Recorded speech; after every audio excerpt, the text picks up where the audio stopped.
The reason why 99% of closers stay stuck between 5 and 15K per month isn't because they can't sell, it's because they stay at the bottom of the NLP pyramid. They're stuck talking about features, benefits, and just canned rebuttals, while the top 1% focus on the top of the pyramid, which is identity. And just by following this, my clients who are selling the exact same thing they were selling before are now making $20, $30, $40, and even $47,000 each and every month as a closer. And I'm not one of those coaches who've been in sales for maybe a year, maybe 18 months, and now think I can be a coach. I've been in the trenches for 5 years, and I've personally sold over $8 million in sales. The difference, I don't just teach you what to say, I teach you how to change your own identity and change the prospect's identity, and the closes just become inevitable. So in this video, I'm gonna give you a full breakdown. I'm giving away all my secrets, the mentality you need, the planning to become a top closer, the systems, my exact sales script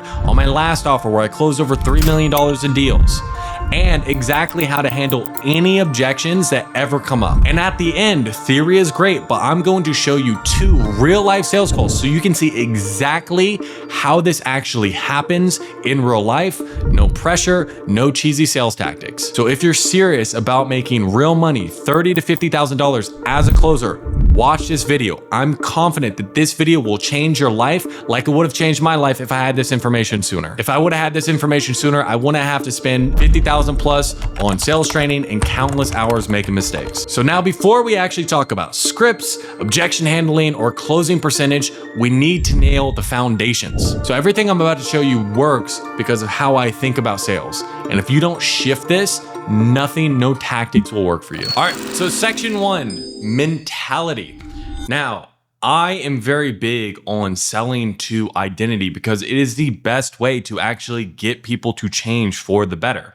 So you best believe when I'm on a sales call and when I'm teaching somebody, telling them to sell to identity because it helps people change, anyone that I'm coaching or anyone who wants to change for the better, you better be focusing on the identity level change. That is always going to beat skills and behavior and all these tactics, right? You need to go ahead and focus on shifting your own identity. Now, we'll get into exactly how you actually do that, but I really want to hammer this point home.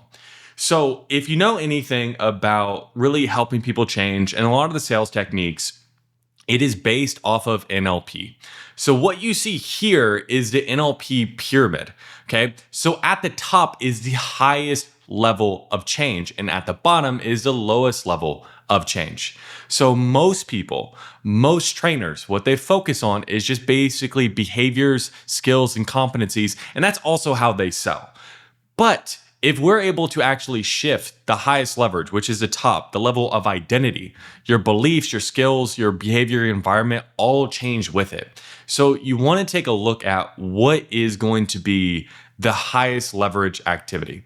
The highest leverage activity with any of this is shifting into the person who you need to be in order to get the results that you're going to get. And I'll walk you through how to map that out. But it's a very, very key thing that you need to focus on is if you want to make $30,000 per month as a closer, you need to be thinking, acting, believing, have the skills of a $30,000 per month closer. But how you do that is stepping in to that identity. And the reason why this is so powerful is because I can tell you exactly what to say, the skill set, what all these different things you need to do. But if it's not true to you, it's not true alignment internally, it's going to sound rigid. It's not going to sound, you're not going to have that conviction that you're going to need to push somebody across the line. I can say, like, for myself, when I was really stuck around making like $30,000, $40,000 like per month, I wanted to get to the next level. It wasn't until I really did the internal work. It wasn't a bunch of tactics that got me to be able to make 50, 60 and above. It was changing the internal. So if we're able to actually shift the internal first, like that's the number one thing that we can do that just allows everything I'm about to show you, all the skills, all objection handling, the pre-handling, all that stuff, it makes it that much more potent. So what you need to focus on is what's the highest leverage activity, which is understanding the person who you need to become. And something that I will do with any client that I'm working with is I'll have them fill out 2 worksheets. Okay. So I'll walk you through both of these worksheets. Okay. I'll speed run them. But what you should do is go ahead, if you have to rewatch this, Write down these questions, spend an hour, 2 hours, and getting really clear on two things: your dream and the character you need to become in order to get that dream. Okay, so first things first, we need to get clear on the dream. So here is a dream defining worksheet. Okay, so I'll walk through each question. Again, I'm gonna speed run it, but if you need to slow it down, write these questions down and take some time when you're figuring this stuff out for your own, what that actually is for you. Okay, this isn't just something that you're going to do, that is just something you speed run. It's something that you want to take time. You actually want to contemplate. Maybe you look at these questions, you go for a walk, you take a hot shower. I just got done with the shower. Maybe my face is a little red right now because of that. But when you're away from things, like that's when you're really able to think. Your mind's able to wander a little bit and contemplate these things. Okay, so I'll go through the dream defining worksheet first.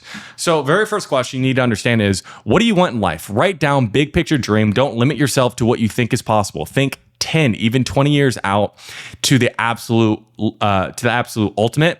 It helps to sort these into 4 categories: health, wealth, relationships, and spirituality.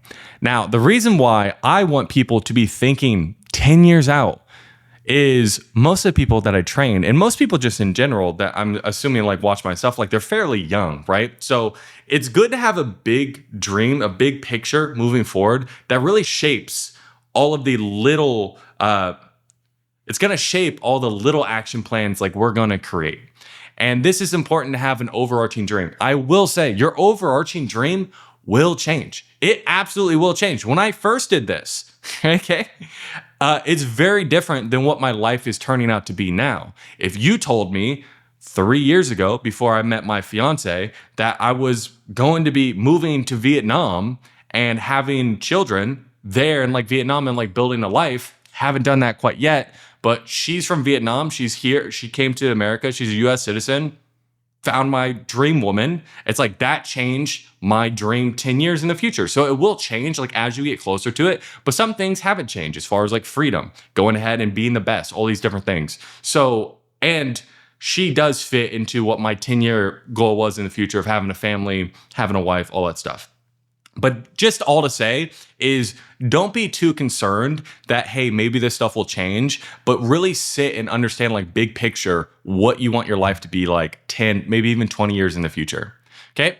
So number 2, out of those things, pick the highest priority one you're focusing on right now or in the near future. Now define this dream as vividly as you can. Include pictures if necessary. Now, if you're looking to make as much money as possible as a closer, this pretty much limits what you're gonna be focusing on. It should be on making the type of money you need to be making, but you need to get very vivid on why. What's the reason that we're looking to make the money we need to be making? Like for me, being able to buy a house, be able to provide a lifestyle, okay? Why do we do the things we do? Provide pictures. Me personally, I've always wanted an Aston Martin, okay? Now, I'm not going to buy an Aston Martin until I can buy it straight cash and I have other things set up, but that's something I'm striving for. Now, why do I want to buy an Aston Martin? Because I think James Bond's cool, right? So it's like the why behind it doesn't matter if it doesn't make sense to other people, as long as it is actually meaningful to you. That's the important part, okay? Number 3, now ask yourself truthfully, why do you want this so badly? Write down 3 reasons why you want this dream and how it changed your life. Again, really getting clear on the why you want things. Your why is very important. Number 4, now go ahead and tell 5 people closest to you about your dream. This will anchor your dream into reality. List down these 5 people below and make an effort to tell them, even if it feels embarrassing. Okay? What you're doing there is you're taking it out of your head and you're putting it out into the world. Now, once it dreams out into the world, what that causes you to do is you need to prove yourself right. If I tell somebody, like, I'm going to be a millionaire, and this is something like I was doing at a very, very young age, right? When I was like 16, I would always tell people like, no, I'm going to be a millionaire. I'm going to be a millionaire. I'm going to be a millionaire. Now, something that I did wrong that I would hedge against is don't put a time frame on it. I always told everyone I'm going to be a millionaire by 30. It wasn't until like a year ago that I really sat and contemplated that belief. I'm like, why did I tell everyone 30 years old? Like I was giving myself too much time. And once I shattered that belief, I realized I didn't have time. fucking sped run that goal. You get what I mean? So be careful of putting time frames on it. Like, hey, I'm going to reach this by this, because time frames can do two things. Number one, it can cause undue stress, right? Like, oh, I need to be a millionaire like a week from now. Like, you're like freaking the fuck out. Or number two, it gives you too much comfort. I'll go through exactly how you create an action plan to really make timeframes not a problem, but be careful of putting timeframes on yourself. It can hurt you in the long run, okay? Now close your eyes and visualize this achievement of this goal. Imagine you're living your goal right now and everything you asked for has been received. You made it. Take a few minutes to visualize. Now write down how you lived it. List down 3 to 4 activities that you're doing in your visions. Actually walk through what your dream life would look like. What would you be doing? Who would you be with? What is that life like? How are you feeling when you're doing it? Okay. Now let's figure out a daily action plan on what you're going to need to do right now in order to move one step closer to this dream. Write down 2 daily actions that you'll do every day, no matter what, to move forward towards this goal. Ideally, this is based around your self-development, e.g. meditation, exercise. Okay. So this is just to get your mentality down right. Okay. What are we going to do? 2 actions that makes us feel better going into the work, the calls, everything along those lines. We'll dive more into like, what are the action plans we need to do in order to make sure we're closing more, improving our skill set. This is just more on our mentality. Okay. Now we have that the dream, we have it defined. Again, take an hour to do this, contemplate this, actually think about it. Then we have to talk about the character on who the fuck is going to do this, right? Like, who do we need to become in order to actually do this? So this is the character defining worksheet. Again, take time with this stuff. I'm not just saying this stuff just to say this shit. This stuff is what actually moved the needle for me in terms of like mentality. I know exactly who I need to be in order to get to the point where I'm making 150,000 plus, like for myself, for my family, and take care of everyone. I know how I need to show up. I know what my weaknesses are. I know what my strengths are. Okay. And then you got to position yourself to really make sure we're working on weakness, leaning into the strengths. Okay, so all this stuff is super important. So number 1, in a few sentences, describe your new character who effortlessly achieves the dreams you're defined in the dream defining worksheet. Okay, so do this first, right? Once you have your dream, then you want to build out the character. In the table below, define your current character and its strengths and weaknesses. List 5 qualities. Now, why this works so well is you want to start looking at yourself like as a character. And the reason is it gives you some social distance in between really the actions you're taking and your emotions. Because the problem is with most people, especially when we're talking about like stepping out of our comfort zone, is it doesn't feel like themselves, or they're too attached to their emotions. They're too attached to their current self. And so in order to change our current self, we need to have a little bit of a level of detachment from our current self so we can see objectively what things we do well, what things we need to improve, and how to actually address it. It really comes down to, if you view yourself as like someone else, like you need taking care of, you're more likely to actually lay out an action plan that will do better for it. Because like people typically, again, if we're too attached to ourselves, we don't think about things objectively. You want to start to look at yourself a little bit more objectively. And if you can look at yourself objectively and you have a clear view of reality, then you're able to actually navigate reality. The problem is with most people is if they don't have what they want, typically they don't have the actual clear view of reality. Because if you had a clear view of reality, you know exactly what to do and how to do it. You just have what you want. So what this allows you to do is separate yourself and really start to have a clear view of your reality and yourself. So you want to go ahead and you want to list 5 qualities of each of your strengths you have right now and your weaknesses. So one of my biggest strengths when I was going through this was I was very good at talking to people, right? Like I enjoyed having conversations. What was my biggest weakness at the time? A bit of people pleasing and lack of focus. Now, because I know that, like those things can be addressed. But if I didn't even sit down and I sat and I contemplate, like what are the weaknesses that I have that's preventing me from hitting my goals? Those things never get addressed. Like those things need to be addressed if you're going to become a better person. Okay, number 3. Now define the new character and the strengths that it needs in order to achieve your goals. List 5 strengths. Like what are the strengths that you need in order to hit your goal? Let's say it's 30,000 per month, like as a closer. Do you need to have conviction? Do you need to always make sure you're going for it? You don't give up. You have perseverance. All these things are going to be really, really, really important. And sit and contemplate this. Actually think about it. Okay, number 4. In the table below, define your current character and its good habits and bad habits. Okay, currently right now, what are your good habits you have? What are your bad habits? Okay, my bad habit was YouTube addiction. Okay, so what did I do to address it? And we'll get more into that in the future about making sure we're focused, but it's like putting blockers on my phone and on my computer. Again, once you understand your bad habits, you don't want to be thinking about, okay, how do I just use a bunch of willpower to get out of my bad habits? It's like, no, how do I put systems in place to eliminate these bad habits and facilitate more of my good habits? So right now we're just identifying things. Number 5, now define the new character. Okay, the person who you need to be, and the good habits it needs to achieve your goals. List 5 good habits. Now, list down 3 fears that you have with your current character. Which 3 fears is the new character free from? For me, it was fear of judgment, right? I was fearful of what people would think of me. Fear of failure. I was a bit of perfectionist. Not anymore. Okay? So what are the fears that you find in yourself that are holding you back? List them out. Once you actually identify it, sunlight is the best disinfectant. Once you actually identify it and you know it, and you actually say it hey, these are the things that are holding me back, it has less power over you. You can actually notice it, separate yourself from it, okay? 7, in one sentence, describe your current character's general attitude and worldview, right? How do they view the world? And in one sentence, describe the general attitude and worldview the new character needs in order to effortlessly achieve its goals. What is the new version of yourself who makes $30,000 per month, $50,000 per month, $80,000 per month? How do they view the world? What allows them to do this? It's a mentality. Yes, skills, but it's being that person. Okay. Number 9, how does this new character present itself? What kind of clothes does it wear? How does it walk? How does it interact with the world around it? How does it look like? Create a description of this character with vivid detail. The more vivid detail you put into something, the more real it becomes. So that's what I'm saying. Sit down, take your time, picture it, make it real. Okay, don't shortcut this stuff. What is your new character's day-to-day routine like? List it from waking to going to sleep. Again, what does their actual routine look like?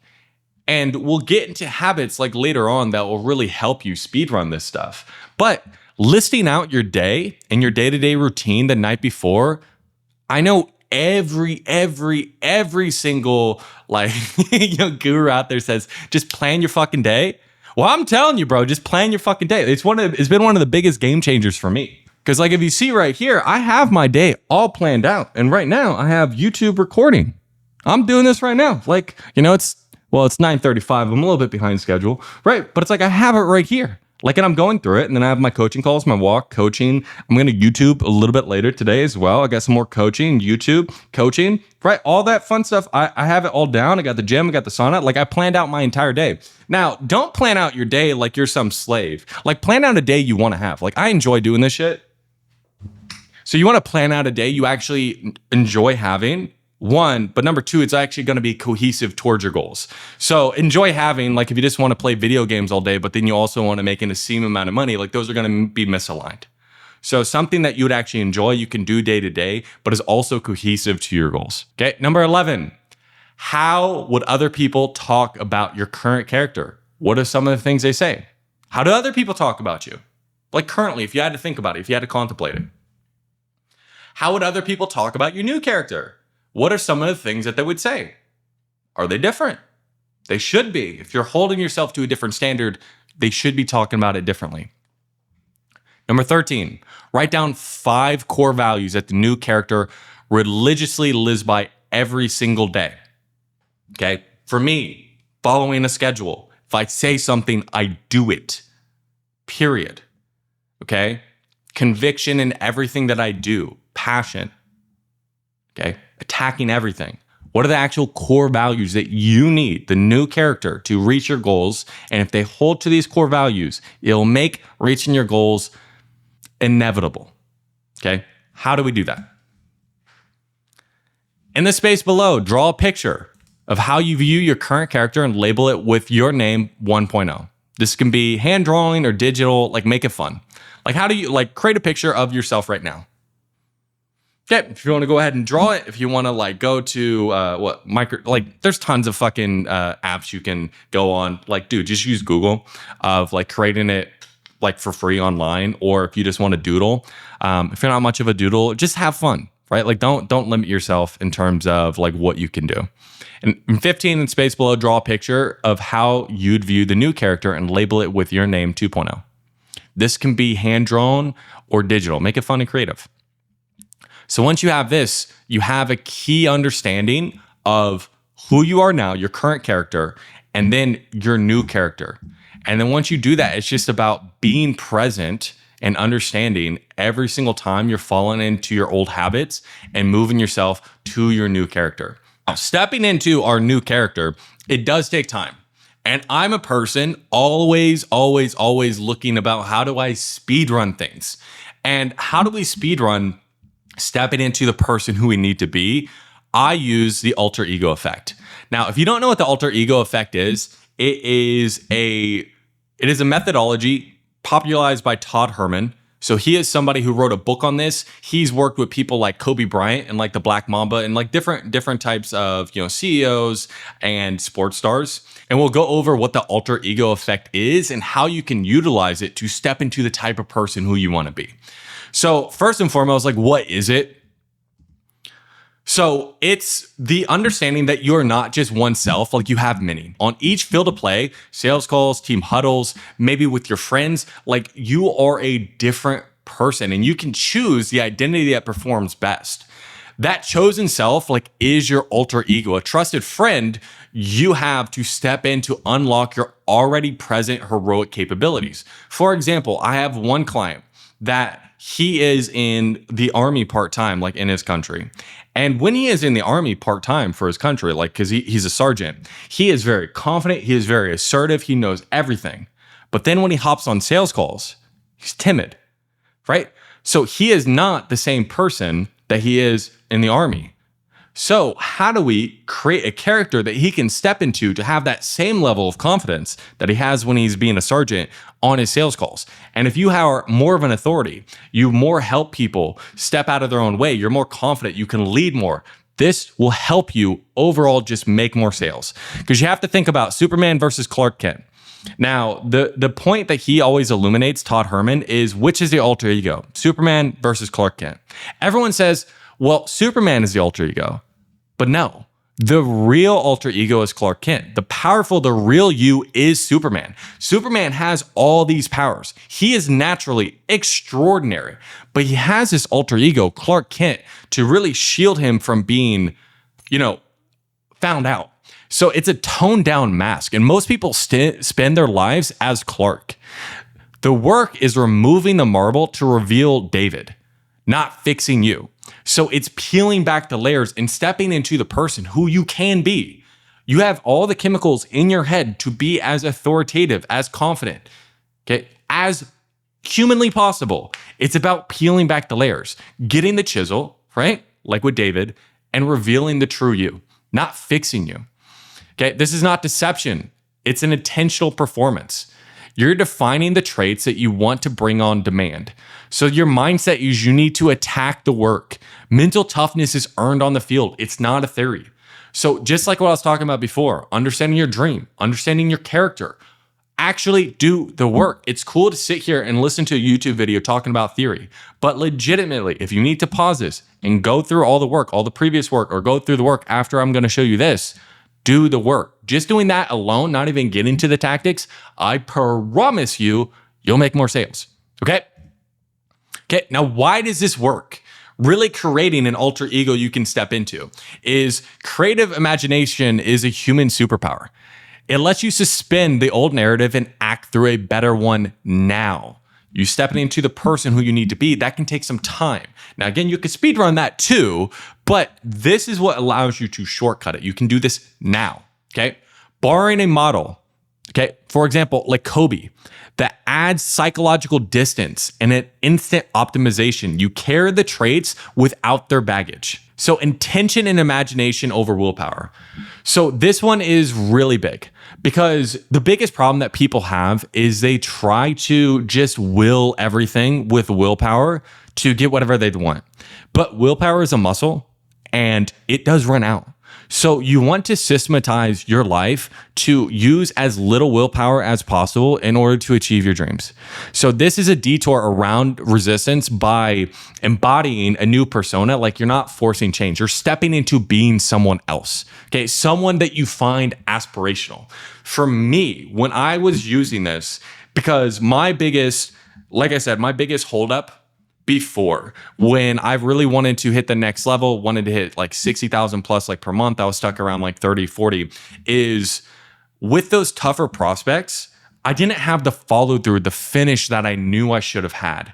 So I stepped in on my calls. I stepped into like the Black Mamba closer because I was taking from Kobe Bryant, who's an aspirational figure to me. And when I was on the calls, I would channel that to have the follow through. And that's what helped me speed run, like really getting those traits. Now that I have those traits and I've used it so often, I can trigger that like on demand. I don't have to do all of this, but this is a real easy way to just step into it as quick as possible. And this is playful. Okay. You treat it as a fun role play. Identities evolve, iterate based on results. So if you're treating your sales calls like role plays, I'm sure you do much better on role plays than you do on your sales calls, right? Because there's not as much pressure there. So if you can actually create a system to where you alleviate the pressure, just like on role plays, to show up on your sales calls, you're going to just show up better overall. And understand, your heroic self already exists. So this is chipping barriers away to reveal existing capabilities. So this is something to where you're peeling back the mask that you have on by really stepping into a different identity that embodies everything that you want it to be.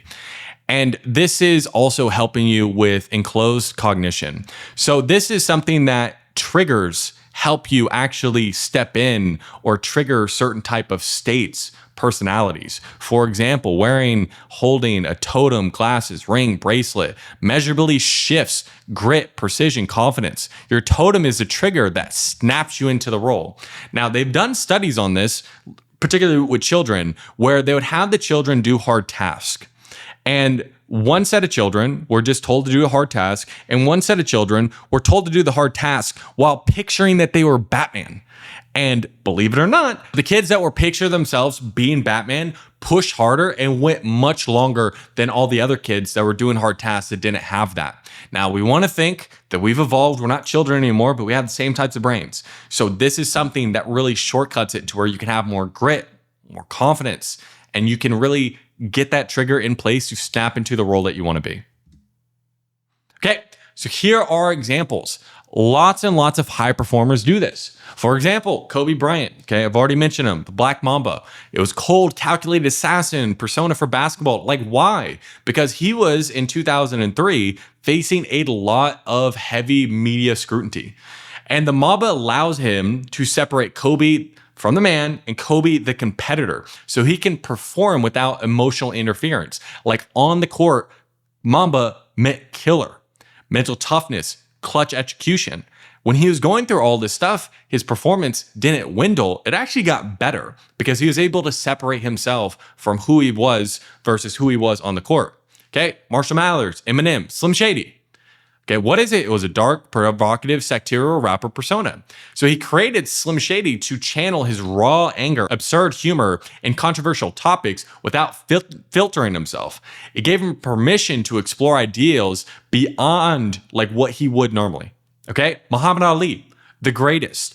What was he? He was a brash, poetic, unshakable champion identity. So he created the greatest as a public persona to intimidate opponents and inspire fans. It wasn't just confidence. It was a consistent mental anchor for peak performance and self-belief. Again, him in front of the media, very, very different than how he was when he was training. Okay. So you have to understand, like, he was two separate people. Bo Jackson, Jason versus Bo. Bo was fearless, aggressive, MLB, NFL competitor. Jason was his everyday self. Again, this alter ego gave him the psychological separation, like we were talking about before, to handle the pressure of being an all-star in two separate sports. So high performers, and again, there's tons and tons more examples. These are just the four that really resonate most with me, so hopefully they resonate with you as well. Okay, the model. Now, what are you going to build? So first and foremost, you need to pick a field of play. So if you are a closer, it would be closing calls. If you're a setter, it'd be your setting calls. Where do you need this the most? Where do you need these attributes the most? That's your field of play, okay? Next, you need to pick moments of impact. When in the field of play do you need this the most? Is it the opening, pain, money, objection, close? Where is it? Where are the 3 to 5 moments of impact that you really need the confidence, the perseverance, you pushing forward? Okay, name the enemy. The story that trips you up, right? The story that prevents you from acting the way that you need to in the moments of impact. Whether it's people pleasing, fear of pushing price, fear of actually pushing people. What are those things? And then you design this alter ego around somebody who wins in those moments. That's how you move from ordinary to extraordinary very quickly, okay? So step by step, how do you do this? Now, I'm going to use what I did personally, okay? So I did the Black Mamba closer. So number one, pick your alter ego. So define the field of play. So for me, it was on Zoom closing calls. What's a win? Okay, what is a win for me? What do I need to be hitting? So I needed to be hitting 60 to 80% close rate and $50,000 per month in commissions. This is what I needed. This is what a win was for me. If my alter ego was successful, this is what a win is. Write 2 short lists. What do you want? What do you don't want? Okay, simple. So what do I want? Relentless, never tired. So something that always came into my head, and maybe the editor can splice it in here, I don't know, but it was a quote by Kobe when he was in the finals. He was up 2 games, and one of the reporters asked him, hey, you don't seem happy, right? You don't seem happy. You just won. Why are you happy? And with a blank expression, he goes, job's not finished. Relentless. You're up 2-0. What's the story? Are you not happy, or you're only half happy, or? Still to be happy about. You're up 2-0. Job's not finished. Job finished? I don't think so. Okay. He was never tired. He always pushed forward. It doesn't matter if he just won a game. It doesn't matter if just last week I made $10,000 per month. I need to hit 50. I'm not going to rely on my laurels. It's every single day I'm after it. Relentless, never tired. Okay, job's not finished. What do I not want? Okay, I don't want to cut corners. I don't want to give up on people. That was my biggest thing. Okay, I'll cut corners. Okay, I knew I should have pushed harder, but then I didn't. That shit ate at me. So it's what do you want? What do you don't want? Okay, list your top 3 moments of impact. For me, opening authority, deep pain diagnosis, handling concerns. What are the top 3 moments of impact when you need to be relentless, never tired, whatever it is that you need, whatever it is that you want? What are the moments of impact that you need that the most? Okay, so name the enemy stories you want to neutralize. So for me, people pleasing, fear of messing up, rushing to close. What is holding you back right now? Choose an inspirational model. For me, right, it can be real or it can be archetypical. So if it's a comic book character, it could even be something it's an imaginated character you make up in your mind, as long as you sit and you take the time to make it real for you. For me, it was Kobe Bryant because his mindset, his mentality, that's what I wanted to adopt. And it's something that's aspirational in a particular way that if you adopt whatever it is that's aspirational about them, you would perform much better. Okay. So for me, Kobe's Black Mamba, but it can be the surgeon, ice water captain. You can create something. It could be a comic book character. It could even be me, right? It doesn't matter as long as it works for you. Okay. Now extract 3 to 5 traits you need on the call from this aspirational figure. Okay. Calm intensity, surgical curiosity, price conviction, finishing strong. That one was the most important one to me. Okay. Give it a name plus a micro origin story. So what is the name? So for me, Black Mamba Closer. Now, the origin story, 90 seconds. Now you want to draft how and why this identity was forged. People, we act and we think through stories. So you need to give yourself a story of why you have this alter ego. Okay? So for me, it was born from too many almost, forged to finish. There's too many people that almost closed, but didn't. Like now I need to really crack my head to make sure I'm always finishing, I'm pushing across the line that I need to. And then write a one-line mission, okay? What is the mission of your alter ego? To protect the prospect's future from indecision and finish the game. So I'm here to put people in positions of power, protect them from their own indecision, and finish the game, okay? Job's not finished. If I need it 50K per month, it doesn't matter if I just made 3,000 yesterday. Job's not finished. Job's not finished. Job finished? No, I don't think so. Okay. What are the rules of the identity? Okay. I'll split it into three things: posture, face, voice, phrases, and then just like rules that you never want to give into. Okay. So what is the posture? What is the face? What is the voice of your alter ego? Shoulders, down, back, confident, still face, slower cadence equals more authority. Write specific do's and don'ts for body language. This is explicitly part of designing the identity. What do you do? What do you not do? What are the mannerisms that you have? Okay. What is the mannerisms that identity has? Phrases. Okay. This is one I would say in objection handling all the time. Our circumstances don't change what needs to be done. So when what would happen to me is I would fall and I would believe people's stories too much on why they couldn't do something. And it wasn't until I adopted this phrase of, hey man, like our circumstances do not change what needs to be done. For example, if I was talking to a single mom who had 2 kids, 3 jobs, if she needed to lose 50 pounds, she still needed to go to the gym. She still needed to eat right. Her circumstances, no matter how bad, doesn't change what needs to be done. So your circumstances, and I can appreciate like they're hard, it doesn't change what needs to be done. And there's that unrelenting conviction that allowed me to get those hard prospects across the line. Okay. Also, like what happens if nothing changes? Like, oh, let's decide now. Like, no, we figure this out now. Okay. What are those phrases that you need to be using that's going to help you on your sales calls? Rules. Okay. Never mirror anxiety. If they have anxiety, I'm not going to have anxiety. Okay. Talking about the money around minute 18. So for me, this would fluctuate. Okay. I would say like, I shift this to like around minute 25. I should be dropping price. Okay. No off ramps at the close. Don't be a bitch, right? Like that was the biggest thing in my head of if somebody else saw this call, okay, this was years ago, but like if somebody else saw this call, would I be proud of this call? And if the answer is no, like I'm not hopping off this call. I'm going to give it everything I got. 2 people entered this Zoom room. 1 person's going to leave and it's not going to be me, right? Slow cadence, ask hard questions, no off ramps. Okay. What are the rules that you have to follow? Okay. What does the alter ego follow that makes it to where you can hit your 50K per month, if that's what your goal is? Okay. Now, how to make triggers, which helps you step in to that alter ego.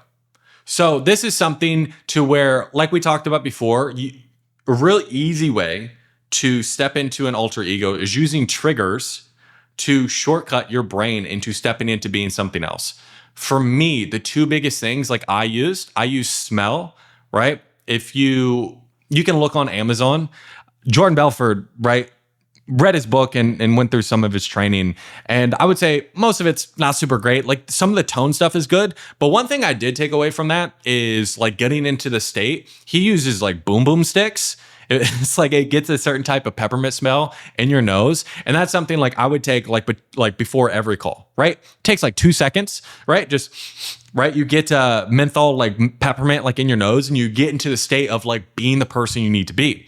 Also as well, I would wear Kobe socks. So when you're talking about creating these things, you want it to be unique to sales, not worn or used casually. So it can't be anything that you use outside of it, anything you wear outside of just this endeavor. Okay, like for me right now, Now I'm stepping into a different identity, different alter ego, more like on the business side. And what I have is I have this particular hat that I wear when I'm doing like hard work and I'm doing like basically like deep work. And why do I wear this hat? Like, who am I really tapping into is Alex Ramosi, like somebody who has much more of a work ethic that I have. Okay. So when I wear this hat, I am just doing deep work. I don't wear this hat any other time. It's right here. It's by my desk. And it's something that's simple. It's subtle. And it has one gesture, one meaning. And it's easy to take this hat wherever I go. So you wanted to have it one gesture, one meaning. And it's easy to repeat anywhere. So for me, when I was on sales calls, it's like socks. Another easy one you could do is like a bracelet, something along those lines where it's like, it is subtle and it's easy for you to take it anywhere that you go. So you can always get into the alter ego, get into the state that you need to on your sales calls. Okay. And you want to make it very easy to do so you don't become too superstitious about it. Right. So if like, for whatever reason, if it's too much work, then you just won't do it. Okay, so here is a simple trigger stack. Typically, I would say pick 2. The easiest 2 is something wearable, and then scent. Easiest 2. Now, you got to find out what works best for you, but we'll go through each of them. Okay, so wearable, black wristband, a ring, matte frames, a dark watch, only when you're on calls or you're role playing. Now, a gesture is a micro activation. Now, something that if you watch my sales calls or something like this, that I naturally do when I'm selling, okay, I undo and I redo a pen. So that is something I'll start to do, even if you're watching some of my coaching calls, when somebody asks me to role play, right? Immediately, as soon as I start to role play, if you can see, there's a shift in what I'm doing. I immediately grab a pen and I start undoing it and redoing it. Why? Like, what is that actually doing for me? So one of my mentors, Matt Ryder, was very aspirational when I was very first into sales. And what he would do is he would shuffle cards in the meantime, like while he was selling, because it helped keep his brain occupied. Me personally, I can't shuffle worth the shit.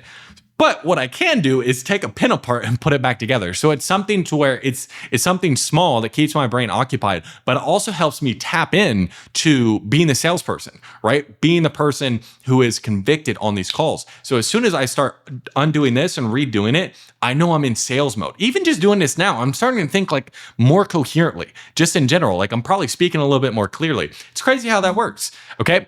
So doing something like that, two knuckle tap, like on the desk, pinching your fingers together, tapping your watch, scratching your chin, whatever you do to anchor yourself into the actual sales call. It doesn't matter what it is, as long as it's repeatable and you only do it when you're doing your sales calls, right?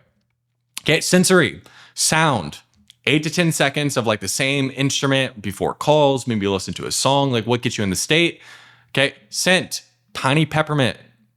Okay, like the boom booms like I was talking about, real easy. Taste, mint gum, maybe. Now, I don't recommend using gum because it sounds weird when you're chewing and you're on calls, but if it's something that helps you. Now, once you have that, okay, you're going to use a verbal cue. So when I step into it, right before your calls, it's like you want to have something to where it's like, again, you take a good deep breath in, whisper your cue. For me, it was Black Mamba on, finish. Okay. And then this helped you just get into the state, like you're reminding yourself. You also can use like visual cues, but don't overdo it. Something that I would do a lot is like use sticky notes to remind myself. These are all little things you can do to just help remind yourself to show up the way that you need it to. Okay, so how do we actually activate it? So wearable on, 1 breath in, 4 second, hold for 2 seconds, 6 seconds out, posture is set the way that you need to be confident, and then you whisper your cue, you hop on your Zoom, and you open the call. Okay, confident. It doesn't take a lot of time. It's like 10 seconds. Don't make this super elaborate pre-call process. 10 seconds, get on the call, fucking smash it.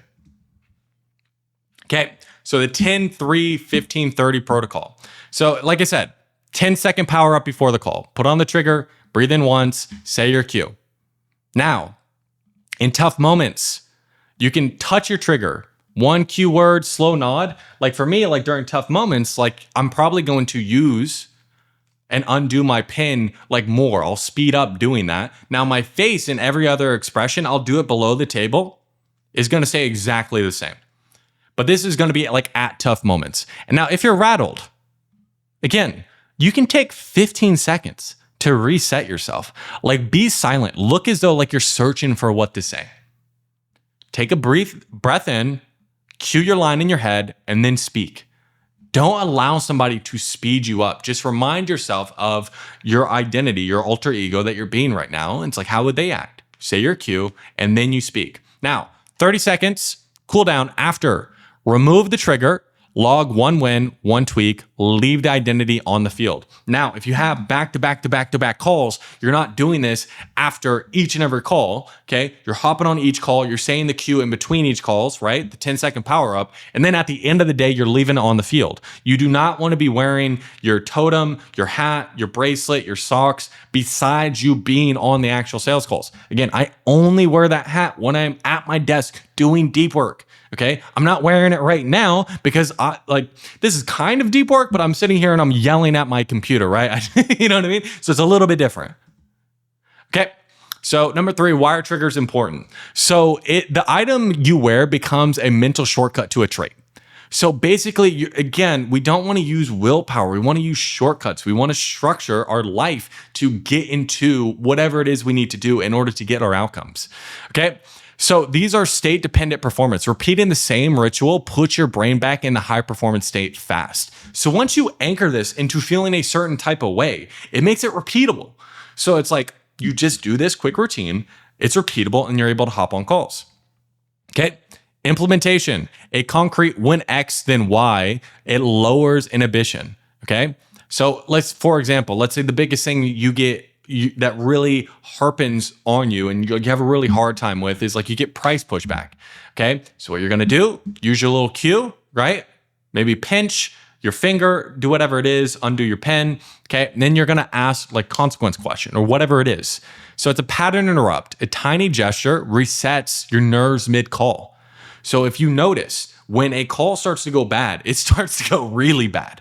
So what this allows you to do is like reset yourself and remind yourself to continue to step into the person who you need to be. Okay. So, and this also allows consistency under pressure. Shared triggers lets the whole team execute the same standard reliably. So if you're able to do this consistently under pressure, it really trains your brain. Again, theory versus action. So you only do this through repeated action, not just theory. So that's why it's really important to, again, go back, create this for yourself. It'll take an hour, 2 hours. But once you have it down, I'll take you through like how do you actually condition your mind to use it, but make sure you actually use it. That's going to be key. Okay. And when to take the triggers off, like right after each call, if there's not another call there. Okay, so remove the wearable, log 1 win, 1 tweak, say session complete. After each session complete, like you're telling yourself. Now, end of day, take your triggers off before you leave the desk. Don't carry your persona into your personal life. Okay, my fiance would really not appreciate if I was the same person who I am on my sales calls, right? Where I'm very much like I'm leading, I'm making sure I'm not, really, buying into people's excuses and I'm like helping shift people. She probably wouldn't appreciate that same type of energy like when I'm with her, right? Don't take that off the calls, right? You leave it on the calls, leave it on the field of play. And you never wear it casually. The reason that these things have power is because you only use it during specific times. Okay, never wear it casually. Keep triggers sacred to the field of play or they'll lose their punch. Okay, you also want to take it off during a rough call. So take a brief 60 to 90 seconds of like notes, like what went bad, then remove it. Like you don't want to anchor your trigger to frustration. Okay, now you also want to take it off if for whatever reason that your trigger is going to start to feel stale. Okay, so if you notice it's starting to have like less of an effect on you, you can swap one element, a new keyword or new wearable, okay, and recondition for 3 days. Okay, quick example. Okay, black mamba closer stack. Dude, this sounds so cool. Okay, like a wearable, you can wear like a black silicone bracelet and you only use it on sales calls. Okay, now personally, I wore socks, but what is a gesture? You can use a thumb to forefinger pinch like under the camera when you're feeling type of pressure to remind yourself to stay calm, be calculated, make sure you follow through. Cue, black mamba on, finish. Pre-call, band on, breathe, cue, hop on Zoom, fucking crush it, right? That's the last step. Mid-call, right? Let's say you're getting price pushback. Pinch, one breath in. Like, walk me through what happens if you don't change this in 90 days. Again, like, what's the next step? Off call, band off, session complete. You leave it on the field. Okay, now what's the game plan? How do we get this in place in 7 days to make this trigger automatic? So day 1 to 2 is, again, mirror drills. So have it on, breathe, cue line, and read 2 tough questions like out loud in front of the mirror. So the questions you know you need to be asking, but you're not asking right now, like get those repetitions in. Just get comfortable with the wearable on, triggering that alter ego, and just saying things out loud, okay? So day 3 to 4, get 8 reps a day, objection rounds, okay? If you're role playing objections, like hop on role plays, go through the objections you have the hardest time with and use it, okay? Use either your 3-second snap, okay, your pen, whatever it is, the cue that you have in your wearable. When you get pushback, how do you respond? How do you be more confident? And then day 5 and 6, at least 5 real calls a day. Do the full 10, 3, 15, 30 protocol.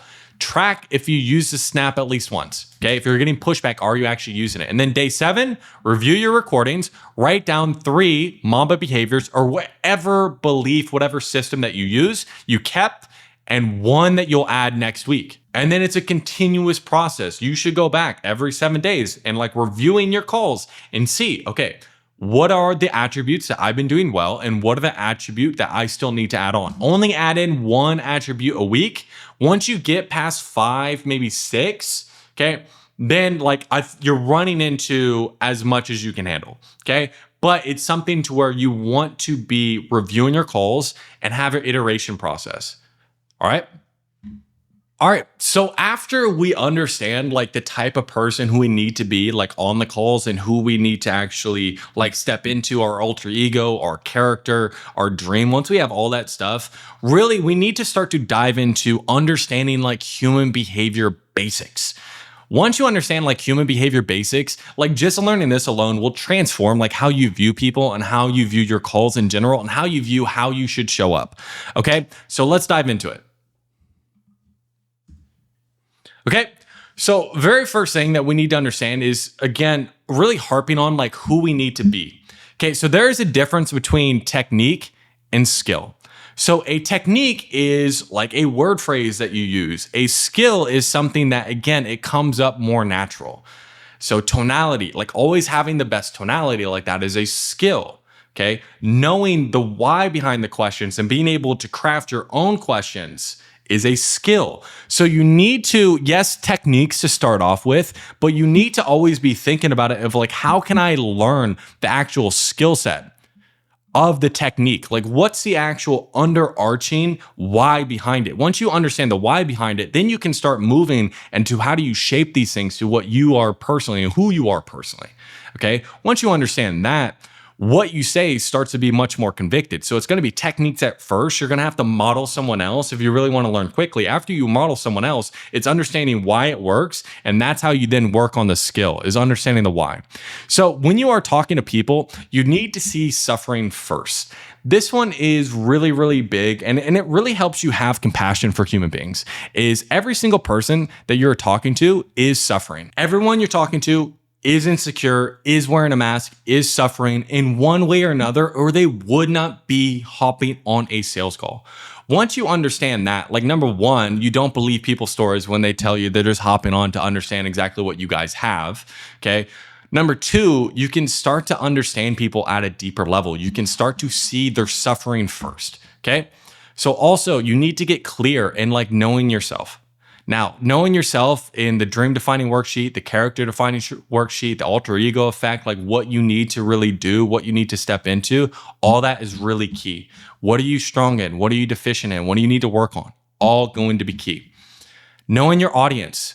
This one is really, really, I cannot stress this enough, like understanding your audience just in general, okay?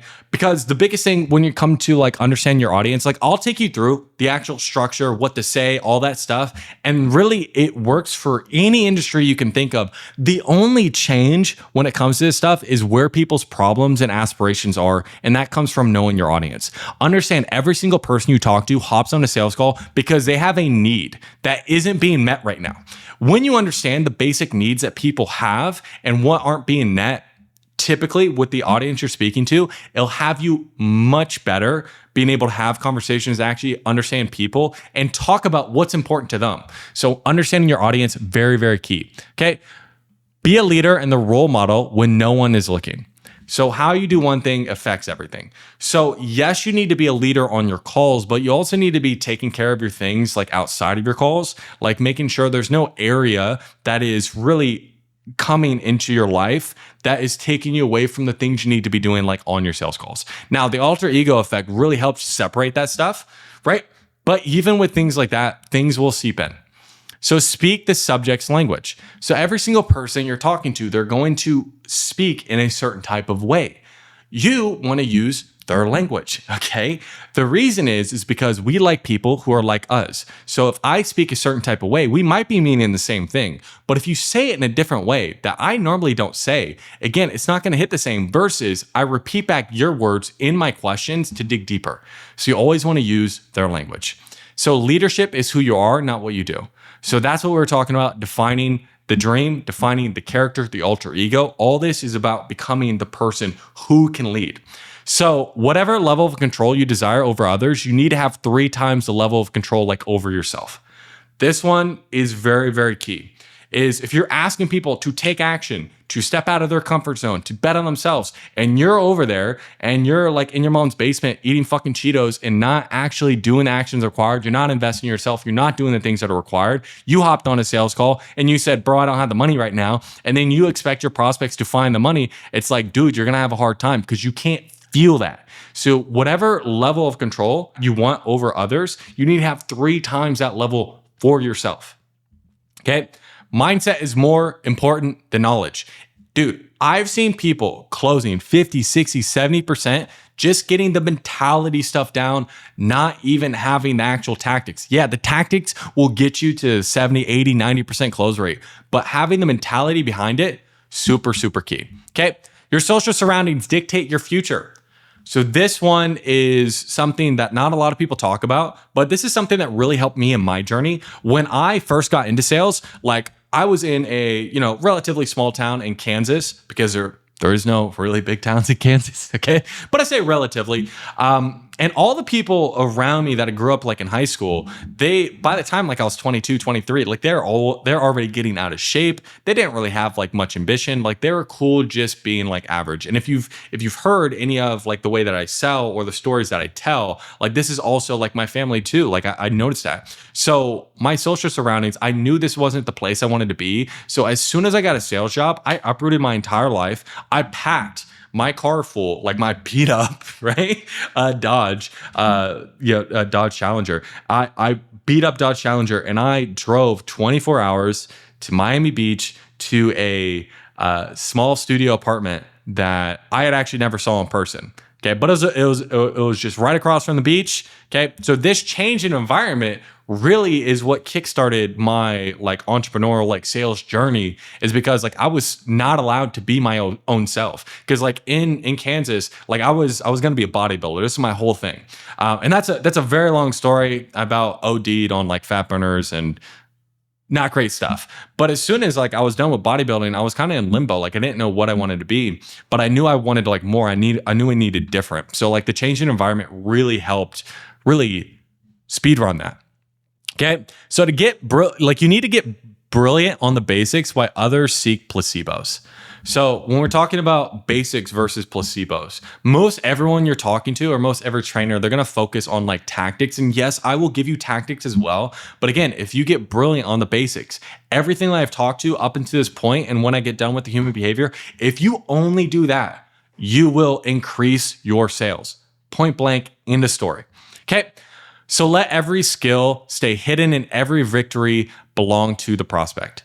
So when you are selling somebody and you're using different tactics, a tactic shown is a tactic blown. There are very, very few exceptions to this rule. Okay. If I'm selling a salesperson, they know I'm selling them and they want to know the tactics to know how cool it is. Okay. So I'll break and I'll show tactics there. But if you're selling like a biz op, you're selling whatever it is, you don't want to show your tactics and you want to, again, put the focus on the prospect, like winning, like they made the decision. It's you and them versus their concerns, and they're able to overcome their concerns. All you're there to do is just help them. Okay. So influence yourself and others by changing perspective, context, and permission. Okay. Those are the only things you can really change.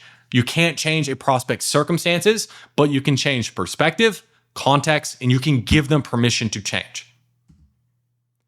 So understand, and this is a big key thing, that humans are individuals. So we all reply to different things. So you have to treat each of your sales calls like you're actually talking to a human being. I know that is something that is probably a foreign concept, but you have to talk to people like they're human beings. Now you have a framework that you should follow. Okay. Now, even like the scriptless selling and all that, like they have a framework. Like every single sales process is a framework. It's just about really adopting that framework, having it memorized, and actually speaking to the individual that you're talking to. Okay. So understand the laws of human behavior. Number one, every human is suffering and insecure. Every human is wearing a mask. Okay, when it's a mask, it's like what they want to be seen. Every human is pretending not to wear a mask, and every adult is a product of human reward and punishment. So every single person you're talking to, they have deep-seated insecurities. They're wearing a mask. They have a persona that they're putting on. Why most people have a hard time with A-type personalities, or people who are like quote unquote more successful, like whatever the fuck that means, is because typically they just have thicker masks because they have outside things that they put onto the mask. Like, oh, I make $200,000 a year. Ooh. You know what I mean? So it's like, it makes their mask thicker. But understand, like below that mask, they're still insecure. They're still wearing a mask and they're pretending not to wear a mask. So once you understand that, like then you can start to understand that you need to get beneath the mask to start talking to human beings, having real conversations. That's what's going to push people across the line. So how do we actually want to view humans? So there's 4 ways to view humans. Like people are broken, they're different, they're facts, they're reasons. And the more that we move up, the better conversations that we're going to have. Okay. Now let's talk about this in terms of like a sales context. So I hop on a call and I can't get somebody across the line. Okay. They're just like, oh, bro, I can't do it. I'm so fearful. If I view that person as broken, I'm like, that dude has a fucking broken mindset. He is bad, right? He doesn't think right. I'm judging him. Now, if I view people as like broken, like I want to like will, you know what I mean? Like I want to try to change them. Like there's like righteous indignation. Like if somebody cuts you off in traffic, like that person is bad, right? If we view it that, like we take the humanity out of them. Okay. The next step up from that is like we view people as different. It's like, oh, that person didn't move forward. Well, people make different decisions. Like he didn't make the best decisions, but it is what it is. Okay. Now, again, that's better than broken. Okay. We view them as different, but it's stripping like the humanity out of them. Okay. Next is like facts. Okay. Somebody doesn't go ahead. They give me objections at the end. Like they're not able to move forward. People like that just don't move forward. They're fact. Okay. Now, again, that's going to be better than broken and different. But what you want to view people as is reasons. Now, what do I mean by that? Every single time like you've done something, and I'm sure, you know, everyone has done things like they regret or done things where, you know, maybe they hopped on a sales call, they didn't take action, whatever it is, they fell short of their goals.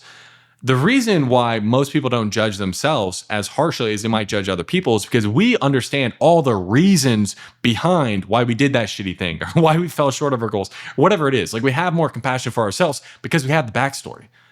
But understand, every single person has that backstory as well. So when somebody cuts you off in traffic, like they probably had a reason. Maybe they didn't see you. Maybe they really needed to go number 2, right? Like I know I've been in that situation before. Like they have like a reason. And when you cut somebody off in traffic, you understand your reason of why you did that. You didn't mean anything by it or whatever it is. So like you give yourself a pass. But when you can start understanding like we are all reasons, you start to have more compassion for human beings just in general. And when you have more compassion, you understand them. Okay, it doesn't mean you have to buy into their stories, but once you understand them on a deeper level, you can start to talk below their mask. You can start to peel back the layers of their mask and understand people are the way that they are for a reason. And once you understand that, then you have much better conversations overall. Okay, because you have to understand like the structure of the brain. Okay, so there are 3 parts of the brain, and you've probably heard me talk about this before. We have the neocortex. This is all like the logical side. Okay, we have the mammalian brain, which is like, this is more like emotions and feelings. And then we have the reptilian brain. We have instincts. So we have the human, the monkey, the snake. These are all the 3 brains that are inside of ourselves. So the closer that we get the brainstem to this mammalian part or this reptilian part of the brain, the more effective it is. Like, that's why I'm really big on selling to identity, because a crocodile does things because it's a fucking crocodile. Like, it doesn't need to think about its emotion or logically contemplate it. So it's good to be able to touch different parts of the brain. Like, things need to logically make sense. You need to get into the emotion, but the closer we get into like the actual brainstem, the reptilian side of the brain, like really tapping in to to their instincts, to who they are as a person, that is the highest leverage activity like you can do like in a sales conversation. So a lot of the time, or up until this point, we've been talking about like, hey, how do we shift our own identity closer to the brainstem, okay, to make sure we're doing the things that we want. Now we need to talk about like, okay, doing that to other people as well. So understanding the concept is very key. Also, something that we need to keep in mind when you are hopping on sales calls is understand every single person that you're talking to is hopping on the sales calls to fulfill a need. Okay. They have a need that they are not fulfilled as of yet. Okay. So there's 2 hierarchy of needs. There's 2 needs frameworks that I use to really understand this, and I use them in tandem. But why this is so key is when you can start identifying what needs that aren't being met with your prospect, then all your focus should be on the needs that they currently don't have. So I'll walk you through. Okay. So first we got food, sleep, water. Okay. Biological and psychological. If you do not know where you're going to sleep tonight, you have a hard time focusing on really your self-esteem. You need to figure out what you need to do to like sleep. Okay. Now, after that, we have security, health, finances, safety. If you don't know how you're going to pay your bills tomorrow, you're going to have a hard time reaching your full potential. Okay. So you need to make sure that every single person like you're talking to, wherever they line up on this, let's say they give you 2 needs. You always have to, you want to focus on the lowest one on Maslow's hierarchy. Because let's say, oh, I'm living paycheck to paycheck right now, but I also want more self-confidence. I'm going to focus on them living paycheck to paycheck because that's lower on their basic needs. And they need to make sure they're not living paycheck to paycheck before they'd even feel confident. Okay. Next one up is like love and belonging, family, intimacy, family connections. Okay. Next is self-esteem. Okay. Respect, status, recognition, strength, self-esteem. And then last is going to be self-actualization, meeting one's full potential in life, different for every person. I would say 99% of people are never going to be in the self-actualization. Very rarely will they be in the esteem. Most people are going to be in the love and belonging, safety, biological, physiological. Okay. And if you're able to tap into the lack of needs further down on the hierarchy, you're going to be able to push more urgency because these things are going to be more basic. Okay. They're going to be more deep rooted. Everyone, again, when we're talking about getting lower to the brainstem, okay, instinct, I need to eat. Okay. So if I'm tapping into their lack of safety, that's going to be closer to the brainstem that I'm talking about, like, oh, like you'll be able to self-actualize. That's all logical at that point. Okay. So you can start to think about, okay, what are the human needs that people are showing up to? Okay. Another one we could take a look at is Tony Robbins' 6 human needs framework. Okay. So we got certainty, variety, significance, connection, growth, contribution. So when you're in a sales conversation, you have to understand what people tend to focus on is what's important to them. So they hopped on a call to solve one or a combination of these needs, understand the needs that they're looking for to solve and the needs they don't have. And that is what the sales conversation is going to be about. So if you have a hard time digging into people's pain, oftentimes it's because you're not able to actually identify the lack of needs that they have. So these 2 frameworks, I use them in tandem. Okay. And just really to see what needs people have and what needs like I should focus on on Maslow's hierarchy, which is going to be lower on the pyramid. If you're able to do that, just focusing on the right stuff, you're going to have better conversations. Now, when we're talking about how do we actually persuade people, this is something I got from Chase Hughes. Okay, good persuasion works because our ancestors had to survive. Okay, so we have the fate model. We need things. How do we actually persuade people? We need focus. They need to be focused on us. We need authority, tribe, and emotion. All persuasion has to work on these 4 levels. Ideally, you have all 4. Let's dive into each of them. Number 1, focus. Focus is your primary currency when it comes to influence and persuasion. Our focus is hardwired to respond to 2 things, threats and value, okay? Walking towards your goals or running away from something else. If somebody is driving, they're not really paying attention, or I just reviewed a call yesterday. He was talking to somebody and his wife was chirping in his background.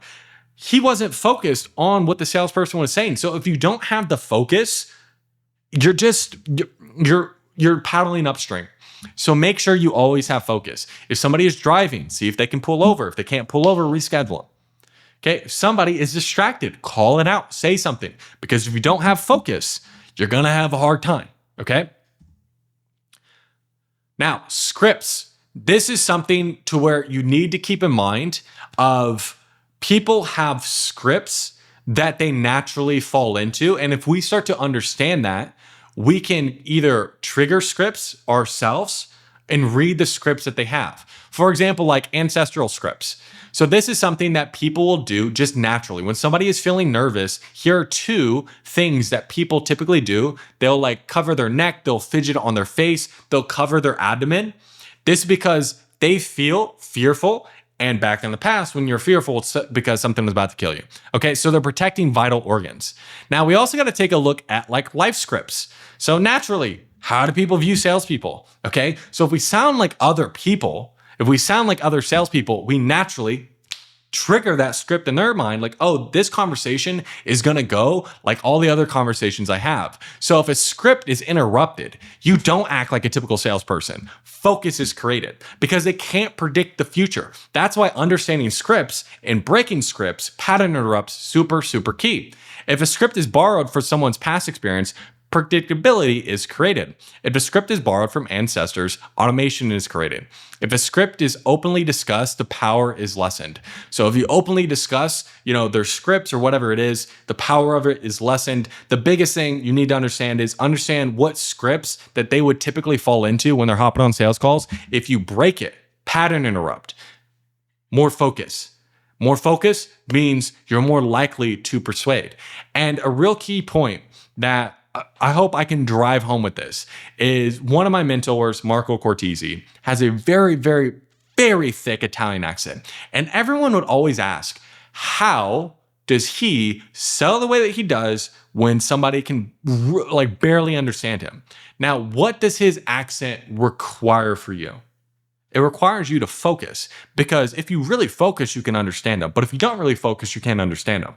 So what this did is legitimately, I'm not saying like, hey, start talking in a phony accent, but you can start to see how even things that we can perceive as a disadvantage can be used in our advantage. For example, like an accent.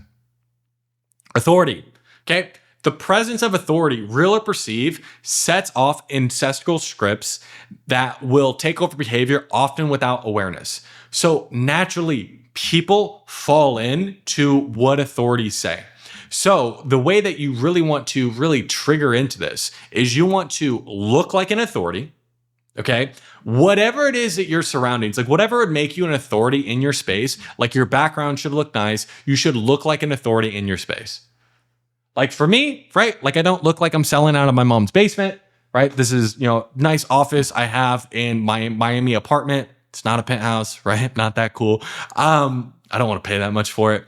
But again, like authority, I have things in the background. I have books, knowledge. At least look the part. Now, if you're selling like fitness, right? It's going to be a little bit different versus like you're selling like investments. You probably wear a collared shirt. Okay. People do judge a book by its cover. So looking the part helps with authority. Okay. Also, how you speak, how you talk, hand gestures, these are all things that go into authority. So this is something that you can look up on your own time. This is the Milgram experiment. Really, this just crystallized why authority is so key and the things that it can do. If you don't know what the Milgram experiment is, I'll just speed run you through exactly what it is. So basically, this was back, I think like back in the 60s. So they, on a college campus, they got participants to come and do a study where they didn't know what the actual study was. What they were told is everyone a part of this is a participant besides the doctor. Okay. And if you can see here, you have a person answering questions and then a person that is shocking them. Okay. So what the doctors told them is the person who's shocking them, like, hey, this is an experiment showing that how do people respond to like shock therapy when they get questions wrong, basically. But the person over here, they didn't let them know that they're an actor. So what they would do is they would purposely get all the questions wrong, and the doctor over here would just tell them to keep going. The people in lab coats would tell them to keep going. And even though that the actor on the other side was getting very irate, and actually at one point, once the voltage got so high, they would just stop answering. The doctor would say, a non-answer is a wrong answer, shock them again. It was like 70% of people got to the very end where they shocked them like 2 to 3 times without like them having any response. And it's not like these people over here that were shocking people were having a great time. Like they were not having a great time doing it, but they were listening to the authority. And 100% of people went up to the voltage that would kill a typical human being. So we like to think we're not susceptible to this stuff. This just goes to show, even like people that you think want to be susceptible to it, 100% of people like they tested would legitimately kill another human being because they were told to do so because it's part of the experiment and they have somebody in a lab coat just telling them to do it. And again, these people weren't master persuaders, right? They didn't do years and years of sales training. These are shortcuts in the human brain that, again, if we use, we'll have better results overall. Okay, tribe. Now, the tribe script, we pay attention to the group. We keep human personal behavior aligned with the group, default to group behavior instead of personal desires. Okay, enforce group behavior. Okay, mark the outcast, create social discomfort for nonconformers, break the contract for nonconformers, enforce punishment on nonconformers. Basically, all that is to say is, and especially you can start to notice this once you start understanding humans better, you can start to notice this in our social climate that, like, especially like in the US, we got two sides, like very siloed, like in their own tribes. And they mock people who are not in their tribes. They create social discomfort for people who are not in their tribes. They break contact with like nonconformers. You can see like that happening like politically. And then they enforce punishment on nonconformers, right? Like cancel culture and shit like that.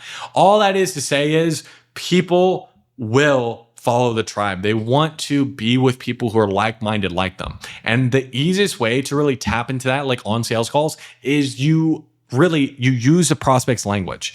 And this one's going to be really key because we all use, I assume if you're listening to this, we all speak English, but like the English language is so vast. And when I say like bad, okay, I could be meaning so many different things by that. Okay, like I could be meaning like horrible. But if you tell me like, oh yeah, things are really bad right now. Oh, tell me how horrible they are.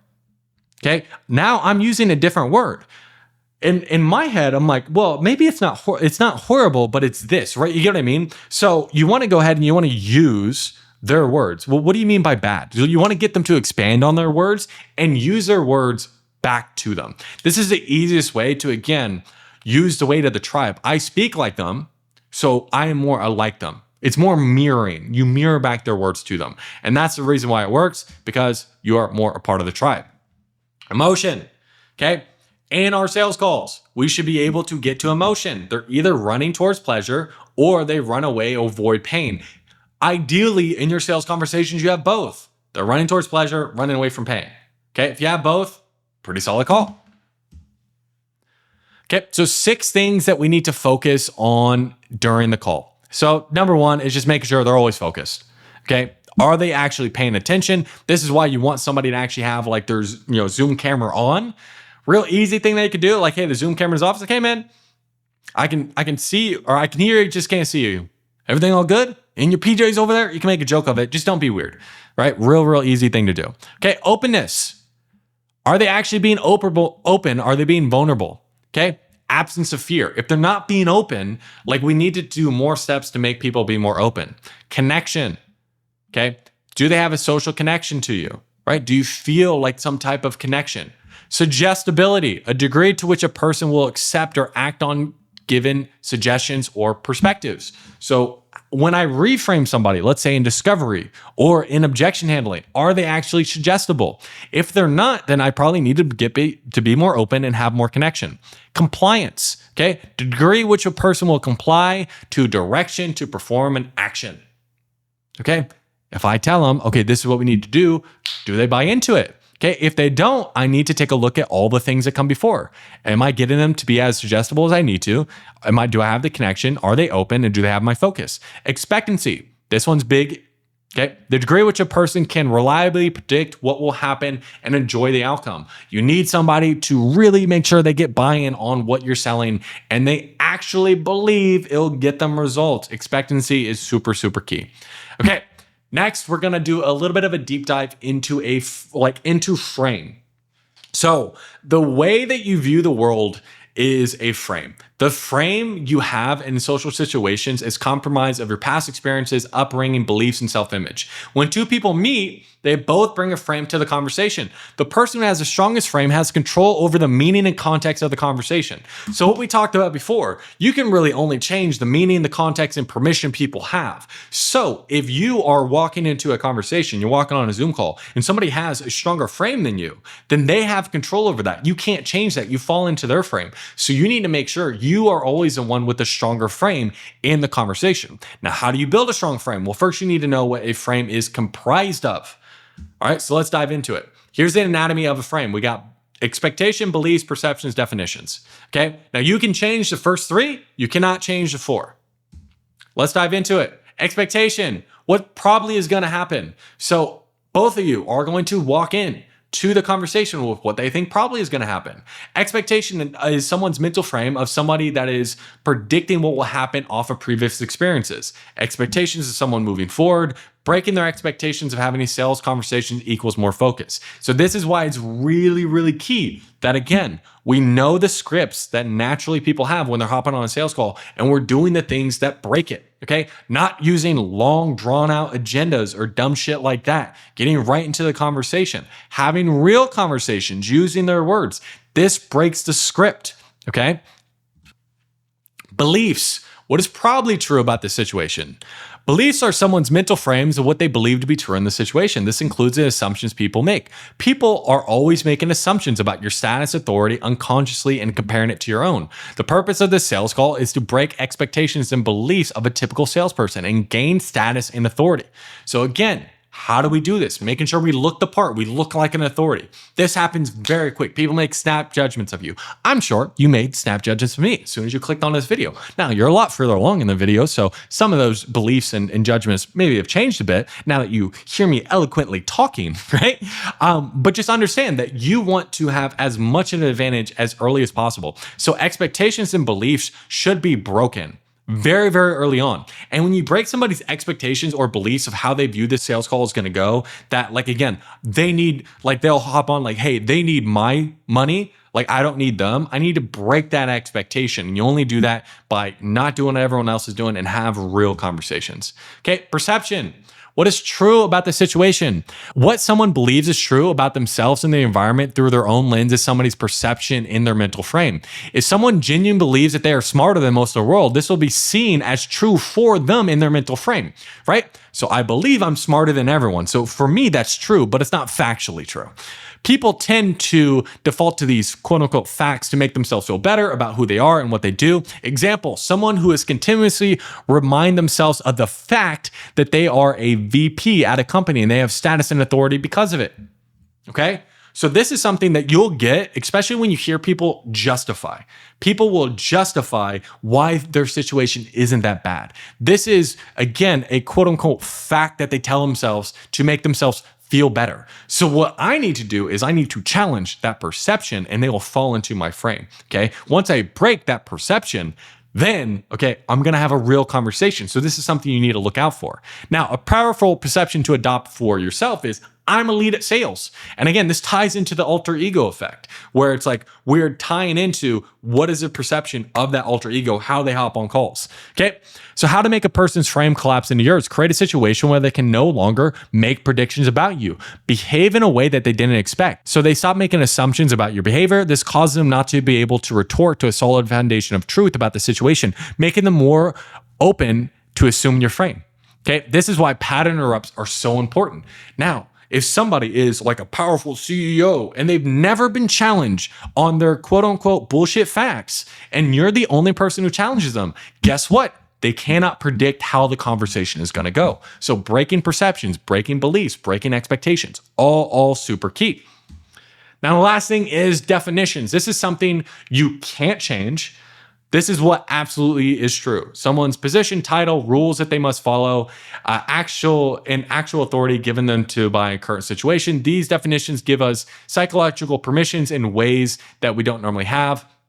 This is the most difficult part of someone's frame to change. So it's like you cannot change the fact that I am a male in the United States. What you can is you can shift how important that is, right? Like let's say, if you're selling me something to where it's like I would think that wouldn't be something that I would buy, you can change how important that is. Okay, you can't change definitions, you can change how important definitions are. Okay, so here is an example if all this isn't quite clicking yet. Okay, so example, prospect asks, why should I be working with you, right? Have you heard that one before? They're trying to push you into their frame, okay? They want to have you crumble. So their expectation is this person is selling me something. They'll probably act like other salespeople. Their belief is they'll talk to me about the features and benefits of their service. I'll be able to ask them questions and determine if I have to make a decision to buy. Okay. Perception. I've done this before. I'm not a pushover. I won't make decisions without knowing all I can and taking a few days to think about it. I talk to salespeople who needs me and needs my money. This person needs me, right? Again, like those are facts, not real. Okay, definition. I'm in a position to say no, which is always going to be factually true. But again, I can change how important that is. So what most people do is they feel the need to assert themselves or try to take the frame back. They don't give into the frame right away. What frame control is not, it's not controlling, it's not domineering, it's not concerned with like status or hierarchy or positions of power. Composure is the main ingredient to having a strong frame. Nothing ever being a problem. You need to calmly break out of their expectations and beliefs that will allow you to start shifting their perception. Something that I highly recommend you do is you can see a very, very clear example of composure. Calmly changing people's frame and calmly causing people to fall into their frame by watching the Andy Griffith Show, right? It's an old TV show, but Andy Griffith, it's an old TV show where he's a sheriff in an old town and all this crazy things are always constantly happening. And he is so calm and convicted in how he feels about things. And he's never domineering that naturally everyone just falls into his frame. That's how it should be. It should never be like a shouting match. It should never be like butting heads. It's all calm, okay? And having such a strong frame that people naturally fall into it. Okay? So what prevents you from having a strong frame? Okay? Fear of social judgment, fixation on how you're being perceived, and deriving your identity, confidence, and self-worth from social feedback. Okay, so let's dive into each one of these. So if you're fearful of what they might say, again, you're not going to say the things you need to say. Okay, if you're fixated on how you're perceived, how people view you, again, you're not going to do the things that are required. And if you get your confidence, your self-worth from social feedback, like, hey, I only have confidence, I only have self-worth if this deal closes or doesn't close, then you're going to have a bad time. You need to shift what an actual outcome that you can view as being good. The outcome that we should be viewing as being good is, did I actually have a good call or not? Whether they closed, whether they didn't close, like honestly, like that's irrelevant. The score will take care of itself, but did I have a good call? Did I not have a good call? Okay. That's how you go ahead and you gauge your success. Okay, so we need to understand like competitive versus collaborative. So competitive mindset, we're concerned with like hierarchy, status, control, power, social standing. Collaborative mindset is a leader's mindset. We see their interaction as collaborative effort to bring both people up. Okay. So for example, if we go through like this example and they say like, hey man, like why should I be working with you? Like, and if we break the pattern and it's like, we don't do it in a way that's like, we're not like super challenging. It's like, well, why would you even ask me that? It's like, well, hey man, like to be frank, like I don't even know if you should. Like what we do is like fairly custom. So it's just really going to depend on like what you need and really where you're going just to see if we can help. Like, so would it make sense if we talk about that? Right? That breaks the expectation of, oh, this person needs my money. Okay. And it's in a way that's collaborative. Like, hey man, what we do is custom. We don't have a one size fits all. Right. What do you want? And it's back on them. Take the focus off us, put it back on them, and we can be collaborative with it. Okay. Certainty is going to be one of the biggest shortcuts to help you get more authoritative in your conversations because humans look for certainty and most lack it. When someone is speaking and behaving with more certainty than we are, we assume that they couldn't live their life unless everyone is totally okay with this behavior. So confidence and certainty is using the weight of the tribe. Like I'm sitting here talking confidently and with certainty, and you assume, again, even if you're not thinking consciously about this, and I know a tactic shown is a tactic blown, right? But you assume just like naturally, like, okay, he must be speaking confidently about this because he said this shit before and people reacted well to it, okay? Like that's why it's so enticing. And when you're talking about confidence, confidence comes from like comfortability. Okay, so the more comfortable you are in a search situation and the more certain you are that you're gonna have good outcomes, that will increase your confidence and certainty. Okay, even when you're one-on-one with someone, we still have the weight of its tribe behind you. If you behave confidently and with certainty, then they assume thousands of people have actually gone along with it, that you don't get pushback. And if you come across hesitant, okay, if you come across a little timid, they assume people push back. That's why you might hear a question that I use or another sales trainer, whatever it is, and they ask it, they get good answers. And then when you ask it, right, you come up to it like a bitch, okay? And then you get pushback, of course, because even like they're not thinking about this consciously. They're thinking about this subconsciously. It's like, okay, he's timid asking this question. Therefore, most people give him pushback on it. I'm gonna give him pushback on it. But if I ask a question very confidently, same exact question, they're gonna follow along with it, right? Because certainty, people will fall into certainty. Okay, 4 frames that always win. Okay, 1, the father, the big brother. This is the one that I recommend using always.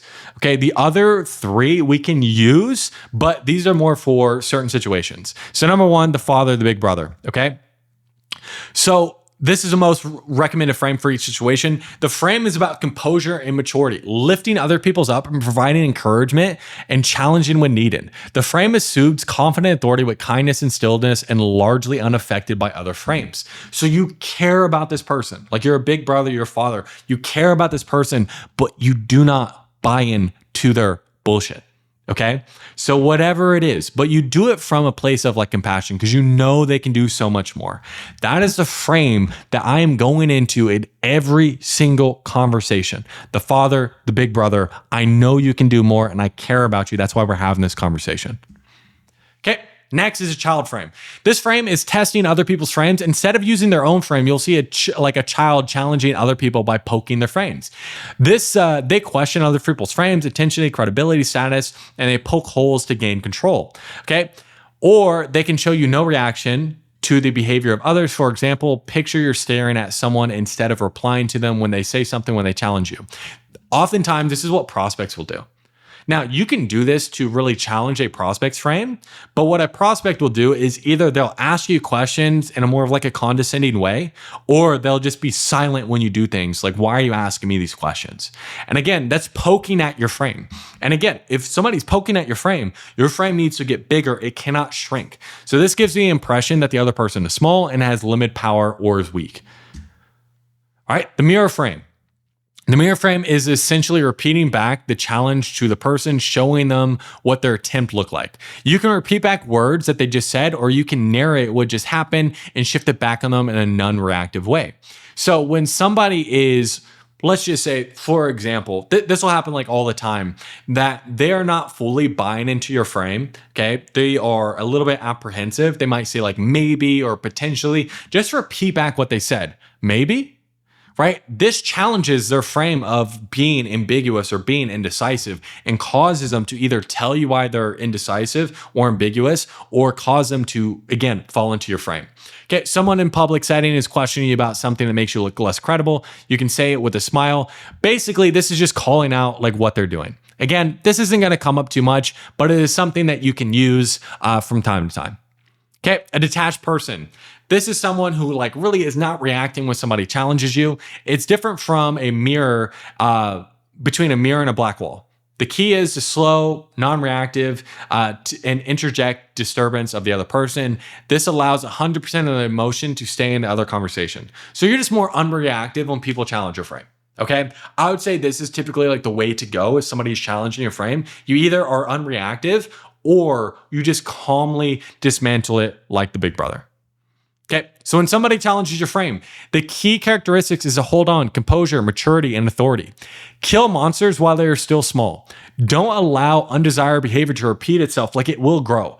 Every repetition of this behavior will be rewarding and will increase their confidence in acting that way. So if somebody is a chatterbox and they're going on long explanations that is taking you away from the actual sales conversation and causing your call to go super longer, the quicker you cut them off, the better, because the more they do that, the more confident they are in it. If somebody challenges your authority and we don't do something to react to it, the more they're going to get used to it. If somebody is lying to you, okay, they're not being as open. If we don't challenge that, they're more likely to do it. Okay, so when someone is accusing you or questioning you or attempting to frame control, never respond by defending yourself or speaking about yourself. Instead, use these. You feel really strongly about this. It looks like you have a lot going on. You definitely have some persuasive comments. These questions seem to come from a good place. I bet you have a lot on your plate. You seem to be concerned about this. Okay, it's not often I see such an emotion, right? It's pretty rare. So these are just statements that undermine them challenging you, okay? Warning shots. Usually not necessary and oftentimes overkill, okay? But sometimes it'll get to this point. You just ask the question, hey, was your intention to be rude? So if somebody's being a complete dickhole to you and it's like you do these other things to diffuse it and they're still a dickhole, like, hey man, was your intention to be rude? Right? We can be more direct at that point. Typically it's not needed. All right, so that is going to be the training on human behavior. Next, we're going to dive into what is the actual structure that we're going to use to speedrun our goals. All right, next, let's get on how do we actually plan to hit our commission targets. Now that we actually sat down, we made what our commission targets are, who we need to be to get there. Now we need to understand, okay, what are the exact action steps we need to do in order to get there? Okay, so really, let's go through. I have a presentation here, how to speed run to 50K per month. Now, this is an action plan like I had when I was stuck around like 30K or so per month, like I wanted to get to the next level. It's again, we got to take a look at what is your lowest hanging fruits and what's going to be the quickest way to get there. So as far as like number 0 is ground rules. So this needs to be a 90-day sprint. There's no distractions. There's no new opportunities. There's no rule hopping.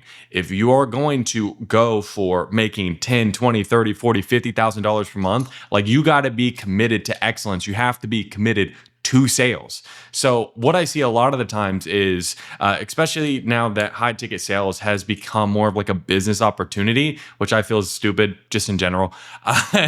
Like they treat it like other business opportunities where they're in the back of their mind, they're like, oh, well, let me hop to this thing, maybe start an agency, whatever it is. Any business opportunity works if you actually put in the work to make it happen. Now, some are easier to make work than others. And I feel like sales is something that translates into everything. So if I had to pick one and like, hey, this person has like no business experience, I'll tell them like, hey, just start selling shit. But they all work if you put in enough work. So the biggest thing is like a 90-day rule. Put in the fucking work. That's going to be the big thing. Also, we need to make sure we're tracking every key metric daily. Now, when we're talking about the key metrics, some of it's just going to depend on what the key metrics are for you, if you're a setter, if you're a closer. But typically, let's say if you're a closer, it's going to be like sets booked, okay, show rate, close rate, commissions earned. You also want to track, objections. What objections did you get and how many were you able to overcome? Okay, so every single week, you need to identify the single weakest skill and build your drills around that. So what I see a lot of the times is people try to fix way, way, way too much at once. pick the lowest hanging fruit that is going to give you the biggest lift and attack that relentlessly. If it takes you more than 1 week, spend more than 1 week doing so. What you don't want to do is try to change everything at once. We don't know what's working, what's not working. And God forbid, just because you're changing everything all at once, our sales drop. Okay, so we got to be strategic, focus. What's your lowest hanging fruit? How do you know what your lowest hanging fruit is? Again, give self-diagnosis in terms of, and we'll go over the skills we need to take a look at. And we also need to take a look at our numbers. Okay, numbers are super, super key. So number one, we got to make sure we choose the right vehicle. So we have to make sure we're on a right offer. Now, these are going to be general guidelines. Depending on your goal, this can change. So for me, like $50K per month, okay? So the price needs it to be at least $5K to $20K, the core offer. Now there should be upsells on the back end as well, so I can get more lifetime value out of each client. That way, again, like each client coming in, I can make at least $1,000 off of them. So that way I can, if I make 50 sales per month, then I'm hitting my goal, okay? So commissions needs to be at least 10%. I've helped people negotiate higher commissions, 15, 20%. If you can get it, fantastic. If there is an equivalent base, like you can do that. I tend to stay away from bases just in general. I want more of an upside, not a base, plus commissions. So demand, I would say on the offer, at least 120 qualified inbound applications per month, or they have strong paid traffic and you're able to self-book through outbound in order to get so. Also, proof. Offer has a clear case studies and clear ROI. So your shit needs to work. Now, if you're selling a non-ROI offer, that stuff is going to work as well. I will say, just in general, those are going to be a little bit tougher sales. But if you get good at selling non-ROI, I have tons of people who sell like fitness and different things like that, make really good money doing so. They just have to have proof. You have to be selling something that actually works. You know what I mean? That way you actually have conviction while you're selling it. So if your offer doesn't hit these, change rooms. Do not grind harder in a bad vehicle. Warren Buffett said it best. It doesn't matter the boat. Okay, it doesn't matter how hard you row, it matters the boat that you're in. So if you're in a bad boat and you can't see, if you go through the numbers, you backward engineer your goals and you're like, hey, the current offer I'm on, there's no chance I'm gonna be able to hit these goals. Either you got two options. Number one, you just change offers completely. Now, I would recommend do not change offers. Do not jump in another offer until you've seen the back end. Or number two, you take on two offers, just depending on the volume, okay? So how do we actually reverse engineer your target? Now, I'm going to work with easy, fast numbers. So let's say, for example, 50K per month. That's a goal. Let's say I get 3K per commission on each sale, 17 sales like per month. At a 60% show, it's 29 shows, or 60% close, that's 29 that I need people to show up. At a 7% show rate, I need 42 booked a month. That's about 10 to 11 per week. So that's 2 to 3 book calls per day consistently. This is your math. It's non-negotiable. There's no guessing. Now, when we're talking about the commissions, you also want to keep into account your upsells and what's the lifetime value of that. Because over a long enough period of time, it equalizes. So it might take you a few months in a new offer to get to the point where it's like you get the full lifetime value. Let's say there's a 3-month program and then there's a mastermind on the back end that you can upsell. This all goes into your math. Okay, what is the current, like what's the lifetime value like per sale that you are getting? You want to have a clear understanding of that. Okay, what is your close rate and what is your show rate? Okay, this is what you need. Now, in terms of, you should be always focusing on improving like show rate and close rate as well to make it to where it's like you don't have to get as many book calendars per day, but you need to understand what your current math is and is your goals that you have, is it feasible on the current offer? Now, you could be getting the right amount of volume, but your show rate and your close rate is shit. That is a skill issue. So you have to take a look at it. Okay, so you need to build the meta learning map. So understand, I would list out every single skill set that moves the needle when it comes to sales and rank order yourself on a scale of 1 to 5 on how good you are in each of these processes. Okay. So if you are a setter or a hybrid, how good are you on a 1 to 5 on prospecting and actually booking sets? Rank yourself, okay? Systems, and I will say I've worked with so many salespeople, most salespeople, most closers are lazy or they do not actually know their systems. I'll give you everything in terms of like the systems you need to go from a 1 out of 5 to a 5 out of 5 if you actually just do it. Okay.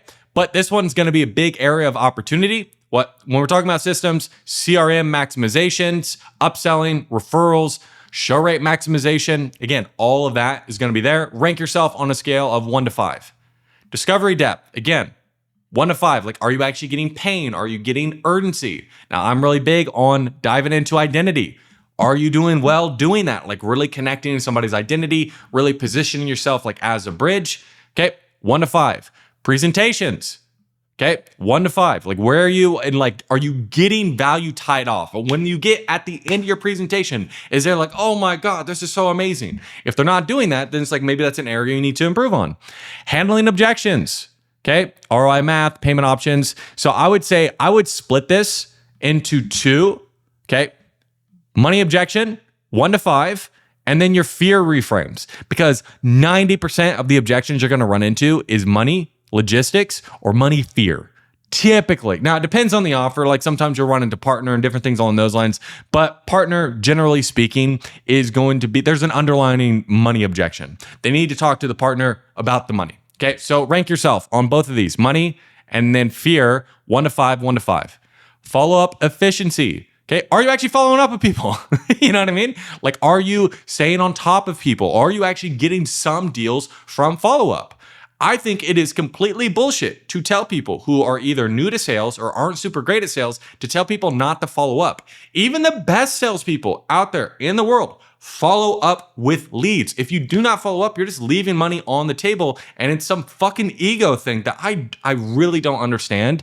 It's good to hear. It's more of a marketing thing. That's really what it is. It's more of a marketing thing. People tell you like, hey, like I'll teach you how to never have to follow up again ever in your life. It's like, you're just gonna miss money. Even if like your discovery is like perfect and you close as many people as humanly possible on one call deals, there's always going to be people who didn't have the money that find the money. Okay. So follow up, making sure those systems are in place. And then state management. Okay. What is your mindset? Focus. Are you recovering?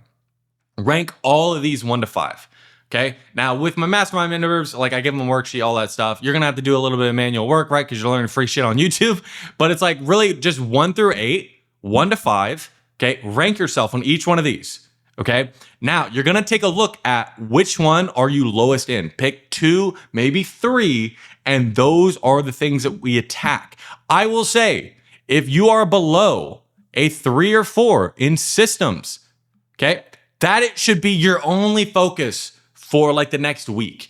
And take what I'm about to show you in terms of building out the systems and just do that. If you take nothing else from this video, you will make so much more sales from that, right? And hopefully you take those sales and you're like, hey, Christian, get me better at actually like closing them. And then we'll talk about that. Okay. But if you just do nothing else from this video, like I'm going to give you just a dense amount of information like on the systems. I got all the tabs loaded up. We're going to run through it. It's going to be great. Just take that. But again, take a look at all these, like what's the lowest hanging fruit? And again, like those are going to be things like you attack and attack it until it's at least a 3, preferably like you get it up to a 4. Okay. And that's the only focus for the week. Okay. So you want to install a apprenticeship loop where you're constantly getting better. So the way we got to think about this is you want to have a daily action plan. Okay. Now we went ahead, we set the goal. Let's say, for example, $20,000 per month. Okay, $20,000 per month is the goal in commissions. Now, I'm going to set a daily action plan that would make it unreasonable. Okay, this is what I'm going to take everyone that I work with through. Make it unreasonable that you don't achieve $20,000 per month in 2 months. Okay, 2 months, maybe 1 month, how ambitious you are. Okay, and like here's an example: like 3 to 5 book calls minimum, 1 hour of skill drilling, see below, 1 call review, sell for peer feedback. Follow up on every stalled deal, making sure you have the other systems and everything in place. If you don't have that, again, what would make it unreasonable? Hey, if I do these action plans in 2 months, I want to hit $20,000 per month. Okay. Then once you have that, take away the 2 months, because time frame can either do 2 things. Number 1, it puts undue stress on you. You're like, oh shit, I got to get this done in 2 months, or it gives you a level of comfort, right? We don't want either. We don't want undue stress. or we're pressing on calls and we don't want undue comfort, you got to get after it. So then you just focus on doing the daily action plans of what would make it unreasonable. And the score takes care of itself. So if you do that, the score will take care of itself. Then weekly. Okay, so we need to make sure that we're reiterating on the plan weekly and we're constantly improving what we're doing. So weekly, okay, you want to be changing what exactly you're drilling. So you pick your weakest skill, you design drills, and you hammer it daily. Review your KPIs on Friday, adjust next week's focus. Test one change a week. That's it. So in terms of one change, there's a caveat to that. So one change on the call, one change off the call. Okay. Now, if you don't have the systems in place, just get that in place. You need a baseline. But then once you have the baseline, you want to be constantly improving it. So let's say, for example, you don't have a show rate process in place. I show you the show rate process and it's like you're at 60%. Then we want to make one change in the show rate process, take a look at the numbers, did it improve, did it not improve? That's the only thing we're going to change in terms of the systems. Then we make one change on the call, right? Whether it be the money objection handling, like we're drilling that shit. Did it improve, did it not improve? Okay, we're doing this by system. So that way in 2, 3, 4 months, you only see increases and it's like you have a 50, 60, 100% bump in like what you're doing, okay? But it's a weekly process. You need to think about this strategically. Okay. Here are some examples. So each day, drill one consistent until it improves. Low show rate. Okay, create and update a reminder sequence. You can send videos or SMS pre-call. Okay, track it. Okay. Close rate low. Review 3 winning calls from top performers. Role play key sections. Ask questions on coaching calls. That's if you're in a coaching program, or ask questions to the manager if you have a manager. Review own calls. I would say this one is the biggest one. This should be just mandatory if you want to get better at it. Review one of your own calls every single day that you're taking sales calls. Okay. Thin pipeline. You're not talking to as many people. Add at least 30 minutes a day to outbound booking people or upsell past clients. Call people that have already given you money, that are happy. Say, hey, bro, you want to give me more money? Or, hey, bro, do you have a referral? Somebody else who wants to do this? Now, I'll take you through exactly what to say. But even just doing that, right? Like no tactics whatsoever, you'll make more money. Make sure to add in checking calls, right? This is more a part of like the system.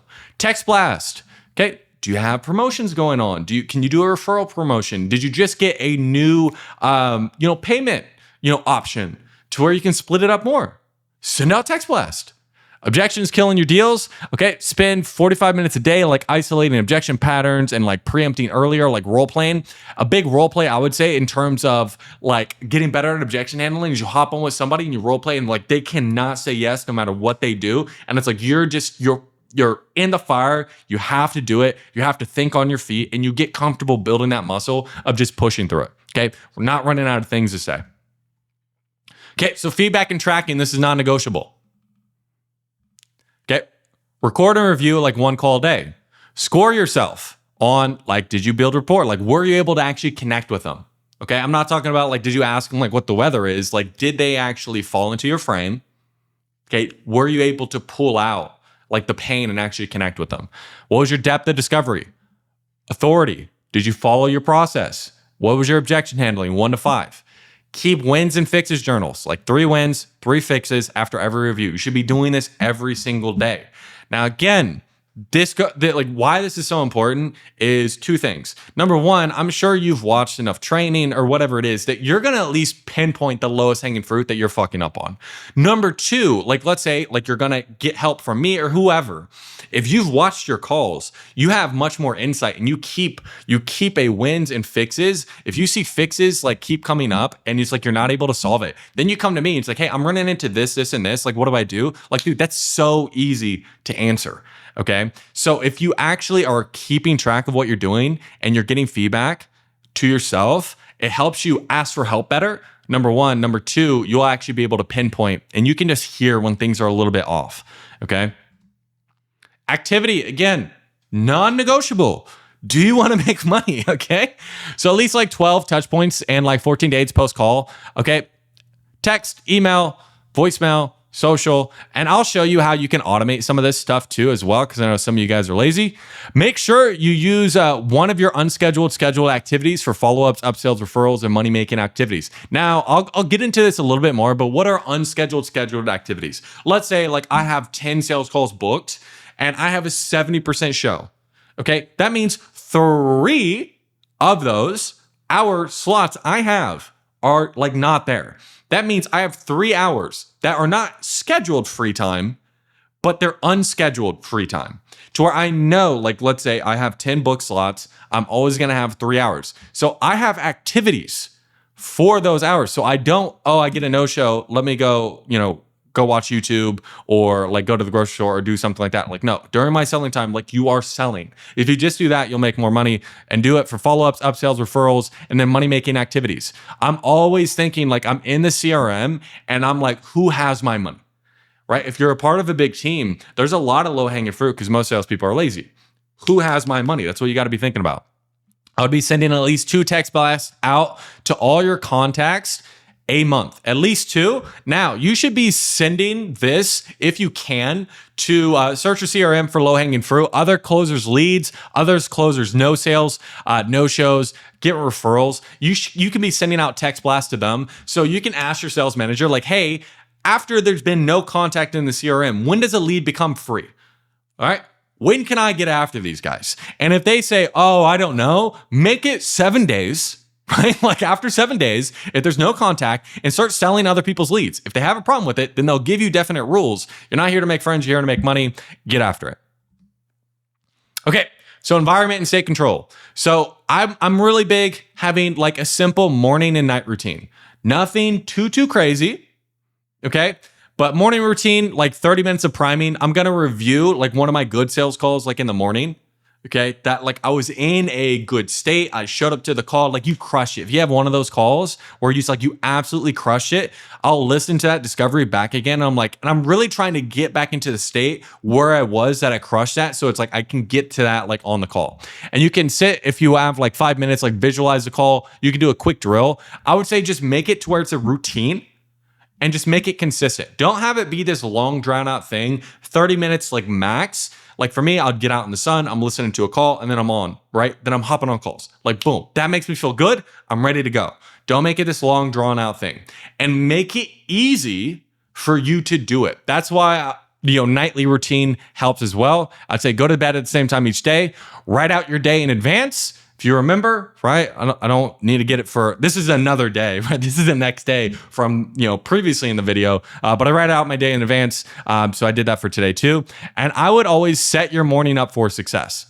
So here's the biggest thing, right? Like, so for me, I know if I get a little bit of sun and I listen to something, right, like a call or whatever it is, I'm going to be feeling good going into my calls. So what do? Okay, few things. Like number 1, I grab my phone and it is outside of my room. Okay. So, cause I know if my phone, like my alarm, it's easy to press snooze and just like go back to sleep. Yeah. My fiance really loves to cuddle. She can lull me back to sleep. So it's like, no, I have to get out of bed to go turn off the alarm. And then, well, guess what I did the night before? Like I set out a shirt, shorts. I wear like the same thing every day. And I set out my sandals to where it's like, I can just go out and get out in the sun. My headphones are right there. And it's like, boom. Like just from that alone, I don't want to be thinking in the morning. Especially like the first like 10 minutes, I don't want to be thinking. It needs to be more automatic. And if you do those things, then the likelihood that you have a good day is going to be much higher. You don't want to just be doing it off of willpower. You want a system in place that makes it easy for you to have a good like morning routine. Again, don't make it too crazy. I would say 30 minutes max. Mine's like 15. Okay. So remove all non-sales work from your peak performance window. Focus is more about removing than adding. Make it hard to slack off. Create hard hours and stick to them. Okay? So again, not willpower, systems. If there's anything I can just drill into your head, it's just systems. Makes everything so much easier. So like for me, like if I go on my computer right now, just because I have the self-control app, I can't get on like social media, YouTube, anything along those lines. Okay? Same thing with my phone. I have the Opal app. Okay, so freedom.to, like this is good if you have like an HP or like a PC or something like that. It doesn't really work well with Mac because you can just quit it, right? Because it's an application. The self-control app is really good for Mac because like on the computer, it doesn't matter if you quit it or whatever it is, it will still make it towards like you can't access websites like YouTube or whatever it is, whatever is distracting. Same thing with Opal. Now for Opal, I think you got to pay for self-control app. It's free, but this helps me a ton. All I do is I just set my work hours. And during that time, there's no way I can get on distracting apps. So it's either I sit here and I stare out into the abyss or I work. Like I got to choose one, right? And I'm more likely to choose working and staring out into the abyss. The problem is like you're giving yourself too many options. You're like stare out into the abyss, working, right? Like dialing or like YouTube, Instagram, all this shit. Like all that stuff like gives you so much dopamine. Obviously, your brain's gonna choose that. You just gotta take away the option, man. If you take away the option, it makes it easier for you to follow it, okay? And then for me, what really helps me is a weekly recharge. 1/2 day off completely away from screens. Typically, I'll do this Sunday night. Me and my fiance will go out, probably get some Korean barbecue. I'll eat so much, feel sick. That seems to be a good routine for me to where Monday I hit the ground running. So for me, 1/2 day is always enough. You got to gauge this a little bit. There are times where I was taking Sunday completely off, but now I work like 5 hours on Sunday, take the second half of Sunday off. You just got to find out what works for you. I would say I would take no more days off than like 1 day, right? Don't be a bitch, okay? I think 1/2 day, at least for me personally, that's enough. For most people, I'd say that's enough. But I would say completely try to remove yourself from screens. So here is the 90-day sprint phases. Day 1 through 7, like get the math right, build the systems, and then start the skill drilling. Okay, and then day 80 through 60, it's just about volume and refinement. It's just about, believe it or not, doing the work, okay? So raise show rates, close rates through feedback loops. And then once you have a good feel for this is when the creative active phase begins. So this is when you test advanced tactics, okay? You mentor a junior rep, you start teaching. This is when you can start to take the principles that I'm gonna show you and start making it your own. So it's good at the beginning to like get like more of like, hey, just like the basic things like in place, but then you wanna make it like more of your own. You want to actually seem like a genuine human like on your calls. And the only way you're going to be able to do that is if you reiterate on these actual processes. All right. So next, we're going to dive into systems.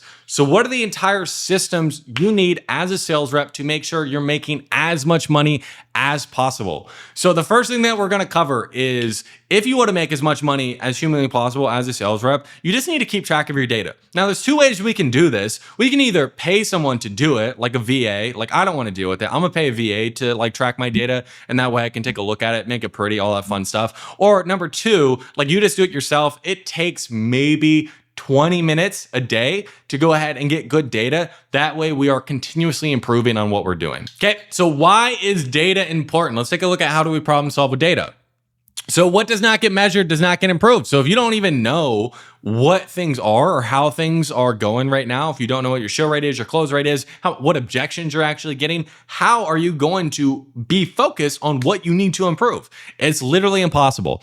It helps us make unemotional decisions and problem solve. So yes, you want to get to people's emotions on calls and you want to have like an emotional feel, but the sales process as a whole needs to be an emotionless, just, dead machine. You get what I mean? Like it does, like there doesn't need to be emotion into it. Like we need to understand, we need to take a look at the numbers and we need to attack the numbers. That's the way things get improved. Don't make an emotional decision when it comes to this. For example, let's say you really, really, really hate when you get partner objections, okay? And over the past week, you lost 3 partner objections, but, right, you don't mind getting money fear objections and you lost 10 sales to money fear objections.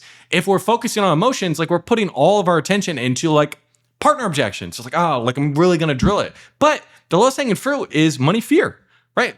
10 versus 3. Like, and you're only going to be able to do that if we look at it as an unemotional, we're doing it unemotional and we're problem solving. Example, right? Oh, I just made that example. Okay, cool. You need to put most of your focus on preventing and overcoming fear money objections to make the most gains. So I'm not making enough sales is a problem that can't be solved. Like, hey, I'm just not making enough money. I'm not making enough sales. Like, ask yourself, like, why? am I not making enough sales is a much better question. The quality of your life, the quality of your outcomes comes down to the quality of decisions and quality of questions that you ask. So track and understand what you're losing out on sales the most. Which objections do you get the most and can't overcome? Is your show rate low? Is your calendar empty? Are you only getting one call closes and not following up? Track this shit. Okay. So rather than it's like, hey, I'm not making the money I want, ask yourself these questions. It'll help you come up with a solution. You can't be the person who complains about problems. You always have to be looking for a solution. Okay. You have to solve problems. That is your job as a salesperson, is you solve problems for other people. You help it easy for them to say yes. You solve other problems for them. Okay. You also have to solve problems for yourself. Find the problem, test one solution at a time to your problem, take massive action, look back at the data for feedback, and repeat. Okay, get feedback from me, right? Again, if you're getting like one-on-one help, and then you repeat. So average salespeople don't track their data, but we're here to be the top 1%. Okay, you're not here to be average. Set 10 to 15 minutes in your calendar every single day to do so. Again, if you're too lazy to do it, you better be making enough money to pay a VA to do it. You can't be lazy and broke. Pick one. All right, how do you do it? So number one, find the area of your sales process where you're losing the most amount of sales and commissions. That's like taking what we were taking a look at before. Okay, example, 41% show rate. Below standards. It should at least be 70%. So you're leaving 5K each month due to low show rate. Pick and test a solution. I think if I call each lead and send a personalized case study, more people will show. Okay. That's a pretty good guess. So what we're going to do, we're going to change one variable at a time. And hey, if we do it this way, are we going to get the outcome? Example, change one thing in your sales calls, digging deeper in consequence, and one thing in your sales confirmation process. Give it time. Test it with enough leads. I would say 20 to 30. Okay. If you literally change everything that you're doing, that's what I'm saying, a minimum a week. But if you have low volume, you might have to try it later. Or you might have to try longer. Okay, track data, use data tracker, track data daily. Okay, set emotions aside, objectively compare data before and after the change. Repeat these steps until the metric is optimized. Move on to the next thing that's costing you the most amount of money. Okay, so you want to take a look at the process as a whole. So let's dive into, if you don't have a process when it comes to show rate, let me show you just the baseline process that I'll have in place to make sure we're increasing close rate. So a couple key things to really keep a look at when we were talking about like show rate just in general and pre-call communication. Less is more, less text, less emails, less communication, less words. Okay. Fridays and the day before holiday, like call to double confirm. Really what you want to be doing like in your pre-call process is you want to, one, get them to spend time, like have them go over resources to make it to where it's much more likely that they show up and they're much more bought into what you guys are doing. And two, start a back and forth. Okay, so now you're an actual human being, so they're less likely to actually ghost you. Okay, so it depends on, let's say a lead lands on your calendar. We're talking about inbound leads at this point. If you're setting your own leads, it's a little bit different of a process, but let's just start from there. So let's say, for example, you have a problem and situation stated, like in the actual application, you know what type of lead this is. What you're gonna do is you're gonna send a homework page with industry specs, problem specific case study to their email. Okay, example, pre-meeting material. Hey, John, looks like you booked in a date and time, but possibly getting help with outcome. Here's how we help specific person reach specific outcome. It'll give you much more context for our call. Let me know if you have any questions. Name. Simple, straight, to the point. Okay, so if you, for whatever reason, in your application, it doesn't have the problem stated. Okay, you're gonna call them, answer, find out the problem. Okay, if they don't answer, you're still going to send a generic one that should hit most people. Then what are you going to do? After you go ahead and you send that right after, okay? Preferably from an iPhone if you're in the US, so you show up as a blue bubble. I tend to lean towards voice notes, but this is going to also work in text message. Or if you really want to do it, you can do a selfie video as well. I've seen selfie videos work really well. Hey, name, it's just name, title at influencer's name, team. Just sent you an email to go through prior to our appointment on day and time under pre-meeting material. Send, did you receive it? Okay, that's if you're sending it in a text. A voice note, I'll be a little bit more I'll go a little bit more in depth because you can get a lot more in, like with your tone. I'll typically say like, hey, John, it's just Christian over here with Christian Polk's team. It looks like you booked in about possibly getting help like with your sales. I want to say you made it to the right spot. I sent over an email showing exactly how we helped James go from 6K to 40K per month, like in commissions in just 4 months. And it's under the pre-meeting material. If you look it up, send. Okay, I'm gonna send the voice note. And then I'm going to send a text like, did you receive it? Okay. Now, voice note, I'll go a little bit more in depth, or selfie video, I'll go a little bit more in depth. But if it's just a text, if you want to be lazy, I'll make it a little bit more simple so they're more likely to read it. Okay. So if they respond, fantastic. You send a text, great. Chat, tomorrow, chat Thursday, whatever it is. Now, if they don't respond, 3 hours later, you can either set this up in a workflow, again, to remind you to do this in your CRM, if you're doing this on your iPhone, or if you're doing it through the CRM, then you can set an automatic workflow. I recommend if you're in the US, you do it from your iPhone. So workflow, so let's say 3 hours later, they didn't respond. You're going to text, hey, did you get my last message? Send. And just like either have an emoji pointing up. If they don't respond 3 hours later, you're going to call them. Okay. And then no answer, let's say 3 hours or the next day, you're going to send a breakup text and mark them free. Now, depending, you can add in another text here. I'm saying this is just going to be something that's pretty basic if you don't have something in place. You can send another text here where you say, hey, 3 hours later before this call, you're like, hey, are you leaving me out here in the cold? And then the next day you can call them and send them this. But the biggest thing you want to do is you want to get people who are not responsive, unlikely to show, off of your calendar. Because the two things we got to take a look at is like, yes, show rate is a thing, but we also want to take a look at slot utilization rate. Now, what is slot utilization rate? If I have 10 slots, okay, if I want to talk to 9 people at least a day, so I have a 90% slot utilization rate, but I might have to book 13 sales calls in order to talk to 9 people. So my show rate is, 9 out of 13, so it's lower, but my slot utilization rate is 90%. I always want to keep slot utilization rate very, very high. So that way I'm always talking to somebody. So, but if they answer, then you go ahead and you make sure they confirm. So, okay, so this is a day. If they confirmed, fantastic. The morning of the text, hey, do you have the Zoom link for our meeting this morning? Lead shows up, fantastic. High fives all around. Better fucking sell them. If they don't show up, 2 minutes after call time, hey, just text them like waiting for you on Zoom, ... 5 minutes after the call, you're going to call the lead twice. They join the call, fantastic, sell them. If they don't answer, okay, just like, hey, name, I'm on Zoom waiting for you to join, but I don't see you've joined. Here's a link again. I'll be here for 5 minutes, move on to my next appointment. Doesn't join, okay, let the SDR know if you have one. So like, hey, this person didn't join. Can you reach out to them, blah, blah, blah, blah, blah. And then if they don't join after that, then you start your planned unscheduled revenue generating activities. Now, oftentimes, like the first thing I would recommend is moving people up either later in the day or the next few days, like moving people up to fill that slot. So for example, if you're taking a look at like your calendar and you have a 1 p.m. on Monday, okay?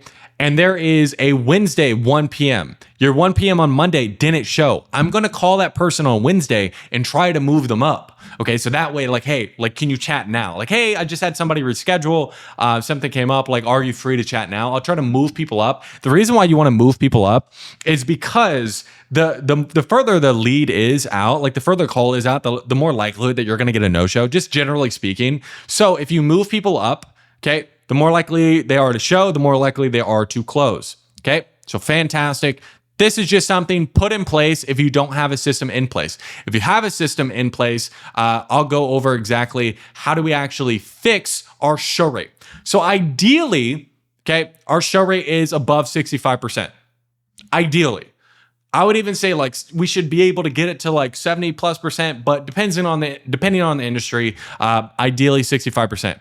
Like as a closer, there are things that we can control and things we can't control. Focus on what you can't control. You can't control the ad targeting, but you can control manual call confirmation process. So stop complaining about fucking leads and get after it. Okay? So start by changing one thing at a time in your call confirmation process and start by changing the easiest to fix variable that's going to produce the most results.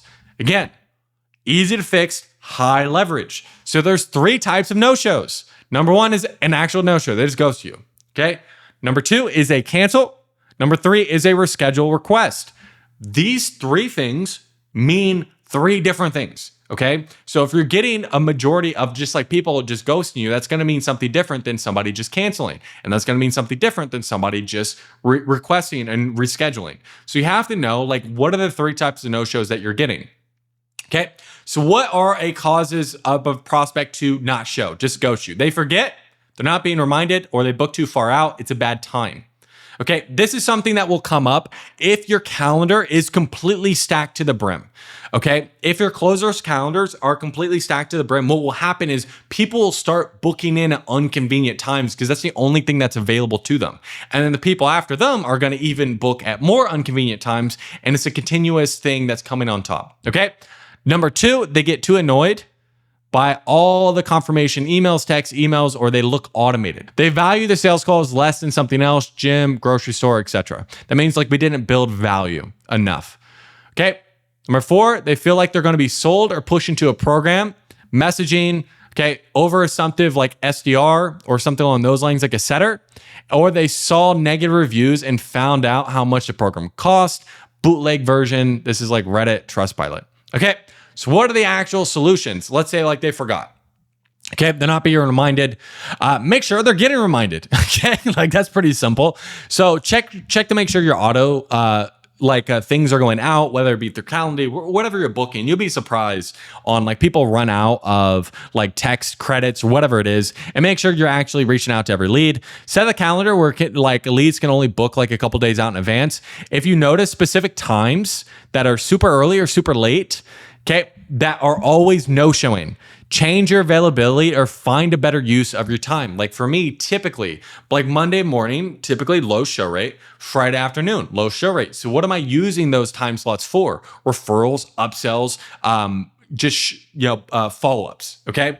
So you can find a better use for your time when it comes to this stuff. So number 2, like they're getting annoyed by too many confirmation calls, texts, or they look automated. Do less. Start removing text and making the text look more simple, looking less automated. Do this one at a time. Wait, check data, and make another change. Again, process. Number 3, they value sales calls less than something else, gym, grocery store. If you book your own calls, make sure to find a tangible problem and emotion on the first call. If your SDR is booking your calls, train them to get problems better. Okay.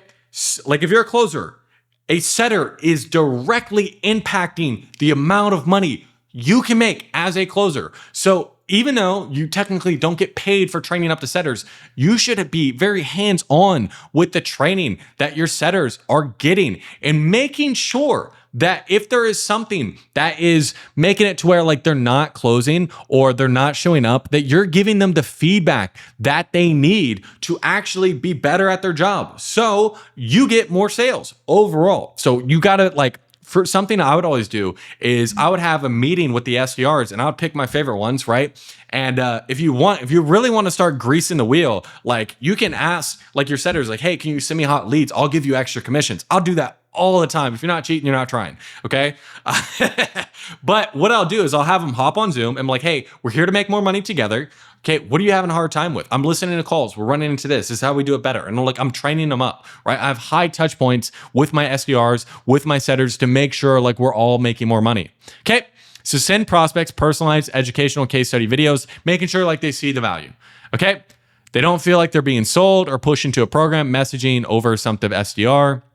Remove any assumptive, overly excited language in text or emails. Train the SDR better. Again, take them under your wing. They saw negative reviews or found out how much the program was. Reddit, Trustpilot. Talk to the owner or the manager to see if their reviews can be removed. Bootleg people can get removed. Talk to the delivery team to make sure they're doing their job better. Something I will add into this as well, that's something that really has helped what I've seen when I've worked with teams, is you want to get in front of the negative reviews, because sometimes you can't really remove any type of negative reviews, but you can get in front of negative reviews. Like you want to at least address it. Okay. Like let's talk about like Reddit, for example. You can go through and if you have a video, like a walkthrough video, like a breakout video, and just address what's going on. Okay, if like, hey, this is why this happened, blah, blah, blah, blah, blah. Look at all these great people that worked with us. So it's like, hey man, like we have a 99% success rate. We're all, like, you're always gonna have the 1% that don't succeed. All right, do you wanna be that person? No, fucking show up to the call. And a real easy way that you can do this, a real easy way that you can do this is get 20 to 30 sales call transcripts. Okay, sales, no sales, and you plug it in to AI and tell them like, hey, list the top 10 questions/objections that I get that is preventing people from moving forward, okay? Or causing people to not want to buy. It's pretty safe to say if people are hopping on the calls with these beliefs and like they're not buying, there's going to be a subsect of people who do not hop on the calls because they have these beliefs. So just doing that alone will help your show rate overall. Yeah, and I wasn't actually planning on talking about this, but I'll even show you what a good page like this looks like. Okay, let me pull this up here. So this is Jeremy Haynes. So he is somebody who does like marketing and different things along those lines. If you've seen his stuff's really good. Talks a lot about marketing. But if you notice, like, okay, this is like a confirmation page that he has like for his master internet marketing program that like teaches people like internet marketing, all that fun stuff. So basically in the thank you page, he's answering frequently asked questions of like, hey, how does this program work? I'm sure he got that a lot, or his salespeople got that a lot. Hey, like what niche is this best for? Okay.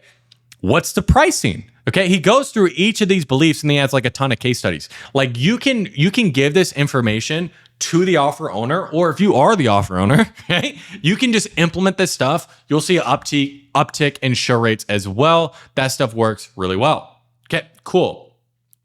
So then we got to take a look at, okay, now that we understand what's holding us back, how do we have steps to increase show rate? Okay, so book on your own calendar a test booking and go through all the communication that your prospect would be getting. Sometimes, okay, we don't even know what the prospect is going through. So once we actually understand what the prospect is going through, we can start to see where the gaps are. Okay, set a hypothesis on what thing could be the biggest variable that's causing low show rate. Make one change, test with 20 to 30 calls, and compare show rate. Repeat until this is 65+%. Again, it's a process. All right, next we're gonna talk about follow-up principles and what to do when a lead ghosts you. Okay, cool. So follow-up principles. People forget, shit happens. It's not personal. Take your emotions out of it. Assume they got busy. You'd never want to take anything when it comes to sales, just in general, like it's personal. If you take it personal, you come across like an emotional bitch, you'll lose sales because of it. Okay? It's best to get people on the phone, call them. It's hard to handle objections over text. If you text them or email them and they respond, call them right away. Get them on the phone. They like hearing your voice, your tone. They can hear your intention. Okay. If we're just sitting there and again, we're trying to handle things like over text, or like I've seen too many deals lost because we're just trying to handle things over text just because we're being lazy. If they send you a text and an email out of the blue, call them right away. If they don't answer, respond back with the text and email to get them on the call. Always make it in their best interest. Dangle a carrot for them to hop on a call. Example, I talked to my wife and we decided it's too much money. Okay, call, no answer. Okay, that's not an issue. Just so you know, like we can be a bit flexible when it comes down to the investment to make sure the numbers work for you. Think it'll be worth a 5-minute chat to look at the numbers and see what we can do to get you outcome? Right, I'm dangling the carrot like, hey man, we can make the numbers work. You want to chat about it? Get out of your comfort zone. Don't get in your head about being pushy or needy. Drop your ego. Don't be a pussy, right? Don't be a bitch. Put in the work, right? If you want to make money, believe it or not, you have to work. Okay, understand, people don't know you. They don't think about you, or they don't care about you. Everyone has their own lives going on, okay? You'll make more being persistent when it comes to follow-ups, being timid and passive. Follow up with everyone forever, always. For example, this is what really like crystallized this in my head. Like Ryan Serhant, okay? He is a famous salesperson. He runs like billion-dollar listings on a TV show, whatever. Like dude makes millions and millions of dollars selling real estate, okay? Millions of years in commissions. He runs a real estate empire and he still does follow up relentlessly. And he told Matt Ryder a story, and he gave it to all of us about with no automations. He followed up with one lead every single week for over 7 years with no replies. None, absolutely none. Okay. And then finally, they got back to him after 7 years of him sending them emails manually. And he made over $1 million in commissions because they bought 2 houses with him. I think he made over $2 million. Don't quote me on that, but I definitely know he made over $1 million just following up with one lead relentlessly for 7 years. Okay? So it probably took out of his week 5 minutes, right? So it's 5 minutes worth it to get a couple $1 million like in the bank, right? You know what I mean? So follow up with everyone always. You are not too good for follow up. If Ryan Serhant, who makes more money than any sales trainer that you're seeing out there, he makes more money than me, right? If he's not too good for follow-up, like, dude, I don't have the ego to say I'm too good for follow-up, okay? So be everywhere. If they don't respond back, email, text, calls after 5 times, find other ways to contact them. Call, text from a different number, find them on Facebook, LinkedIn, Instagram. Now here's like the cadence. Typically, let's say when a ghost or a lead just has ghosted you. For the first 7 days, you want to follow up like something every day. Okay. Second week, maybe every 3 days. After that, every 7 days, and then maybe like once a month. Okay. Like staying on top of them. So here is what we actually do. Like the SOP, let's say a lead ghosts you. So first things the day, like let's say you had a follow-up or whatever it is, you're going to call them twice. Do not call them 3 times. You're going to mark as spam. Call them twice because, do not disturb. And then you're just going to text, bump it with a question mark, whatever it was, right? If you had text communication with them before, it's like ... question mark. Okay. If you have no text communication with them before, just say like, hey, it's Christian with XYZ company. You missed my call, ... question mark. Okay. Something super basic, super simple. Again, number 2, day 2, call them twice. Use humor to open them up. Hey, everything good? Starting to wonder if you got abducted by aliens or something. Or are you leaving me out here in the cold here? Right? Freezy emoji, okay? Follow-up should be fun. That's the moral of the story, right? Because like what you really want to do is you're wanting to break patterns. Okay, break patterns. Get them to actually engage with you. Okay, I send memes like all the time when I'm following up. Okay, and people will respond just because the meme's funny. And I find it absolutely hilarious to send people memes. Okay, I find it funny, so I'm more likely to do it. So make it to where you're more likely to do it and you're more likely to get response. Okay, so call, text, a GIF to lightheartedly follow up, right? Like the Mr. Bean, looking at his watch. Oh, my watch is over here, right? Like, hey, what's going on? Like, just waiting over here. Like, that's all you send in a text, just a meme. Or like Kermit just like looking out on the glass. Like something, right? Something really lighthearted. All right, day 4, text. Hey, I tried to get back, but I didn't hear back from you. Where should we go for here? I'm available for the next few hours. Or you email blank or quick question. You email them the same thing. Okay? Simple, straight, to the point. Day number 5. Okay, you're going to call them again.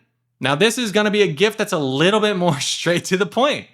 Not sure if you're really busy or just ignoring me. Okay, you not getting back to me, this meme, hilarious.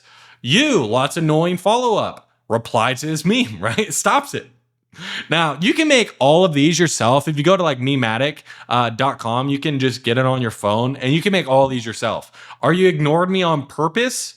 Right? Because it's a dolphin, it's a porpoise, right? Hilarious. Whenever you're ready, like, a dead emoji. Hilarious, right? At least I find these funny. Maybe my humor is stupid, but I enjoy it. Okay. Then from here, like basically, I'm just going to send them blank value. Like call, no answer. Hey, current result, screenshot, send. Hey, result and time frame, maybe think of you, send. And then text, email something like text and email them something of value. Hey, video on how to get outcome or solve problem. Just leaving this here in case you can't, I can't get back to you again. Crush it. And then 7 days onwards, like I'm just reaching out, I'm calling them from different numbers. I'm hitting them up on social media. I'm mostly going to be sending value-based follow-up and memes. And I'm just doing this forever until they tell me to fuck off. Right? Lots of fun. Okay. And it really doesn't take that much time out of your week. Okay. Because like what you really want to be doing is you want to make sure you're keeping track of these leads and you're like getting them to show up. That's the biggest thing when it comes to it. Because what you want to do, especially when you're talking about like no sales, like follow-ups and pipelines, what we should be doing is keeping track of how many people like are no sales. And if you take a look at the spreadsheet here, there are also CRMs like in Close. You can make like different lists that makes this a little easier as well. But really, we should be keeping track of like where people are 7 days out, 2 weeks out, 1 month out, 1 to 3 months out, 3+ month out. And really your job is to keep in contact with them. I would say at least once a week, every 2 weeks, and move them up the pipeline. And I'm always going to keep track of how much money I'm leaving on the table. So how many people are in your pipeline times, okay, how much you're getting in commissions. Okay, this is really simple to make. Don't overcomplicate it. Just keep track of your leads and make sure you're staying on top of them. So as soon as you have a no-show, or if you have a blocked off time in your calendar, only do this if for follow-up. Only do that if it's times where typically the no-show rate is high. Okay, Friday afternoons, Monday morning, you have an hour slot, and then you just get after it. Okay, if you have like 20, 30, 40, 50 people, like you're just moving them up. You're just having quick 5-minute conversations to see where they're at. Okay, really, really high ROI task. So here is the no-show SOP, right? So this is what we're talking about on making sure we have unscheduled, scheduled activities. Okay, so if you want to make more money, you need to hate white space on your calendar with a burning passion. Okay, if you look on your calendar as white space during your selling hours, that should bother you. If people don't show up, means you're not selling anything. If you don't talk to people, you don't make money. Okay? Have your selling hours each day and stick to it. If you need things to do outside of your selling hours, schedule it in. Okay? If you need to go to the grocery store, like schedule it in, bro. Right? Don't wait for like, oh, I get white space on my calendar and then you just go and fuck off. Like just schedule your day. Okay? So number one, in terms of like no-show SOP, like first and foremost, like get the lead to show up. Like that's first and foremost. Like two minutes after the scheduled time, just text them like, hey, it's Christian with XYZ company waiting for you on Zoom, ... Okay, just like I said before. 5 minutes, call them twice. Okay, email them. Hey, prospect name, I'm waiting for you over here on Zoom. Let me make this bigger. Okay, I'm here for the next 5 minutes. Your name. If you book through an SDR or a DM setter, like after 10 minutes, like message them and tell them to get the lead to rebook back on your calendar. And then you're going to go hunt. You're going to do things, right? Unscheduled, scheduled activities. So you want to do it in order of the highest intent. So this is something that you're going to do. Very first and foremost, you want to bring leads forward. Okay, leads that are booked in the following days or later days, like I was saying before, if you move them forward, more likely to show, more likely to close. Highest intent, they've already booked in. Okay, what's the next highest intent? Call current clients, okay, 21 days plus, like in the program and service, get upsells or renewals. Now, I'll talk about how to get upsells, renewals, referrals, like just have a process in place. But if you have a lot of leads, okay, that you haven't done that with so far, like just start doing it, okay? C, call expired clients. Okay, current clients are more higher intent, okay, than expired clients, and expired clients are more higher intent than people who haven't bought. Okay, so you're always going highest intent. Who is most likely to give you more money? Current clients are more likely to give you more money. Somebody who's already given you more money is more likely to get more money out of them. Okay, more likely to get referrals and everything as well. Okay, so call expired clients, upsells, renewals, get referrals. Okay. D, follow up with your no sales. Again, look at the pipeline, get after it. All right, cool. So E, call other closers no sales. Okay, 30 days plus, depending on what they do. Okay, I would say for a rule, you can make this 7 days plus if they don't give you a hard line. I know some companies, their hard line is 30 days, but if they don't give you an outline of like, hey, after this amount, like, hey, leads are free. If they tell you like, hey, we'll get back to you, just make it 7 days, start closing people, and they can get fucked. Okay, text blast. F, farm leads from Facebook group, Discord, school, right? You could put or school in there. If you don't have that, then it's like go to the next one, call no shows and sell them on the spot or book them in. Outbound low ticket buyers, okay, outbound opt-in leads, and then leads that left the company, text blast them. Okay, so again, you're always going up. What is the highest intent? So people who are no sales, who actually hopped on a calendar, are going to be higher intent than people who have no showed, right? Because they booked in, they didn't show. Okay, people who have bought something low ticket are going to be higher intent than somebody who just opted in for a free training. Okay. And then you always want to stay on top of reps that left the company. I'm always in there. As soon as a rep left the company, like typically like they're bad at their job. So guess who's not going to be bad at the job? You're not going to be bad at your job. And the very first thing you're going to do is like go in and gobble up all our leads. Dude, I've made so much money as soon as a shit rep left the company of just going in there and just selling all our leads. Lots of fun. Okay. Next. Now, I know what you're saying, Christian, this is a lot of follow-up. I actually have to work for money. This is crazy. Okay, this is what I'm going to do. This is how I'm going to help you. Here's how you can actually create follow-up sequences using AI. All right, so number one, why do we do it? If you don't follow up with your leads, you're leaving money on the table, okay? I assume you want money, okay? So actually follow up with your leads. As much as you can, you want the follow-up to be personalized, but to save time, much of it can be automated in CRMs and AI. Okay, these take you like an hour or two to build out, but once you have them, they keep paying you over and over again. And again, if you're too lazy, right, pay someone else to do it. Go on Fiverr and like, hey, can you put all these emails and things like in my CRM? All right. Now, all the CRMs like work the same, go high level, close. You can create workflows and you put people in sequences in workflows. And again, you can't be lazy and broke. So if you can't hire somebody, you can't be lazy. Do it yourself. It takes a few hours. Okay. How do we do this? Okay. So you're going to upload a doc example I'm going to give you along with the company assets. So you're going to get company assets from YouTube video transcripts, testimonial scripts, offer details. You can upload your sales calls transcripts and prompt AI to create email, text, and call sequences. If you don't want to put it in your CRM, go to Upwork and Fiverr and have somebody do it. Okay, so here's what you do. Typically, I'm going to use Claude AI. Now, you might have to pay for the subscription because the amount of data that you're going to need to make it good. So what you're going to do is if the offer you're on, they have YouTube videos, you're going to go to youtube-transcript.ai, get free YouTube transcripts, upload it into AI. It's super simple, right? You go to Claude here. You're going to get the transcripts and just copy and paste it in AI. You're going to go create projects. For example, I have like the sequences already here, okay? If this will show up, right? So I pasted all these here, and then I'm going to prompt it. And what I'm going to prompt it depends on what sequences you want to put in, but this is going to be just hit every bar, okay?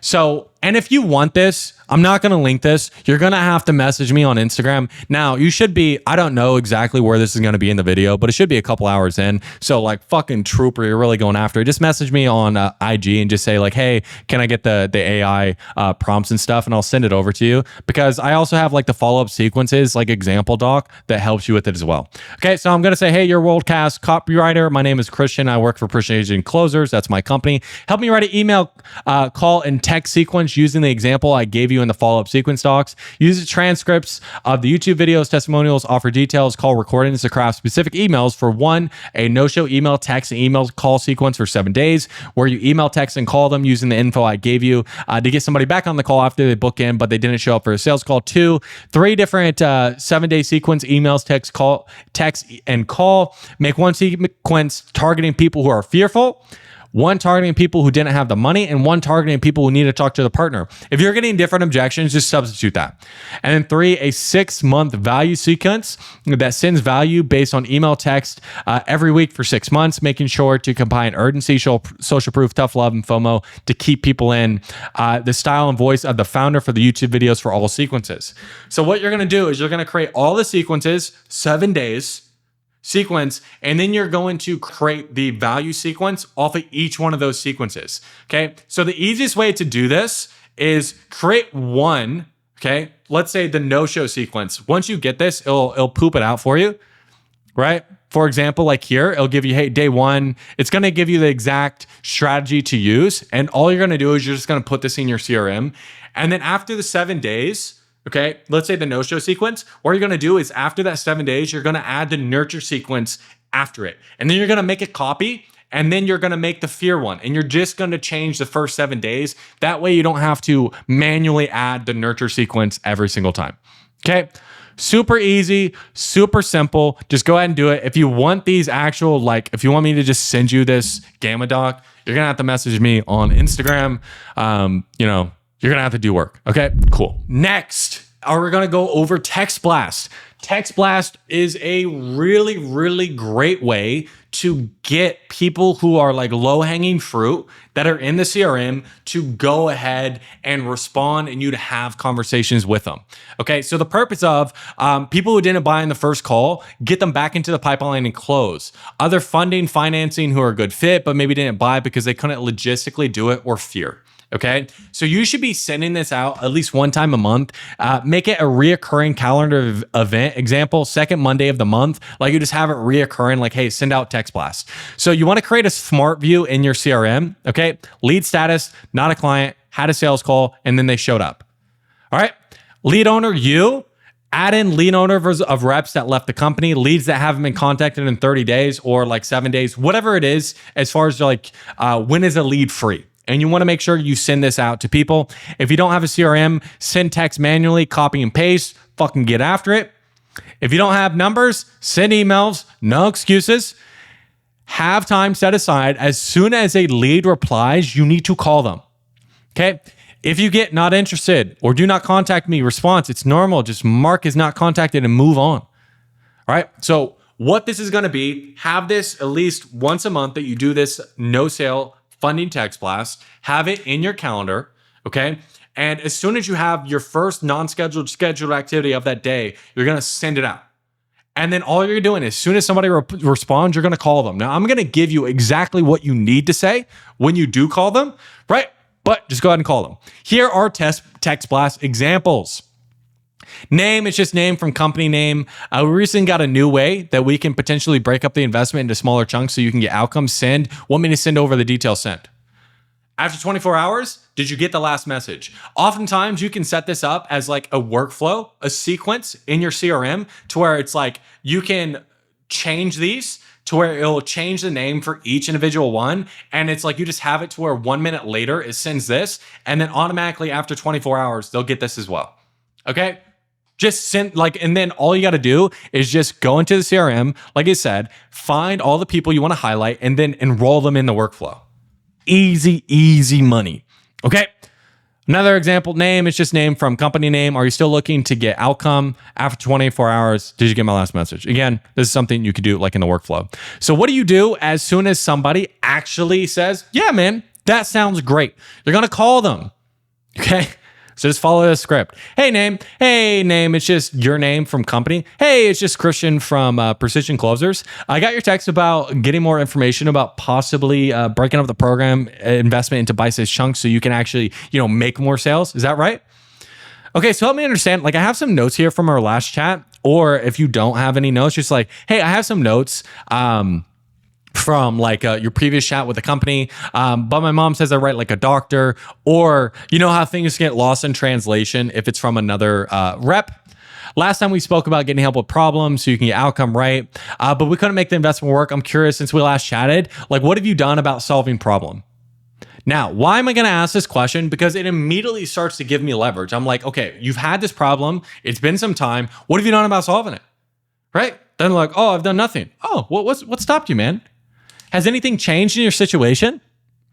Okay, if you find out they have enough, okay, PIF or payment plan, just do that, right? They're like, oh yeah, like I've been making sales. I've been blah, blah, blah, blah, blah. Like I have some money now. It's like, okay, cool, man. Do you want to do you want to go ahead and set that up? If they still don't have money, right? Which will be the case most of the time. Okay, that's not an issue. Would it help if I walk you through what our other clients will do if they just don't have the funds up front? Okay, so what we will do, now this depends on what funding options you have, if you have funding options. Okay, so what we'll do is we'll use our third-party funding partner to go ahead and get the investment. And then once they get into the program, they'll start to take the excess money that they're making and start paying down the financing right away with me there. Now, if you don't sell an ROI offer, you're not going to say the last part. Now, there's a few different options for that. Typically, if you, a family member or cosigner, has a 680 or above, they're able to get approved. And once they get approved, it breaks it down into 6, 9, or 12 months, depending on what you qualify for. I think that would help you. Now, it depends. It depends on, this should change depending on what your funding options are. But if you notice, what I'm going to highlight is if you, a family member or a cosigner, has 680 or above. So I'm already planting in their mind, hey, if you don't have the credit, who do you know who has a credit? Like somebody's gonna put this on their credit. All right. If they're like, yeah, that would help me. Okay, what's your credit score? Just ballpark. If they say no, you handle the concern and loop back, right? You actually have to handle money objections. So if they have a good credit score, it's like, okay, typically that would be enough to get approved. But they can't tell us why they don't approve or don't approve people. So sometimes it doesn't go through, which is totally normal. But what I can do is send you over the link and see if you get approved. Would that work? Now, if it's a soft check, it doesn't actually affect their credit. I would mention that it's a soft check. Right? Let them know. It's like, hey, and it's not gonna affect your credit at all. It's just to see if like it would actually work for you.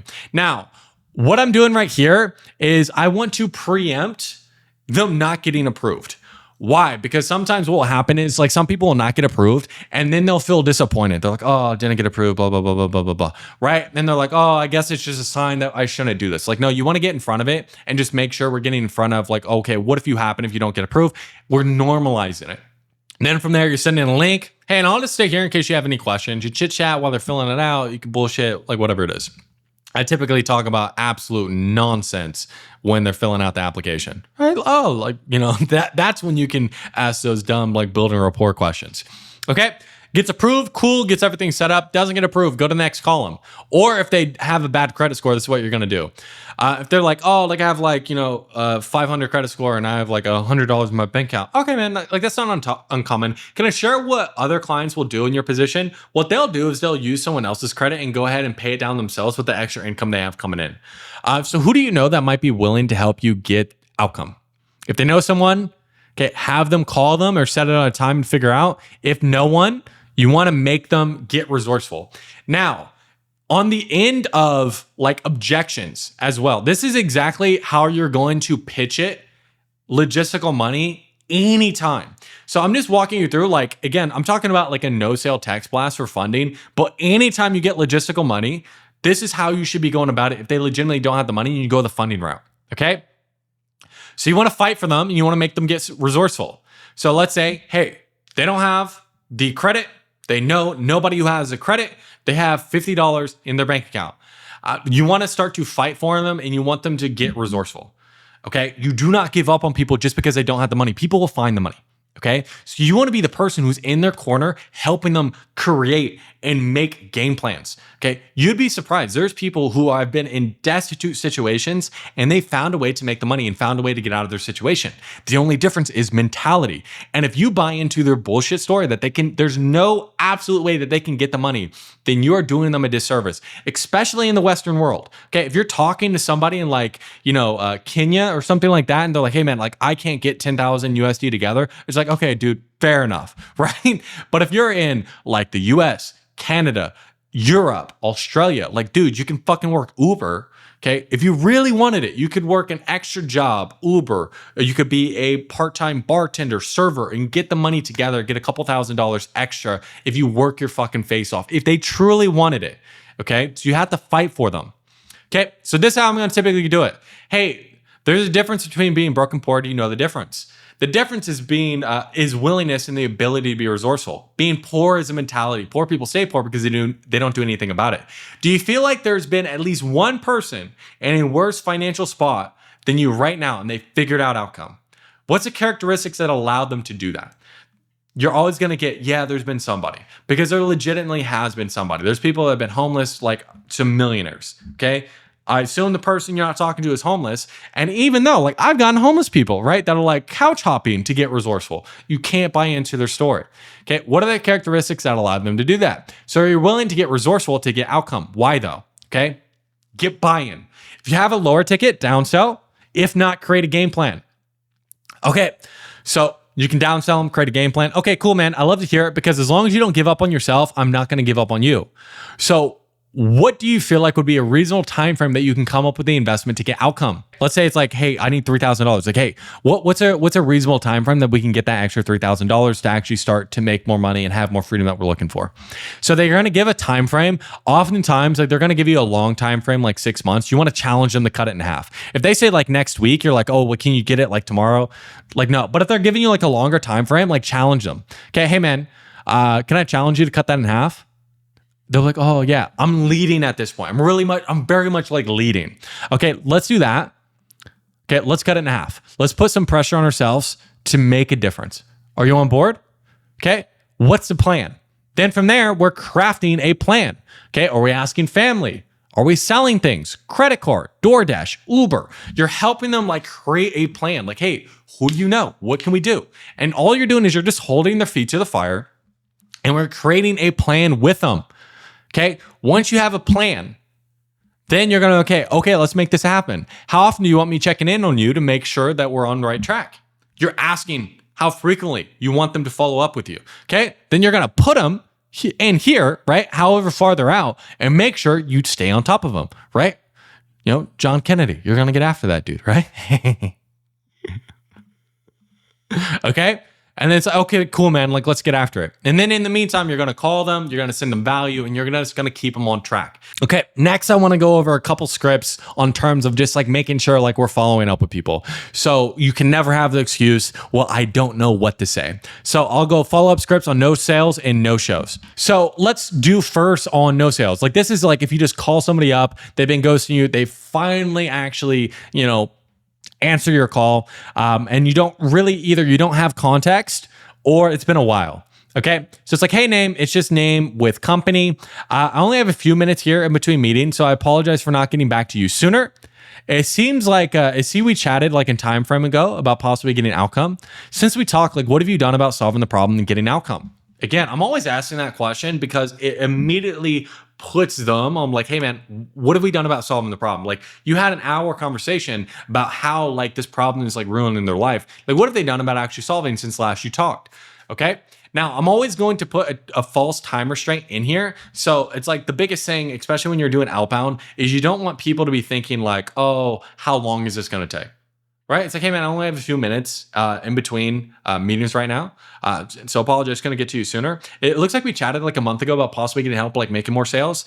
Since we last chatted, like what have you actually done about actually getting better at objection handling so you could make $20,000 per month? Okay. So if they've been doing nothing, oh, like what's been holding you back? Objection handle, crack your knuckles, get after it, right? Don't be a bitch. Okay. If they found something, there's two things. You can either just move on, or you can see if you can't poke holes. Oh, fantastic. Just so I can update the system over here so nobody keeps calling. Okay, make it in their best interest to give you information. What did you actually end up going with? Oh, what made you decide to go with them over a different option? Oh, and that's a fairly decent solution. Typically, people don't go that route because of reason. Okay, do you mind if I double check just to make sure you had the best deal? Or is there anything about solution that you would change? Right there, you're just fishing to see if there's anything you could sell them on. Depending on what you're selling or depending on how many leads you have, you can just move on. Like, oh yeah, I'm working with someone else. Like, okay, cool, man. See ya. Right? You can go to the next one. Maybe you don't do it like that. Like, oh no, dude, glad you found something. And you can just move on. Depends on how many leads. And if you want to just be a savage and try to make sales anyways. Okay, so here's what we do for no shows, right? So when you're calling no shows, like what do we say? Like, hey, name, it's just name from company. I have a few minutes in here between meetings, so apologies for not getting back to you sooner. Again, same false time restraint. Looks like a few days ago, months back, you had booked in about possibly getting help with like problem, but for whatever reason, we weren't able to connect. Does that ring a bell? Okay, they haven't talked to anybody, so I'm still like, I want to make sure that we're on the same page of like, they at least know who I am. Okay, so it looks like a few months back, you had booked in about possibly getting help, like making more sales. But for whatever reason, we weren't able to connect. Does that ring a bell? Yeah, no worries. Things happen. I guess I should start off by asking, have you found what you're looking for in terms of like, overcoming objections, making more sales, or are you still looking? Okay, have you found what you're looking for, or are you still looking? And they say, oh, I'm still looking. Well, do you know what you're looking for, like specifically? Right? Boom. Now we're right into the process. And I'll dive a lot more into the process later, but that's how we then start the conversation. Okay, so what's coming up for you right now that has you looking for that? Okay, do you know what you're looking for specifically? Oh, just looking to, overcome objections. Well, what's coming up for you right now on your sales calls that's making you look for ways to, I guess, like get help overcoming objections? Or right now I'm getting hammered with objections. Or no, let's talk about it, right? And then we go into situation. These are just going to be the basics. Okay, what are you doing now? How long you've been doing that? What caused you to do it that way? Depending on what you sell, you're going to change whatever situation questions you're going to ask. All situation questions is just to gauge what their current situation, what's the information you need from them. Okay, then you're going to gauge for time. Okay, So you're going to gauge for time to see if you can sell them right then and there, or if you need to book them in. And do you have a bit of time here to dive into like more of what you're looking for and how we might be able to help? If they're like, oh yeah, I got some time, like go for it. If they don't, okay, book them in. If yes, do sales calls, pitch, sell them right there on the phone. This person is a no sale or no show. So the likelihood that they're going to no show again is probably pretty high. You have them on the phone right there. There is no rule in the rule book saying like, hey, I can't call somebody up on the phone, them not be on Zoom, and me just sell them, right? I've done it tons of times, okay? If no, pull out a problem, create a gap, and then book them in. Okay, pretty simple. Okay, so that is follow-ups. Now let's talk about upsells. Okay, so you should be getting the most lifetime value out of each client. Okay, the reason is if you have a $5,000 program that you get people in, and then let's say a $10,000 upsell, you want the lifetime value, the commissions you get off of each client you have coming in to at least be like 50% added from the upsell. So let's say you get $500 from the normal sale, and then the upsell, you get $1,000. On average, each client coming in should make you $1,000. So 50% of people should ascend. Okay. Now, maybe that's a little bit ambitious. That's what I'm always shooting for. At least 30%. Okay. So this is an example because every program is going to be a little bit different. You want to craft your upsell process to really have high touch points when people start seeing results. Because as soon as somebody starts seeing results, like, oh, this shit works, that's when they're most likely to upsell. That's when they're most likely to give you referrals. That's when they're most likely to give you whatever it is that you want. So the first person that they should be talking to, as soon as they start seeing whatever it is you're selling works, is you, the person who sold them. That's how you're going to get more referrals. That's how you're going to get more upsells. Okay?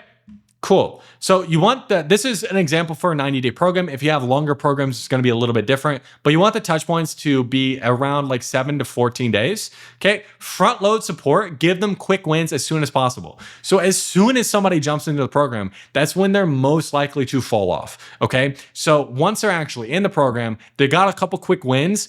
Dopamine, like they hit it like, oh dude, this stuff works. They're more likely to keep going after it. So you want to design your process to make sure they get quick wins and you're there for support. Okay. So you want to, depending on when they're most likely to see results, I would say typically 14 to 21 days, you want to set a check-in call 15 to 30 minutes after the sale. Okay. So on the actual call, after you sell them, what you're going to do is you're going to book a follow-up, okay, a check-in call, and you're going to tell them, hey, this is just an extra layer of support in case you have any questions, and I can provide as much value as possible. Okay. Number 2, you're going to seed the upsell. All right. I'll show you exactly how I seed the upsell, but you're going to seed the upsell. Oftentimes people do not buy upsells because they don't know there is one, right? So if you just let people know that there's more stuff to buy, if they're happy with the company that they're like you're working with, okay, they'll just buy more stuff. Crazy thought process. Okay. You can add them on social media, let them know if they have any problem, reach out to you. You are the first source of contact. Like I always tell them like, hey man, if I don't know how to solve the problem, I'll find you somebody who does. Reach out to me first. So after the sale, check in text a day later. Okay. 1 day after the sale. And again, you can set this in an automation, a workflow in your calendar, or you can just automatically do this. I've joined so many programs, right? The amount of times that people have actually checked into me, like, hey, you get access to everything all right? Like, how is everything going? Is low, right? So it's like they make the sale and then the relationship severs. You never talk to the salesperson ever again. No, you want that relationship. This person, like you just built rapport, they just gave you money. Fantastic. You want to get the most lifetime value out of each client you bring in. Referrals, upsells, okay? So check in text. Hey, any issues getting access to everything? Right? Simple. 7 days after the sale. Hey, how's everything going with the program? Simple, right? Just checking in, see how the progress is going. 14 days after the sale, another week. Okay. Still going good. Anything you're stuck on? Right. Simple, easy. Okay. Then you have your booked in call, right? Your check-in call. 21 days after the sale. Let's just say like, again, for a 90-day program, that's pretty standard. So the check-in call, you're sharing wins. You're asking for referrals.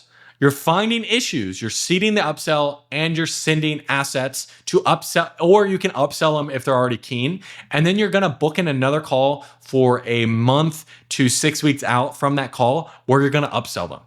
Okay. So when you're talking about like, hey, you hop on the call, it's like, hey man, like how's the program been? Like what are some of the wins? You're gonna ask them for referrals. Like, hey, how do you feel like we've helped you the most? And I'll go through the exact like referral script as well. But it's like, hey, how do you feel like we helped you the most? And with that in mind, who else do you know that like would really be needed help with that? Right? Ask for referrals, find issues, right? Find problems. Like what are you struggling with? Makes sense. And we typically don't show this on our XYZ program, but in this program, influencer, they did a training going over that. Would that help you? Okay. So what you're doing is like you're finding issues and like you're seeding that like, hey, we solve these issues, whatever it is, right? Maybe it's one-on-one support, whatever it is, like you're sending them over like some type of asset or whatever it is that makes the upper, like the higher program more, like why it's more successful. For example, like when I was selling for a B2C sales training company, I don't know if I want to say the name. I might get another cease and desist, 7th level. So I was selling for them. Like they would join the fundamentals, a learning portal that comes with like one training or one coaching call like per week. Okay, people didn't feel like they're getting enough support with that because it is the lower ticket one. It's only like 4K. Then I'm like, okay. Well, it's like, yeah, and it's like we typically don't go over like specific scripting or different things like on that. That's more like done like in our inner circle or more advanced program. But if it would help, man, I can actually send you over like one of the trainings like, you know, he did on scripting in that specific area. Do you feel like that would help you? Fantastic. Go ahead, send it to him. You book in another check-in call for 4 to 6 weeks. Right after the call, send them an asset. Hey, just sent you over that advanced training on XYZ. Let me know what you think, right? 2 weeks in after the check-in call, like, hey, how's everything going? You know, with problem or goal, did the training help? And then 5 weeks after the call, you're going to get referrals and go for the upsell. Okay? Okay, cool. So how do we actually end the call after we make a sale to seed the upsell and make sure we're asking for referrals? Do this on every single call that you have. If you don't have an upsell, then don't do the upsell part, but at least ask for referrals in every single call. It'll make you more money. If you're not doing this, you just must hate money. Okay. So seeding the upsell, take payment. Make sure they're onboarded. Do not do this before you take payment, right? Okay. Do not put the cart before the horse. Okay. Get buy-in that they just made the right decision. Hey, I know this is a big step. Like, how do you feel jumping on board, man? Right? Feeling good, right? You know what I mean? I say that after every sale. Like, hey man, that's the hardest part. How does it feel jumping on board? Then the reason why, like I want them to start to reaffirm that they made a great decision because I want to get in front of any chargebacks. Okay? If they seem nervous, I'm gonna like take a leadership frame right here. Like, hey man, can I make a suggestion? All that nerves, energy, and fear that was before we made the decision. Now that we actually made the decision, let's take all that energy and focus on how we make that decision pay off. All right, something we could do? Because it's wasted energy, right? That's true. If once you make a decision, focus all your wasted energy on like, did I make the right decision to get shit done, right? Just like what I'm telling you now. Don't like, oh, like, is this right information? Just do it, bro. Okay. Now, and we both agreed that this is a great decision. Why did you decide like right now is the best time to dive in, right? So I got like, hey man, how does it feel? Why do you feel like right now is the best time to dive in? Oh, well, right now is the best time because of like A, B, and C and like 1, 2, and 3. And then right after that, like right after they are like talking it up, how this is a great decision, I'm going to ask them for a referral. Hey man, like fantastic. Like with that in mind, what we see is when clients have like someone else who's like in the program, like going through it, and there's a bit of a friendly competition, they get better results. So who else do you know who has problem or looking to get to goal? Now, if it's not like a coaching program, you take this out. It's like, hey, man, like fantastic. With that in mind, like who else do you know who has problem or looking to get to goal? If you have rapport and they say no, it's like, again, only do this if you have rapport with them. Like, well, do you hate me or do you hate your friends? And smile, like laugh. Because if you think we're great, then you want to tell your friends about it unless you hate them. Or if you hate us, you don't want to tell your friends about it because you don't think we're getting the results. Like, which one is it? Okay. You can play around with it a little bit. Okay, cool. So then in terms of like next steps, after you ask for referrals, you get some referrals, all that fun stuff. And then next steps, this is when you're going to seed the upsell. Okay. And just so you know, a lot of people always ask me like, hey, what do you do after the program? What most clients do is they upgrade to our advanced like backend program name where they get more, whatever they get more of. It's a bit early to talk about that right now because it's a bit too advanced for where we're at. But if you would like, I can send you over a sneak peek of what that would look like, something you want me to shoot over. Okay, For an example, like a company that I'm working with, it's a business opportunity, right? Like helping people start their business. And then there's a backend, like it's a backend program to help people that are already at like 10K per month to go to 50K per month. So what I do is like, and what a lot of people ask is like, hey, what do you do after the program? What most clients do is they upgrade to like our mastermind program on the back end after they did get the $10,000 per month to really figure out like, how do we scale it and get the $50,000 per month? Now it's a bit early to actually talk about that right now because it's a bit too advanced. We need to get the business up and going first. But if you like, I can send you over a sneak peek of exactly what that would look like. Something you think would be helpful if I shoot over? Fantastic. Go ahead, shoot it over to them. You're seeding the upsell there. Okay, cool. So now let's talk about how we ask for referrals on the actual referral meeting. Okay. So it's going to be pretty simple to how we just ask for a referral then. Okay. So when a new prospect signs up, there's a high point in the first 7 to 21 days where they get results, really take action. Depending on the effectiveness of the onboarding system, the account has like 7 days, not so hot delivery, 21 days for the good delivery. If you can use that as a sliding scale to decide like what works best. Okay. Again, you want to get referrals. Like you want to ask right after the sale. You also want to ask when they start getting results. Because for some people, they'll give you it right away. Other people, they want to see results coming in first. You want to get both of those people. Okay. So existing clients, we can help create high points, upsell opportunities by setting short-term goals and placing accountability structure to hit short-term goals, right? Something I would always do as part of like the check-in calls. I'm telling like, hey man, I'm going to be there like as your level of accountability to make sure we hit your goals. On board with that. Fantastic. Okay. So on the actual call, after you talk to them about their wins, like, hey, I appreciate the opportunity to help you. Can I ask in your mind, how do you feel like we've been able to help you the most? With that in mind, who else do you know that might be struggling with pain point in their business or whatever it is? Like switch just whatever it is. Okay. And can you tell me a little bit more about that person and why you feel like that, like we could be able to help them? And how do you think it would be best to approach, John? Do you feel like it would be like you should like communicate with them first? That I'd be like calling them. What do you think you should say? Can I make a suggestion? What if you talk to them about the problems and challenges that you have in your business and how we solved those like for you? So to see like if they have the same issues as well, would that make sense? Okay. So what you're doing now, you can either like, hey, have them reach out first or create a group text. I like the group text, but I have it here like in the script of like, hey, just reaching out first. What you're doing is you're coaching them on what they should say to the referral to best line up the sales conversation.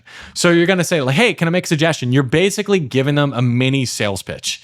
Can you talk to them about like the problems and challenges like you're having like in your business and how we solve those for you to see if that might be some of the same issues as well? Would that make sense? So besides like referral name, is there anyone else that, you feel like I could possibly help? Okay. So you're going to ask for another referral. After you get one, ask for another, ask for another, ask for another. Again, relentless. Then when you're calling the referral, like, hey, is this John? Hey, John, this is Christian, a mutual friend, business associate of yours.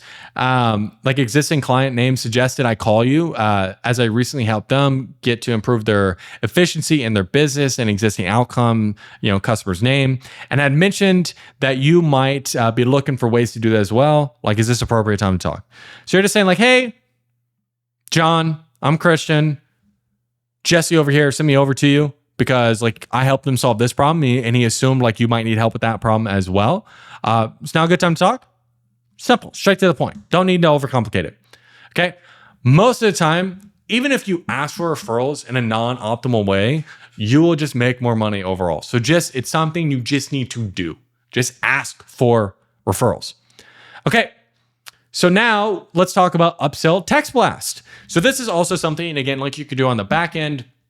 You can do this to other people's sales, or if some of your sales fell through the cracks, or if you haven't put in the upsell system yet and you have a lot of people you had sold, send this out to them. Okay. So send out once a month, set in your calendar as a reoccurring event. Just like we do with the no sale, the funding text blast. First Monday of every month as an example. If you don't have an upsell, do the same for renewals or offer a special for referrals. Okay. Find ways to send deals to your existing clients. All right. Your existing sales. Talk to the managers like, hey, can we do a process like for referrals? Something along those lines. Okay. Start with people who had bought more expensive stuff first. Blast the higher ticket programs before the lower ticket programs. Why? People that spent more money with you typically are going to be more bought in what you guys are doing. So use smart views in your CRM, current or past clients, local time, 8 a.m. to 8 p.m. If unsure how to create smart views, ask your tech team, sales manager, or look up the CRM on YouTube for different tutorials I can't spell. All right, cool. Right? So get just do it in your CRM. If you don't have an option in your CRM, copy and paste these text blasts. Just do the work. Make sure you have time when you send out the text blast so you're able to call the leads. Again, let's say it's on a Monday, your first, no-show or whatever it is, white space, this is what you're doing so you can call leads as soon as possible. As soon as somebody responds, call them right away. Depending on the blast and time you have, sell them right then or book them in for an upsell call. What are some examples? Client name, this is just Christian with Precision Closers. We're running a special this week and we're letting a few clients get more personalized help. With error, you help with send. Would you like more details? Send. If no response after 24 hours, did you get my last message? You can set this up as a workflow example like in Close, where it's send 1 minute later, and then wait 24 hours to send this message. And then again, just put everyone in the workflow. I'm pretty sure you could do the same with other CRMs. I'm just most familiar with Close. Okay, another example. Hey, John, this is just Christian with company. A few spots opened up for our program where we help clients, whatever you help with, send something you might be interested in hearing, send. If no response, hey, did you get my last message? Okay. Client name, this is your name from company. We just got word that we are running a referral special for an upgrade, special for renewal this month, where we can credit back your initial investment to upgrade you so you can get more, whatever it is you help with. Send. Open to hearing more details about this? Send. No response, did you get my last message? Simple. You just got to do it. Okay. Create these workflows, send them out every single month. You'll make more sales because of it. Okay. So let's say, for example, they respond to an upsell text blast. What do you actually say? Okay. How do you actually upsell them? If you didn't sell them, okay, you're just going to be like, hey, name, it's just name from company, customer service team. Okay. If you're outbound dialing, okay, because if you have people who had booked in or your sales, you can just straight up dial them, right? And you should. If you're just outbound dialing, right? So it's like, hey, name, it's just name from company to customer service team. They just have me call you just to see how the program is going. If they responded to the email text blast, okay, it's just like, see, it's like you responded about like XYZ outcome, okay? So you just change how you introduce yourself. Then it says like, hey, how have the results been so far? How do you feel like we've helped you the most, right? Then from there, we're going to go like, hey, what's the new goal? Do you want to keep growing and getting better? Are you okay at this level? Why grow? What's the next level for you in XYZ? Why get to the next goal? Or what's the next goal? Why get to that goal? Hey, what do you feel like you need to get there? Why that? Quick little future pace and getting goal. Like what would that actually do for you? Okay. How so? In what way? What do you actually mean? What would that do for you personally? Fantastic. Okay. Consequence. But what if you stay where you're at and you don't grow? So you want to keep going? Present. Now, if these are your leads, upsell conversations are a lot more straightforward. You're like, hey man, how's the results been? You want to keep going? Right? Here's the next steps. That's like half of what my upsell conversations are, okay? You're just talking about next steps. But if they're not your leads, or if you need to build more of a gap, all you're going to do, get new goal. What do they need to new goal? What does that goal do for them? Consequence pitch. Simple. 5-10 minute conversation, then you're pitching them, then you're handling any concerns. All right, cool. Now that you have the systems in place so nothing falls through the cracks, you'll start making more money and every call is backed by a proven framework to get people to show. Now here comes the fun part, the actual sales conversations.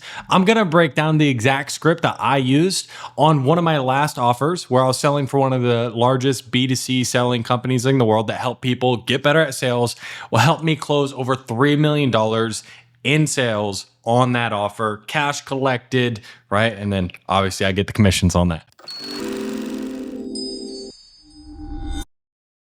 Okay, so this is the exact type of script and structure that I give every one of my private clients that I help them go from 5K per month to 30, 40, 50,000 plus. All right, so pay attention. I'll run through it real quick on exactly how it works. This is what I call a study script. Okay, so this is what I give every single one of my clients where they get access to everything all in one place, all the trainings, all the videos, so they don't really need to go to anywhere else. It's all connected to school, all that fun stuff. And it really helps you dive into any aspect that you can run into, whatever you're thinking about. This script covers it, right? Notion's really cool for that. So what I sold and what I do sell, it's an improvement offer. Okay, so what an improvement offer is, I'm helping people get better at something like they're currently doing. So understand the different things you sell, it solves different problems, and the outcomes you need to get out of the sales call is going to be very different. For an improvement offer specifically, I'm selling sales training. I need to create a lot of doubt in the current way that you're doing things. If you're selling a business opportunity, a 9-to-5er, really needing to step into becoming a business owner, you don't really need to create too much doubt in their current situation. You just need to get them to admit that their current situation sucks. Okay. So each offer, each different type of thing you're selling has different outcomes that you need. That's why I have specific structures and specific offer structures for each type of offer that you'd have if you work with me personally. But I'll go through the improvement offer one because there's really good, helpful stuff that you can use for any offer you're on. Okay. So things to keep in mind. This is an outline of a call. This is not a straitjacket. Focus on being in the conversation, connecting with the prospect. You're having a conversation with a human being. Okay. Remember what we were talking about, like understanding human basics. Like that stuff's important. The more you can customize this process to the words your prospect is using, the better. Again, how do I actually say words that the prospect is using? Then I am more in their tribe. I'm able to connect better. So you study, you memorize, practice, then you execute. You should not be having like scripts or structures up. You should be in the conversation. You need to pull yourself away from having a script up, maybe there for a reference, but it should be drilled into your head. Having this up as a reference is fine, but if you get completely lost without the process up, you have not done enough work to effectively use it. Okay. This needs to become second nature to you, like running through a sales process, because 2 reps can get the same process and get wildly different results. How you use it is the most important thing. To make sure you keep your confidence high, you be authority on your calls, not an asshole, very distinct difference, okay?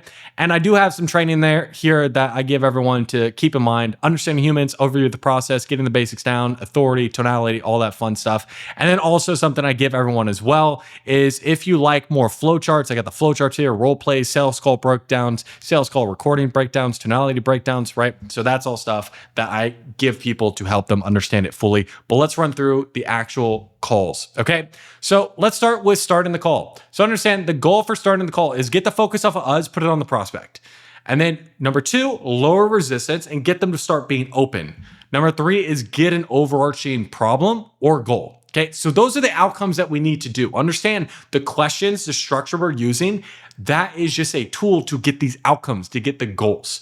Now, why do we want to get the focus off us, right? We want them to start talking, get them to be open. We want them to be open, so we want to lower sales resistance. And the way that we do that is we don't fall into a salesperson box. We don't trigger the scripts that every other salesperson that I've talked to triggers, okay? And why we need an overarching problem or goal is that's going to give us the entirety of the actual call is going to be directed by us understanding why they are here. If I don't understand why somebody is on the call, then I'm just basically guessing something I say magically clicks in their head. It's better if you just get prospects to tell you why they're here. Okay, so what is the tonality you should be doing at the start of the call? Okay, your focus should be, why are they here and how can I help? Okay, service. Your tone is light and curious, but you're not a pushover. Okay, don't be a pussy. All right, so they hop on the call. This is if you're doing Zoom. Hey, can you hear me? Can you see me? If they don't have their camera on a Zoom, like, hey man, I can hear, just can't see over there. It's all dark on my end, right? Don't be weird. You can always make a joke. What are you over there in your PJs? What's going on? Okay. Again, keep it very, very lighthearted. So then I'm just getting right into the call. I'm not sitting here asking them what the weather's like, how their day is like, anything on that. It's bullshit. Okay. So it looks like you recently booked in the call over the last few days. Let's say, looks like you booked in yesterday about possibly getting some help with advancing your sales skills. Does that sound right? Customized to what the messaging is like on your call. Like, hey, it looks like you booked in to get this. Is that right? Fantastic. Just so we're on the same page, like what made you book in today? How can I help? So the purpose of that is like, hey, we're on this call for this reason, right? Okay. How can I help? I'm just leaving it very open, and I want to get them to start being open. Okay. If you often get pushbacks on your discovery, you can add an agenda. In terms of adding an agenda, the way that I think about it, it's more like training wheels. On certain offers, agendas really do help. But for most offers, especially if you're selling to a very sold demographic, every single time they hop on a sales call, a salesperson says an agenda and it triggers a script. Okay. So the agenda is more for you as a salesperson, less for the prospect. So if you're getting a lot of pushback and it helps you have more confidence, helps you keep more control in your head, then use it. But it is training wheels. It does limit how fast you can go. But to start, it does help. If you are going to use an agenda, have something that's very, very basic. Okay. Okay, perfect. In the first part of this call, it's pretty basic. It's more for us to really understand like what you're doing now in terms of like sales and the results you're getting from that versus where you like to be, just to see if we can help, because I'm sure, as you're aware, there's some people there's not much we can do for. You know what I mean by that, right? Right? You know what I mean by that, right? Oh yeah, for sure. Right? And then you just move on. Okay, cool. And when it comes to your sales, do you know what type of help like you're looking for specifically with that skill set? Okay, so the reason why I'm asking that is, again, how can it help? Why are you here? If you're selling something like a biz op, you're like, okay, what would even have you looking to start your own business to in the first place? I need a problem or overarching goal. If you're looking for, like, if you're selling lead generation, you're going to ask, okay, and what's the main outcome you're looking to get out of, I guess, like better quality leads, just so I can understand. Like, why are you here? So this question, in the very start of the call, all you really understand is like, hey, how can I help? Why are you here? Now, you are going to run into, let's just say for people in particular, if they say, hey, I just want to know what you do. Okay, tell me the price. Okay, you get some HI personalities in there. Oh yeah, for sure. We'll definitely go over all that. Just so you know, it's like everything we do is a bit custom. It's going to depend on like where you're at now and really what you need. Just so as I have a better deal, like what type of help are you actually looking for? Right? Like what do you need help with specifically? Okay, let's say they push back even more. I mean, if you're happily married, you tend not to go out on dates. So what would even have you open to doing something different in the first place? Right? And the way that you say these things, like it has to be like very, very curious. And this is only if you get pushback to this first question. If you say this like, hey man, like what type of help are you looking for? If you say that question just very curiously, 9 times out of 10, you won't get pushback. But if you do get pushback, there are things we could do about it. Or another way we can do it is like, oh yeah, we'll for sure go over that. We don't have like a one size fits all. So if you want, we can set aside like 3 to 4 hours to go over all the different ways like we can possibly help. But I tend not to have that much free time. Would it be better if I understood a little bit more about you just to see how we can help you exactly? Or another one you can say, again, pick one that helps you the most. Okay, or, and we could for sure go over that, but that's going to be hard if we don't know much about what you even need. You know, if you go to a doctor and you start asking for pills without telling the doctor what's wrong, you're going to have a pretty awkward conversation. You know what I mean? Right? So be real with me. Like, what would even have you looking for possibly doing anything different in the first place? Again, why are you here? Okay, the purpose of the very beginning of the call is why are you here? Okay? Now, if they are continuing to be an a-hole, something that you can do. Now, this really depends on who it is like you're talking to. But like I sell salespeople, for example. Hey man, like what do you sell? What do you do for business again? And what do you do for work again? Like how much to do whatever it is that they do, right? And it's like as soon as they try to tell you something, like no questions. I'm a straight shooter. How much? Right? Then get a number and then you can over exaggerate like what it would be. And it's like a great price, super cheap. Okay. For example, like, hey man, like, what do you do for work again? Like I'm a tutor. Okay. Like, how much to tutor my kids? It depends. No questions. I'm a straight shooter, man. How much to tutor my kids? Like $50 an hour. Oh wow, man. I have 27 kids. That's a great price. You're super cheap. Okay. You see how like why asking questions to understand someone's situation is needed?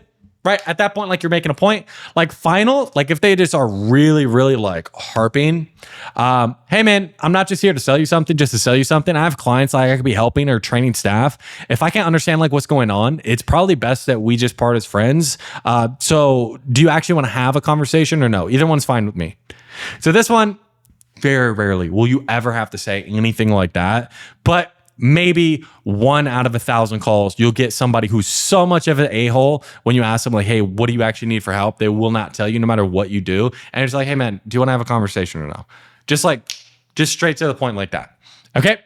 You'll also get people who like hop on and they're like, oh, like what type of help are you looking for? Or what even has you looking to start a business? Or like what's the goal you're looking to get out of lead generation? Whatever it is. You're asking them like, hey, why you're here? And they're like, oh, well, I'm always looking. Okay. That's not a reason, right? Why are they always looking? They're always working. They're always looking because there is a problem or an overarching goal that's not being met. Okay. So easy way you can do that. Well, I mean, if you're happily married, you tend not to go out on dates, so you can be real with me. What would even have you open to a different way of like selling or a different way of making money in the first place? Right? Like, what's going on, dude? Right? Why are you here? That is the moral of the story when it comes to this framework in terms of the opening is lower resistance. Why are you here? That's all it comes down to. Let's say they're jaded. They've been burned before. It's like, hey, like the last guy, this is something that'll happen like lead generation specifically, but I have it in just in case like anybody runs into it. Hey, like the last guy scammed me out of 2K, didn't deliver anything. Oh, I'm sorry to hear that, man, but I'm not surprised. That's why most people come to us, relate it. Okay. Can I share a perspective? Have you ever been to a restaurant before and like not had the best time? Maybe even like got food poisoning. Does that mean you stop going to restaurants? Of course not, man. That just means you stop going to that one. You're actually in a better position now because like you know what not to do. You know what I mean? Like you flip it on them. Now, depending on whatever it is like you're selling, a real easy one you can do for like lead generation as well. Like let's say you sell lead generation to like contractors and like, I don't know, man, can you just get straight to the point? Like, you know, I've heard this whole spiel before. Like the last guy, like he's super jaded. Like the last guy scammed me, blah, blah, blah. It's like, well, hey man, like one that's coming to mind in particular is like somebody I helped and he was selling like helping people with like detailers. Well, like, hey man, like if a prospect told you like, hey, just like get to the point, like the last detailer like scammed me, would you just like tell them like, yeah, all detailers are scammers? Or would you tell them like, hey man, there's some good detailers or some bad detailers? All right, it's like the same thing here, man. Like there's some good people that do lead generation, some bad people do lead generation. But to be frank, man, like I don't even know if like I can help you if I don't even know what's going on. So like, are you willing to have like an open conversation about like, hey, if we can even help to see if this would even be a good fit? Like you can flip it back on them. Okay. So another thing that you can run into is just like, hey man, like things are really great with what I'm doing right now. Like I just want to see what you guys have. Right? Like well, I just want to take a look. You know what I mean? But just understand, nobody's hopping on sales calls. Like if somebody is doing absolutely amazing, they're making more money than they know what to do with, they don't just waste their time like hopping on sales calls. Like that legitimately makes no fucking sense. They would just spend more time with what they're already doing that's making them so much money if everything's all great, okay? But these people tend to have egos. They tend to justify quite a bit, so you want to play that against them. A real easy frame you can do is everything is good, very forward focused. They don't like to miss problems. Oftentimes they're A-types. Okay, you put a good to great frame on them. Oh, okay, man, like so it looks like we're going from like good to great. Yes, like those type of people will always buy into, oh yeah, I'm looking to go from good to great. Okay, yeah, man, and I love working with business owners, people, whatever it is, that are looking to go from like good to great because like they know they can't do what like 99% of people, others do. You know what I mean by that? And then you re-ask the question, adding in the good to great frame. So like in the intro, okay, so right now, like what type of help do you feel like you'd be looking for in order to get to that level of great? So they just said like, hey, I'm not good. I'm looking to get to great. So it's like, okay, what type of help do you need to get to that level of great? Now, like, let's say it's coming in like the problem section. We'll get to that here in a sec. Do you just re-ask the question in the problem sense? So what are you missing right now that's causing you to be at good rather than great? Okay. So if it comes up again, because like typically that's going to work at the very beginning of the conversation, but let's say it comes up again like at the very like in problem or later on. It's like, hey man, like I can appreciate like we're good, but like we said, we're looking to go from good to great, right? So let's not have a good conversation. Let's have a great conversation. You on board? Okay. Another one, we could be even more forward. Okay. Yeah, and I can appreciate we're good right now. Can I make a suggestion? Have you ever heard the phrase good is the enemy of great? You can see why that is, right? Because good is comfortable. So are you wanting to stay at good? Well, why not? So let's not have a good conversation. Let's have a great conversation. You on board? Right? So you're just telling them like, hey, let's not have a good conversation. Let's have a great conversation. I would say 90% of the time, you don't run into any of these different things, right? They'll just tell you exactly what they're looking for help with, and you can just move on. But those are things that you can run into. So I wanted to make sure you had that there. Okay. Now, after you understand like what they're looking for, then it's why are they looking for that? For example, I'm selling sales training. Okay. You hop on the call with me and you're going to say like, hey, what type of help are you looking for when it comes to your skill set? I need to get better at objection handling. Now, you do not just sit and think like, okay, I just need to get better at objection handling. You don't just have this problem.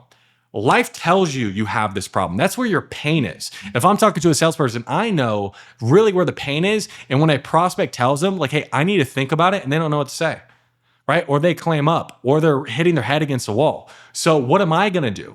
Is I want to take them to the crime scene, right? The scene of the crime where they're feeling the most pain is like their sales calls. Okay. So the question I'm going to ask is, what have you seen so far on your calls? Like maybe even the last like 30 days that makes you feel like you need help with this. Basically. Now, if you're selling biz up, like, hey, like what are you seeing with, with just the money you're making right now that would have you looking for, I guess, a different way of making more money? Oh, just right now I'm not making it. Or like my job doesn't pay enough, or my job sucks, right? Something in their life is telling them that they have a problem. So people just don't have problems. They have symptoms that tell them they have the problem. If you're talking to somebody and they're like 500 pounds and you're talking to them about weight loss, okay? It's not the fact that they're 500 pounds, which is the painful part. That is the problem. But the painful part of the problem is their knees hurt. They have diabetes, okay? They have health problems. They have heart problems, okay? Those things are the constant reminder that I have this problem.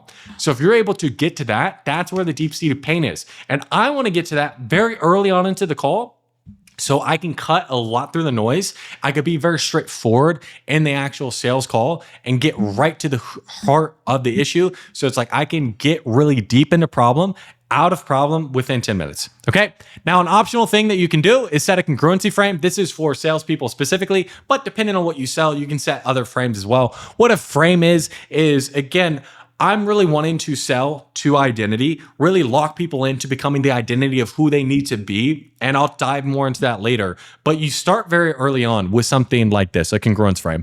Coolio, man. I really love selling to salespeople because you get what you give. Like if you're getting after your goals, it's much easier to get other people to get after their goals, right? Get what I mean? I'm already putting into their head like, hey, to be a good salesperson, you have to be getting after it yourself. Okay.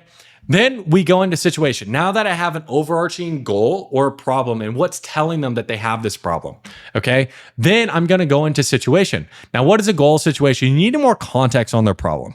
So if they've been in sales for 20 years, it's very different than somebody who started last week, okay? And if I don't have this information and I just try to start guiding them into problem, okay, I'm going to have a hard time because I don't know where exactly to go. So I just need to know what's going on, okay? So tone is going to be curious. Don't come off as robotic or interrogative and add in like, oh, okay, yeah, that makes sense. Like you're listening to them, okay?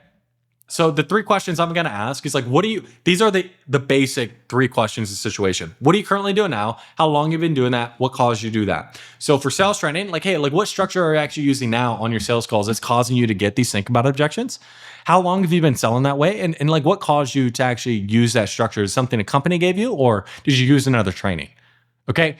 That's for sales training specific. If you're selling like a biz op, it's like, hey, like what do you do for work now? How long have you been doing that? What caused you to get in that line of work? Now, something like lead generation, you are going to need more information. Okay. Like what are you doing to generate leads now? How long have you been doing that? Typically, like how many leads are you generating per month right now? How many of those convert into closes? How much is a close worth to you? And what caused you to start that? Okay, what caused you to get into like that type of lead generation? So you need a little bit more numbers, like let's say, for example, for lead generation, but it depends on what you're selling. Like for weight loss, for fitness, it's like, okay, like what's your current regime now? Okay, how long have you been doing that? How much weight have you lost from that? Right, in that time frame, what caused you to go that route? Okay, so just depending on what's going to give you the best information to really start to pinpoint and dig on the problem. Okay.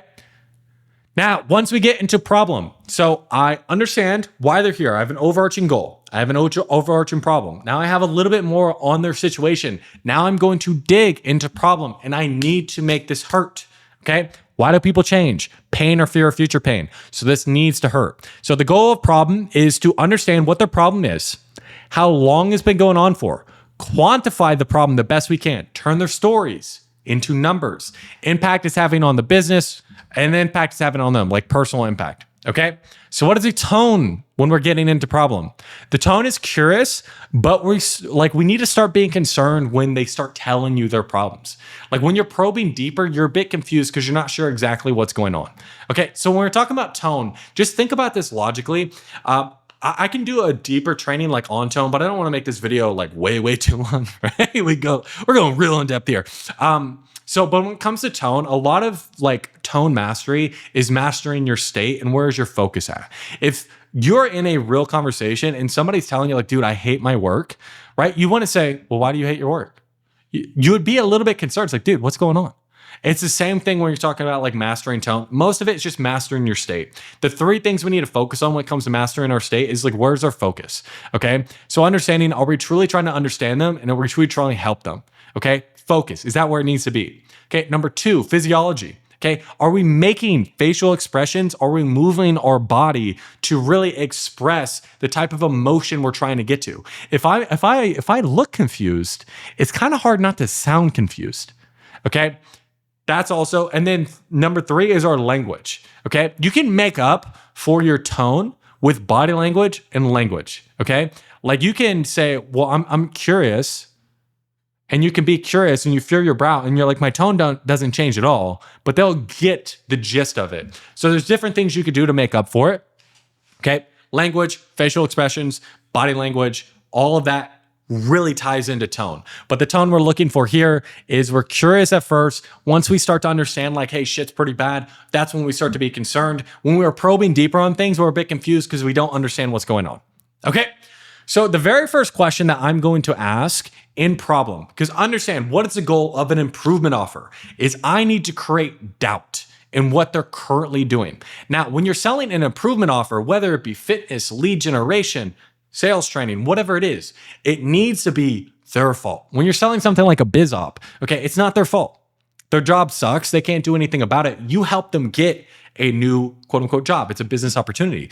But for like sales training, I can't fix I can't fix the economy. I can't fix their offer. Okay. I can't fix their leads. I can only fix them. So anything that they tell me that it is my fault is not a good answer. So I will loop around until I get them to admit that it is their fault, that they don't have the skills. That is what's causing all of their problems. Okay. So the first question I'm going to ask is, so what do you feel like you're saying, or maybe not saying, or even with your tone that could be causing problem or not getting goal? Okay, so what do you feel like you're saying, or maybe not saying, or even something with your tone that could be causing you to get all these think about objections, man? Right? Now, you want to add in what they said, their problem or overarching goal was. You do not put words in their mouth. Okay, the goal of this question is to get a real problem that is in their control to solve. So what will happen is people will externalize. Okay? So it's the economy, it's outside of their control. A real easy thing to always do if people like externalize, this either be like time and fitness, I don't have the time. It could be like, this is an example I have here with lead generation, like the economy. Oh, the economy's just bad, right? Bullshit. Or with salespeople, like, oh, the marketing's not good. Well, I mean, I can see where you're coming from. Can I make a suggestion? Like, hey, we work with like dozens of clients who are in your market who are able to grow. Like once they get their marketing dialed in, like, what do you feel like maybe you're missing? That's in like, what do you feel like you're missing that is making your marketing inconsistent? Again, like what you're saying is, hey, I have this subset of people that are in your exact same situation that make it work. Why can't you make it work? And what this causes them to do is like look internally. So for like sales training, it's like, I mean, potentially, man, like, you know, I felt tons of people in your industry specific that are able to make $10, $20, $30, $40,000 per month. Like, what do you feel like is missing with what you're currently doing that's preventing you from being able to, I guess, like make that much in commissions, right? It's their fault. Okay. And you can loop around as long as you need to with that. Okay. So another thing that you'll get into is like, hey, things are good right now. I just want to see what's out there. That's when you put the good to great frame on them. So like we covered before, that can also come here. Okay, another thing that you'll run into is like, oh, like I just want to get better. I just want to grow. Okay, so I just want to grow is not a problem. We want to get a problem. We need to make it hurt. Now we want to get a goal and a problem. We need something that they're running away from and running towards. It's easier to dive into problems quicker for people because just naturally how the brain works is it's more negative focused. Okay, and people are going to run away from pain much quicker than they run towards pleasure, just generally speaking. So you need pain. Okay. So this is an example for like a lead generation company. Okay, well, like let's say they say, oh, I just want to grow. Well, lots of companies will be happy with the level of leads that they're at. Like, where does that drive come from to grow? Or why is that important to you? Again, I'm peeling back the layers a little bit. Like, why is that important to you? Okay, and how are you doing in that area now? So it's like, oh, like I always want to grow. I always want to get to the next level. Well, how is your growth right now? Oh, it's not quite where it needs to be, right? It's really easy to go into the negative. Okay, prospect, oh, I'm looking to hire. Why is that? To free up my time so I can do X, Y, Z. How is time being used right now? Okay, real problem. Let's just say like, oh, like, you know, what's the main reason you're looking for outside help? Like, oh, I'm looking to hire. Why are you looking to hire? To free up time. Okay, well, how's your time now? Or for example, for like sales training, it's like, oh, like, you know, I just want to like make sure I'm getting to the next level. Okay, like, why is that important to you? Oh, so I can travel, do this and this and this. Like, okay, well, you're not able to do that now? Like, how so? Right? You go positive and then just very easily like take a negative. Oh, you're not able to do that now? Well, how so? Okay. Now, sometimes, and again, this is mostly for improvement offers, you're going to get that, I don't know. Okay. You're like, hey man, like what's missing with what you're currently doing? They're like, oh, I don't know, man. Okay.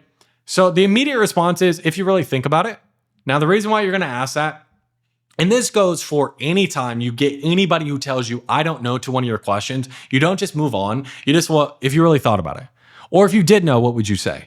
You'll be surprised how well that works. Most people are lazy, and if you allow them to be lazy on your sales calls, they will not really dig to give you the answers that you're looking for to get the leverage you need to actually get them across the line. Okay? If you get it again, you can insert a problem. So if I need to create doubt in my prospect, if they tell me they don't know what the problem is, like this is actually really good for me. Okay? Because I can insert their problem and I need to get their buy-in on it. Okay? So for example, this is something to where it's like, it's more like lead generation. Okay. Hey, can I make a suggestion? After working with hundreds of clients, like what we typically see is relying on referrals can be inconsistent. Like you're not in control of like how many you actually get. And because of that, it's hard to scale. Do you feel like that might be what you're running into? Get buy-in. Okay. How do you see that being the case? Get them to expand on it. For sales training. Okay. Well, like sales training is going to be a little bit different. Okay. So sales training is going to be like, okay, well, walk me through like what, like when you get like a think about objection, like what do you actually say? Like, oh, you say that? Yeah, that can be an issue, man. How many people do you feel like, you know, when they hop on a call, like they say something fairly similar? Probably most. Wouldn't you agree? So if you sound like everyone else, what do you feel like goes through like the prospect's mind? Right? They treat you like everyone else, right? So can you see how that might be part of the issue? Right? Might be part of the issue. It makes it easier for them to actually buy into it. Yes. How do you see that being the case? And then they're like, oh, well, that's the case because of blah, blah, blah, blah, blah. Cool. Right? Now that we got it, that's their problem. They get the buy-in. Again, more than half the time, you're not going to have to do any of this, but I want to give you all the tools in case you run into something. People are externalizing. They're not telling you the real thing. Okay. Now, after you get the problem and it is their fault, or in a biz op, they're telling you that their job sucks, or in fitness, they're just saying they're unhappy with being overweight. After you get the problem, you need to probe and dig. Okay. The very first thing that you're going to do as soon as you get the problem, you want them to expand on it. Okay. Well, what do you mean? No matter what they say. Like, oh, like, yeah, I'm just losing a lot of money right now. Well, what do you mean? Or, oh, right now, I just don't know what to say when a prospect, you know, gives me pushback. What do you mean? Oh, blah, blah, blah, blah, blah. So you say a little bit like confused, like you don't know what they meant by that. What this does is it always causes them to expand on the problem. Now, the next one is going to be optional. I really like to do this because I want specifics and I want specific moments. When you're thinking about either pain and pleasure, it really comes down to specific moments people can really picture and remember that really pushes the urgency. So I'm going to ask, hey, can you give me an example? Or are there specific times that this shows up more? Or are you, how do you see that showing up for you? I'm not going to ask all these questions, typically just one. Well, can you give me an example when you like ran into this think about objection, you weren't able to overcome it like over the past week? Ah, okay. And how long have we been like noticing this issue? Okay. I'm always going to ask them, how long have we been noticing the issue? So time frame always expands the problem. So if they've been going over and like, hey, I've been missing out on sales for the past 6 months, again, that expands the problem. Okay. Then from there, I'm going to quantify. Now, this is sales training specific, but you can quantify with really any offer. Okay. Let's say, quantifying is just you're turning their story into numbers or reality. Okay, let's say for fitness, for example, like they're very fatigued all the time. Well, I guess you being fatigued all the time, like what is that taking you away from? Okay, you're turning that story of fatigue into something more real. Or lead generation, it's like, okay, like how many deals do you feel like we're missing out just because we don't have the leads dialed in? Whatever it is you're selling, you can always like turn their story into numbers. Okay, that's what I'm gonna do here when I'm selling sales training. Okay, and how many deals are you losing out on like right now, like per month because of that? Like just ballpark, like get a number out of them. Like I'm gonna sit here, I'm gonna get on my calculator. So let me pull out my calculator here. So you wanna sit here and you wanna get their numbers a little bit more. So it's like, okay, like how much are you losing out on to think about objections like each and every month right now? Like let's say like per week. Okay, we're losing out on like 5 per week right now. And how much is a deal worth to you? Just like ballpark. Okay, it's like 500. Okay, so we're losing out on 525. Let me get the calculator out. I'm not the best at math, but I multiply that by 4, so it's 2,500 per week times 4. So we're missing out on like 10,000, like per month, just because like we don't know how to overcome think about objections. Does that sound right? Okay. So I'm going to either you want them. Now, this is if you're selling like a very much like an ROI improvement offer. This works really well. If you're selling a biz op, it's hard to do that as much, but you're like, okay, what is you not making as much money as you want? What is that taking you away from? You not spending the time you want? What is that taking you away from? That's how you can more quantify it for like biz op. But for this in specifically, right, it's real easy. Like lead generation, anything that it's like, hey, I improve what you're doing. You pull out the numbers and you always want to make sure you get buy-in on the numbers. Now, I'm always like, hey, does that sound right? Like I'm perplexed. Like, dude, this is wild right now. Okay. So it's like, and the reason is like, you don't want to put these numbers on them. You want them to get buy-in on the numbers. Like, does that sound right? And it's like, it's a little bit of acting. Give me all my secrets. It's a little bit of acting, but it's like, whew, I can definitely see why you'd be looking for help, man. And again, like optional, like what is that taking you away from? What is that preventing you from doing that maybe you'd like to do? Well, you missing out on like 10,000 per month. Like what is that preventing you from doing that maybe you'd like to do? Oh, I'd like to do this and this and that, right? Sit there, you can get more out of it. I would say like this one's optional. And then from there, I'm going to ask like what impact it has like on their thing. And then like what impact it has on them personally. So I tend to ask like 2 impact questions. Okay. What impact is it having on your day-to-day, the people around you, your family, your work? It depends on what came up in the conversation. Okay. So it's like, so let's say for this example, they're missing out on $10,000 in sales each and every month due to this think about objections. Well, it's like, hey man, like I don't want to assume, but like what type of impact, you missing out on all those sales, is that really having on like your day-to-day? Okay. Sit, probe, get symptoms. Well, what do you mean? How so? Where else is that showing up for you? And then from there, I'm going to ask like the personal impact question. Okay. And hey, and I'm not in your shoes. Like I'm in mine. So I don't want to assume, but this XYZ impact happening, like how does that feel? Hey man, like I'm not in your shoes, I'm in mine, so I don't want to assume, but you getting to the end of the call and just like getting hit with these think about objections and losing out on sales, like how does that feel? I'm gathering up all this information and I'm just like showing you this on this mirror. I'm like, dude, how does this feel? Right? Like that's how you really hit that. Now, there's different ways you can ask a personal impact question. So if you feel comfortable or it doesn't fit, if you feel uncomfortable asking these questions or it doesn't fit, don't ask. Okay. The easiest way to ask this question is, well, what is that doing to you though? Right? That is a real easy question to ask. Now, I tend to pre-frame this question, the impact question, like the personal impact question with the, I don't want to assume everyone is different. I'm not in your shoes. I'm in my shoes, not yours. Because a lot of the times, like the biggest pushback you'll get from this is, hey, this is obvious, bro. Why are you asking me this? Okay. So like, what's that doing to you though? Personally, what type of impact is that having on you personally though? Like what comes up like internally when you think about that? Okay, I'll tend to ask 1, maybe 2 personal impact questions. But if you don't feel comfortable and it doesn't make sense in the conversation, that is one you can skip. Okay, now a couple things that you can run into is it's not that bad. Okay, I mean, it's not that bad. So why is this a red flag? It's because like they're minimizing their pain. So why do people change? Fear of future pain or pain. So if they're minimizing their pain, then they are really distancing themselves from actually having to make a decision. Okay. So it's not something they're like consciously doing. It's more of like a subconscious thing, but just know you need to nip this shit in the butt. So when they're like, oh, like it's not that bad. Well, hey man, can I share a perspective? Do you feel like that might be part of the problem? Hey, can I share a perspective? Pause, get the buy-in. Do you feel like that may be part of the problem? I don't let them answer. I just go into this analogy.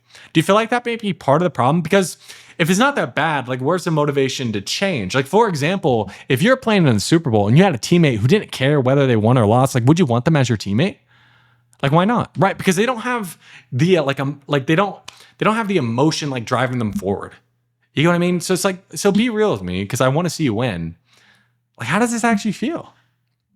Okay, why does this work? Okay, so just naturally, if you use an analogy that they agree with, that's very easy for them to agree with. Like, hey, for example, if you were playing in a Super Bowl and you had a teammate who didn't care whether you won or lost, would you want them as a teammate? If they buy into that, they're more likely to buy into the overarching point that you're making.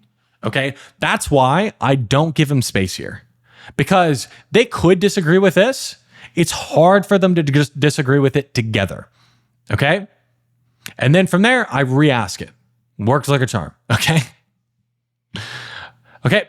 They might say, hey, it makes me want to fix it. Okay. I can appreciate where you come from. Can I share a perspective on that? Like the first step in like fixing the problem is admitting that the current situation is like no longer acceptable. Then do the work to change it. Like, would you agree? Okay, get buy-in. So be real with me, re-ask the personal impact question. So like, hey man, it makes me want to fix it. Yeah, dude, fantastic. I'm glad you want to fix it. The first part of fixing it is like, we got to admit that this shit is garbage, right? And then you re-ask the question, okay? So why is, hey, it just makes me want to fix it. Why is that a bit of a red flag? Because they're not willing to go there. They're not willing to talk about their problems. They're not willing to talk about their emotions. People think by talking. So if they're not willing to go there, okay, then they haven't really crystallized their pain. If they don't talk about it, they tend not to think about it. So you need to help them crystallize and think about it. And again, once you get the real problem, half the time you're not going to have to do these things, but it's like you probe and you clarify. Like, what do you mean? In what way? Okay, so something you're looking to change, right? Like they're like, oh yeah, dude, I feel like shit. Like in what way? Like, how do you mean? So is that something you're looking to change?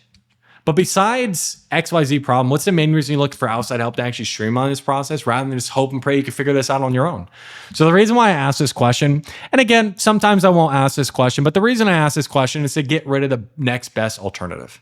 Okay?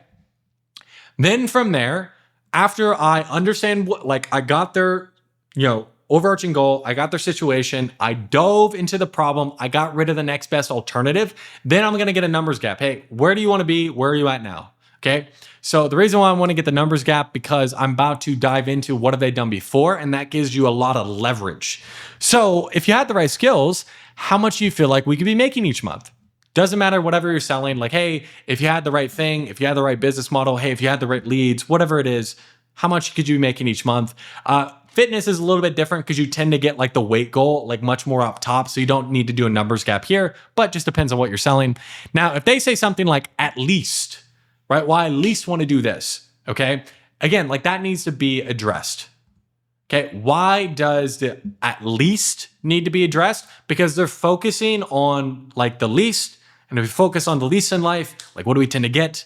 So they're not dreaming big enough. So it's not a big enough change for them to actually get them to do something different. Okay. So how do we address it? Well, hey, can I share a perspective? Like if we shoot for the least, like what do we tend to get? And say it with a smile, right? Because you're challenging a little bit the least, right? So be real with me. I'm not looking, we're looking to make you your own business that would make it like what would it make it like worth it for you? Basically. So what's the real goal here? So that's what you're going to do if they say the least. Now, if they say it would be nice to make, right? This is something to where it's wishful language. Now, why is wishful language a red flag? Wishful language is a red flag because the way that they talk to you as a salesperson is the way that they talk to themselves. So if it's a wish, if it's a nice, if it's a love to have, it's not real. Okay. I'd love to be at the beach, right? But I'm here screaming at my computer because I need to educate you hooligans. Okay. So it's like we do what we need to do. We don't do what we'd love to do or it'd be nice to do. Okay. If it's nice, it's convenient. Okay, typically investing thousands of dollars into yourself isn't convenient. If it's a need, we'll do whatever it takes. So I'm gonna start to shift their language. So I shift what they talk about, I shift what they think about, okay? So there's a couple ways we can go about doing it. So the softer approach is, hey man, like it'd be nice to be, like the prospect say, hey, it'd be nice to get to 20,000 per month. Yeah, and it'd be nice to be at the beach right now. Say this with a smile, right? Okay, so you say it with a smile. So tell me where you need to get to. Okay, I'm gonna emphasize this point. Tell me where you need to get to. Okay, typically they'll either just tell you, oh, well, I need to do this, right? They'll tell you right there. Sometimes they don't really get what you're saying and you need to be a little bit more straightforward. Okay, and they're like, they might repeat themselves or whatever it is, like, oh, like I want to get to 20,000 per month. It would be nice to get to 20,000 per month. I can appreciate that. I'm curious though. Do you know the difference between like a want and a need? Or do you know the difference between like I would love to and I need to? Or do you know the difference between it'd be nice to and I need to? And I'm like, yes, no, it doesn't matter. A want is if it's convenient, I'll do it. A need or, it'd be nice. Like you just replace whatever word that they said that's wishful language in here is if it's convenient, I'll do it. But you get it in 20,000 per month, you think it's going to be convenient? Well, why not? A need is I'll do whatever it takes. Would you agree? So would you be willing to change that want into a need? Why would you? Okay, I'm going to get a little bit more buy-in there. Okay, so that's if you're getting wishful language. So where are you right now? So once you get their goal, it's a good goal. Where are you right now?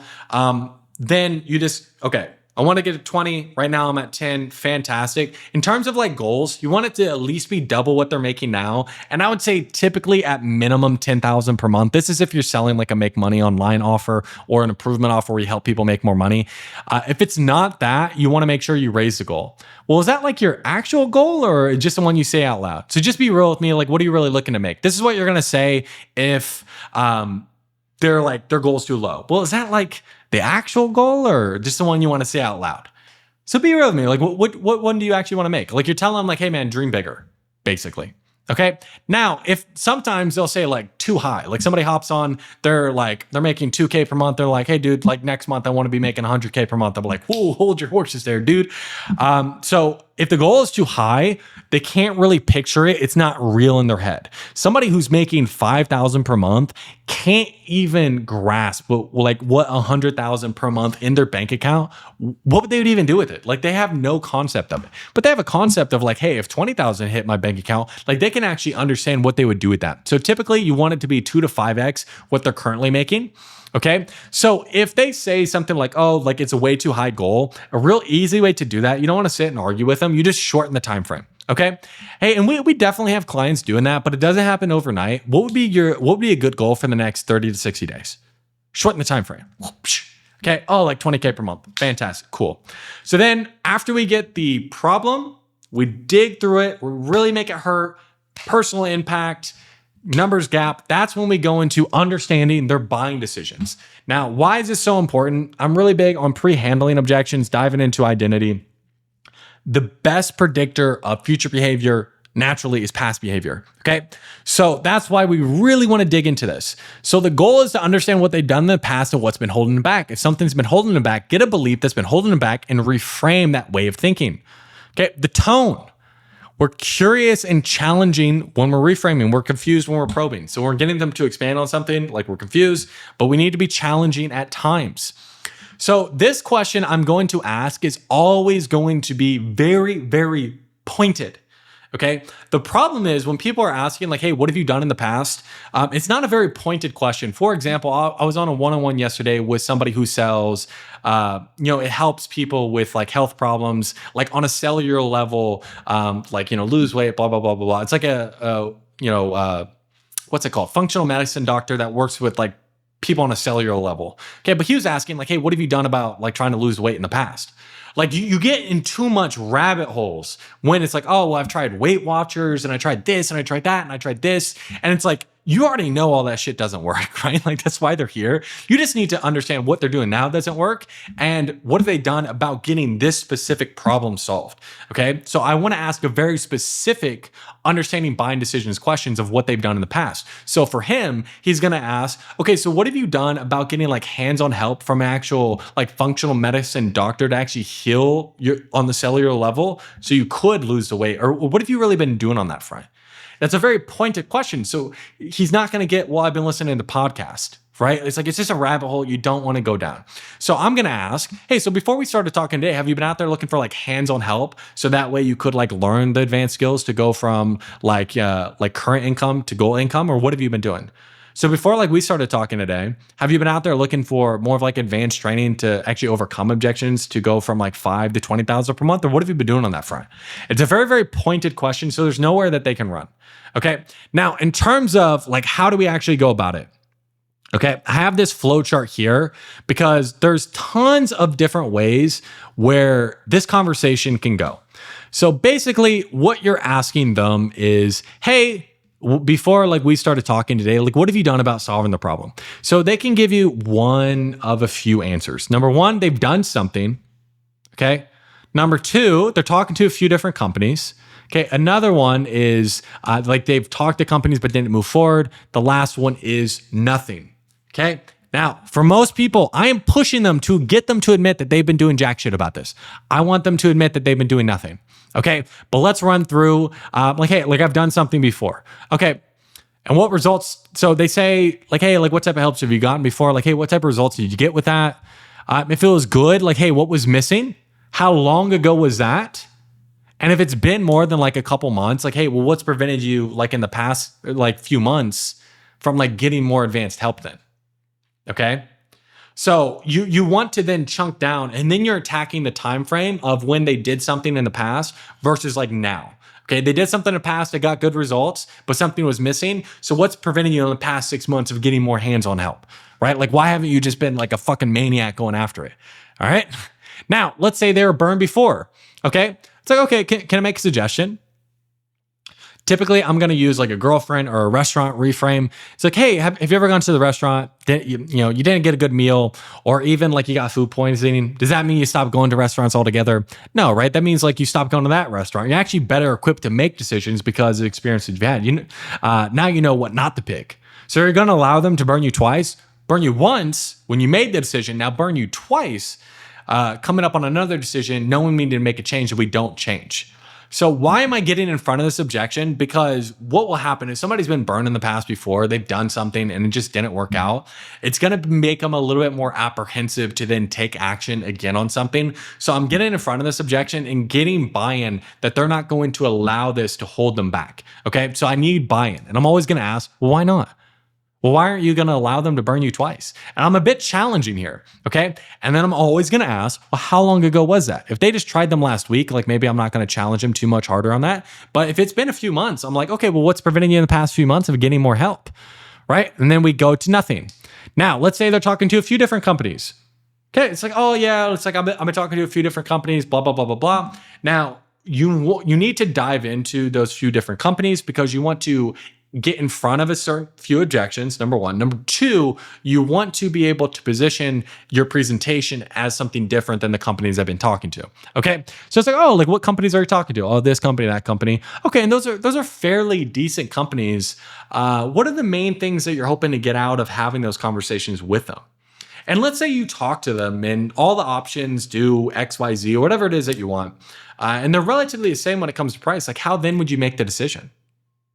And it's like, okay, now have you done anything before? So really, if they're talking to multiple companies, you're like, okay, what other companies are you talking to? When are you talking to them? And it's like, how are we going to make a decision if they can all do the thing that you want? Right? That's going to help you present better. And then it's like, hey, have we done anything before? If they did something before, right? You go here. If they haven't done anything before, nothing. Okay. So a lot of the times, if they talk to another company and they didn't move forward, okay, it's like, again, like what prevented you from moving forward with them? Okay. Have you done anything before? No, nothing. Okay. So you're pushing everyone to like, hey man, I haven't really done enough about this. Now, something you'll also run into is they'll tell you like not real solutions. Like, hey, I've been listening to podcasts. I've been like watching YouTube. Like you watching this YouTube video, bro, if you hop on a sales call with me and you're like, hey bro, I've been watching YouTube. That's what I've been doing to get it better. I'm gonna smack you around, right? And you should be smacking people around who are hopping on your sales call saying like, yeah, YouTube, bro, right? YouTube University, okay? So you can't treat it like it's a real solution. So besides like the basic like YouTube videos, like what have you actually like done of getting like hands-on help? Again, you wanna separate the hands-on help, the professional help, whatever it is. Okay. And it all brings you back to nothing. Okay. Once you get him here, there's really two ways we can go. You need to ask him what's prevented you in the past from actually getting help with this. You're going to get either one of two things. You're going to get a belief, which is a mindset or a thought process that is in their control, that is internal, that is holding them back, or you're going to get an excuse, right? They're going to tell you some bullshit. Now, what you need to do is you need to smack away the excuses, get to the real belief, and then attach that belief to a negative consequence. Okay. Now, if you're selling like an ROI offer, typically it's like the amount of money they're losing. If you're selling fitness, it's, whatever it is, like time with their kids, health, years of their life, whatever it is, like you attach that belief to a negative consequence. Okay. So how do we do this? You're going to ask like, hey, what prevented them in the past? So some people are just going to tell you like right away, a belief. Okay. It was not a priority. They're complacent. They're comfortable. They're scared. They didn't know if they can do it. They thought that they can do it on their own. These are all beliefs that are in their control. Okay. You can help shift it. Now, when I talk about what are excuses, time, you cannot help them get more time. Okay. External, you cannot help the economy. Okay. Money, you cannot help them get more money. You can help them think more resourcefully. That is a mentality, but you can't help them get more money. They didn't know it was a thing, right? You can give them, education, but the fact that they didn't know it was a thing, they're using ignorance as an excuse. Ignorance is not an excuse. Like, bro, you have access to Google. I've just been researching. Okay. This is huge red flag because it's like, why haven't they done anything? So let's run through each one of these. So for the time, the external, right? You use a comparative frame like we were mentioning before. It's like, hey man, I can understand that. Can I share perspective, right? We have people who are like doctors and lawyers who are working like 16 hours a day. And, they also have like a wife and kids who are able to actually make the time to get ABC outcome. So what do you feel like really allows them to make the time so they can do that? Like, hey, we have other people in your current situation that do this thing. What do you feel like allows them to do this thing? Well, I guess they make the time. So what's actually prevented you internally from making the time so you could get XYZ outcome? So what do you feel like's actually prevented you internally from making the time to get advanced training so you could double your income? Again, it's their fault. Okay. Belief. Money. Okay. Again, it's not the lack of money, it's the lack of resourcefulness. We need to shift that belief, okay? They're like, oh, like, I don't know, like training, I just know it's going to be expensive. I mean, I can understand that. Can I share perspective on that? Do you know who Tony Robbins is? Right? He's like billionaire life coach. One of my favorite quotes by Tony Robbins is like, your biggest superpower is your ability to be resourceful. Just most people are resourceful and how they can't be resourceful. You know what I mean? Now, again, this is more something really like slide them out that you can do is you can use embedded commands, especially when you're quoting people and you can talk directly at them. So you emphasize the your, okay? And if you want me to do a video going more like nitty gritty with like embedded commands and stuff like that, I definitely can. It's definitely a big rabbit hole that 99% of salespeople don't need, just because if you don't have it, you still like get the basics down and you can still make so much more money, but it does take that at next level up. Okay. So basically you're saying like, hey, it's not that you don't have the money, it's your resourcefulness. You know what I mean? Yes, get the buy-in. So what's actually prevented you internally in the last 3 years of getting resourceful so you could actually get the skill set to double your income? Okay, like what's prevented you internally in the past time frame of getting resourceful so you could solve problem? Okay, cool. I didn't know it was a thing. Right? Well, by golly, I just didn't know it was a thing. Right? It's like, hey man, no, I can get that. Can I share perspective? So if you've been like having this problem for the past, 6 months, like losing out on all these sales, like whose responsibility is it to go out and actually look for a way to solve that problem? Well, it's my responsibility. Oh, interesting, right? So then you need to get them to admit it's their responsibility. They should be go looking. So them not knowing is a thing, like that is a problem. Okay. Okay, so what's prevented you internally in the last 6 months of like actually going out and looking for a way to get more advanced sales so you stop losing out on all these objections? Okay, what's prevented you in time frame of going out looking for a solution so you could solve a problem? Right? Nail them. Get a belief. Okay, I've just been researching. Right? You'll get this a lot, like, oh, like I've just been researching, blah, blah, blah, blah, blah. Oh, how long have you been researching for? So what's actually prevented you in the past like year from diving in and trying any of the things you've been researching? Sometimes after that one, they'll give you a belief, but other times they're just going to like, oh, well, I just want to make sure it's like the right thing. Oh, okay. So like you're looking for clarity, right? Boom, they always say yes. Can I share a perspective on what clarity means? You never know what the weather is going to be at the beach tomorrow until like you get there, right? So what's the only way you're going to know if any of the things you've been researching works for you or not? Well, it's if you do it, right? I need to get them to admit the only way they're going to know is if they do it. So what's actually prevented you internally from actually trying something and seeing if it would work for you? Oh, I don't know, blah, blah, blah. Belief, okay? Cool. So we're doing all that work to get a belief. Then after we get a belief, we want to expand. Like, hey, what do you mean by that? Can I make a suggestion? Right. Then from here, we can go 2 routes. I'm going to tend to go this route. Like you can go like, hey, where does that come from? Being in pain and like holding you back, right? So where does that come from? Being in frustration for the past years, but not getting help to solve that problem. I would say this one is the easiest one to pull off. Well, can you see how like you just not willing to get out of your comfort zone has caused us to stay where we're at right now? Are you okay with me saying that? And this question right here, are you okay with me saying that? You kind of push back a little bit because they tend to actually answer the second question. So you get buy-in to the first question by doing that one. And then from there, you want to then go ahead and create a cost to it. Okay. So, and it's like, and I know it could be a bit painful, but if we had to put a number to it, what do you feel like that's actually cost you? Well, I don't know. Well, do you mind if we do the math? Right? So the same thing that we did in the numbers gap, right? Like we can sit there and do the math. So it's like right now we're at 5,000 per month and we feel like we could be at 20,000 per month, right? And like how long have we been pushing this off? Okay, so 6 months times 15,000 per month. Okay, so we left just in the past 6 months like $90,000 like on the table. Does that number sound right? Again, you get buy-in on the number. Okay, depending on what you sell, it might not be like, hey, the amount of money you lost. It could be time away from the kids. It could be, like leads, whatever it is. Like you can get a number. Another route you can go is like, okay, how are we going to overcome that way of thinking? But I'm going to stick to this. Just general speaking, broad strokes just works much better. Okay, but there's another route you can go. There's always different routes you can go. Okay, so once we get a cost and we get buy-in that this is the cost. Okay, like what do you feel like that's cost you? If you really had to put a number to it, does that number look right? You get the buy-in, you need their buy-in. Yeah, it does look right. So is that feeling like worth keeping moving forward if we actually want to, get to 20,000 per month? Well, why not? So like time for a change then? Yes. Okay, then from there, 9 times out of 10, I'm going to go into identity frame. Now, if you're not uncomfortable like going into identity, you're just going to go into consequence. Real easy way to tie off any type of belief shift is going to be consequence. What happens if you hold on to that belief though and like we never actually change, right? Are you willing to allow that to happen? Okay, but I will go into identity frame. So that's the thing we're going to cover next. Okay, so this one is optional. It's advanced. Do not do this until you have everything else down. Now, why do I say that? Because once you're diving into like identity, and this is very much a leading frame, very much a challenging frame. If I do not have the cojones to pull this off, I will get pushback. People will not fall into your frame. Okay, I speak very confidently. Okay, I speak with authority.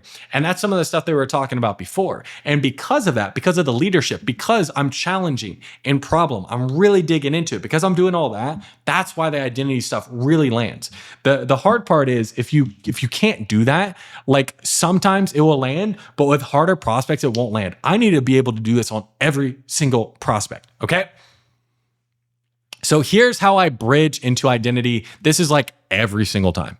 Okay. And the reason why I ask, like once I get, it's like, hey, so is that way of like that way of thinking like worth keeping moving forward? Like, no, it isn't. Why isn't it? And so that's once I got the belief, I tied it to a negative outcome. Is that feeling worth keeping? Is that way of thinking worth keeping? Why not? And the reason why I ask, because I can give somebody like the perfect diet plan in the world, but if you don't have the right mentality to use it, like what type of results do you get? Yeah, not good ones, right? Because getting to like 20,000 per month, like, yes, it's knowing what to do, it's having the skills, but it's about being the person who shows up and does it. Like, for example, if you're that 20,000 per month person, okay, you walk that, you have a different level of confidence about you. You know what I mean? So this, like, I need to pause, make sure you get buy-in. Like you get buy-in, like you're shaking your head a little bit. Again, you're leading. They're like, oh yeah, right? You need them to buy into the frame of, you walk differently once you have the different outcome, okay? That's really what you need to focus on. But right now, This like there should be a shift in your tone. So it should feel a little bit like a thump. But right now, we're the $5,000 per month person. Like, is that right? Sit with it. Like they should feel it. That's gravity right there. Okay. So I have to ask, right? So right there, then we're going to push away a little bit. So I have to ask, like, are you okay staying that 5,000 per month person? Because if you are, I'm the first one to tell you, just, hey man, just keep doing what you're doing. Well, no, I'm not. Well, why not? Like, why not? Right? A little challenging. Okay. And then from there, we're going to then dive into what they need to let go of. Okay. But naturally, when we grow, things from our current self have to die off. So for you to be that XYZ, person, whatever it is, okay, what do you need to let go of? Like, why that?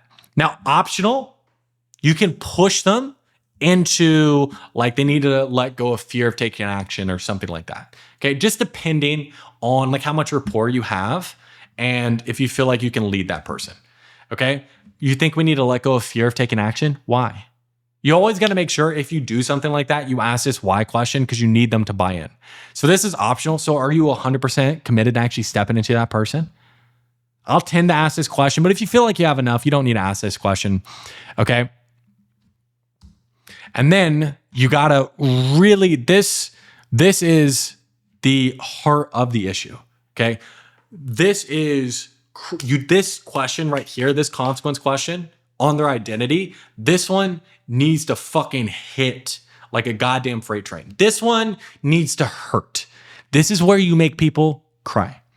Okay. So you did all the work of digging into the problems, really finding their limiting beliefs, tying it to everything we needed to tie to, really creating that bridge between like, okay, this is who they need to be. This is how they're showing up now. Okay. I'm really widening that gap. And then this right now, where they are right now, who they are right now, this needs to fucking hurt. Right. Because that's why people change, is when them being who they have been is unbearable. That's what causes people to make an uncharacteristic decision to step out of the person who they have been, to step into the person who they need to be. Okay. So not only will it hurt, you'll make more sales. Like they'll get better results when they sit and they actually contemplate these questions. And that's what it's all about. We're here to get people better results. And obviously we're here to sell everyone that should be a sale is a sale. Okay. But the tough question we have to ask ourselves is if we stay that $5,000 per month person that has, the fear of actually getting resourceful for the rest of your life, how's that going to feel, man? Okay. Now, depending on the type of information you have, you can add a little bit more juice into it. So if we stay that person, like that $5,000 per month person who can't provide for his kids, and if you stay that person for the rest of your life, how's that going to feel? It's very like direct. Okay. Like that needs to hurt. And that is key when it comes to that. That's what I'm saying. Like, don't do that unless you have everything else down and you're having good conversations. Now, something that is optional, like once we get that, I'm going to say like, hey, are you willing to allow that to happen, man? So time to make a change, right? Once we get that buy-in right there, then we go into ideal criteria. You can ask this question. Oftentimes I'm not going to, because for me, my style and what tends to work the best, especially when you're selling coaching. If you're selling something more B2B, this is going to be more important.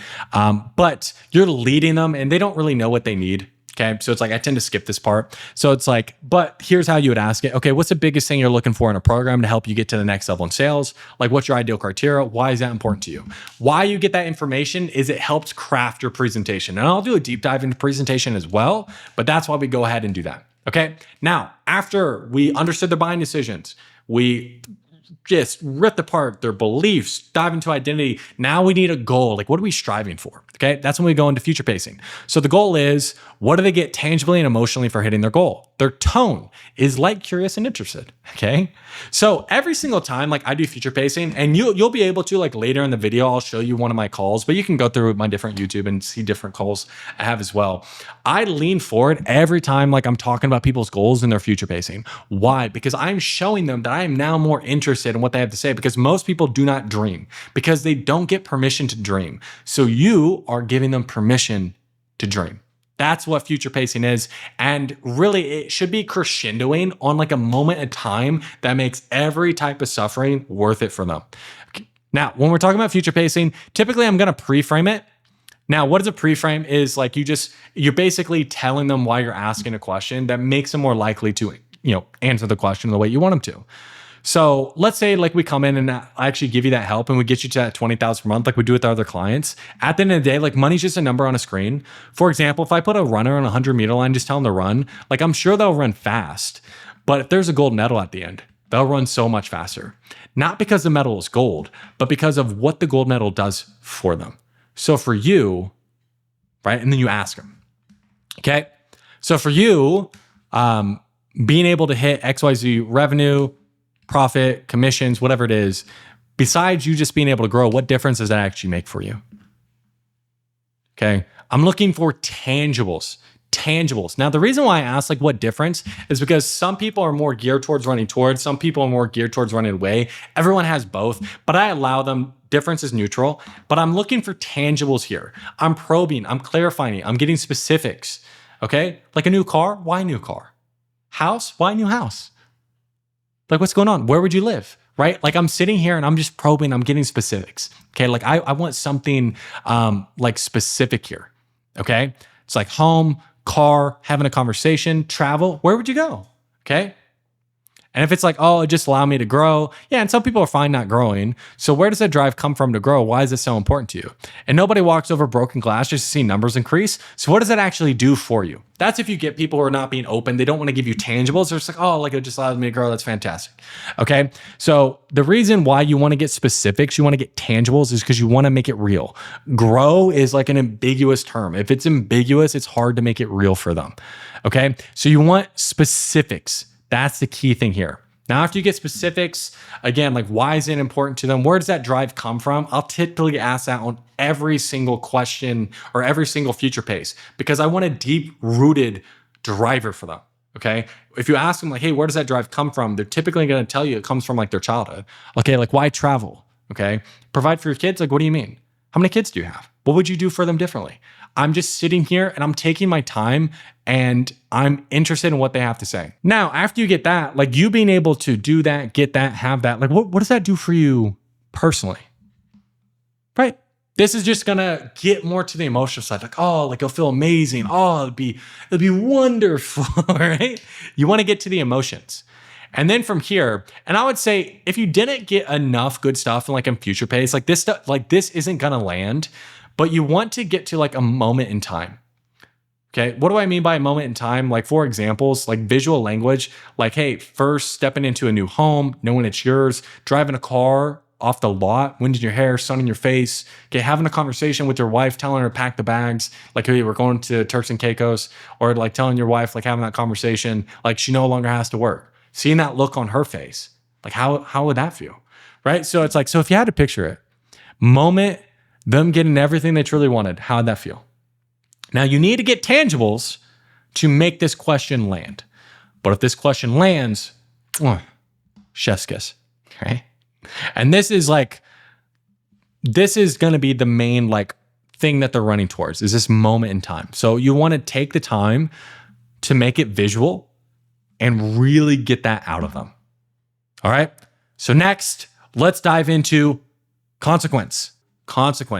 So now that we painted the vision in their mind of all their dreams coming true and us getting to a real good moment in time, the next step from here is we need to rip it away. So this is really the crescendo of the entire sales call. Like it's an emotional roller coaster to push the urgency. So we create this big mountain, get them on top, actually visualize it, and then we rip it away, create that urgency and push them through. That's what consequence is there to do. So the goal is you need to get real emotion of an action. Okay. You don't be too worried about the exact words they say. They just need to contemplate in action and it needs to hurt. If I had people, I've asked a consequence question too. And it's you could tell the dude's about to cry and he's just it won't be good. Right. It's he's fighting back tears. That's a good answer.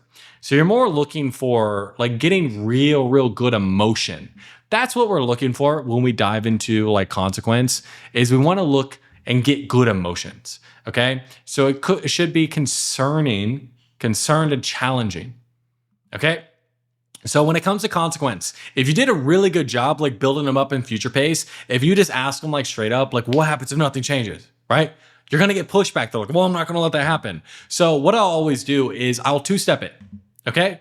So I'm going to ask an easier question first and then ask, hey, what happens if nothing changes? So I have to ask, if nothing changes with your routine, how likely is it that you'll be able to hit weight goal and time frame? Okay, so that's for a weight goal, but let's just say, goal in time frame. So if nothing changes with your whatever it is, okay, let's just say mechanism. Can I spell? I don't think I can. Okay, if nothing changes with your mechanism. Oh God. If nothing changes with your XYZ, right? That's going to be the super mechanism because I can't spell right now and I'm filming. Okay, cool. So I have to ask, like, if nothing changes with the way that you are selling, like how likely is it that you're going to be able to actually hit 20,000 per month, be able to tell your wife she no longer has to work like in the next 6 months? Oh, it's not likely. Well, why not? Okay. So it's how likely are you going to be able to hit goal / moment in time frame. Now, why is the time frame important? Because you will get people saying like, oh, like I'll figure it out, blah, blah, blah, blah, blah. Eventually it will happen. But what about this time frame, bro? Right? So you need to get the time frame in there. Okay. And you get the time frame when you ask them, what are you looking to achieve in the next 3 to 6 months? So what's the likelihood that you're going to be able to achieve goal, moment in time frame? Why? Or why not? Now, you will get some people that say like, oh, I'll figure it out. Hey man, like I can appreciate that. And I'm not questioning your willingness, but how likely is it if we don't change anything that we will hit goal in time frame?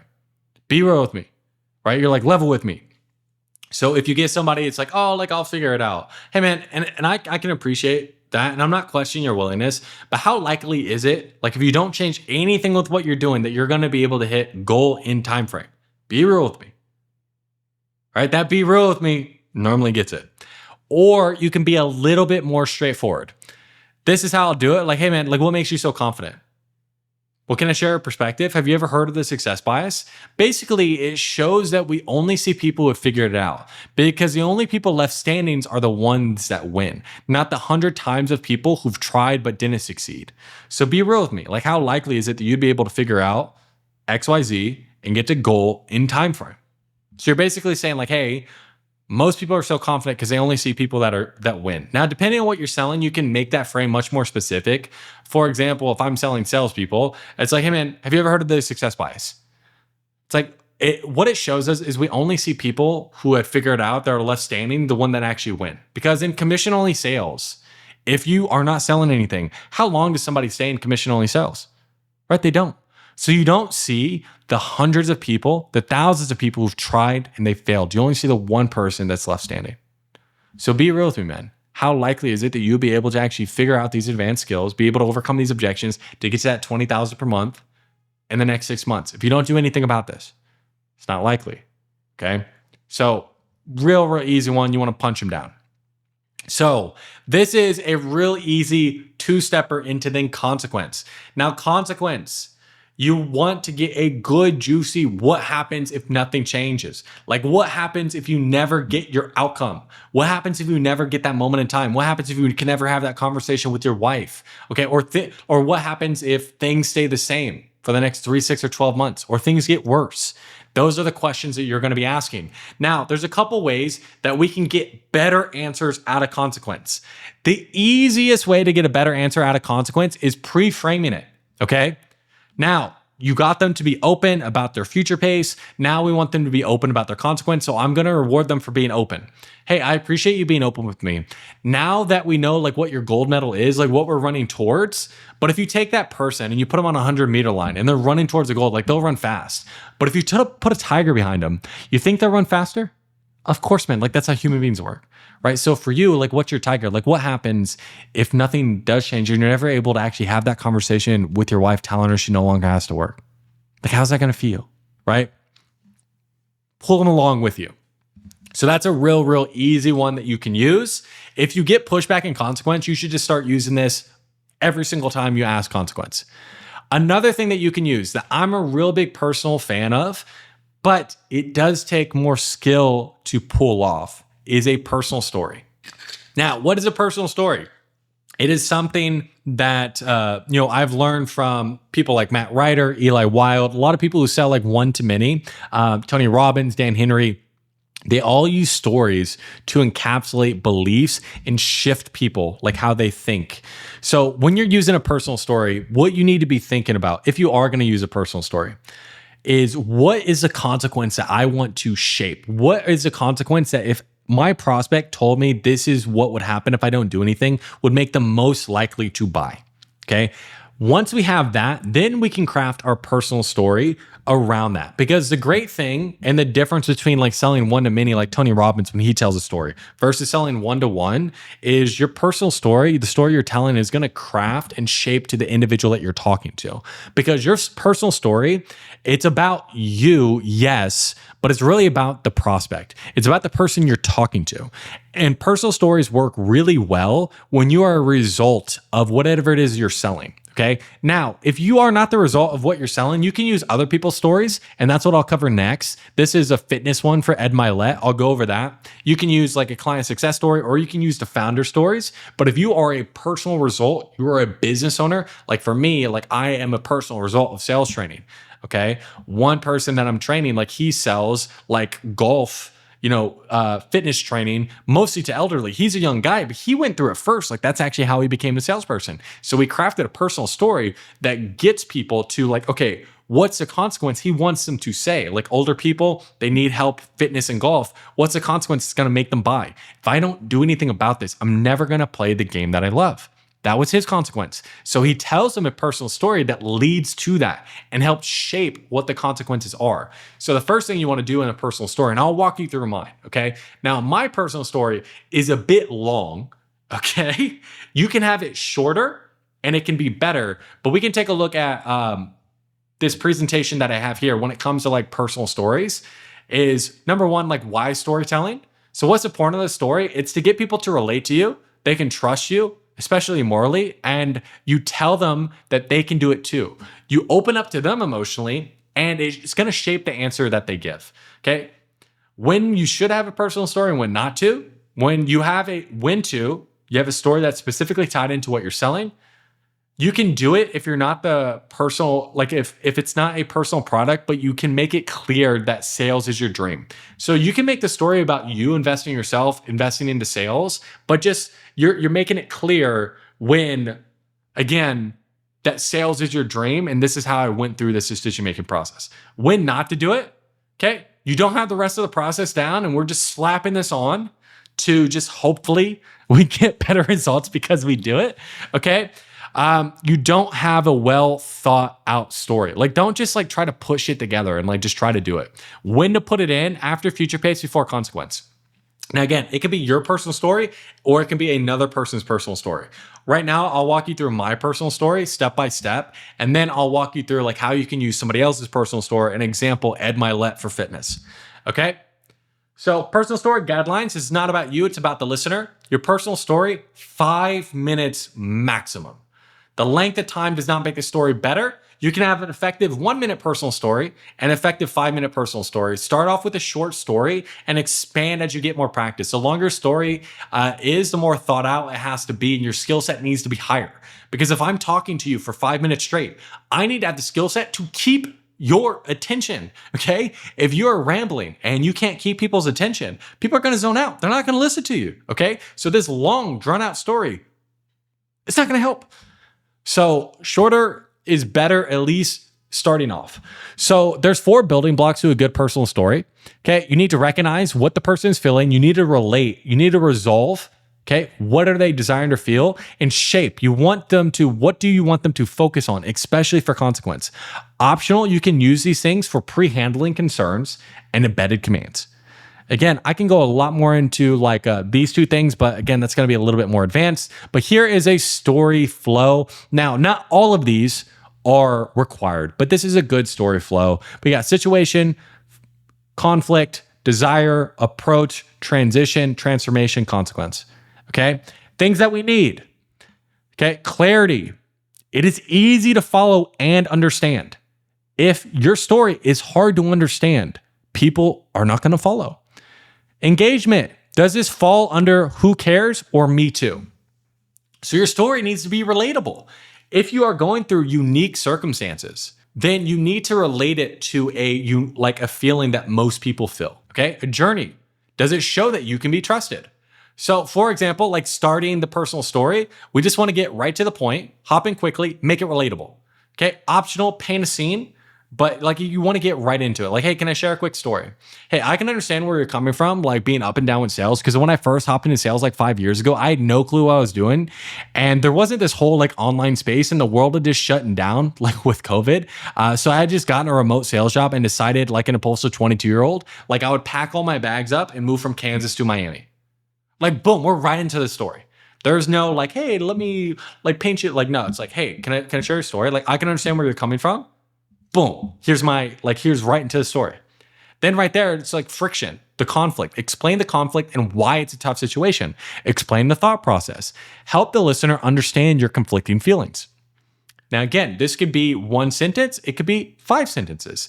So start off shorter. So if, again, you're first starting off, like each of these should be about a sentence. Like, as you might imagine, Miami's a pretty expensive city. Like, here's an example for me. As you might imagine, Miami is a pretty expensive city. Now, I had some natural talent, but my sales were up and down. Some months I would hit 10K per month in commissions. Other months I would hit 3K per month in commissions. This created like so much uncertainty for me, because the problem was I was living my life like I was making 8,000 per month consistently, which was just not the case. And I had gotten to some debt and the stress that comes with that.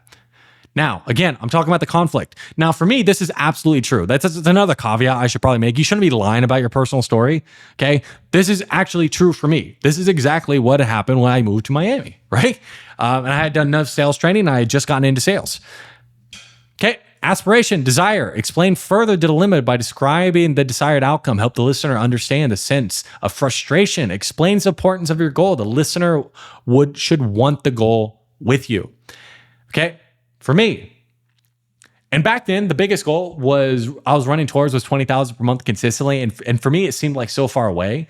And from where I was coming from, where nobody was around me was achieving anything great. Like 20,000 per month, like meant success to me. And I just know that someone had to have figured it out. Okay. Again, like what's my aspiration and why? Because like I can put you put yourself like in that situation. Because like this was me back in like 2021, right? Where it's like, I'm like, dude, somebody had to figure out sales, right? Like you want this person to figure out sales. Approach. Explain the decisions you made, why you made them, discuss the pain, discuss feelings you had in the moment. Okay, this is something you can do to pre-handle objections, whatever it is. But again, especially when you're starting off, shorter is going to be better. Here's an example for me. And back then, like online programs like weren't really a thing like they are now, and they weren't really like as structured. But I found someone that I felt like had the knowledge and I wanted, and he was asking for $30,000. And now I've never spent that type of money before, and it scared me shitless. But I had the thought of, if you want results like you've never gotten before, like you have to do things you've never done before. And I didn't have the money, but I knew I could find the money. Again, this is also true for me, right? Like back then, I spent way too much money, went into debt to go ahead and get training. But I'm also using like embedded commands. You can use embedded commands like in a quote, like, hey, if you want the results you never gotten before, you need to do things you've never done before. Now, I'm saying this, speaking to myself in the story, but I'm really speaking to the person that I'm talking to, okay? Transition. What did the story teach you? It should create a future mindset that you want the listeners to adopt. So I dove all in and I made sales, I made sales my whole world for months. I hit my first 20,000 per month, like after 3 months, and it taught me 2 things. Number 1, 20,000 per month isn't that much money. Number 2, the only difference between people who are making more than me was the right knowledge and skill set to make it happen. So I want them to adopt that $20,000 isn't that much money. And if you haven't hit it before, like once you hit it, you do realize you're like, bro, I need like so much more than this. And like 2, I also believe this is true, but it also is going to benefit me if somebody else believes it's true. The only difference between you and somebody who has what you want is skill set. right? And like the actual skill set, the knowledge to make it happen, work ethic. Okay. Transformation. And since then, like I've invested over 50,000 like in my sales development and done deep dives into psychology and identity and how the real way people change. And that's what helped me blow past 20,000 per month and upwards of like $60,000 per month. And that's why I'm obsessed with sales, because it changed my life. And now I'll never have to have stress or worry about where money is coming from, no matter what. Again, what's the end result? That is my end result. I never have to worry about money again, just because like this one skill set, like that's aspirational. If I'm talking to somebody who wants to learn sales, they want to feel that too. And then this is when we flip it on them. Okay. Open it up about your consequences, flip the story on the listener, and get a deep seated why and consequence. Okay. So once I tell them like, hey, the whole journey, then I'm like going to peel back the curtains and like let them know like my dark secret, which is like the things that was pushing me is like what I was running away from. Okay. And through it all, like I knew what I was running towards, but really knowing what I was running away from like is what kicked it into gear, because like I'm deathly scared of being average. So I had to have the conversation with myself, like you need to go like all in and take action. You will regret it for the rest of your life if you don't. And you will have the same pain that your dad had in his voice every time he told you couldn't have something, or the same pain he has in his voice every single time he talks about to you to this day of all the action he should have taken, but he didn't. So I have to ask you, like, what happens if nothing changes? And again, like that has to be real to you.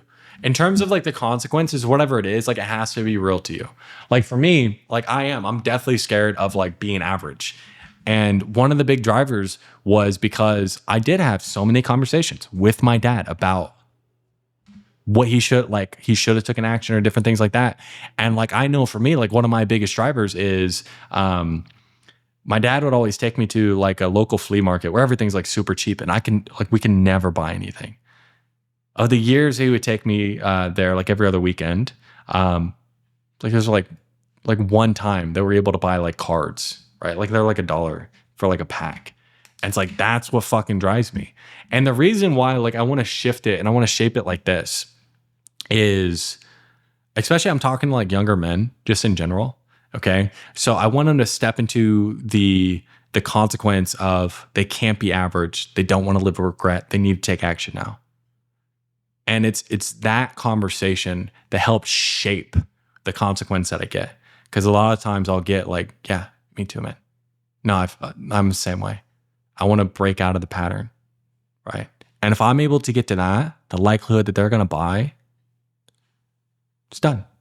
Okay. So you got to sit and you got to think okay, either your personal story, if you're a result of what you're selling, or you can do like it for sales, but you got to make it clear like, hey, like sales is my dream, my passion. You can really pull that off if it's a coaching program, or you can use someone else's story. Okay. Because we're talking about like using someone else's story, right? That's my personal story. Here, it's all written out, right? Lots of fun. Okay. This one is a much shorter personal story, and it's someone else's personal story. This would be a really good example for fitness, for example. Okay. Do you know the story of Ed Milet? All right. So this is before you're going to ask the consequence. So you're going to go ahead. You're going to ask this question here. Hey, how likely is it? Goal and time frame. Why not? Do you know the story of Ed Milet? He's someone I follow very closely, and he's a big business influencer. Because he was always focused on business and just making more money, his health took a big hit. He was 50 pounds heavier than what he should be and not doing any type of exercise. And for years, he did nothing about it. It wasn't until his doctor said directly to him, right now with your health, you're being selfish. If you don't change, you will not be able to walk your daughter down the aisle. And him looking reality of not changing in the face is what transformed his life and gave him enough motivation to take action required to actually lose weight and change his life. So for you, right, again, like that's like a minute story. So what I'm saying is like the length of the story like doesn't matter. Like I can do a little bit of a longer story because first of all, I think it's fun. But then also it's a very well thought out story, and I want to pre-handle a lot of objections while I do it too. Okay. But starting off short, simple, sweet, to the point, something like this. And again, there's some embedded commands in here. It's like, hey, with your health, you're being selfish. Now, this is something that I crafted. If you saw him on like the testimonials, like Jake, he sells to older men, business people, particularly. This story works absolute wonders. Okay, so then you're gonna ask the consequence question. Like, what happens if nothing changes and you never get outcome? Or things stays the same for the next 3 to 6 months? So what happens if nothing changes and you never actually are able to have the conversation with the wife that, she no longer has to work? Okay, so ask the consequence, probe, clarify. We need to get emotion. Now, things that will come up is like, hey, man, like things will just stay the same. Hey, man, like some people are fine with things staying the same. So for you, what would be the day-to-day consequence if you don't get emotional outcome? Now, why is things staying the same like not a good enough answer? It's because like it's not like, yeah, lots of shit stays the same. Like it's not like a good juicy answer. Like they need to really sit and contemplate it. You might get the like, oh, I won't let that happen. Again, if they're not willing to actually look at the consequences, they're not contemplating consequence, then again, that's a red flag because they need to really sit and visualize what happens if nothing changes. That's what's going to push them in terms of urgency. So what you're going to say is like, hey, I'm not questioning your willingness, but if you never let the lion out of the cage, we'll never run fast enough. You can change this to tiger. Now, I recently changed this to tiger because when I was saying lion, people think where I was saying line, like a line. And like when I was like explaining it to people, maybe it's because like I got a fat tongue. Like people are understanding me. Like on my sales calls, I never got any pushback. Nobody ever like had any questions about it, but like when I'm like coaching people and explaining it to them, like they all have questions about it. I don't know. I changed it to tiger. It gets the same point across. Okay. You might get, well, I'm not sure. If you really thought about it, just like before, like, oh, I don't know. I'll work another job or I'll try another business model. I'll do option B. Okay. This is a huge red flag because if they have an option B, then that means that they're not all in. Oh no. Right. So it's like, we need to address it. A real easy one to do is like, anytime somebody like challenges your frame, you need to double down. So a lot of the times if somebody's challenging my frame because like, hey, I'll just do something else. In my head, like that's challenging the frame. Like I'm going to double down. Like, hey, well, do you feel like that might be part of the problem? Well, what do you mean? Well, if you look at everyone who's truly successful in life, do you think like they had an option B? Like, for example, do you know where the phrase like burn the boats comes from? So like, yes, no, it really doesn't matter. It comes from when the Spanish like came to the Americas. And when they first landed, they were going to go take on the Aztecs and they were outnumbered like 10-1. So what the leader of the army did is he burned the boats behind them. Why? Because he knew if there is any thoughts in his soldier's mind, if they had any thoughts of a plan B, of an escape, okay, in their minds to get back on the boats, there's no way that they were going to win. Okay. And because of that, they were successful. Do you see where I'm coming from? And because of that, they were successful in battle. Does that make sense? So would you be willing to burn the boats? Why? In order to do so, we really have to understand like what that lion is behind us or what that tiger is behind us. Whichever one's better for you guys.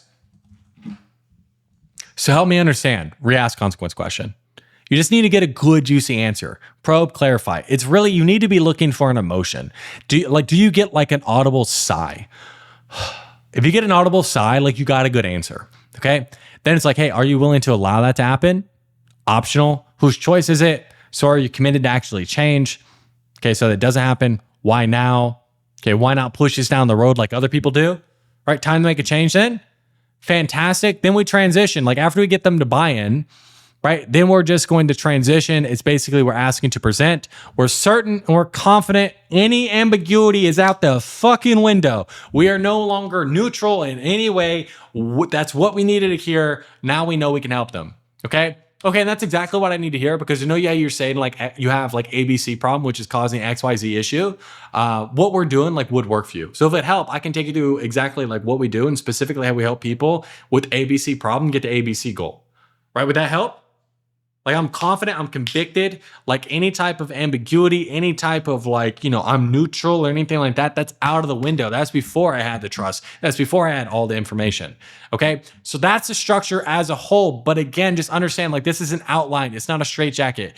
Focus on being in the conversation. You should really memorize this front to back. So if you need to go back and watch this like 10, 20, 30, 40, 50 times, do it. And you need to customize this process to the prospect. Use their words. That means every single time you ask a question, it should be slightly different.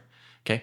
You should not be able to pull out questions that you ask on one sales call and just plug them into another sales call. That's not how it should work. Okay. So now that we have the actual discovery down, let's dive into the presentation.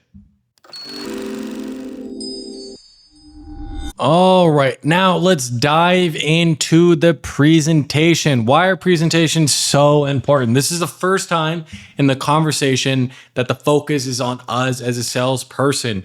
We need to come across like an expert, and we have authority to eliminate any doubt in the prospect's mind. Doubt is where deals die, okay? So there shouldn't be any ambiguity on what you do if you can help them. Again, we need to be professional. We need to have it really tight. That's why presentations are so important. Okay, why is shorter better? The presentation should only be about 10 to 15% of the entire conversation. Why? This keeps the prospect's attention and it allows the emotional still be there when we go for the close. If we have this long, drawn out presentation, number one, okay, I know if you're talking to me, I'm gonna fucking glaze over, okay? Number two, we just had a very emotional discovery and we really push in the urgency. And then we start talking for 30 minutes. They forgot everything we talked about. Like you're only gonna be able to keep the emotion high for like 5-10 minutes, okay? Maybe 15, but you need to keep the emotion high. That way when you ask for the close, we can get them across the line. Okay, so what should your body language and tone be like? Body language, open palm gestures, agreeing body language, okay? It's like nodding your head, yes. This motion here, okay? Confident and convicted. There shouldn't be a lot of hesitation in your voice. I know some of the advice that you're gonna hear is like, make sure you stutter. Well, it's like, that's for at the beginning of the conversation, get people to lower their guard down. Right now, we need to be confident and convicted. We know exactly where we're going. We know exactly what we're saying, and we know exactly how we can help them. Okay, open hand gestures, okay, and actually talking with your hands makes you come across like more of an authority and somebody that can be trusted. That's why when you're looking at my camera now, I have it to where it is from like basically like the belly button up. You can see my hands. You can see I'm not hiding anything, okay? This all plays a role. So you want to eliminate ambiguity, nervousness, and neutrality. You're no longer a neutral participant in this, okay? You know enough about them, okay? You know enough about their problems that you cannot, with good conscience, let them off this call without making a decision, all right? When you transition into the pitch, that's like we were talking about before, you're gonna ask for permission, okay? Make them buy into the frame that our presentation is gonna be helpful and solves their problem. Make the discovery make sense, okay? So that's what we talked about before. It's like, hey, that's really what I was wanting to hear because you know you're saying like you have this problem. Okay, what we're doing would 100% work for what you're looking for. So if it helped, I can go through exactly like how it works and how it'd be able to get you outcome. Would that work? Would that help? Fantastic. Like go through it. Okay, but I've already covered that. Now there's two ways that we can do it in terms of like presenting price. We can either price drop at the very top of our presentation, which can work well, or price drop at the very bottom of the presentation. Now, why do I recommend for most to present price at the bottom? Because if you present price at the top, okay, if you're really good at reading people and you can flush objections well. For example, like Matt Ryder, he presents price at the top. He is very, very good at handling objections, identifying objections, and he has 20 plus years of sales conversations. If you do not have that, okay, don't present price at the top. Because the downfall of presenting like this is it can make objection handling a bit more muddy. Plus side, dropping price at the top gets price out of their mind right away. Okay, there's an example of how I do it. I'm like, hey man, do you have like a pen and paper handy? Okay, like write this down. The investment to solve problem, whatever it is, the investment to get you to the point where you're making $20,000 per month is going to be $8,000. So write that down. Okay, $8,000, and then put an equal sign next to it and write down the top 3 things that you're going to have like once you start making $20,000 per month. Put that down right now. Tell me when you're done. Okay, what are those three things? Okay, this is exactly how we're gonna get you there. And then you go into it. Now, if you're really good at identifying objections, really good at flushing out objections, you feel confident, it's a really, really powerful way to present price. Okay, if you don't feel confident in your objection handling, identifying objections, present price at the bottom. Okay, this is what I recommend for most people. Presenting price at the bottom. This is what I recommend for most people. It allows you to eliminate value objections before you move on to the price to make things a bit more streamlined. You get more buy-in before you present price. You want to eliminate value, and then you want to move to price drop. Because understand you have 3 objections that you could get: time, money, and value. And I'll go a lot deeper into objection handling. But you want to eliminate one of those, value, before you even drop the price. So now it can only be time or money, okay? So you want to get buy-in before you present the price, eliminate value. Example, the investment required to get XYZ outcome is $8,000. So the next steps from here would be taking the investment, typically debit or credit, and then we'll go ahead and get you onboarded so you can get started fixing problem. Would that work for you? Any questions on that? Would that work for you? That is typically how I'm going to present price. Before I drop price, I'm going to say like, hey, before we get to the price, with everything I did cover, do you feel like the structure of everything we have that will get you from current state to desired state? If I'm selling sales training, hey, do you feel like the structure of the one-on-one calls and the actual like hands-on training that would take you from $5,000 per month to $20,000 per month? Why do you feel like it would? Value tied off. Then I'm going to present price. Okay, so the investment required to actually get that hands-on help so you can start overcoming these objections and make $20,000 per month is going to be $8,000. The next steps from here would just be going ahead and taking care of that investment, typically debit or credit, and then getting you set up with your first one-on-one call. Okay, any questions on how that works? Would that work for you? Now, if you get a lot of price shock, you can add in, there's a couple different ways to break that up, but most just pay all at once, just depends on what works for you. So you're gonna add this in right after you drop price. So the investment required to go ahead and get that advanced skills in place so you can start overcoming these objections to make $20,000 per month is going to be $8,000. Now, there's a couple different ways to break that up, but most people just go ahead and pay all up once. It's just going to depend on what works best for you. But the next steps would just be going ahead and taking care of the investment, typically debit or credit, and then getting you set up with your onboarding. So that way, again, you can start, learning how to overcome these objections. Any questions on that? Would that work for you? Boom. Then I'm just asking for the sale. Okay. So that is how you drop price. Now, how do we structure the actual presentation? You want to break down your program into 3 to 4 main pillars on how you help clients. And these will become like your pillars. Okay. It's a simple way to break information up and show the prospect what it does for them. Things you want to focus on, their problems, and how each pillar gets their desired outcome. Things to avoid, being too technical, focusing on just features and benefits. Okay. For example, here's a pillar. Okay. I'm going to always start off the pillar. You know how you said this, or lots of people have a problem with this. Okay. That's how you want to start off each pillar with a problem, either a problem they told you specifically or a problem most people, okay, have a problem with. All right. So you know how you said like right now you're having a hard time like overcoming objections and losing out on $10,000 per month, just from that alone? Yes. Okay. Most people who come to us run into like something very similar. They just don't know exactly like what to say and get people over the line. So what we do is we teach you like how to actually overcome those objections on 2 fronts. Number 1, we'll give you the word for word structure. Not only do you know like what to say when someone gives you that objection, but you'll be confident that you'll be able to actually overcome these objections without having to be a pushy sales guy. But how often does a prospect like stay on script or like they're just difficult? Okay. Like, oh yeah, they're difficult all the time. Yeah. Number 2, like that's why we have coaching calls each week where we're going to listen to the actual sales calls and show you how to shape it to your exact offer. So what this means for you is, okay. So again, the structure, problem, you know how you said this problem, this is how we solve it. And what that means for you is you can actually start keeping that $10,000 per month that you're losing rather than just leaving it on the table due to objections. Does that make sense? Checking for agreement questions. So if you want to understand the structure of a pillar, it's problem. Either they told you a problem or this is a problem that most people come to us. So the first thing that we help with, like, because when most people come to us, the biggest problem that they have is they just don't really know what to say, like on their sales conversations to really dig into pain and create urgency. So how we actually solve that is we're going to give you an exact structure to follow. So that way, you know exactly what to say to your prospects, not only to, again, get them to be open, but actually start digging into their pain.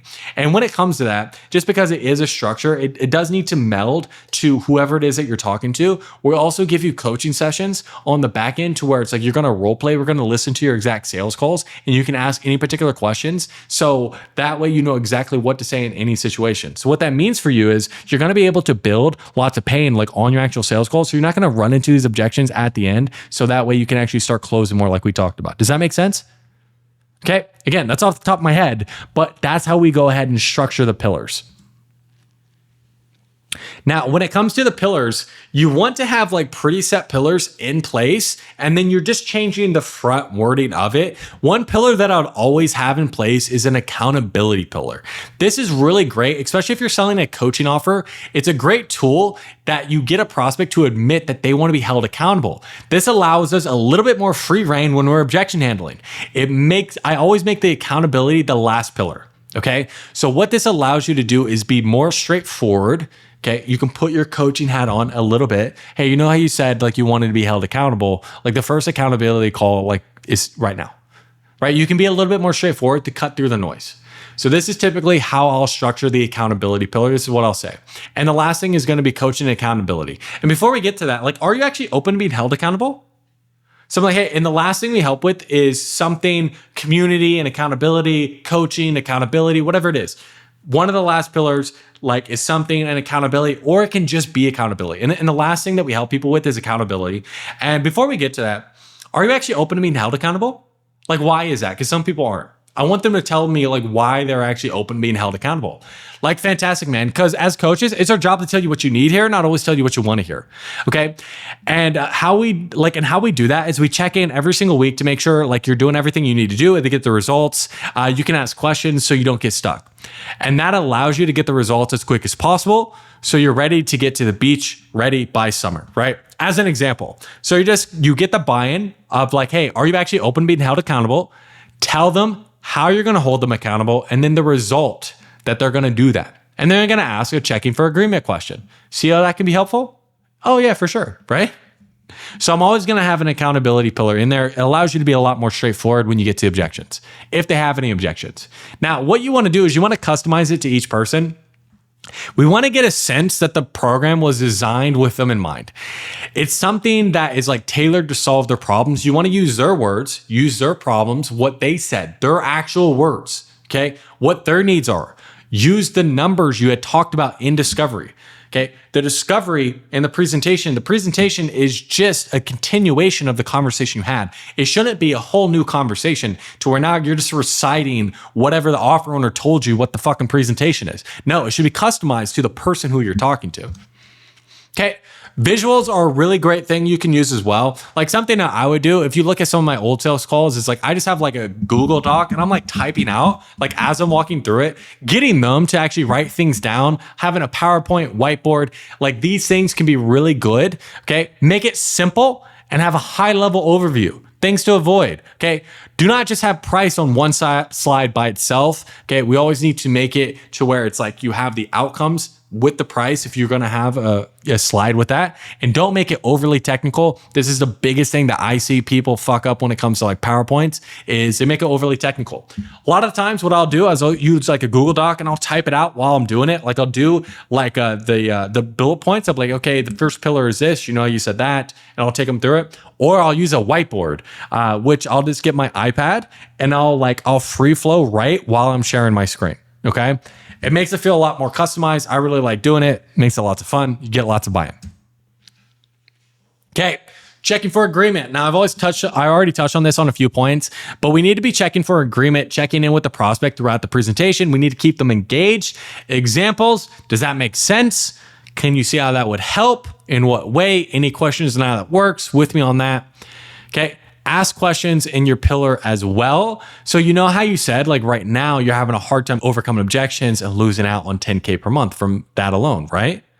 I'm asking questions, okay? Like later on, like in the pillar we talked about how often does a prospect stay on script, or, you know, they could be difficult. I'm asking a question. I'm keeping them engaged. And then I'm also asking a check-in for agreement question. So in this pillar alone, I asked 3 questions. I'm getting buy-in as I'm going through.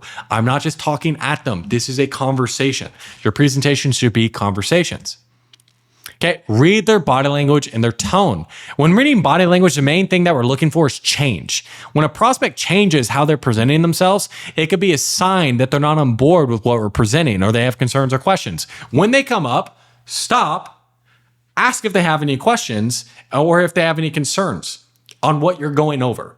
Because the thing is, if we just bulldoze through people and we don't actually address any of the concerns, their body language change, you can like really feel that something is up, and we just continue to bullet through it, we're going to get like a think about it objection because we didn't get to the real root of the issue. There might have been a value objection there, or they just weren't clear on like one particular thing you said in presentation. So when you are saying your presentation, you should be looking at your prospect, reading, do they change? How do they react to the words that I'm saying? How do they react to the pillars that I'm saying? Okay, simple things to look out for. Increase blink rate. Okay, now again, you want to take a look at the change in body language. If they're blinking like a maniac the entire time, then that tells you nothing. But if they have a normal blink rate and then they start blinking like more rapidly, that typically is going to tell you that they're a bit nervous. They could be a money fear objection, who knows? Their lips are pierced or compressed together. It's like they're holding something back they don't approve. Okay? Crossed arms, especially one over the other. Now, again, if they're like this the entire time, this doesn't mean anything. But if you're saying something and they're very open and then they started being more closed off, that's probably going to say like they don't approve, they're nervous, there's something going on. Self-soothing, they could be nervous, okay? Like you can see, I see a lot of calls when people get fearful, they'll start rubbing their neck. So you want to be paying attention to your prospect and notice, and this should be something you're doing out throughout the entire sales call, but definitely when you're speaking a lot, you want to pay attention to any changes in their body language. Okay, making sure you're getting buy-in. This is a critical part of the conversation. You need to eliminate value objections. We need them to tell themselves why this is a solution for you, or solution for them. Typically, we get 2 tie downs, and this is going to solve the problem. Focus on it feels like the answer to tap into the emotional side of the brain. Do you feel like this would work for you? Why? How do you feel like this would help you the most? So typically, if somebody's like in the middle, okay, they're like, oh, well, yeah, I feel like this and this. Like start with the positives and then go with their concerns are. Yeah, I feel like it would really help, but this. Well, why do you feel like it would really help? And when you say that, like, what do you mean? Okay. So when they say like, oh, do you feel like this would be the answer for you? Or typically a question like I'm going to ask like, hey, do you feel like with what we covered, like this will take you from 5,000 a month to 20,000 per month? Yeah, for the most part. You don't seem so sure. Let me understand, like, why would you though? Oh, because of this, this, and this. And what's your biggest concern? Okay, you go positive, then negative. You want them to like sell themselves. Okay, asking for the sale. Things to avoid when you're asking for the sale. Salesy language. Okay. The next steps would be going ahead and taking the investment, typically debit or credit, so that way we can get you set up with the onboarding to start fixing problems. Any questions on that? The reason why I always ask any questions on that is I want to remove any ambiguity on the process. 9 times out of 10, they're just going to say no, or they're going to ask you a question, and then you're just going to ask very simply, straightforward, so would that work for you? Straight to the point. They're either going to say yes, fantastic, you just got a deal, or they're going to tell you an objection, okay? So that's what we're going to be covering next, objections and how do we actually handle them. All right, so we have the right mentality down. We're attacking, we're getting people on the call, we have all our systems built out, people are shown, we're getting referrals, we had a perfect discovery, but you get to the end and we get a ton of objections. Shit, what do we do now? Now, if you run a discovery properly, you won't run into as many objections. That's why I'm really big on pre-handling objections. And if you do get objections like at the end, if you are doing the discovery properly and you're really diving into identity, really connecting with the prospect, it's not gonna be as much. Like it's gonna turn like those big objections into small objections. It's a lot easier, okay? But I got you. How do we actually overcome any type of concern you're going to get when we get to the end of the call? Okay, so let's actually dive into it. So let's dive into the objection handling blueprint. So first and foremost, we have to know a few things. So what is our mentality when we're handling an objection? First thing is you have to know the prospect is not rejecting you. They spend an hour with you. You might be trying to overcome 30 years of inaction. The more you get an objection that's closed, the better you are at your sales process, but there'll never be somebody that's closing 100% objectionless. So people having concerns makes sense and it's normal. Never be taken back by an objection and never take it personally, okay?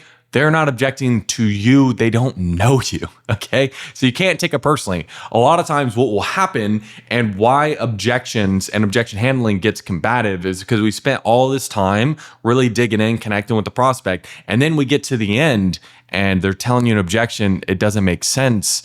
But again, they're fearful. They're not supposed to make sense. It doesn't make sense for them to make sense if they're fearful, like the brain's not working right. So it's really your job to slow them down and really help them overcome their limitations. You can't bind people's limitations. If they need to change, their circumstances do not matter. Their circumstances do not change what needs to be done in order for them to change. So you need to have that conviction that they need to change, but you do it for them. Like we're talking about before, what is the frame that we are going into the conversation? I'm a big brother. Like I care about you deeply, but I'm not going to accept your bullshit. I know you can do more. That is a frame during the entire objection handling. It should be during the entire discovery, because you should not be one person in discovery and then one person in objections. Okay? You need to be the same person throughout the conversation. If you're different people, that's going to break trust. So you sell change. This is the biggest thing you need to understand on whatever it is that you sell. You're selling an identity transformation. You're not selling the features, the benefits of the product you're having. You're selling the end result of what you have. And more importantly, you're selling change. Change in the business, change in lifestyle, or change in identity. That's my personal favorite angle. So when you're in objection handling, you always come back to what do we need to do to get to our goal, or who do we need to become to get our goal? Okay, get our outcome. So if you're ever lost in objection handling, you can always fall back on these questions to get it back on point. And just understand, once you tie off value, which you should, you are no longer talking about the product and does it work and the features and the benefits. Bullshit. You're talking about change, the end result, them becoming the person who they need to be. That is a real conversation. You sitting here and talking about the different features and benefits, it's bullshit. And what it does is it distances them from actually being able to have to make a decision on it. So it's not just in objection handling throughout the entire call. You'll be slightly more direct in objection handling, but there shouldn't be a shift in how you carry yourself between discovery and objection handling. You shouldn't be a different person, like I was saying before. Okay. You should be congruent throughout the entire conversation. Now, I lead very heavy in objection handling, but I can only do that because I earned that. I earned that through discovery. I earned that through leading when I'm in discovery, when I'm pre-handling and I'm addressing any type of limiting beliefs. I'm shifting language in discovery. So then when I do it in objection handling, it makes sense. They fall into my frame. That's why having a very strong frame is super important. Okay. Pre-handling objections, we've already gone over that. The best objection is no objection, so make sure you're pre-handling objections. Now, if you do just focus on objection handling, you will make more sales, like overall, like don't get me wrong, but you're gonna have a much better time pre-handling objections. It makes your job a lot easier. You'll have quicker calls just in general, because when you're attacking a belief after the price is dropped, after there's more fear, you're gonna have a harder time overcoming it because there's less trust built there, right? There's more fear. They're not thinking as logically. So pre-handle, it's going to quicken your calls. We already covered that, but always a good reminder. Okay, so the real thing, now that we are starting to get into like the nitty gritty of objections, okay? So there are two types of objections, smoke screens and real objections. So you have to understand the difference between something that's not real and a real objection. The smoke screens you get, the less trust you have from the prospect. The reason why you might not have trust with the prospect, or a prospect isn't being open with you, typically two things. Number one, they just feel like your intention isn't where it needs to be, okay? Like you're trying to sell them. They feel like you're not coming from the right place. Number two, they just don't feel heard. So if you don't actually understand their situation, or you weren't able to probe and actually get them to be open, when you get to the end and you're telling them what to do, like they don't feel like you actually have enough information to trust you to tell you what to do, okay? So there are only three real objections: money, time, and value. Okay, either fear or logistical. You can even make a different like caveat in saying like decision-making process, but I would tie that down into like fear, okay? Because they make certain decisions around money, time, or value. So it comes down to, if we eliminate value, then the only two things that we have is money and time. We should always be eliminating value before we drop the price, okay? And if you're selling to broke people, guess what they all have?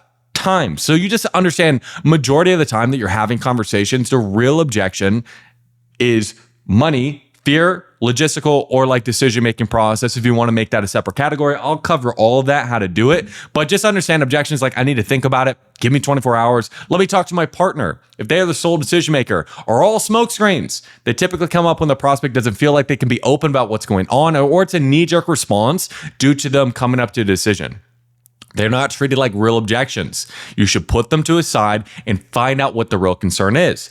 Typically, smoke screens come up when a prospect is a bit fearful. You need to flush out the objection to a real objection and then deal with the fear. So you need to, whatever it is that they're telling you, if they're telling you smoke screens, it's not money, it's not time, it's not value.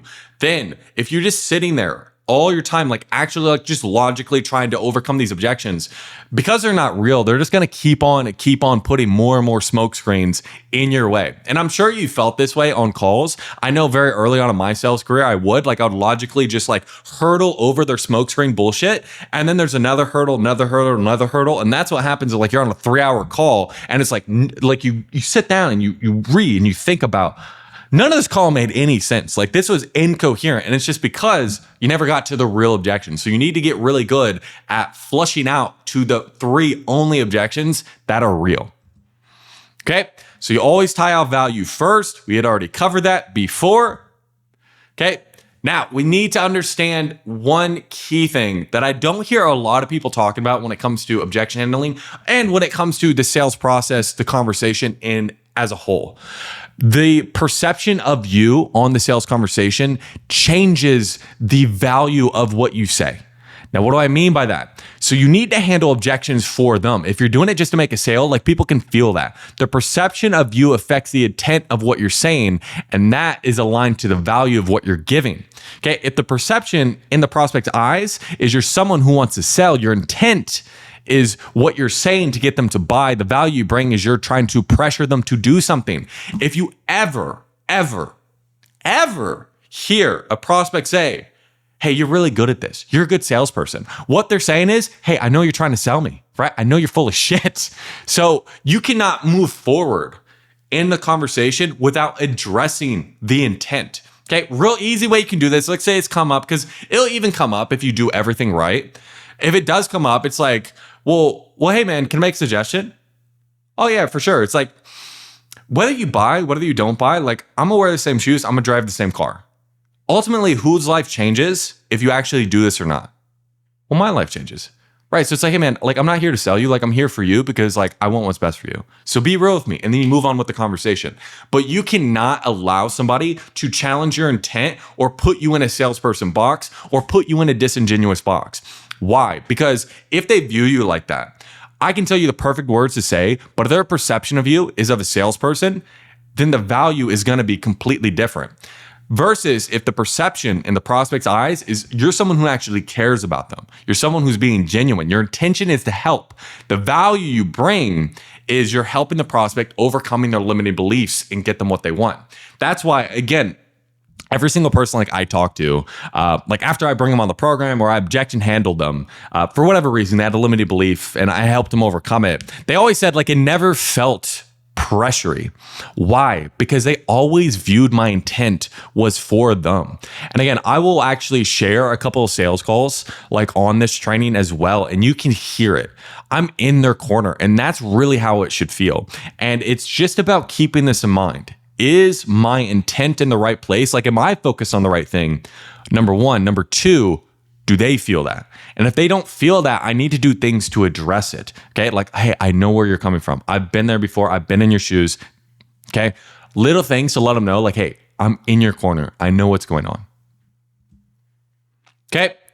So things you need as a sales professional to actually shift a perspective of a prospect. So understand all objections are their limitations, and you're here to shift their perspective on their limitations, shift their identity into being the person who they need to be. Very first and foremost, like you need to have conviction, okay? Like if you're timid, like you're coming into it, like you don't quite know if you should sell them, you don't quite know if you should push past this objection, like they're never gonna buy into it. You have to truly feel like what you're selling is gonna solve their problems. Like human beings, like we're social creatures, and we pick up on little signs of you not being genuine. So you can't buy into their limiting belief. You have to know it's not real. And it's just a way that they're viewing their situation, and you don't give up on people. Okay. If you just change this one thing about it, like, hey, you don't do anything else and you just are more convicted and you just don't give up on people, you truly believe that they should change, you'll see a bump on the amount of objections like you're able to overcome.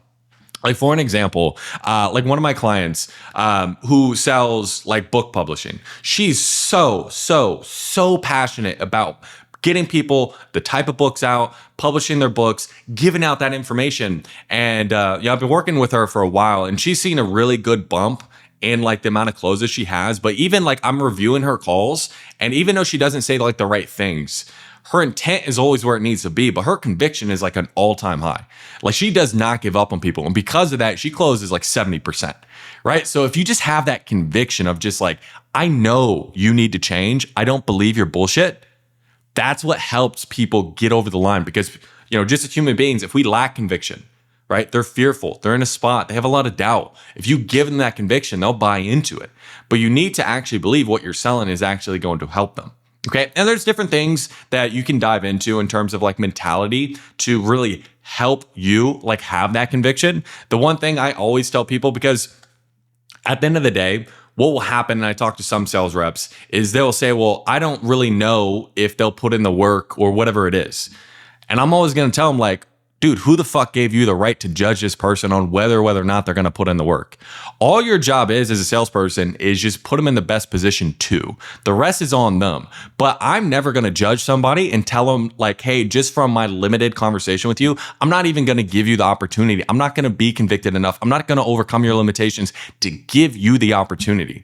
For example, I've sold multiple people like into like coaching with me where I was a little bit unsure on whether like, hey, like this would pan out for them. And those have been like my best clients. Like legitimately, they had been my best clients because I'm like, hey man, I'm going to do everything in my power to put them in a position to be successful. And it's like, dude, they fucking crushed it. So it's like, who am I to tell them like they shouldn't be in the best position to actually get their outcomes, right? So that's really how you got to think about it. You're convicted on like, hey, all I can do as a salesperson is put them in the best position to actually get their outcome. The rest is on them, but I'm gonna fight for them to at least put them in the best position to do that. Okay. And if you have that conviction, you don't give up on people, you'll get people across the line. Trust is a big thing. Prospect needs to feel that you know their situation, you empathize with them, and you can get them results. So that's why discovery is so important. You actually understand where they're coming from.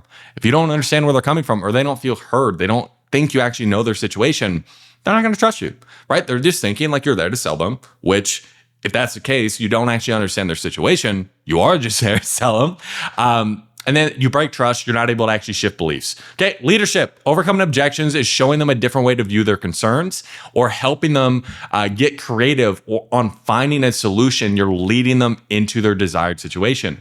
So in the objection handling, I am shifting how they're viewing things. I'm leading them to a new way of thinking. I'm leading them to a different outcome. So I need to have leadership, and that comes down to conviction, but it also just comes down to you being the leader on the call, you directing the conversation. I direct what they talk about, so I direct what they think about. Okay, so how do we deal with smoke screens?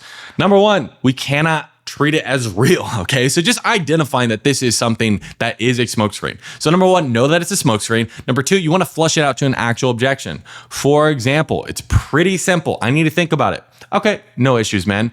Just so I can send over the most relevant info to you, like what do you feel like you need to go over in your head just to see if I can help? I just need to make sure it fits my budget, my wife is on board, and I have the time for this. Oh no, a bunch of objections. It's pretty simple. Let's say you get a bunch of objections. If they mention money at all, you always go down money, because if you handle the money objection, 90% of the time, all the other objections just go away. So if you handle money well, all the objections disappear. If they don't disappear, typically it is fear or then decision-making process. You handle that, but it's hard to handle decision-making, partner, whatever it is, without money tied off. If there's not a path forward, then you're going to have a hard time overcoming objections. So very first thing, when we get a smoke screen, we want to flush it out. If they mention money at all, will you address the money? Okay. And I'll show you exactly how to do that a little bit later on. So here is a framework on handling any real objection. Okay, we want to clarify and diffuse. So we need to understand what exactly are they even objecting to. So when they say like, oh, like that's just a lot of money, like, well, what do you mean? Like, how do you mean, man? Okay, no issues, man. I guess if you just put money aside, we're going to isolate and get buy-in. Money aside, would you do it? Why would you do it? So we want to isolate, understand that this is the actual issue, and I want to get more buy-in. Now, money aside, would you do it? If you had a duffel bag full of cash, would you do it? Like, would this be the answer for you? Whatever it is, like however you want to isolate and get buy-in, that's what you go ahead and do there. And I'm always going to ask, why would you do it? This starts for them to sell themselves. Typically, I'm going to ask a second why on why they would actually invest in themselves. I want the emotional why. The logical, program why, I already tied that off in value. The actual emotional why is much more important in this situation. I need the emotional buy-in. So oftentimes what will happen is when you ask them it the first time, they'll just answer logically. So you want to get the emotional time. So oftentimes you have to go ahead and ask a more pointed question or ask that twice. So then from there, once we get more buy-in, we want to reframe their belief and get commitment. So when we're talking about reframing a belief, it depends on what they said. So if somebody is, for example, they told you, oh, I don't have the money, but I get paid Friday. What can we do? Can we split it up? Like, this person is trying to solve their problem. So it's not what they say, it's what they mean. What they mean is, I want to get this done. How do we figure this out? When somebody says, that's too expensive, what they're saying is that's too expensive. What do they mean is that's too expensive. I'm throwing my hands up. I give up. There's an underlying belief there that I need to address. So if I don't address that underlying belief, when I start talking about either breaking it up or the money, I'm not going to get truthful answers. The reliability of those answers are going to be very low because there's an underlying belief of when things are expensive, I give up, right? It's not I get resourceful, it's I give up. So it depends on what they say, on how we actually go ahead and address that. But if your prospect is focusing on the wrong thing, it's not likely you'll be able to get the truthful answers out of them when dealing with logistical issues. You want to get them to buy in on commitment, then solve their logistical problems. So there's different reframes that we can use. Which one is a problem and which one is a symptom? Well, if you had XYZ, would you have that money? So what's the actual problem? There's different ways we can go about it, and we'll dive a lot more into it. And then from there, actually we reframe and we get commitment. Like, hey, are you actually committed to change? Yes, get that buy-in. Why?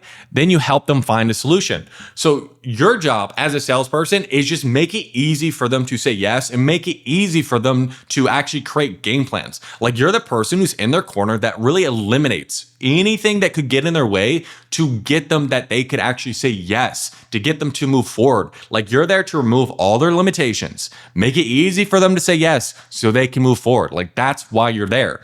And for whatever reason, if they're not moving forward, okay, it's to reframe their beliefs and get them to think resourceful. How can we make this happen? How can we make this happen? Put the pressure on them to create decisions, create opportunities for themselves to solve their problems. That's really all you're doing. Okay, how do we actually deal with fear objections? Because what will happen is sometimes, or often, right?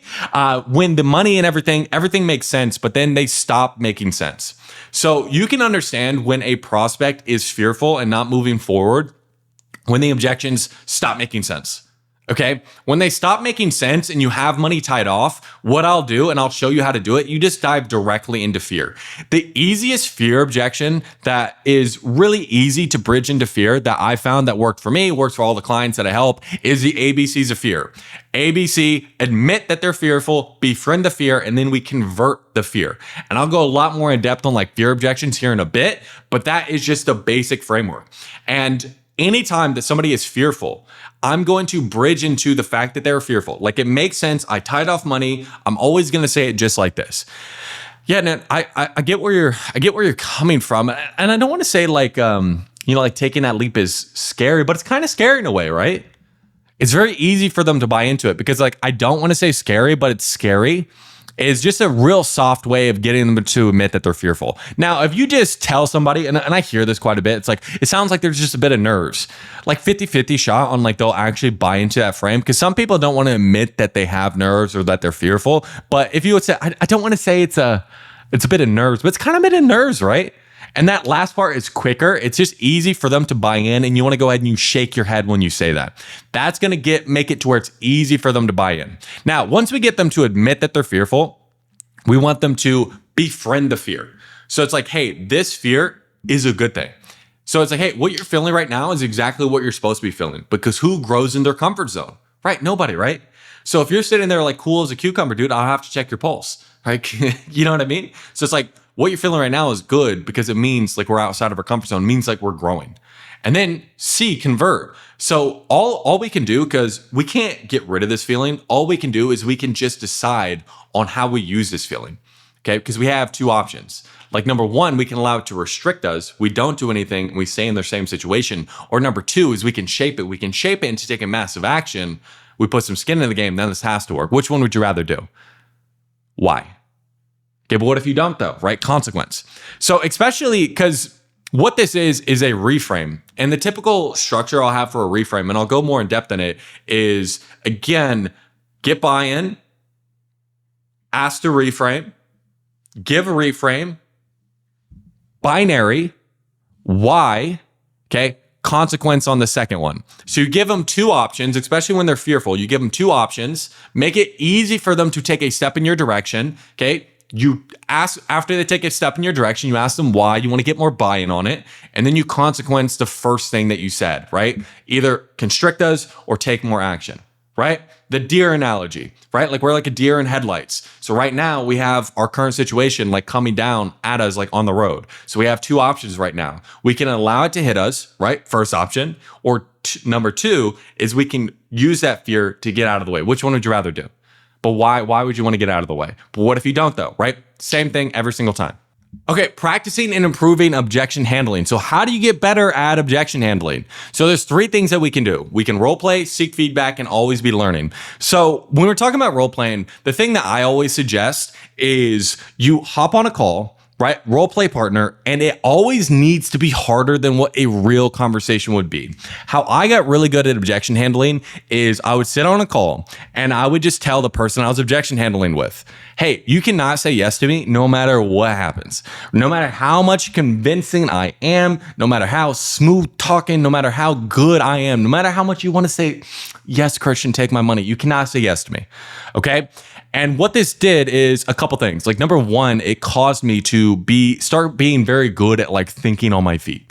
Okay. Because thinking on your feet and having something to say, being able to direct the conversation, being able to sound confident, even if you're not entirely sure where you're going, it is a skill set. It is a muscle that you need to learn.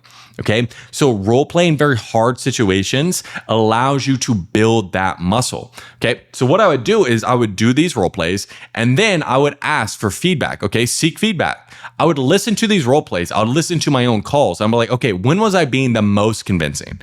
And then what I would do is I would go back and I would refine a lot of those word tracks that I was using. So a lot of the word tracks that I'm showing you, especially like fear reframes and different things like that, it's what I was able to create for myself because it made sense to me. This is how I think about fear from books I read, from podcasts, whatever it is. And I refined it to make it better, better, and better. And then for me, like, I always invested in coaching. I would get feedback from coaching, like, hey, I'm having problems with this. So I would always, again, listen back to your own calls, ask questions, and help dial in your process. I think a coach really helps. You don't have to pick me, pick whoever the fuck you want, but that is always great to seek feedback. And then always as well is always be learning. Human persuasion is a never ending learning experience. That's the best salespeople never quit learning or think they had figured it all out. Either sales training is something you do or something you did. You have to decide. Again, that's a binary, right? So is sales training something you did or sales training something you do? Oh, I do it. Okay, why though? But what if it just becomes something you did? Consequence. I got you motherfuckers, right? So always be learning, always be improving. This is something to where, again, I've been in the game for 5 years. I'm constantly still obsessed with this shit. So if I can constantly be improving, and the people that I look at that are even further ahead than me in terms of like their sales career, like 17 years, 20 years into it, right? Old as fuck people, you know what I mean? And they're constantly improving and learning like I can be too. Okay. So it's that constant just thing in your head of like, hey, how do I always get better? How do I always improve? How do I always simplify? How do I always just make this better? All right. That's how we do it.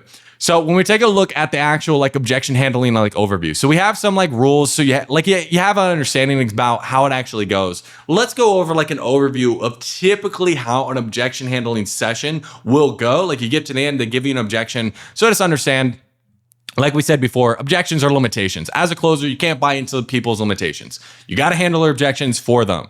So again, presentation, it needs to be custom to them. Okay, do not skip that part because if people are not bought in on the value, objection handling becomes 10 times harder. So before you actually dive into the price, you always want to tie off the value. Okay, so before we dive into the investment, do you feel like with what we covered, the structure of everything that will get you from current state to desired state? Why do you feel like it would though? Okay, always, always, always tie this off. If it's tied off, right, we got 3 objections: value, money, time. I'm eliminating one of the objections. I'm making this so much simpler in my head. It's either time or money. Okay, broke people, they always have time. It's only money, bro. Okay, so once we have that, we go for price, we ask for the sale. So they can only give you 3 things. They can either give you money, time, or a bunch of bullshit. So your job, if they give you bullshit, is just to bring it either to money or time. If they give you value, for example, sometimes this will come up, then you just need to go back into the presentation and make sure you tie off value. You cannot move forward if value is still on their table. If they don't think it'll actually work for them, do not pass go. Do not collect $200 or $100, however much you collect when you pass go. Like, you can't move forward, okay? Now, once we have value tied off, it's either money or time. We got them to admit, we got out of this smokescreen bullshit, and we got them to admit it's either money or time.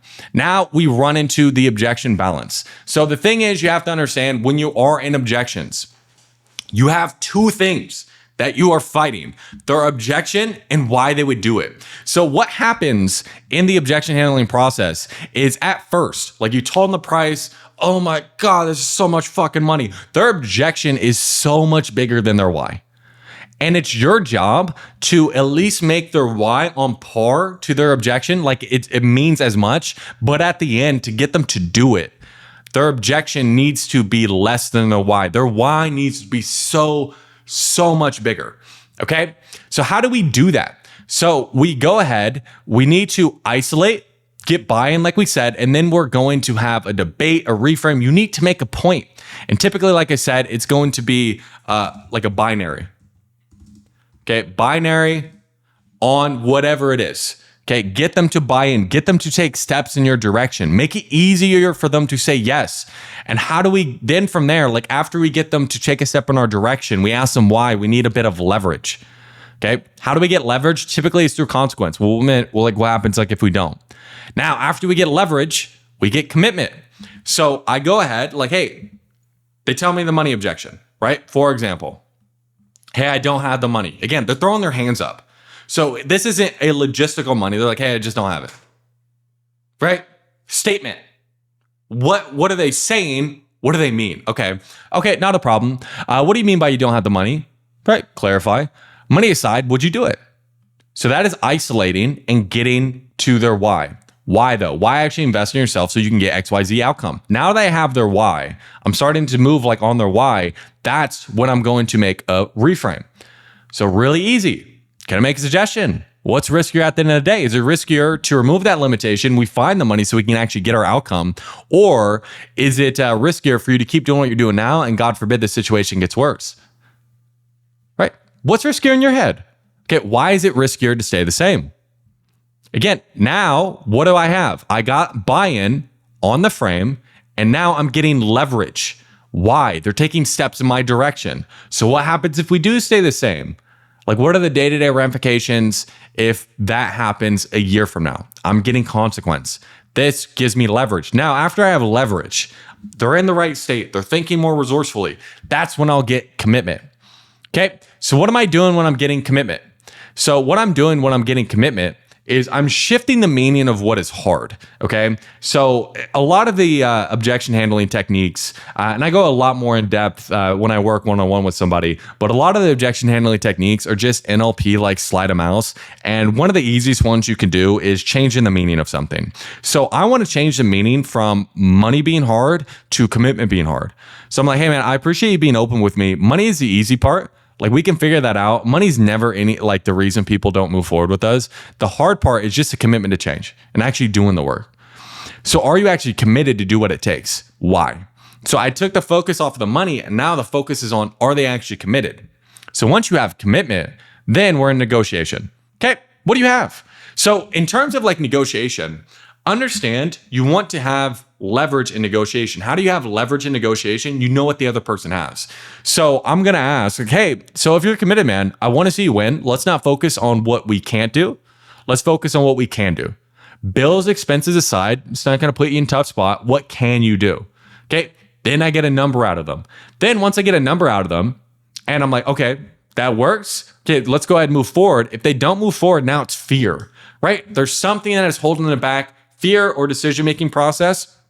So typically when we go about fear, okay, it's once we understand that it's fear, we bridge into fear like we did with the ABCs of fear, okay? We reframe, leverage, we get more consequence, we ask for the sale again, okay? And then if more fear comes up, we're gonna add intensity, right? We're gonna be a little bit more straightforward. Like the ABCs of fear, pretty easy breezy. I'll take you through a couple more fear reframes. It's gonna increase with intensity every single time you do a fear objection, okay? What you need to do when you are handling fear is you need to listen to their language. Believe it or not, you need to listen to people, okay? Understand their beliefs and you customize the frames. So your fear reframes should not sound the exact same to everyone. Like, yes, I use the same basic frameworks for all the frames, and that's a really great way to start, but it needs to shape and shift on what's important to them each and every time. And then you do this 2 to 3 times. Now, for whatever reason, let's say that they don't move forward, right? Like you've been objection handling fear for 30, 45 minutes, whatever it is. You got a call coming up. You're like, shit, this person can't overcome their fear. What you can do is go for the jugular by using the nice versus kind reframe. Okay. What is a nice versus kind reframe? Okay. It's going to go something a little bit like this. Hey, do you know the difference between being nice versus being kind?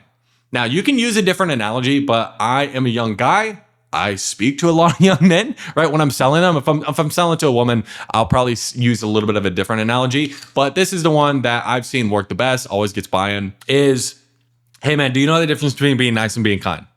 Well, picture this, like we're out of the bar, we're talking to some ladies, and like my breath, like it stinks bad, dude. If you're nice, you want to say anything because you'd be worried about what I would think or what I would say. On the other hand, if you're kind, you pull me aside, you say, hey dude, your breath is kicking right now, right? Your breath stinks, it's killing your game. Here's some gum and let's get back out there because you want what's best for me and what's gonna get me the best outcome, right? Do you mind if I'm a little bit kind right now? So you're basically saying like, hey, you're framing it like, hey, if I was nice, I wouldn't say these things because I'm worried about what you would say. If I'm kind, I'm gonna say the hard truth that's gonna get you the best outcomes. Do you mind if I'm kind? Yes. Then you go for the jugular. Now, I can't tell you exactly what to say when you're going for the jugular because for every single person you're going to be talking to, it's going to be a little bit different. But this is going to start to be a very, very, very direct conversation.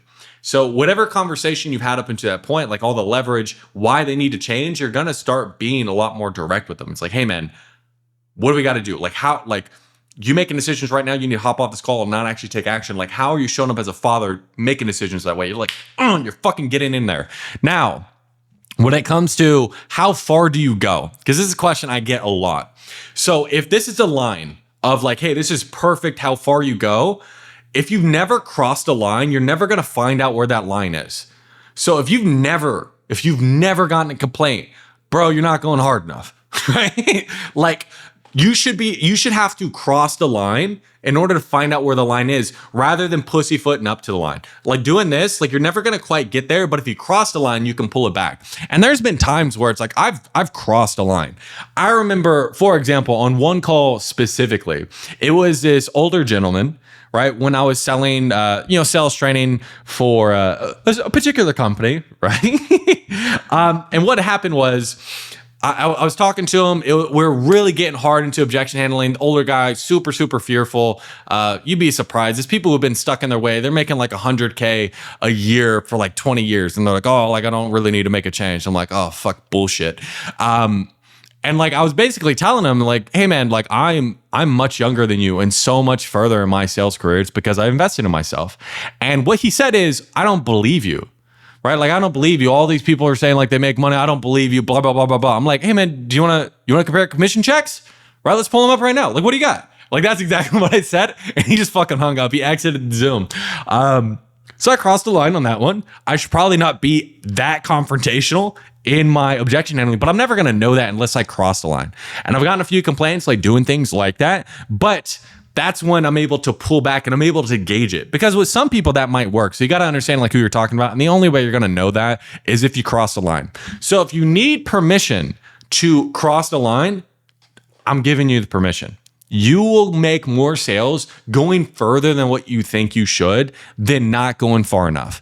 So if you know you should have said something, like there's that little voice in the back of your head, you got your bitch voice, you got your boss voice, and I'll go into that frame as well because I love that objection handling frame. Listen to your boss voice. Get comfortable saying the things that you know you need to say, and you'll be able to gauge that the more you do it.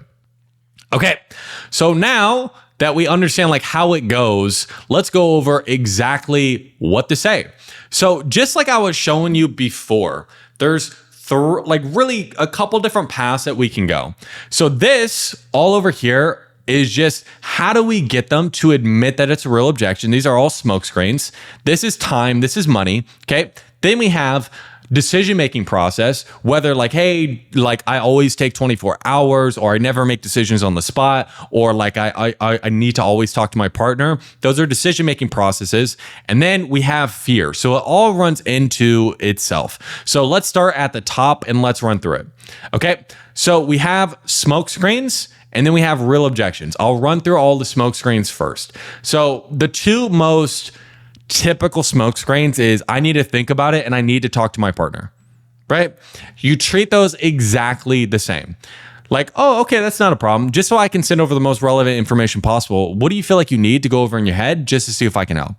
Right? You don't treat it like it's real. You're fleshing out to a real objection. Same thing with partner. Now, I know some people treat partner like it's a real objection. It's really not. Okay, 99% of the time, it's an underlying money objection because if it was free, they don't need to talk to the partner about it. Okay.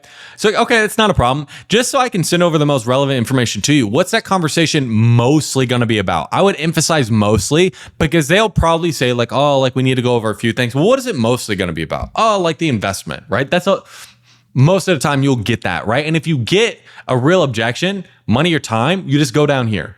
Okay. Now, sometimes you'll get like, hey, that's just how I make decisions. We'll get to that later and how we actually address it. But just understand, these are smoke screens. They're not real. Now, what are the other smoke screens that we're going to get? So we have, hey, I want to talk to other companies. Just send this all to me in an email. Bullshit. Can you just send the agreement? Bullshit. Can I talk to referrals? Bullshit, right? These are all smoke screens. Okay, let's go through one by one how we actually handle them. Hey, I'm just looking to talk to other companies. Okay, that's not a problem. Just to see if I can help. What are you hoping to get out of, those other quotes or talking to those other companies, just so I can understand?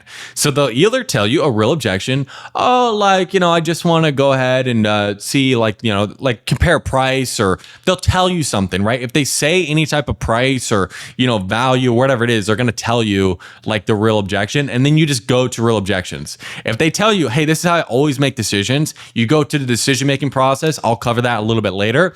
Or if they say like, hey, I just want to see what's out there, then you go to clarity reframe. I'll cover the clarity reframe here in a bit.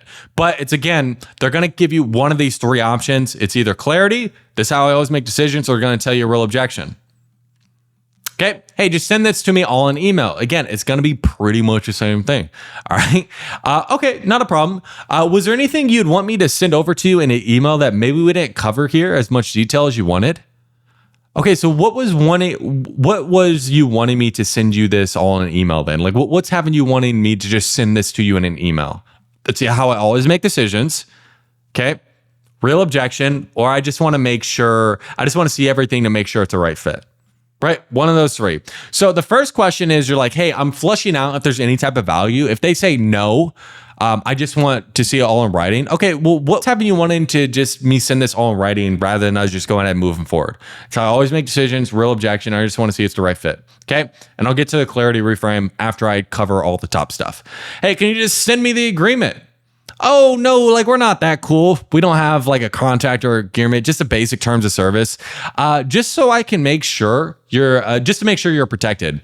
I'm curious though, was there anything that you're hoping to see in the terms of service that we maybe didn't cover? So very first and foremost, they say, hey, I want to send over the contract, the agreement. You want to like downplay what it is. And the reason is because they'll make it to where it's like it's a bigger decision on what it is. It's like, oh no, like we're not that cool. We don't have like an agreement or a contract or anything. Just a basic terms of service, just to make sure you're protected. Was there anything you're hoping to see in that terms of service that maybe we just didn't cover? Okay. So you're seeing to flush out if there's any type of value. If you have time, like go through the agreement on the call, especially when you're talking about like more complex, like B2B deals. Like in my head, it's a little bit fair enough. So have the agreement handy and you can run through it on the call. Okay. Now, if you can't do that, they're going to tell you, hey, this is how I always make decisions, a real objection, or I just want to make sure like everything's the right fit. Right. So like same thing. Now, another one you'll probably get is like, hey, can I talk to you some case studies? Can I talk to referrals? All this, like blah, blah, blah, blah, blah. Okay, bullshit. So it's like when they say that, it's like, okay, like what would have you wanting to go ahead and talk to them? You want to clarify first. Okay, and you definitely could. But as you might assume, once you start working with us, you get fairly busy. What were you hoping to get out of that combo that maybe we just didn't cover here? What were you hoping to get out of the combo that maybe we just didn't cover here? Like if I'm training somebody and they're like, hey, can I talk to like one of the people you trained?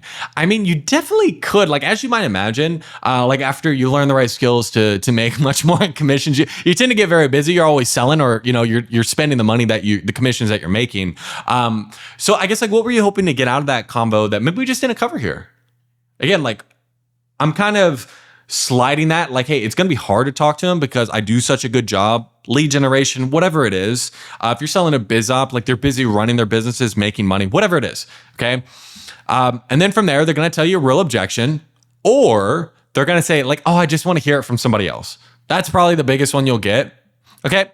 So if you get this, again, just understand that it's bullshit. Okay. And I can appreciate that. I do have to ask, if I'm going to send someone over to you, do you feel like they're going to have good things to say or bad things to say? Like you're just leveling with them at this point because they know if you send somebody to them, they're going to have good things to say, right? So you want them to admit that, right? Anyone I send over to you is going to say good things. So you already know how that conversation is going to go. So no matter what you're looking for, you're going to find it. They have 1-star reviews of puppies out there. So are you looking for reasons to do this or not to do this?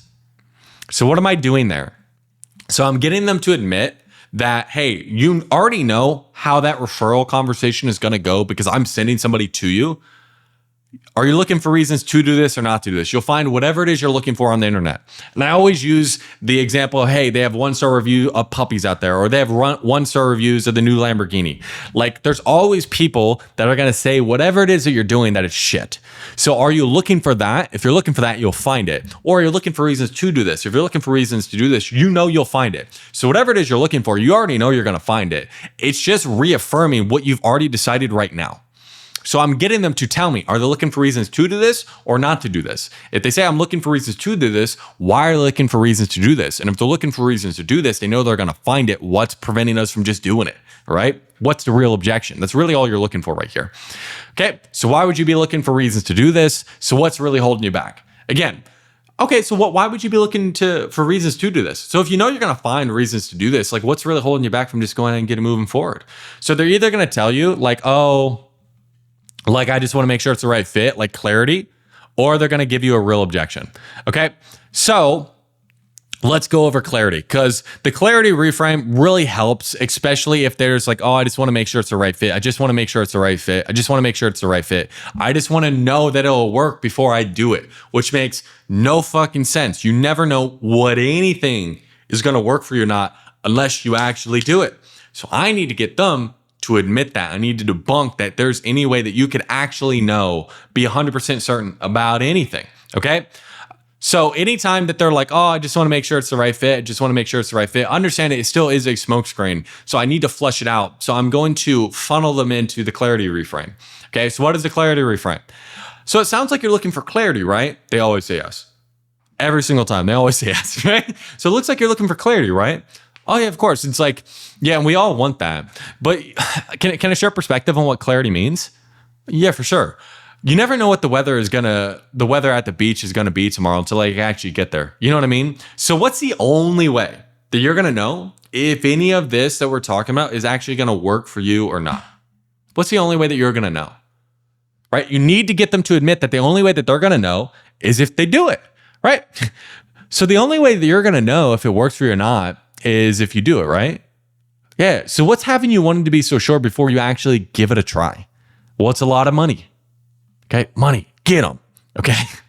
So it really just comes down to that. You just want to get them to admit the only way that they're going to know if it works for them or not is if they actually do whatever it is that you're talking about, and giving them clarity on that. Like clarity, being 100% certain about something doesn't exist. So if that's what they're looking for, they're never going to be able to get there.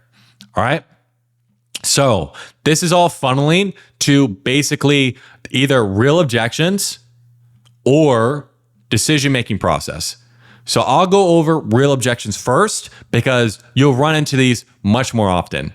And in terms of time, okay, time is something to where it really doesn't come up too much. Money comes up much more often. So I'll run through time real quick just so you can see it. But I would say very, very rarely are you going to say like, oh, I just don't have the time for this. So, but if they do say that, because that will come up, it's like, oh, like, what do you mean? Or right now isn't the right time. You'll also get that as well. But typically when you peel back the layer, that's why I'm like always like, hey, majority of the time it's money. When you peel back the layer of like, well, why isn't now the right time? Well, I need to get the funds together, right? Most of the time it's money when they say now isn't the right time. Now, sometimes you'll get people like, oh, vacation, or like I'm dealing with a lot right now. We need to address that because that is a concern. That's a real concern that we need to overcome. So we need to clarify and diffuse. Okay, like what do you mean by whatever they said as far as time? That's not a problem. Like time aside, would you do it? Why would you do it? Why actually invest in yourself? So that way you could actually get to our goal. Okay. So then we need to reframe the time. So just like we were saying before, we isolate, we get buy-in, then we reframe. Now, sometimes you'll get asked like, hey, how much time does it take? Well, I mean, it depends. How much time are you willing to dedicate in order to actually get our goal? So you always want to put it back on them. But like the time that it takes, like that's not up to me. It's the time you're willing to dedicate. So how much time are you actually willing to dedicate in order to get XYZ outcome? All right, then that's how much time it's going to take. All right, you up for it? All right. So it's like, again, it's not on me. It's always on them. So when we reframe the time, there's a couple different ways that we can reframe the time. Probably the easiest is it's not about the time we have. It's about the time we make. How important is it for you to get to your goal? Right? So you're just shifting the meaning. It's not about the time we have. It's about the time we make. So is it worth it to you to actually make the time? Well, what happens if we don't make the time and this gets worse? Or what would be the day-to-day ramifications if things stay the exact same? Typically, I'm going to double down on consequence. Okay. Are we willing to let that happen? So what do we have to do to make the time? Real easy. Another reframe you can do on time when they're like, oh, like, no, I'm willing to make the time. I just can't do it right now. The frame I'm always going to go into, well, hey man, like you getting XYZ outcome, whatever it is this like just for the short term or for the long term? Why the long term? And can I share a perspective on like if this is a long-term thing for you? Because if it is a long-term thing, we need to be able to make the time because it is pretty safe to say that we're going to run into other parts like in our life where we just don't have that much time. Right? Is that pretty safe to say? Yeah, that's pretty safe to say.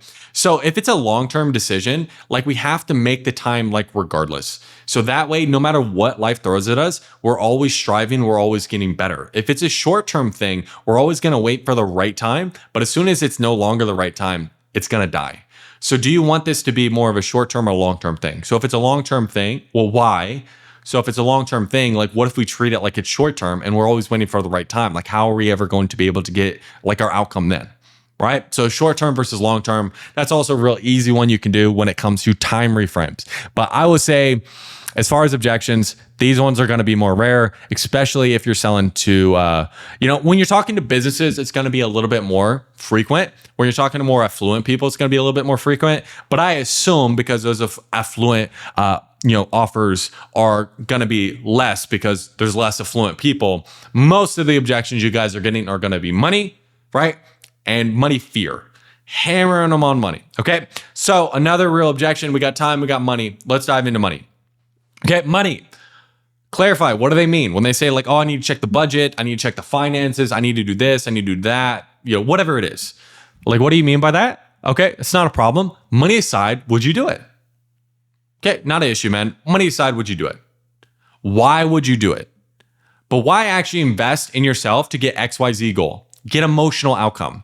Then from here, again, now, if they've been completely logistical, they're trying to figure out, right, how to do it. What you'll do is you'll go through, the first part of money, like just like, oh, like I get paid on Friday, like can we do it then? Oh yeah, you're not an issue, man. I guess like money aside, would you do it? Why would you do it? But why actually invest in yourself? And then you can just skip to commitment. If they're really trying to solve the problem, like, hey, money's the easy part. The hard part is the commitment to change. Like, are you committed to change? And then we go into negotiation. So if they say anything that they are not trying to figure out the problem, then there is an underlying belief that we need to address. Okay. So that's how we go ahead and we reframe the money. So there's two different ways we can reframe money. These are going to be the most often, or the ones that I recommend the most, that are going to fit for the most offers. We have an ROI offer, which means you help people make more money.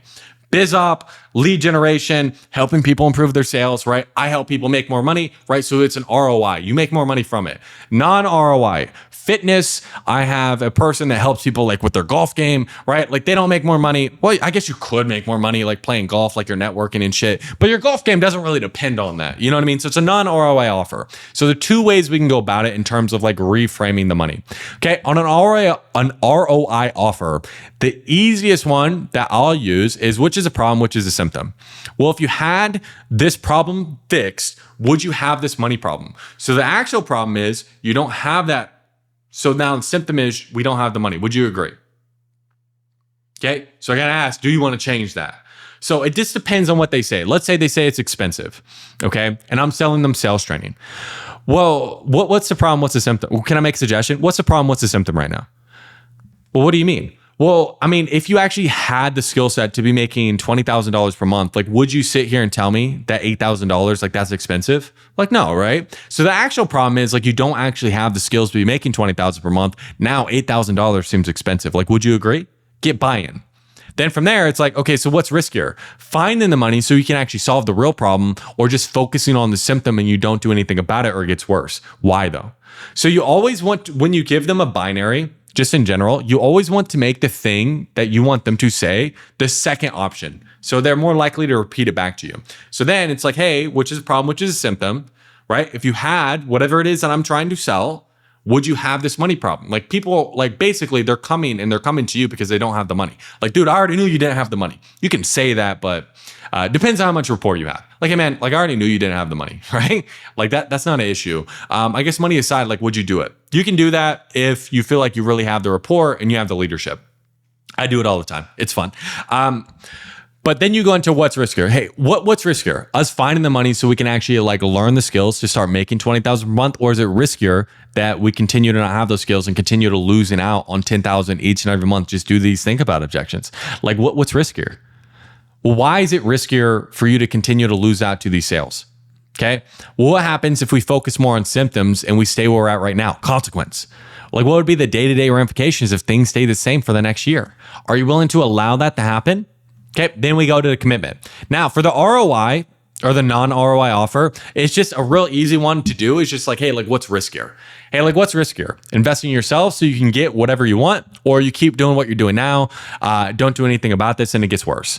Why is it riskier? What happens if it gets worse? What would be the day-to-day ramifications if things stay the same for the next year? Are you willing to allow that to happen? So for example, let's say like they're coming to lose weight. Like, so what's riskier at the end of the day? Like investing in yourself so you can actually lose that 50 pounds and like be a better dad, like for your kids? Or is it riskier, like God forbid, like this gets even worse, the pain gets worse and the fatigue gets worse? Like what's actually riskier in your mind? Well, why is it riskier for things to get worse? But what would be like the day-to-day ramifications if things do get worse though? Right? Consequence. So are you actually committed to change? Okay. Then we go to commitment. Now, something that will happen, especially when you're dealing with a really fearful prospect, you can either use this as your reframe, the first reframe, but I typically keep this in my back pocket in case like they're fearful, like they're not quite coming along with me. Okay. So if they're still a bit fearful, then what I want to do is I want to break their pattern. So what happens a lot of the time is when, especially in objection handling, like what you'll get a lot of the times is like people are just in patterns. They're like, I agree, but I see where you're coming from, but you need to break that shit. Have a real conversation. That's one of the biggest things that holds people back is they're not having real conversations in objection handling. So this is a real easy way that you can break people's patterns. Okay. So if they're still a bit fearful, you can also use this for time as well, or this can be your first reframe. Well, can I make a suggestion, man? I have to ask, how are we going to break out of this cycle of current situation if we don't solve our problem?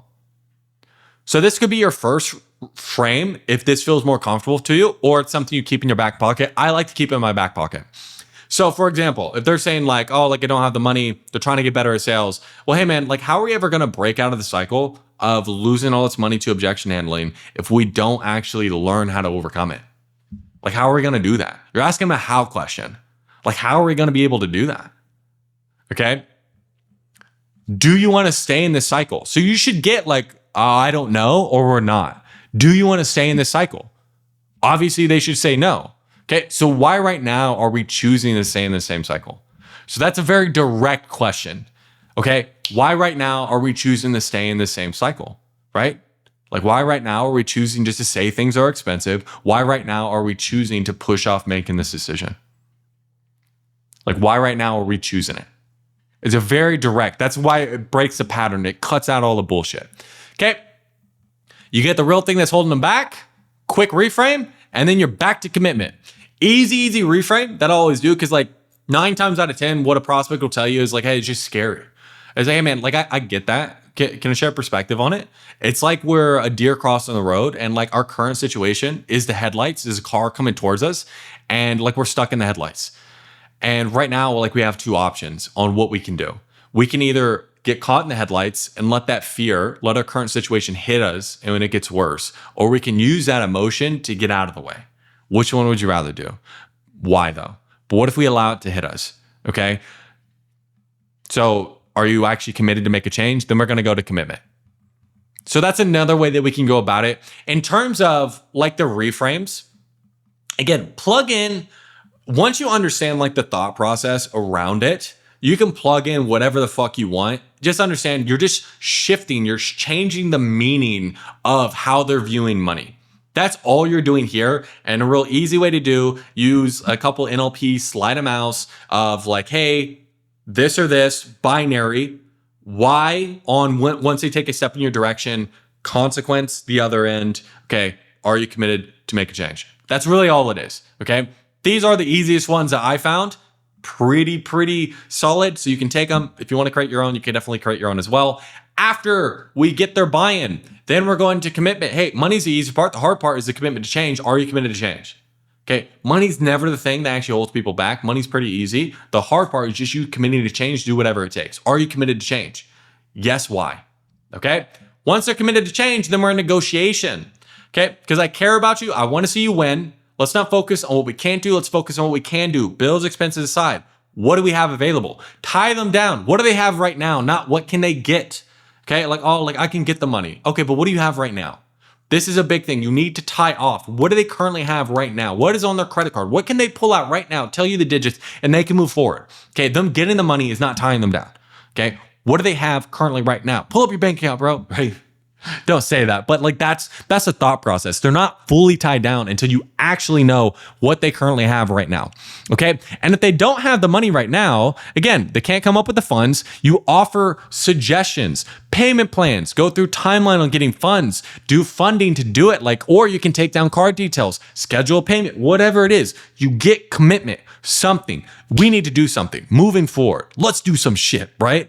Now, if we do that, and for whatever reason, okay, they can do the money, they can do the payment plan, they could do the PIF, they could do the funding, and they're still not moving forward. We either go to fear, right? Or we go to decision-making, right? Decision-making process. Okay, so let's go back to the smoke screens. Whatever it is, the smoke screens, I know in all of them, there's the thing of, hey, I always make decisions this way. I always make decisions this way. I always make decisions this way. You'll run into that, okay? So what do you do when you get somebody saying like, hey, I always make decisions this way? Is you clarify, well, what do you mean by that? Okay, then from there, unless it's a partner, I'm just going to diffuse and get more buy-in. If it's a partner objection, I'm like, hey, what's the conversation mostly going to be about? Like, oh, no, nothing. I always make decisions this way. Okay, what do you mean you guys always make decisions? Oh, yeah, we're a team, blah, blah, blah, blah, blah. Is there anything that you feel like she might be most apprehensive about of what we covered? I'm going to try to flush it again to another objection.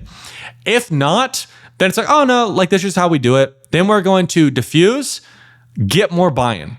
So if they say, hey, this is how I always make decisions, objection aside, talking to your partner aside, taking one day aside, talking to your priest, talking to your dog, walking, like praying, meditating, whatever it is, all that aside with what we covered, like, would you do this?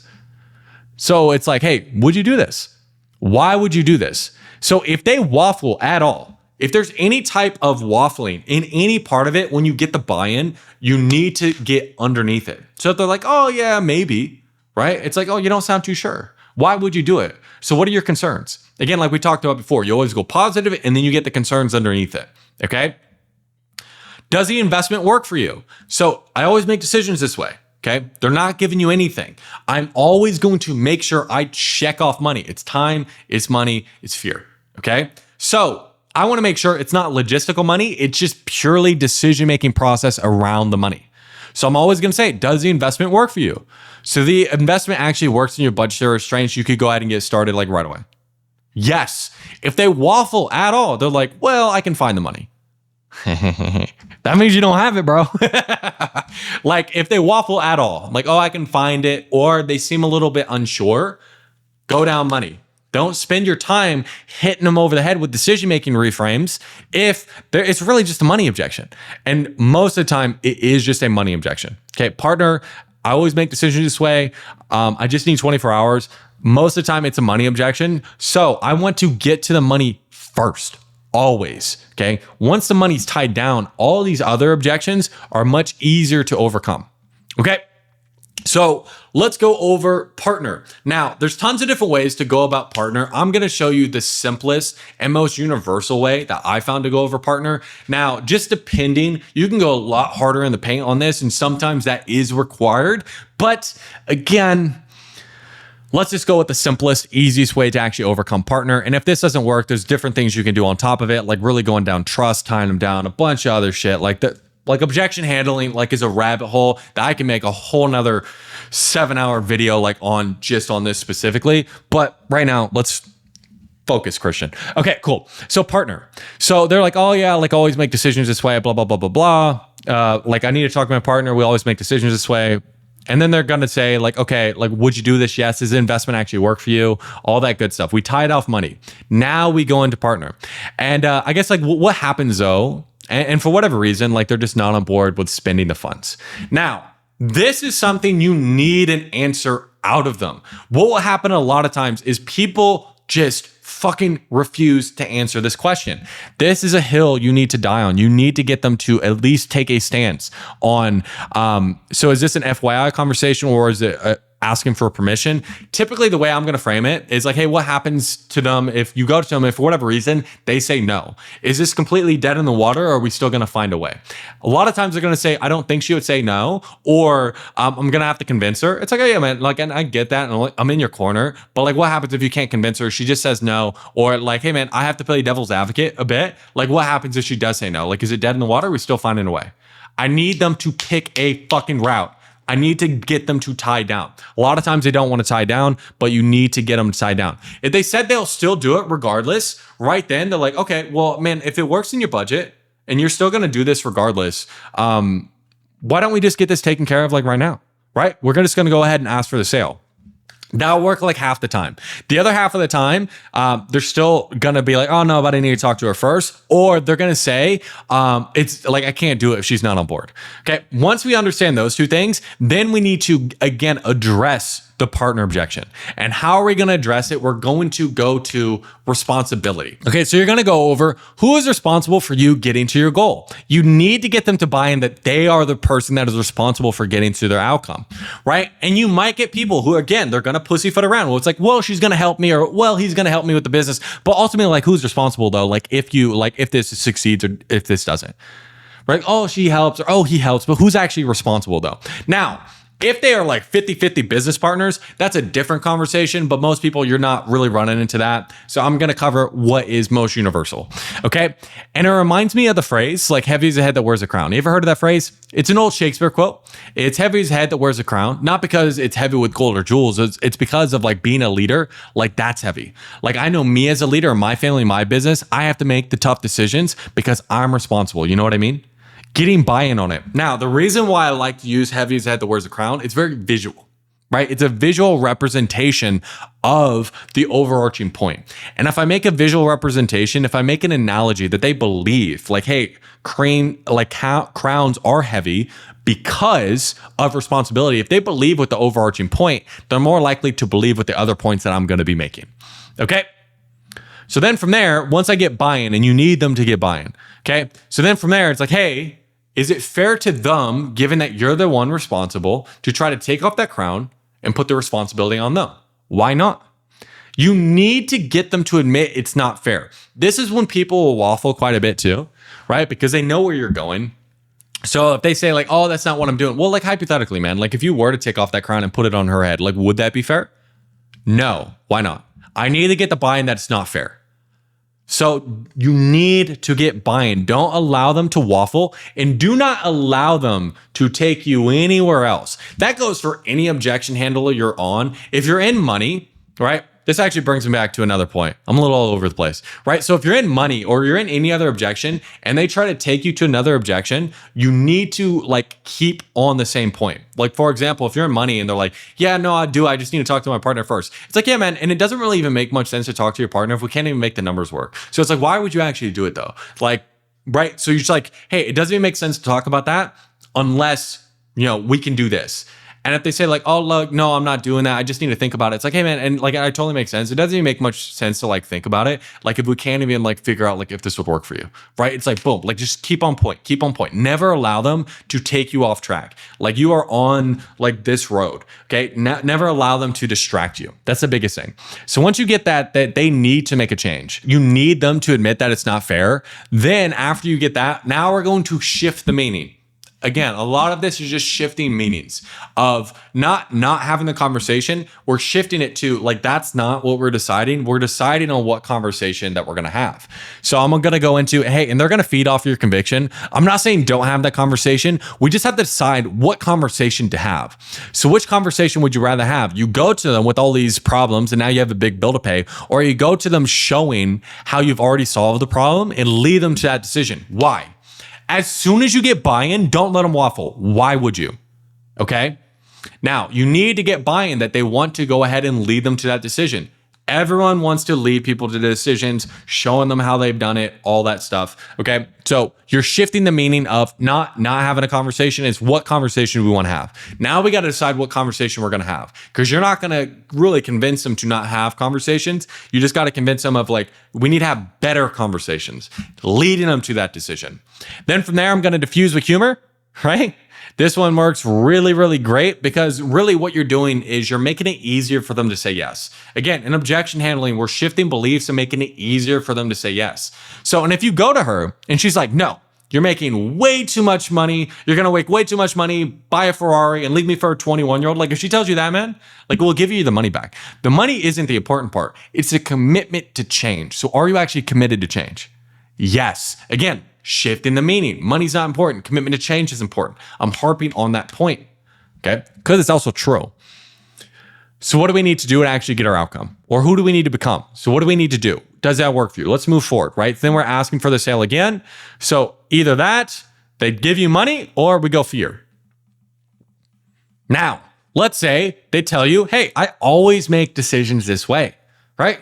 Okay, but understand the thought process behind it. They always make decisions this way, but they are on a sales call with you. Okay, this is my thought process. Like, hey, if you ended up on a sales call with me, right, you done fucked up somewhere in your life, okay? Like, you're here because you need a change. So you making decisions like you've always made them isn't gonna get you change. You came here for change, and I'm a change agent, bro, right? Life brought you to me. I didn't come to you. So you showed up on my call. You fucked up.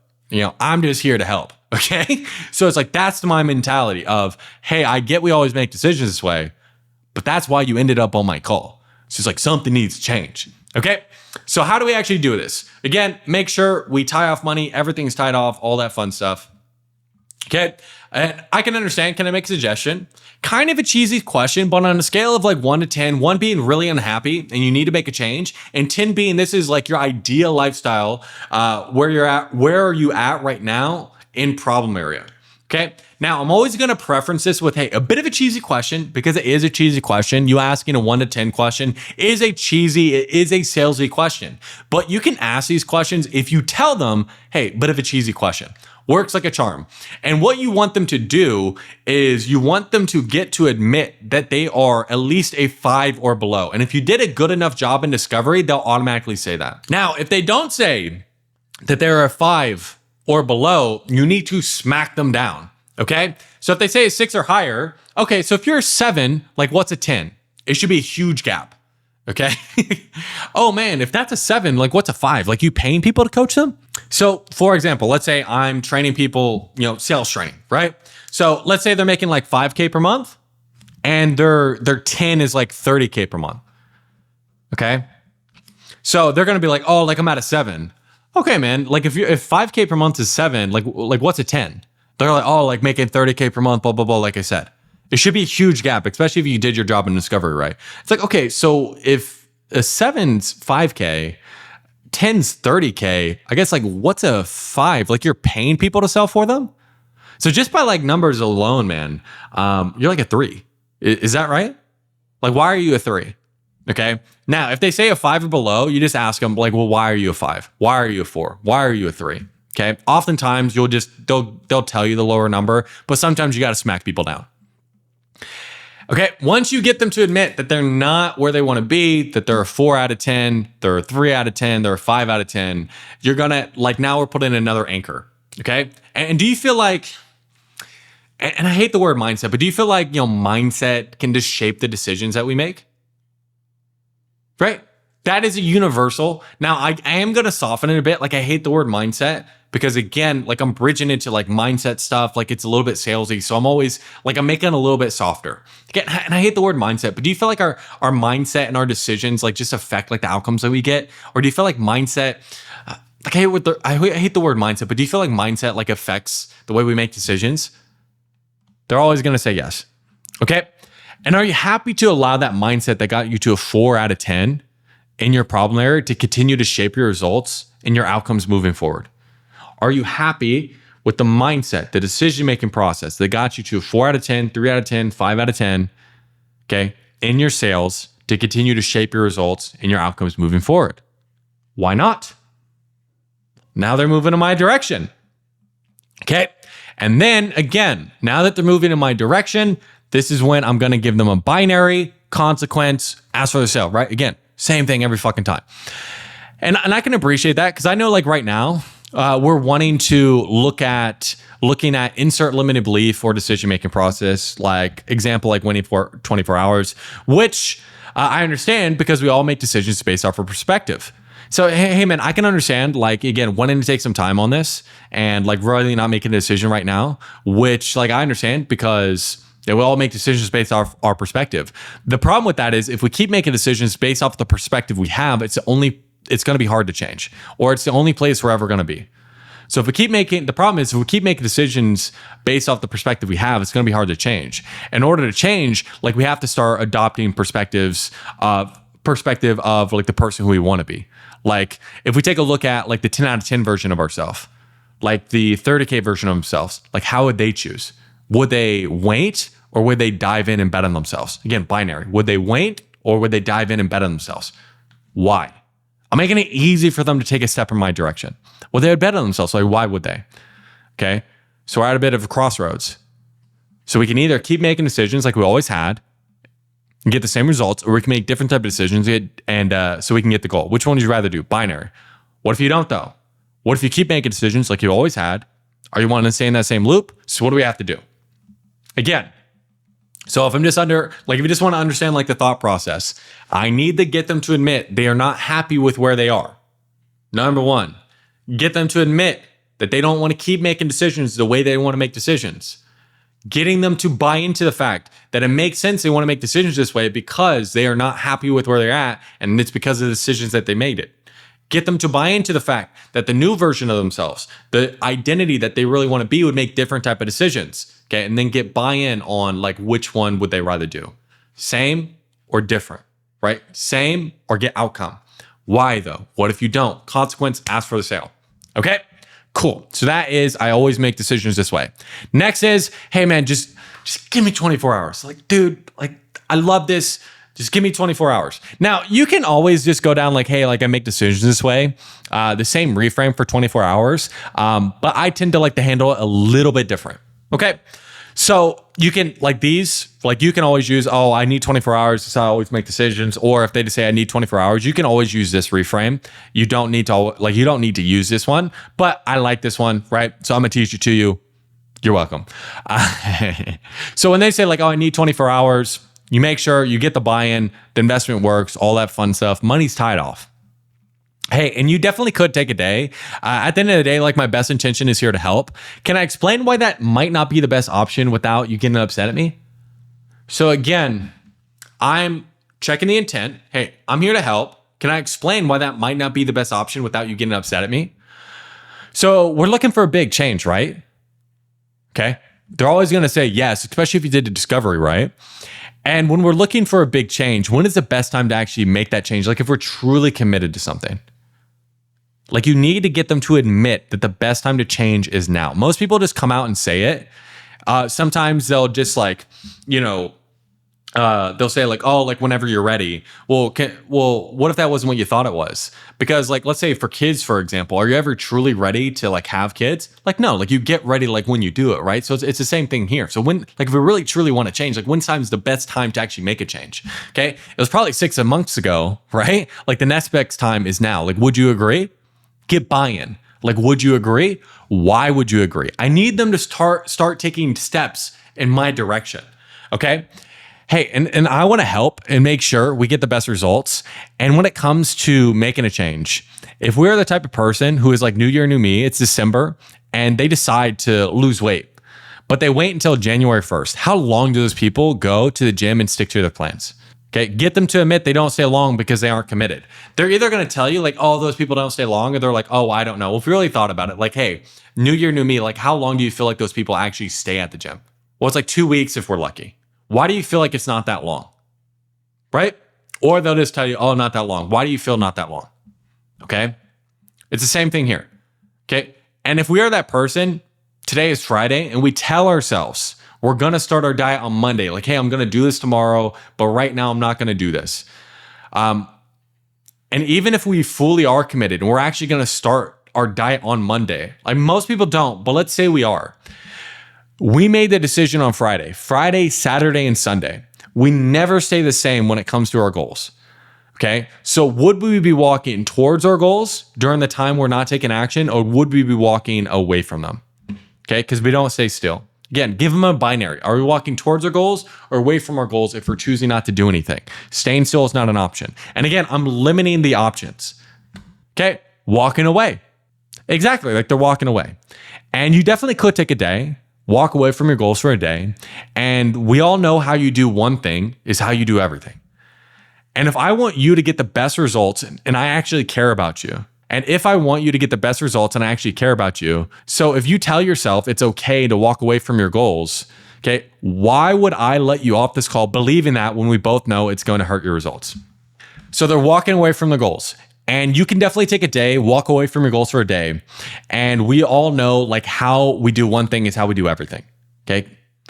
So if I want the best results for you and I actually care about you, if you're telling yourself it's okay just to walk away from your goals, why would I let you off this call believing something that we both know is going to hurt your results? Like, why would I let you off this call if we both know you doing this is going to hurt you? Okay. Real easy one. If you want to be more direct, why would I let you in if I truly care about you and I want you to get the results? And if I want you to get the best results and I actually care about you, if you tell yourself it's okay to walk away from your goals, why would I let you in the program if I truly care about you and want you to get the best results, if you're coming in with that mentality? Or why would I let you off this call believing it's okay to walk away from your goals if we both agree that's going to hurt us, right? Or it's going to hurt your results? So what happens if you keep telling yourself it's okay to walk away from our goals? So what do we have to do, right? Consequence, what do we have to do? All right. So those are the decisions. Now, there's much more, but these are going to be the 3 most common ones. Now, after we handled all the real objections, all the bullshit smoke screens, any type of decision making, reframes, now we get to the fun part, fear objections, okay? Now, when it comes to fear objections, things you need to do: listen to their language, understand their beliefs, Okay, customize frames. You need to know what you're handling. The way you're going to understand what you're handling is you actually understand where they're coming from. How do you understand where they're coming from? Listen to your fucking prospect, right? So we'll go over the very first and foremost is the ABCs of fear. That's the exact one I was telling you about earlier. Of like, I'll just run through it like real quick. I already covered it a little bit more in detail, but I'll just run through it real quick. Yeah, I get it. Like, I don't want to say like taking that leap. I don't want to say like it's scary, but it's kind of scary in a way, right? And I get what you're feeling right now because, because I've been there, and what you're feeling right now is exactly what you're supposed to feel. Because who do you know who grows inside their comfort zone? Nobody, right? So the feeling you're feeling right now, like it means you're growing. Because if you're over there like sitting like cool as a cucumber, like I'd have to check your pulse. You know what I mean? So that feeling you have right now, like that's not going to go away. All we get to do is decide what we do with that feeling, because we have two options. Number one, we can allow it to constrict us. We don't move towards our goals. And dude, I've seen people stay and do that their entire lives. Number two is we shape it, and we shape that fear into taking massive action. So we put some skin in the game. Now this has to work. So which one would you rather do? Allow it to constrict you or shape it into taking massive action? Why? What if you allow it to constrict you though? Are you going to allow that to happen? So what do we have to do to make sure that doesn't happen and we can get to goal? Again, now when I ask for the sale again, because I'm saying like in fear objections, you ratchet up the intensity. So the first reframe I do, it's pretty easy breezy in terms of like how I'm asking for the sale again. Okay. So just breaking it down, like I got them to admit that they're fearful. I change the meaning of fear, befriend it, and then we convert the meaning. Now let's say they still don't move forward. Okay, now I'm going to be a little bit more straightforward. Okay, so you want to be specific and customized to them, and you're increasing the intensity and tone and being slightly more straightforward, more daddy's home energy, right? Get these fuckers across the line. Okay. Okay. So, and again, in terms of like the fear reframes, like there are thousands of different ways that you can reframe them. These are just the ones that I like to use. And once you get comfortable with these, you can start crafting your own. Like how I created like all these are through like books, right? The ABCs of Fear is like legitimately from a book called The Confidence Code, right? Like podcast, Bitch Voices or Boss Voice. That's like Daniel Verselli, I think is his name. He's a guy who does 75 Hard. Like these are things that are like convincing to me. So I have conviction when I say this stuff. So at first you want to model, right? Model, use these, take these fear reframes. And then from there, you want to be able to craft your own with the actual understanding of it. So they're more convicted to you. You have more conviction behind them. That way you can have more real conversations. Because why people don't like, you can't break them, you can't overcome their fear, is because typically you're not having a real conversation, right? Like you're more talking at them rather than having a conversation. Okay. So next fear reframe, we're going to talk about identity. Okay. Hey, I get where you're coming from, man. It's tough. I'm not going to take that away from you. But right now we're not deciding on whether or not we should do the program. Like we both agree that this works. Okay. We're not talking about value. We're deciding on the type of person who we want to be. Okay. You can either choose to be the father who we have been, who can't be there for his kids, or we can choose to be the 20,000 per month version of ourselves and actually have the freedom we need and be the dad we want to be. Who do you want to choose? Now, you want to be specific and custom to them. If you didn't talk to them about being a father and being there for his kids, obviously do not say that. So it's like you in the actual like discovery, you should have gotten really good specific identities of who they are now and who they need to be. That's when you're bringing this back up. Okay. This could be your first fear reframe as well, but I usually like to have it in my back pocket because ABCs of Fear typically handles it and I don't have to do it. Okay.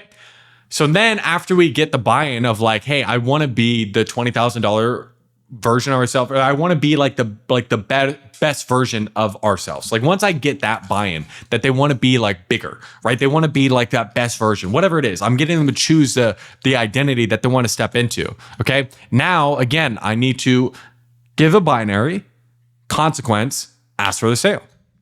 Okay.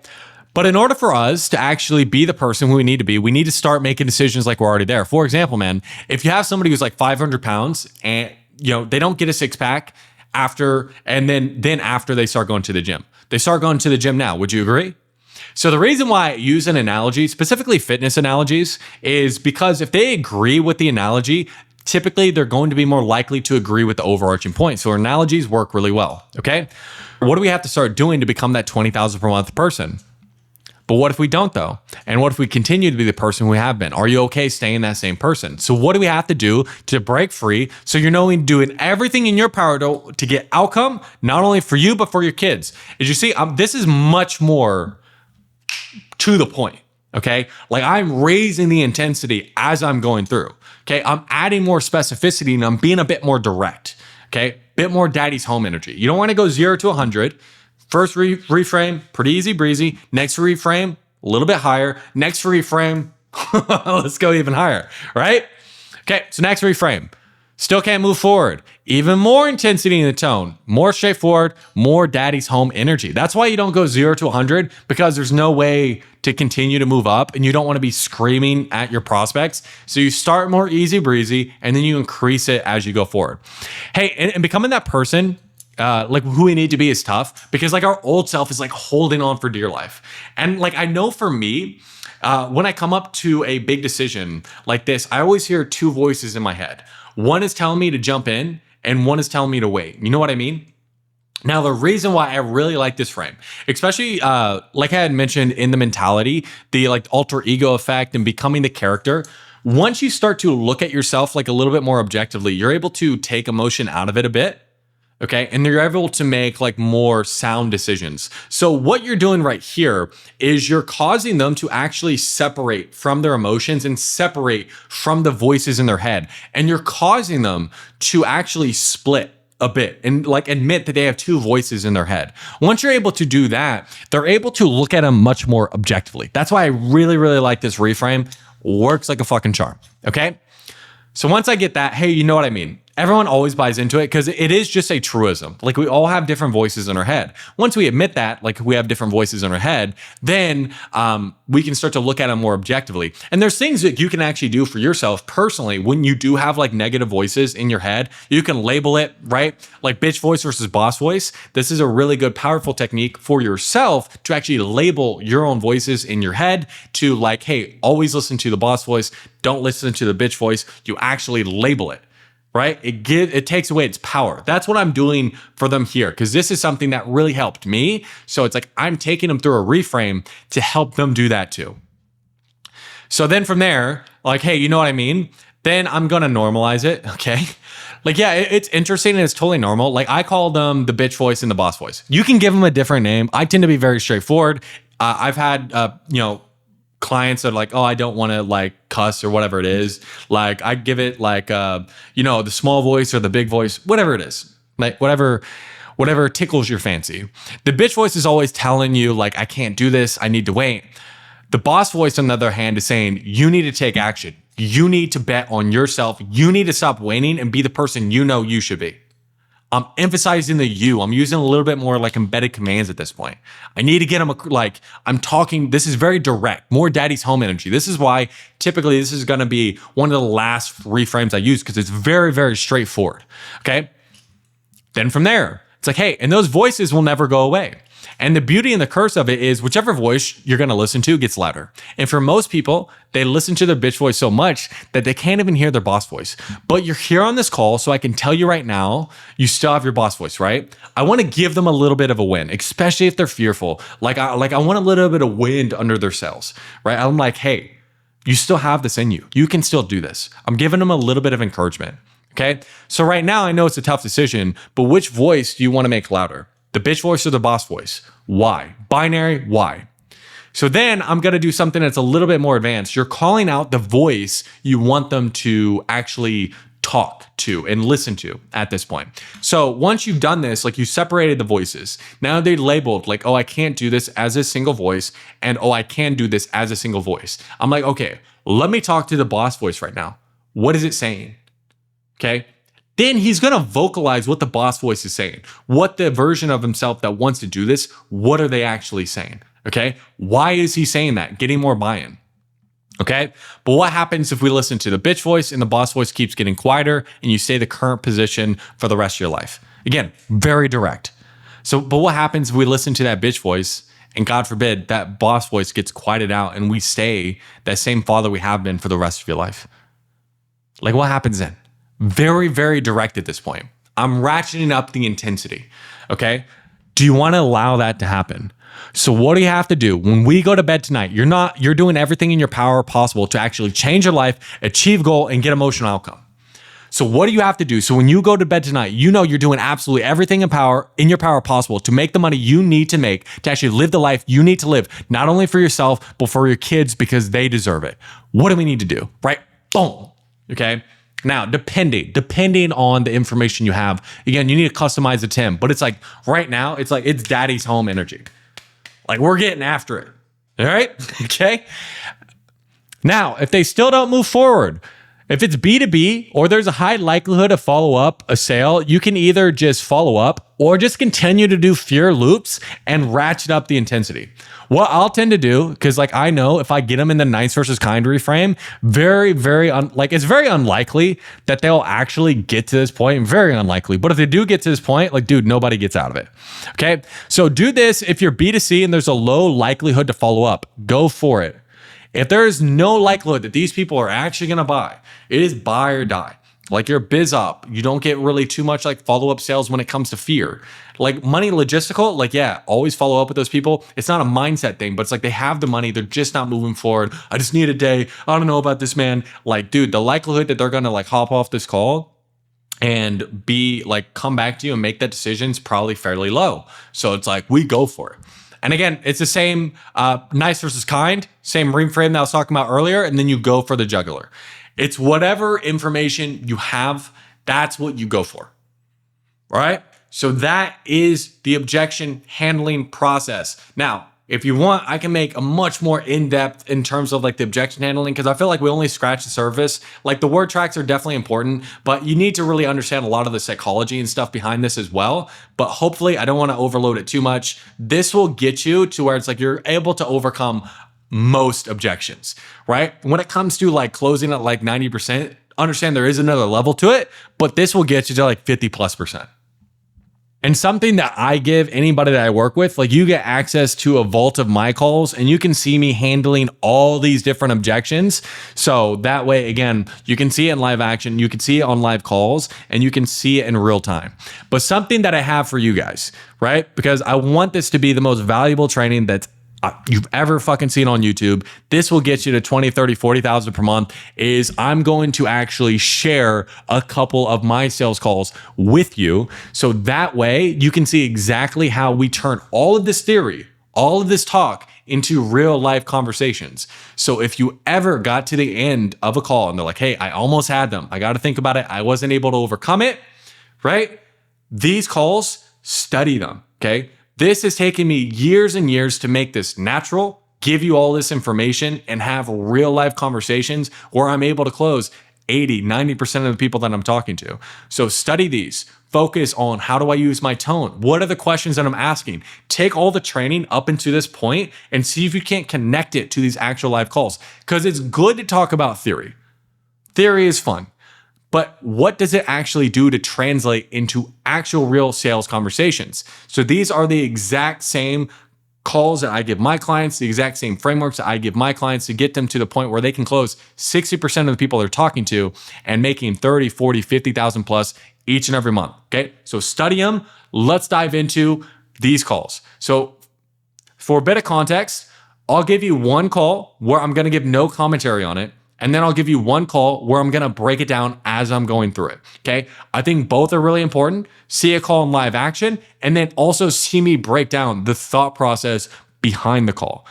Drop your biggest takeaways in the comments of these calls and let me know if there's any topic you want me to go more in depth on, but let's dive into the calls and leave your biggest takeaways in the comments. Like a good chunk of change, dude. Now I get like right now we got two options. Okay. We can either go for it or you can give another objection. Which one is it going to be? Like, dude, like, I haven't spent this much money before. I guess we're going with option 2. It is. All right, hey, bro. Can you hear me? Can you see me? Yeah, you're good. Okay. Coolio, dude. So it looks like you booked in here about possibly getting some help with your sales. Sound about right? Yeah. Okay. Cool, man. Looks like we made it to the right spot. Just so we're on the same page, man, what made you want to go ahead and like book in the call today? Like, how can I help? I just kind of wanted to like see like a bit more about like how you help reps. Like Yeah. I was just watching like a bit of your content and Okay. like the stuff you put out. Like I tried Uh, out my calls and it it got like okay results. So yeah. yeah, trying some of the basic stuff. Oh, it's good that you got some okay results. In terms of maybe like more actual like advanced training, do you know what type of help you're actually looking for? Like specifically? Uh I'd say just maybe more so like I've run into a lot of people who like they're Mhm. just it's a lot of resistance in the discovery Okay. and they're like just not really wanting to answer like a lot of my questions and I Okay. Like don't resistance in what really way? Like what exactly do you mean by resistance? like a lot of them like they're just like I'll get to Uh, like in problem awareness of like hey like how is this like impacting you yeah. and they're just like they're not really answering the questions or sometimes they'll even get like it becomes combative and then the Okay. call just really goes off the rails there Yeah. and then yeah. Okay. And what are they actually saying to you that like makes it more combative? Well, it's like oh I don't know how like this is relevant Okay. or like I just or like they put the focus on me of like I just want to see what you guys do Okay. and No, that then makes sense, man. yeah Yeah, it could it's definitely be like an issue. And is there a certain type of like structure you're actually following on your calls that is like leading to them being a bit combative, or what does that currently look like? I have a script the Hmm. like And the CEO gave me. okay. And what exactly do you sell? I sell business coaching for marketing. Okay. Like, more like helping them scale, like what type of business coaching? Yeah, so we're helping them scale with paid ads. Okay. And how long have you been doing that for? I'm pretty new to the offer. It's like been a week or something. Okay, so we're fresh into it, man. Yeah. So what caused you just to go with the CEO's script? Uh he just like it's what works and I don't really want to reinvent the wheel Yeah. because like I've tried that a couple times on different offers and it just doesn't yield the best results. Okay. So So so we're on this new offer then, and we're getting combative answers. So what do you feel like you might be, I don't know, maybe like saying on your calls, or maybe something you're not saying, or it could even just be how you're coming across in your tone that's causing these prospects to really get combative and really not answer your questions. I don't I don't really know. Like a lot of them, like they're from the Yeah. UK, and like I know the UK is like more Yeah. skeptical demographic. Yeah, but again, like I've helped tons of people sell to people in the UK. So I Yeah, guess what do you feel like you might be doing, or maybe it's something you're not doing, like who knows, that could be just causing them to give you more combative answers to the questions you're asking. I don't know. Like they also come from like cold outreach. Like they're not coming from our Uh paid huh. ads. So Uh huh. like it's just cold email that's getting them booked in. Okay. So Okay. like a lot of the times it's like super like cold. Like they don't even know what's going on. Okay. And before you hopped on, like, was this offer being sold? Yeah. Okay. So it is sellable. Yeah. Okay. So then what do you feel like you're missing right now just with what you're doing that's preventing you from actually connecting with these people and just causing them to be combative? I don't know. It was like the way of Well, starting the conversation. Or like I don't know. uh, well, how are you starting the conversation? Well, it's like I know in the like the CEO script, like he Yeah. starts it a bit differently because these guys Uh-huh. like they're kind of jaded where like they've hopped on a Okay. bunch of calls Yeah. and I don't start it the same as him. So like maybe that could be causing Well, because like like that's the what like what walk me through. Like what exactly do you say? I kind of like just try to like build some rapport with them. Uh-huh. Like a line I'll use just to get a laugh is Yeah. like you living the dream over there, still working on it. And like I know in like the CEO script, like he doesn't really have that. Yeah. And he has like, a couple different tactical questions in there. Okay. So So, yeah. like, besides like the building rapport stuff, right? Like at the beginning, like, what do you feel like you're doing? Like when you're asking these questions, because typically, what type of questions are you asking that's getting the combative feedback? Like, what exact questions are you asking? It's usually when I'm just like trying to find out like why they're there. It's like, oh, I just wanted to see Mhm. what you guys had. And it's like, okay, Okay. well, we were started on a back foot. Or like I'll Yeah. ask like, what's the biggest challenge in your business? And it's Uh-huh. like, I don't really have that many challenges. I just wanted to see what Yeah. you guys did. Like you guys reached out to me. So I Okay. want to see what you guys Can did. can I make a suggestion? Yeah. Especially if this is a demographic that typically does hop on call after call after call, asking a question like, hey, what's your biggest challenge? How many other sales reps do you feel like say something similar? Yeah, probably a good amount. Yeah. What do you think? Yeah, maybe. Yeah. So what do you feel like that does in the prospect's mind, especially if they are jaded? If we hop on the call and we just sound like every other sales rep that they've talked to. Yeah, they just like classify me Right. as like every other sales rep. What does get put in that bucket? Do you want to be put in that bucket? No, not really. Why not? Well, because they're like I'm just gonna get treated like everyone else and get all this like all the fucking pushback. So Yeah. And you getting this pushback, because I don't want to assume, dude, because I'm not on your calls. Typically, what is this leading to at the end? You drop the price, what happens? it was like sometimes I don't even get to the end. Like it's just like it gets so combative. Like I don't even get to drop the price. You can't I even just have to pitch? hop off. Like yeah, sometimes, but like other times Yeah. when I do get to pitch, it's like a half-ass presentation because like I knew what the like I Okay. lost the sale already because like of how Yeah. bad it is and like how much rapport is broken. Well, how much sales are you losing right now because of that?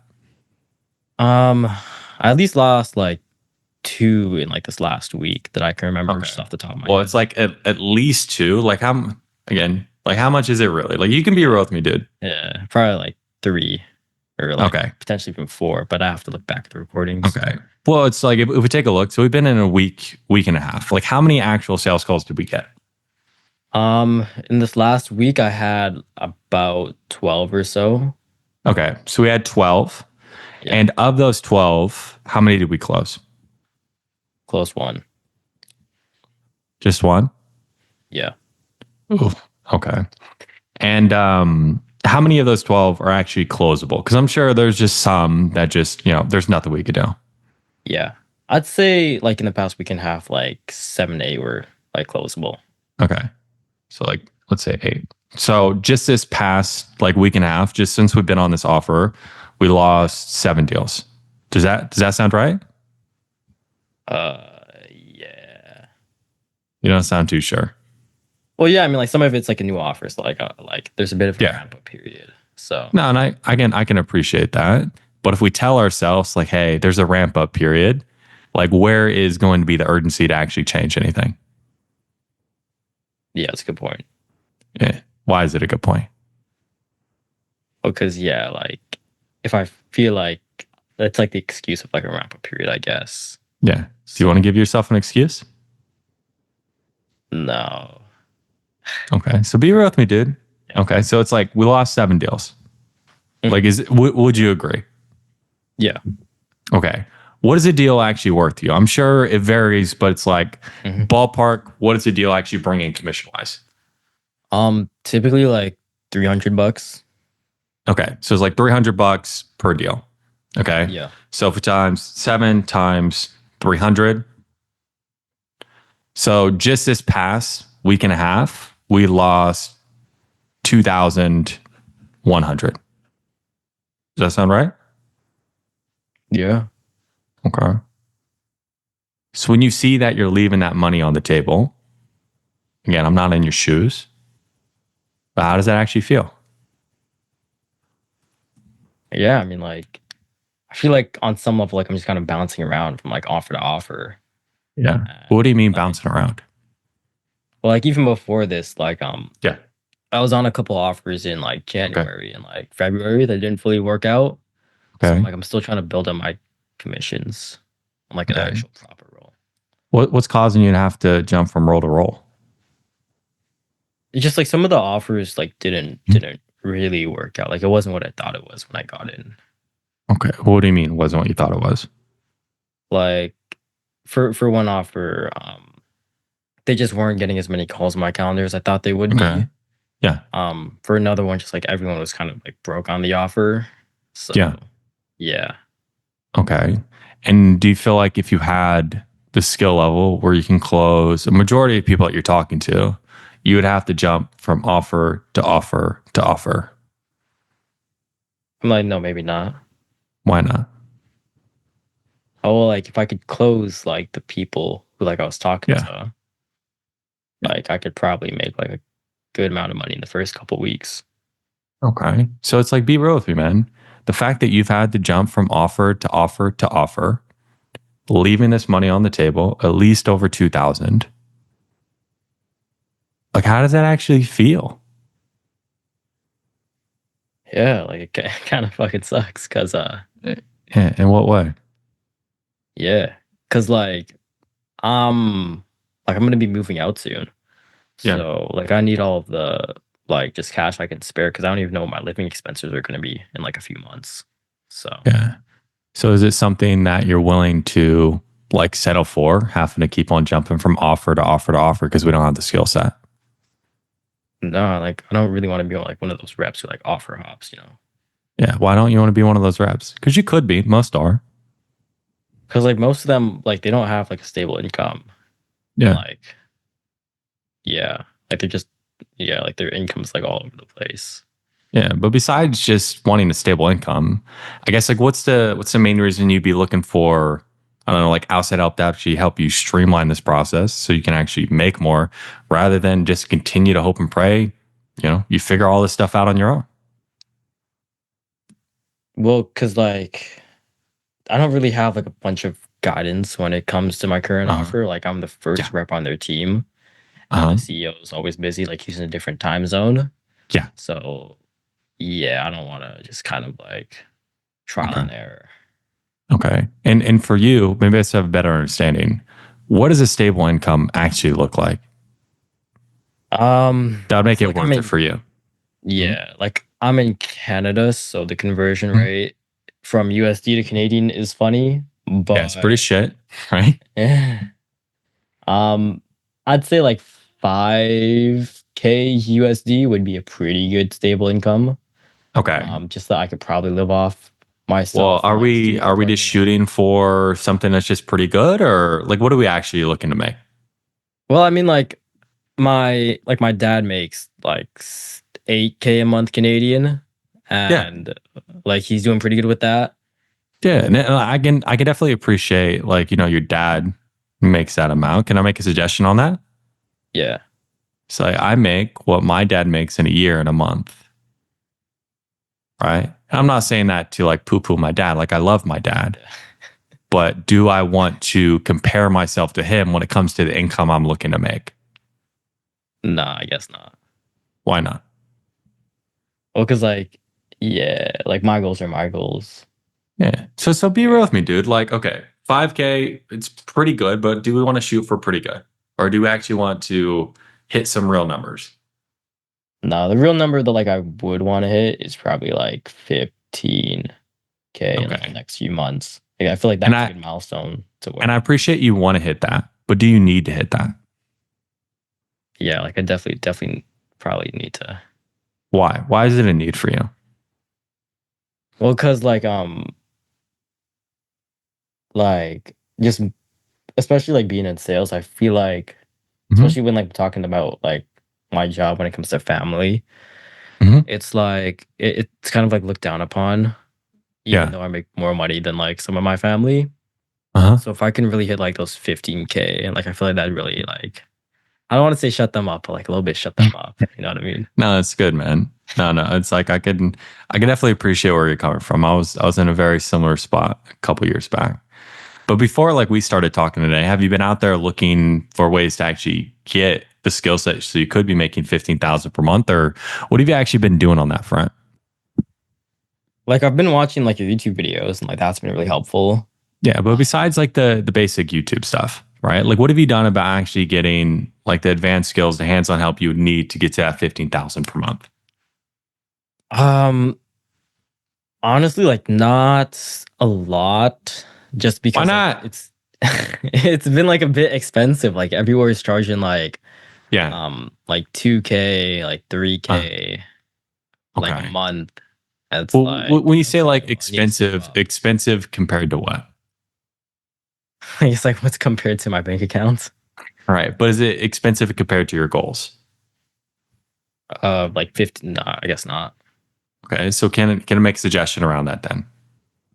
Sure. Yeah, because like my favorite quote is by Tony Robbins. Again, billionaire life coach, probably one of the most persuasive people out there. And the quote is, people's biggest superpower is their ability to be resourceful, right? They make things happen. Just most people are resourceful on how they can't be resourceful. Do you get what I'm saying? Yeah. So what's prevented you in the past, since we've been hopping on offer to offer to offer, from actually getting resourceful so we can get the right skills so we can actually get a stable income? I feel like it's exactly that because like Mm-hmm. I've been hopping from offer to offer, so I don't really Yeah. have stable income to like get super resourceful. Well, how can you get a stable income if you don't have the skills to make it happen? You know what I'm saying? Yeah. It's like once I'm healthy, then I'll go to the hospital. So be real with me, dude. Like I'm in your Yeah. corner. I want to see you win. What's actually preventing you from going out and getting help so you can actually have the skills to make a stable income? I don't know. I guess I just never really like my sales manager on my last role. Like Yeah. like on my last like stable role, he Uh-huh. kind of got me up to like a point where like I was doing like okay, Yeah. just like with the money I was making. Okay. Um, but yeah, since then, like I wanted to go for gold, so I transitioned into a couple of different offers that didn't Yeah. work out, and Okay. then, um, So what's yeah, I don't prevented know, you, man? I don't know. I just never really thought about it. Okay. Well, I mean, if we've had this problem for the past few months, not having a stable income, whose responsibility is to go out and actually get the skills to make sure we can get that income? Yeah, it's fine. Okay. So what's preventing you, guy? Again, I'm in your corner. I want to see you win. Like, what's actually coming up for you that's been holding you back? I don't know. I guess I just like because I'm moving out in like a few months, Yeah. so I guess like in those months before, like maybe I was just like comfortable, just like Okay. without what I was making. Like I was making like 6K or so my last Yeah. couple roles, so Yeah. like that was kind No, of I get comfortable it. for, like with So, like where I so, was at. so where do you feel like that belief comes from? Like being comfortable, even though we're not stable or we're not at our actual goal?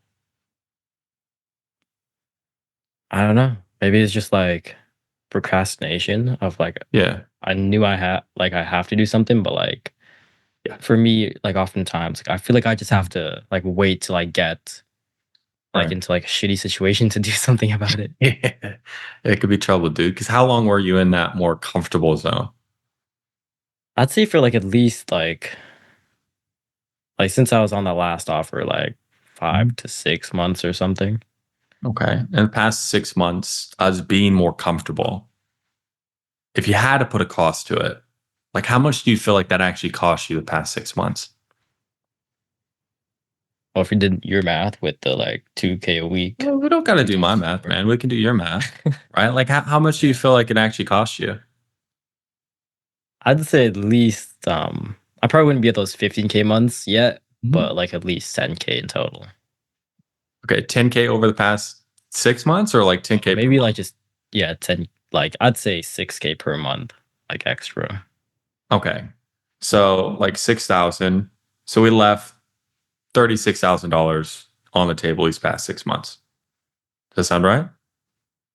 Yeah, I guess when you put it like that. You think you could use like 36K right about now?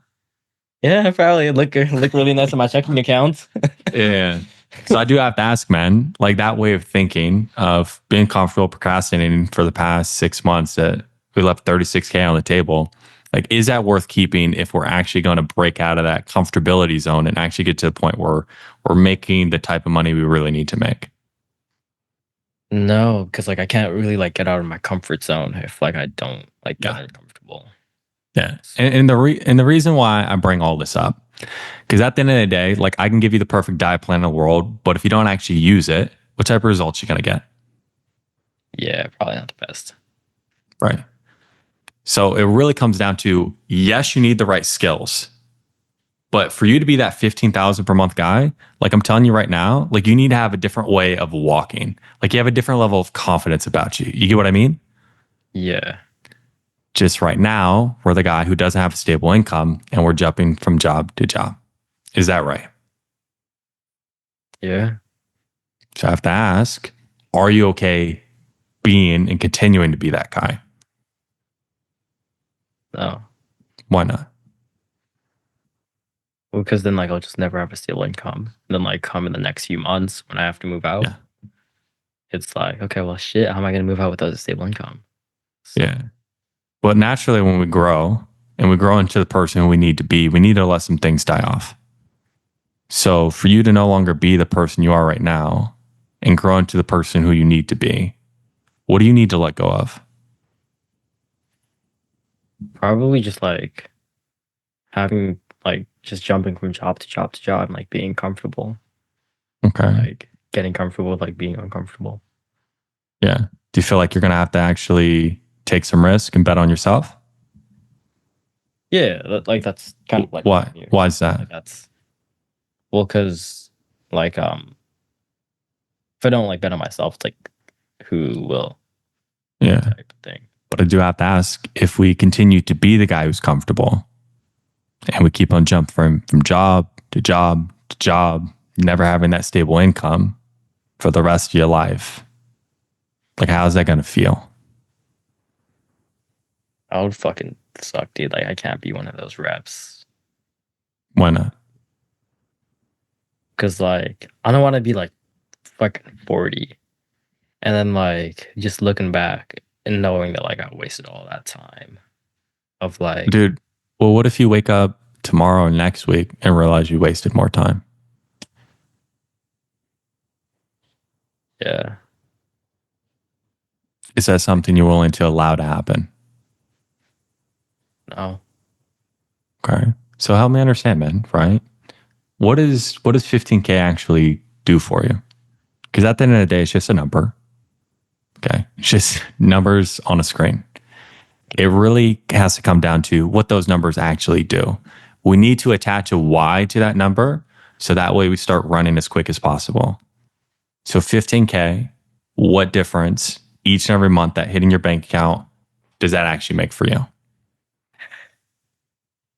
Probably just like that peace of mind. Well, what do you mean Knowing, peace of mind? like just knowing that like I'm good. Like I Yeah. can like cover my things. Okay. Well, what things? Like just Money's cover moving like, out. yeah, like that's the big thing. Like just cover my Mhm. expenses, whatever pops up. Yeah. Yeah, just like whatever like pops up or like little bumps Yeah. in the road. Like just knowing that like I've got it under control. Yeah. Is there a certain like area you're looking to move to? Like, paint me the picture, man. Like, what does moving out actually look like? I'd say like just moving into like an apartment because Okay. like I want to go down to Toronto. Okay. And What like, apartments cost there? probably a fucking lot. Like probably 2, 3, 4K. Okay. So let's just say in the middle, like 3K or so, like per month. Do you want to be just like a hermit, just living in your apartment, never talking to anybody, not having a car? Like, what are you like? Paint me a picture. Like, what else do you actually want? Man? Yeah. I'll probably get a car. I'm not really like a car guy though. Yeah. What do you want? Something nice or Do do you like girls? Like any... yeah. I'd say to be honest, when it comes to the car, I'd say like anything with Yeah. 4 wheels. Like I'll do fine with a fucking Toyota. Yeah. Well, it's like, are you trying to attract a girl? Yeah. Do you think they're just fine with like anything with 4 wheels, or maybe we might need something a little nicer? Yeah, probably something a little nicer. Like what would you be thinking, right? Like it doesn't have to be lavish, but like if you had a picture in your mind, like what does that ideal like car, apartment, all that stuff actually look like? like like the ideal, like when it comes to the ideal apartment, like I want something that's like nice. Like you go into some super people's like houses and like all fucked up and like it's a super Yeah. small condominium that's like super confined. So I want something that's like at least spacious and looks modern. Okay. So then it's probably something closer to like the 4K per month then. yeah, maybe. Yeah. Okay. Um, And then like for the car, right? Like let's just say something pretty modest, maybe anywhere from like 800 to 1,000 a month. yeah, Okay. probably. Okay. Then at that, like other living expenses, maybe an extra 1,000, but it's like you can do that with like 6K, right? Like making sure everything's taken care of just with that. Yeah, yeah, So what is the extra for? Like what does that actually do for you? Yeah. yeah. I guess that's for like just anything that like could potentially happen with my family because like my parents, Mhm. they're going through like a bit of a rough time now. So Oh, like it like I don't know what that would look like for them. So it's just making sure that yeah. like I can support like my mom if Okay. she like ends up like going the other way. So Going the other way? yeah, just like divorce wise. So Yeah. it's just Okay. making sure like I could have that covered if like it does come to that point. Yeah. Which I don't know if it will. I mean, you taking that responsibility on yourself just to make sure the people you care about are just taken care of. Like, like what does that do for you personally? It's just like cause I before I got into sales full time, I Hmm. ran like an agency Yeah. and we were doing like kind of okay, Hmm. but it's just being able to like know like Yeah. I've got this, like everything is stable. Right. Yeah. Yeah. Well, if you get that and just know it's stable, know she's taken care of. Like if you had to like sit there and picture that in your mind, like you're in the new apartment, but you know, like if your mom calls at any time, you can just take care of it. Yeah. Like how would that feel, dude? I feel fucking amazing, dude.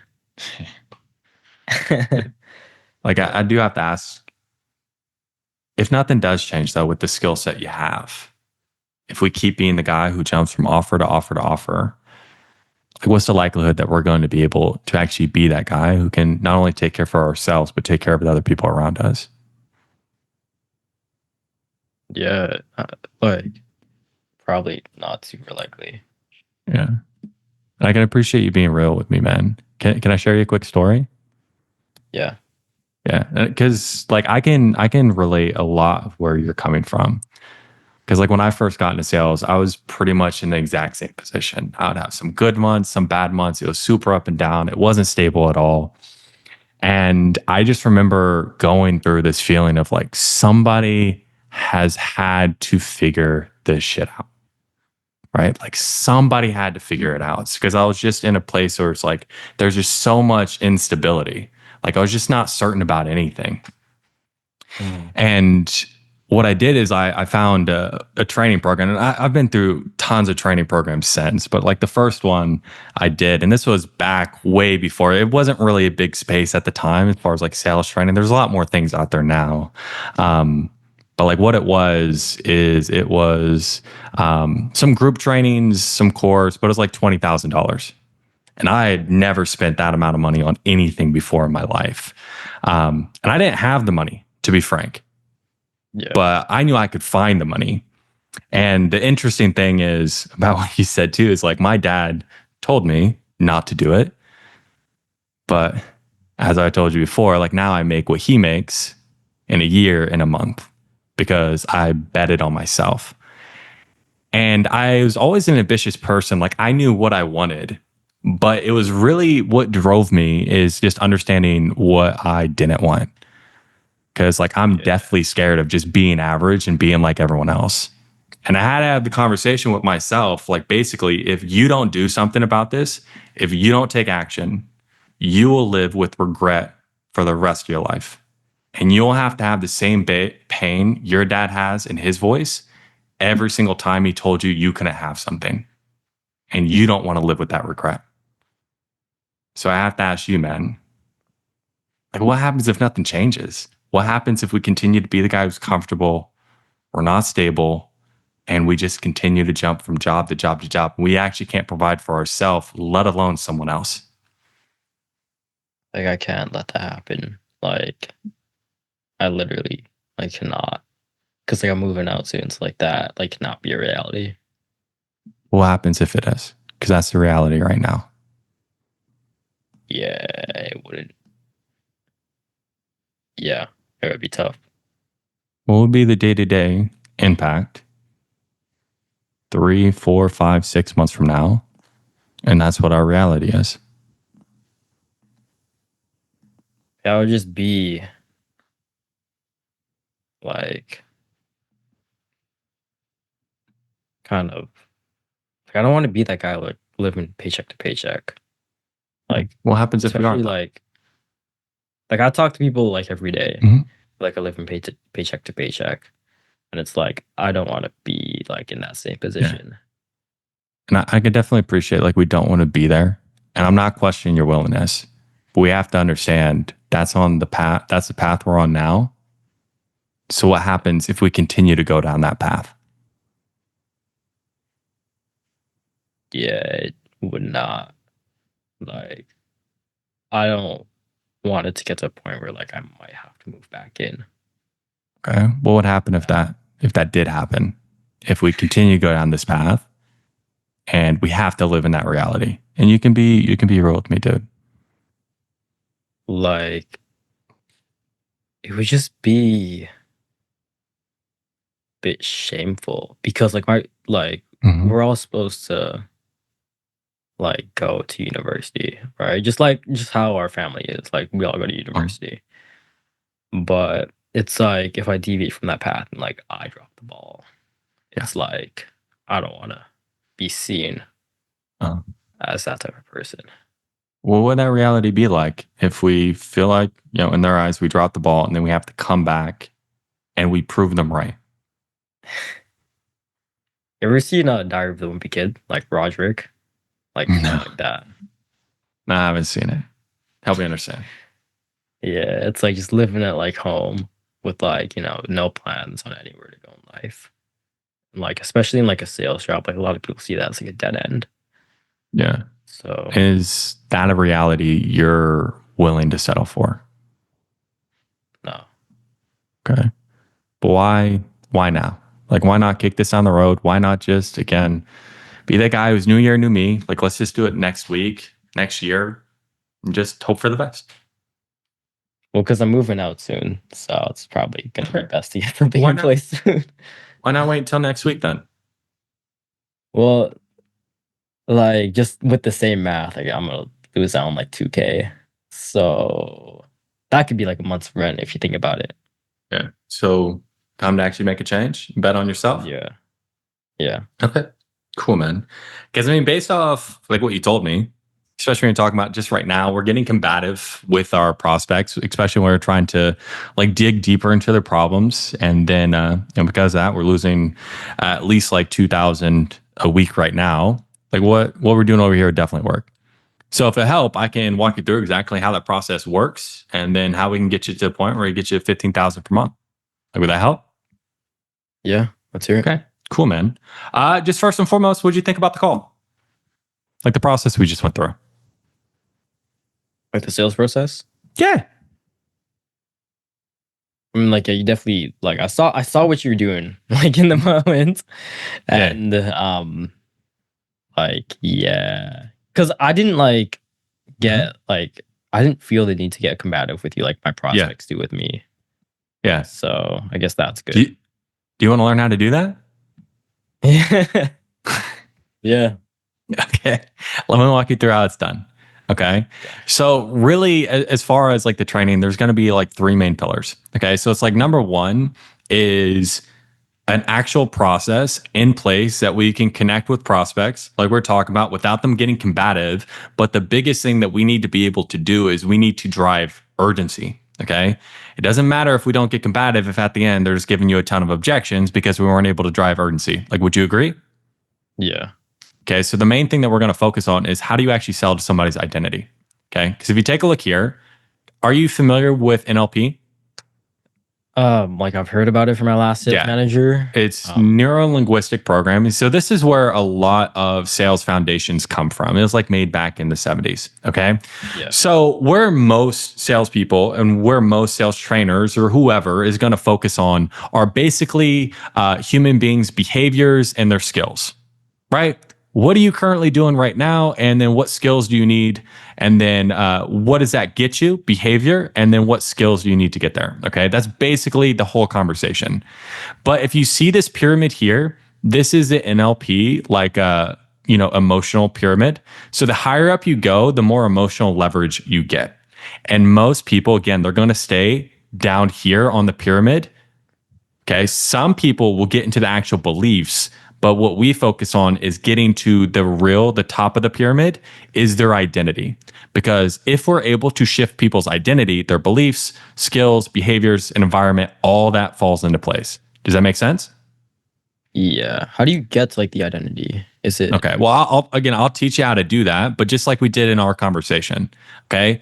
Which one do you feel like is going to be more of an emotional anchor? Like us just talking about how, you want to get to 15,000 per month, or you being that 15,000 per month person who has a stable income that can provide for his mom? Yeah, probably. Which one has more actual emotional power? Yeah, the second one. Exactly. Okay. So I run you through exactly how to do that. Okay. And there's a couple different ways that I do it. So if you take a look here, it's like number one is the first thing that we're going to do is break down one of your sales calls. Okay. So that way, again, I can hear exactly what you're saying on your calls right now and exactly what you need to change in order to start closing more people right away. And I'll run you through that with a one-on-one session with me where I map out everything. Does that make sense? Yeah. Okay. Then from there, as far as like making sure we can actually sell to identity, I give you a full breakdown on, first and foremost, how do we show up the way that we need to show up with the right authority and confidence in order to do so, and the exact built out sales process to make sure you're closing as many sales as you can from discovery all the way to presentation, objections, and closes. So any questions on how that works? No. Okay. Do you feel like if you had that understanding that, I walked you through here, like the exact blueprint, step by step, you can actually start closing more deals and not lose out on 2,000 per week? Well, yeah, it's like the authority. Like if they probably see me as an authority, it's like the doctor analogy, where like they're not questioning a doctor, right? Exactly, dude. Right. And it's being able to also not only have the authority, but make sure we're hitting the right emotional points. Okay. Now, number two is going to be group coaching. Okay. So it's good to go ahead and have the actual coursework, but we need to be able to actually use this. Okay. Get feedback on it, get our calls listened to, and have multiple touch points. Okay. So there's going to be 4 group coaching sessions per week. Okay. These are going to run an hour to 2 hours each, to where we'll go over the exact structure. You'll role play. We'll go over objections where we can role play objections, or I can actually listen to your calls. You'll bring your calls to get call reviewed, and we have a Q&A to where, again, you can get any question you have answered. So what that means for you is you have multiple touch points each and every week to make sure you're actually getting the feedback you need so you can start closing more deals right away. Any questions on that? No. Okay, perfect. Next is going to be one-on-one sessions, because group sessions are good, but in order to get the actual direct feedback you need, you can't get past one-on-one sessions. So what we'll be doing is 2 one-on-one sessions per month, okay, where you'll hop on with me. Again, and this is after I will be listening to your calls, and I will be attacking whatever lowest hanging fruit you have to start making you more commissions right away. Okay, so it's going to be customized to you. Also with that, you're going to have unlimited access to me on Slack, because time kills all deals.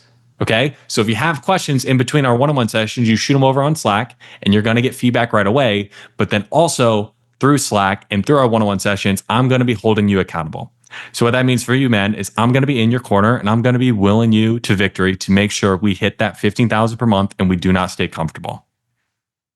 Do you see how that can help? Yeah. Okay. But before we talk about that, like, are you even open to being held accountable? Because I know some people aren't.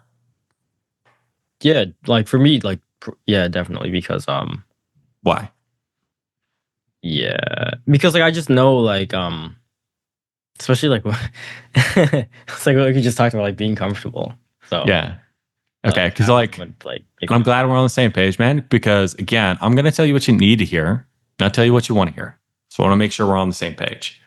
Any questions on this how it's structured, and then how we're going to get you there? No. Okay. And do you feel like with what I laid out, again, if you have the actual like step by step, what do you actually do? The group coaching, the one-on-ones, the accountability with me, that actually gets you to the point where you can be making 15,000 per month consistently. Yeah, I think so. Yeah. Why do you feel like it would? Well, because like especially like with the group coaching, it's like the 1 to 2 hour sessions, like most programs that like I know about, it's usually like one call every day, and it's like strictly 1 hour. Yeah. So yeah. Yeah. I'll stay on as long as you guys need. Right. Like that's my biggest thing, just to make sure you guys get all the help you need. Okay. Like as you're going to find out, like I'm going to go above and beyond for you because I take this stuff very seriously. I just ask you to do the same. Okay. Yeah. So you'd be willing to actually take it seriously. Yeah, 100%. Okay, cool. So in terms of like the actual investment to get you to 15,000 per month, so you can actually have stable income and start taking care of not only you, but your mom as well. The investment required is going to be 8,000. Okay. So the length that it's going to take you to get you there is going to be 4 months. Now there's a couple different ways we can break it up. It's just going to depend on what works best for you. But the next steps are pretty basic. Going ahead and taking care of the investment. You sending me over a call, us setting up our first one-on-one session so you can get that roadmap to start closing more deals right away. Any questions on how that works? Yeah, like what ways can you like break that up? Yeah, it really depends on what's going to work best for you. Is there any particular reason why you ask? Well, uh, like yeah, it's Come on, give it to to me. be real, like Tell me the objection. Come on. like it's a lot of money if I'm being real. Okay, cool. We got a money objection. Sound right? Yeah. Okay. Do you get money objections? Yeah. Do you want me to show you how to overcome that? Sure. Okay, cool.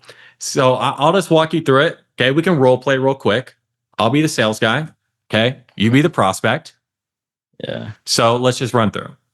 So Okay. money aside, would you do it? Yeah. Why would you do it though? Well, because like I think like it would definitely like get me to like the point where like I know like if I come in and I do the work, I can Mhm. get to that point where I'm making 15K a month. Okay, but why actually invest in yourself to get to 15,000 per month? Because that's the real why. Well, because like I said, like just I've gotta move out in the next couple of months, so I've gotta figure something out. I mean, you don't need to, man. You can keep on doing what you're doing, right? And yeah, Okay. that probably wouldn't work. Okay. Can I share perspective around that then? Yeah. Because which one is the problem? Which one is the symptom? Like when it comes to like like what do you mean? The money. Like that being a lot of money. If you are making 15,000 per month, would that be a lot of money in your mind? No, I guess not. Okay. So the question is, do you want to change that? Yeah. Okay. And what's riskier at the end of the day? You actually removing your limitations of that's a lot of money. We find the money to invest in ourselves so we can actually make more. Or is it riskier to continue doing what you're doing now, not having the stable income Yeah. and going off and doing it on your own? Like what's riskier? Yeah, like I get the I get it, but like it's just And again, like I'm not making a point. I'm trying to stable. no, and I get that. We can talk about that. I'm just trying to understand. Like what's riskier at the end of the day? You actually invest in yourself so you can get that stable income, or you continuing to do what you're doing now. Yeah, like the second one. Why? But it's like Why is it though? well, because like if nothing changes, like nothing changes. Like if I move out But on like an what actually happens if nothing does change, man? Like and again, you move out and you don't have a stable income. yeah, I'm just gonna be one of those like guys living paycheck to paycheck. What's the day-to-day ramifications of you being one of those guys? Be real. Like, I don't want to be one of those guys. What would be that, like, if you had to put yourself in their shoes, because that's where we're heading right now. Like, what's the day-to-day ramifications of that? Like, just that constant like worry. The like, I gotta keep on selling. Yeah. Like, if I got like a shit week, then it's like, okay, well, I don't have enough recurring yet to make sure that like it goes smoothly. Yeah. And I appreciate you being real, man. So it's like, are you committed to not be that guy? Because money, that's the easy part. We can figure that out. The commitment to just change and do what's required, get out of your comfort zone, that's the hard part. Yeah. Why? Because like if I don't commit, it's like, who will? Yeah. You know what I mean? So again, like I'm in your corner. Let's figure this out. Let's not focus on what we can't do. Yeah. Let's focus on what we can do. Bills, expenses aside, just to see what you're actually working with. Like, what can you do? Like a good amount, like just upfront, like today. Yeah, just like, what do you have available? Like probably like 4K or something. Or Okay. So it's like, okay, so if we can do 4K, right? Like what we can do, again, if this will help you, we can do 4K now and then 4K in 30 days. Would that help?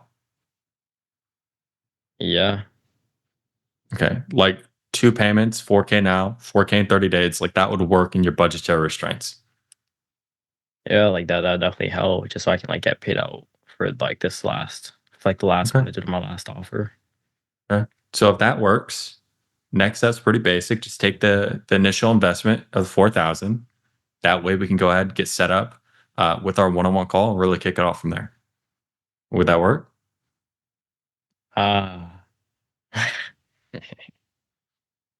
Like it's still like a All good right. chunk of change, dude. Now I get, like, right now we got 2 options. Okay. We can either go for it or you can give another objection. Which one is it gonna be? Like, dude, like I haven't spent this much money before. I guess we're going with option 2. It is. All right. Like, Okay. No, I get it, man. And I like, and I don't want to say that it's scary, but it's kind of scary in a way. Like if this is the first time you invest, like actually just invest in yourself and diving in. Like, wouldn't you agree? yeah. And like, I'm here to tell you again, like after being in your shoes before, right? Like having to invest quite a bit more. And actually, my first time, like I get it, and I'm not going to take that away from you. But the feeling you're feeling right now of like, oh, like this is a lot of money, it's exactly what you're supposed to feel. Because we've been in our comfort zone and now we're getting outside of our comfort zone. Because who do you know who grows inside their comfort zone? Yeah, no one. Right. So the fact that you're feeling this, it's a good thing. Because if you're cool as a cucumber over there, I said the number and like you didn't flinch, like, dude, I have to check your fucking pulse. Right? Like you're supposed to feel this. Like it's our friend. All we really get to decide is how we deal with this feeling. Because it's not going to go away. Because we have 2 options. Like number 1, we can allow it to constrict us. We get this feeling, we constrict, and then we become one of those other people who live paycheck to paycheck. And dude, people live like that their entire lives. The second option is we take that feeling, but then we shape it. We shape it into taking massive action. So I'm gonna put some skin in the game. Now this has to work. I'll make it work. Which one of those options would you rather do? Allow it to constrict you or shape it into taking massive action? Yeah, like shape it. What if you don't? Like, what if we get this feeling we're feeling right now and we hunker down and we allow it to constrict us? Yeah, like it'd probably just be like I don't want to like have to jump from like offer to offer, like on this offer. Yeah. Because like they have a good like thing like I actually like. a good product I actually like, and it's like I don't That's want good, to. man. So what happens if we allow it to constrict us? Yeah, I just like would it be in a place where I could probably move out comfortably? Right? Like, are we willing to allow that to happen? No. Okay. So who do we need to actually be right now to be that person who can actually make the stable income? Person who bets on themselves or the person who gets constricted? And the person who bets on themselves, probably. Probably. Yeah. I get it, dude. It's okay. Yeah. Like, what do I got to do? Like you were saying, like don't let it constrict you. So, ready to dive in? Yeah. Yeah, let's fucking do it. Yeah. You sure? Yeah. Yeah, I mean, yeah. Yeah, let's fucking do it. Okay. All right. How do you feel, dude? Yeah, no, like it's like you were saying, like it's scary, but like Yeah. it's probably a necessary step to like Yeah. I'll tell you right now, like, dude, if you bet on yourself, like, I'll be there every step of the way. Okay. Yeah. So let's go ahead. Let's dive into this call. I'll be walking you through what I say, but more importantly, why I say it and how do I actually create urgency in this prospect so I close over 90% of the people that I talk to. Okay. So let's dive into it. Howdy, dude. Can you hear me? Yeah, I can hear you. Yo, what's up, man? What's up? What's up? How are you? I'm not doing too bad. Just staying out of trouble, dude. We can have. So just first and foremost, like anytime I hop on a call, I'm not going to try to be like super formal or anything along those lines. My main focus at the beginning of the call is just to get them to lower their guard, right? So I want to break the pattern of how every other typical salesperson is going to start the call. And I start it pretty informal because I want to make sure that this person lowers their guard and we can actually have a genuine conversation. Now, when we're talking about like building rapport, I'm not going to sit there and ask them about the weather because again, typically they know I don't give a fuck, right? About like, where they're calling out from or anything along those lines. So I just say, hey, what's up, man? And then I just dive straight into it. Really dive on into everything. First and foremost, how can I help, man? What made you want to go ahead and book in the call? I honestly just kind of saw your content, wanted to learn a bit more about like what you actually do for salespeople and kind of go from there. And when I start the call, again, I don't use an agenda. I don't use a frame. I'm going to say, man, what made you want to go ahead and book in the call? How can I help? Now, if you have a hard time having direction in your sales conversation, typically this isn't going to work best for you because you don't know where to take the conversation. Or you don't know what to ask to get what you need. But if you want to keep it as conversational as possible, I highly recommend just starting much more broad. That way, again, they can tell you why they booked the call, and then you can just take it from there. What I'm looking for right now is what is the problem that caused this person to go ahead and book in the call? So no matter what you sell, if somebody is coming to you, they're there to solve a problem. I don't care what they try to tell you, like, oh, I just want to see what you guys have. Nobody just hops on sales calls just to see what people have. They hop on sales calls to solve a problem. So that is what I'm looking for right now. What is the problem that this person has that they're looking to see if I can help them with? Then from there, once I have a problem, I push them down and understand how that problem is affecting them. Yeah, cool, man. Like what I do, it's not like a one size fits all. It's a bit custom. So it's just going to depend on like what you would actually need. So as far as you getting better at sales, do you know what type of help you're actually looking for specifically? So again, why are you here? But if you notice, he asked, hey, I just want to see what you do. So I can't just not address that. So I'm like, hey, what I do is custom. What do you need? Right. And I'm just back on the point. Probably like objection handling to be specific. Okay. Any particular objection that comes up the most? I'd probably say like think about it or a partner. Like these kind of like, yeah. Yeah. And kind of an interesting question that I like to ask all salespeople. Do you feel like those are real objections?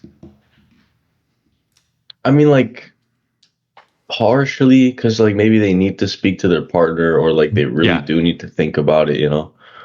Yeah. No. Okay, so there's a couple things I did right here. Number one, I'm like, okay, what are you needing help with? Objections. I want to get a little bit more specific. Like, what are the objections you're actually getting? Now, something I did, and this is something that's more specific when you're selling salespeople, it's a frame that you can put on them that, do you feel like these objections are valid? Okay. Most salespeople will just tell you no. Okay. So that way I can just get out of the way that these objections aren't valid. So it's something we're doing that is causing these objections. Now, if what he said is, yes, sometimes they are valid. Now, I'm not going to address this right now, but I know immediately this is a issue I need to address. The reason is, if whatever he's running into, the reason he's not getting sales, or whoever you're talking to, if the reason that they're not getting the result is outside of their control, there's nothing that you can do to help them. Typically right here, again, people just buy into the frame like, no, they're not valid, and you can move on, right? Especially when you're selling salespeople. But he didn't buy into that. So I'm not going to address it right now because I don't have the leverage I would need. I don't have the trust and everything built up yet. But I know, like, I'm going to write it down. Like, I need to address that he is the problem. It's not that he's getting valid objections. Okay. So I can't have him blaming external things. I need him to blame his internal, because I can only help him fix his internal. I cannot help him get better prospects. Okay. And this goes with anything that you're selling. You can only help them solve their problem. You can't help fix the economy or give them more money or give them more time. So anytime somebody blames external things, we always need to make sure we're focusing it and asking questions and getting them to actually admit that it's an internal problem, not an external problem. I get it, man. I would say, like, when it does come to the actual process that you're actually using right now, do you have a specific process in place, or how do you currently go about your calls? And right now, what do you mean process? Like right now I'm just getting into the situation. Okay, what is their current situation? So that way I can have more context on what their problem or what might be causing their problem. So I just need context right now. Script, or are you using like a script, a sales process? Like how typically are you conducting these calls? I mean, like, I just have like a basic script like the agency gave me. Okay. Been watching some of your videos and tweaked it a little bit, but like, yeah, it's about it. Well, how long have you been doing that for? About like 2 months now. Okay. And cool. Well, what caused you to just go with the basic agency script that they gave you? Well, they didn't really have anything else I could choose, you know? I mean, you could definitely, I like asking that question. Like, hey, where'd you get that from? And the reason I like to ask that is they admit to themselves that there's no real reason that they're using what they're doing. Right. So again, I'm just creating more doubt in their mind. One way to think about it, man. But if you do take a look back at the calls that you're having right now, I guess, like, what do you feel like you might be maybe saying or not saying on these calls, or maybe how you're coming across, your tone, all these different things that could be, I guess, like, causing these objections at the end to think about it, the partners? True. I don't even know. Well, if you thought about it, man, if I'm not on your calls, so it's like, what do you feel like you might be, saying or not saying? So again, he said, like, okay, sometimes these objections are valid. So I'm just asking him an internal question. What do you feel like you might be saying or not saying that would even cause you to get these objections? And if he answers this question, because if he says, oh, like, I don't know, like, I'm like, oh, well, if you really thought about it, I'm not on your calls. So I need to get him to answer, because by the fact of him answering the question, he buys into the frame that there is something he is doing or not doing. He's saying, not saying, tonality, all this stuff. There's something that he is doing to cause these objections. And I need him to admit that, because that's what I'm going to help him solve. So I'm turning the problem of these objections internal. That's what I need. Like in the discovery? Yeah, like just through the whole sales process. I feel like maybe on like the objection handling, I maybe just don't go as deep, possibly. Well, what do you mean you don't go as deep? Because like maybe they'll just say partner. It's like, oh, okay, like I'll just give you some time to talk to the partner, and then we'll just book Right. another call. And Yeah. Well, when it comes to that, is there any particular reason why you don't go as deep? So he's saying he's not going as deep in the objections. I need to get him to admit the reason he is getting the objections or not going as deep in the objections is because his lack of knowledge. Because again, that is a problem I'm here to solve. So again, I'm just asking questions to get him to actually take responsibility that it's his lack of knowledge which is causing these problems. well, I mean, it's kind of tough. I mean, like I don't really know exactly what to kind of say to go as deep. You get what I mean? Boom, got it. See, it's like I don't know what to say. Okay, then I'm just going to continue to push it forward. Yeah. Well, it's like first and foremost, like what are you currently saying? Like, if somebody tells you like, hey, I need to talk to the partner, are you just like letting them off the call, or is there something you do to try to get underneath that? Well, I mean, I'll try to find out what they're trying to talk to the partner about. Okay. But then aside from that, it's like, like what else can I do? I'm like, give them some time to talk, right? Yeah. So again, he's like, hey, I'm trying, but like, what else can I do?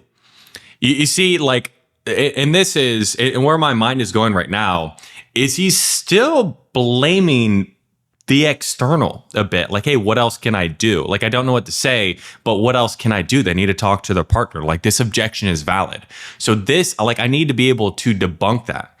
And right now, if I continue just to push forward without getting him to actually take the responsibility and actually turn his problem internal, like at the end, again, whatever it is that I'm selling him, he's not going to buy completely into it. Why? Because I cannot give him prospects that don't need to talk to his partner. I need to get him to admit that is his fault that he's not overcoming these objections. And you could, can I make a suggestion around that? Yeah. Yeah, because if somebody tells you that they need to talk to their partner, and if we believe that that's a real objection, how on any level are we going to help them overcome that and actually get them to buy on the call? Never really thought of it like that. Probably never, to be honest. Yeah, well, why not? So something I did there, again, can I make a suggestion? This, you want to ask permission to go ahead and offer a different perspective, a different reframe.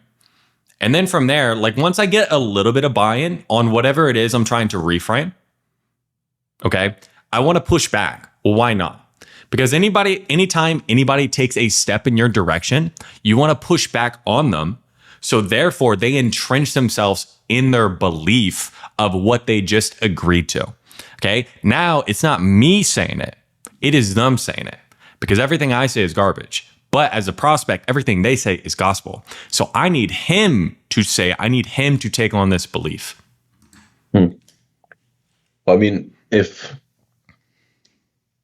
I think that's an objection, right, then like a real objection, then it's just like there's nothing I could do to get around it. You know what I mean? Yeah. So it's like you're gonna maybe have a little bit of a tough time, because at the end of the day, man, does what you sell, does it actually solve the problems of the people you're talking to? Yeah. So it's like, and when they hop on, because what do you sell again? Yeah, it's like a lead gen service for weight loss clinics. Yeah. Yeah. And when they hop on, are they thinking to themselves, no matter what he says, if it sounds like the perfect thing ever, I'm just going to tell him I need to think about it and then hurry off the call? Do you think like they're saying that at the beginning to themselves? Probably not. So what do you feel like you might be saying or not saying like throughout the process that's causing them to give you these think about it or partner objections? If we know like they're not even coming into the call with that on their mind. So again, like I got it where he's still blaming the external. I get some buy-in that they're not coming onto the call with this belief that, oh, no matter what he says, I'm just going to think about it. Okay. Now, once I get that buy-in that this is true, this belief is true, I need to again get it internal. What is he doing wrong? What is he doing that is causing this problem? Okay. So I'm just going to continue to loop around until I get that. Because if I don't have that, then the rest of the sales call, like honestly, it doesn't matter because it's not his fault. And when he gets to the end, he's like, oh, well, it's not my fault, so I can't solve it. So I'm going to keep on getting it to where it's internal. I feel like it's either maybe like the price that's the issue, right? Okay. Of the service, and then maybe like during the discovery, I'm just not going possibly like to build that urgency, right? Where like they feel like they should be buying. You know what I mean? Okay. Yeah, and we can take two of those, right? Because when we're talking about the price, like, do they get a good ROI? Yeah, I mean, like you definitely make your money. It's just So do you feel like, it's worth the price and other people have bought it? right. I do. Okay. So what do you feel like you're not doing, or maybe you are doing, that's causing them to focus more on the price rather than the value you give? So again, the price of the service. He can't change the price. He is a salesperson. Okay. If he was a business owner, it's a different story. But again, that is an external thing. So then I'm going to take the price. Boom. Okay. Do you get an ROI? Yes, they get an ROI. It solves their problem. It is worth the price.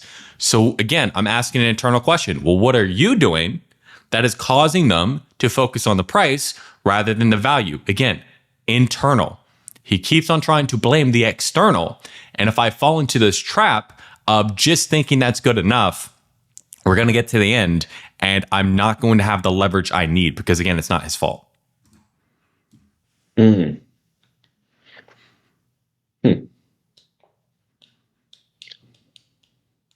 I mean, it's a great question. I mean, lots of great questions. Could be like maybe they just don't have it in their bank, like the money. So of course they're gonna be looking at the money because I go through the process and I feel like they can see it, but it's just like I don't know. Maybe they just don't have the money.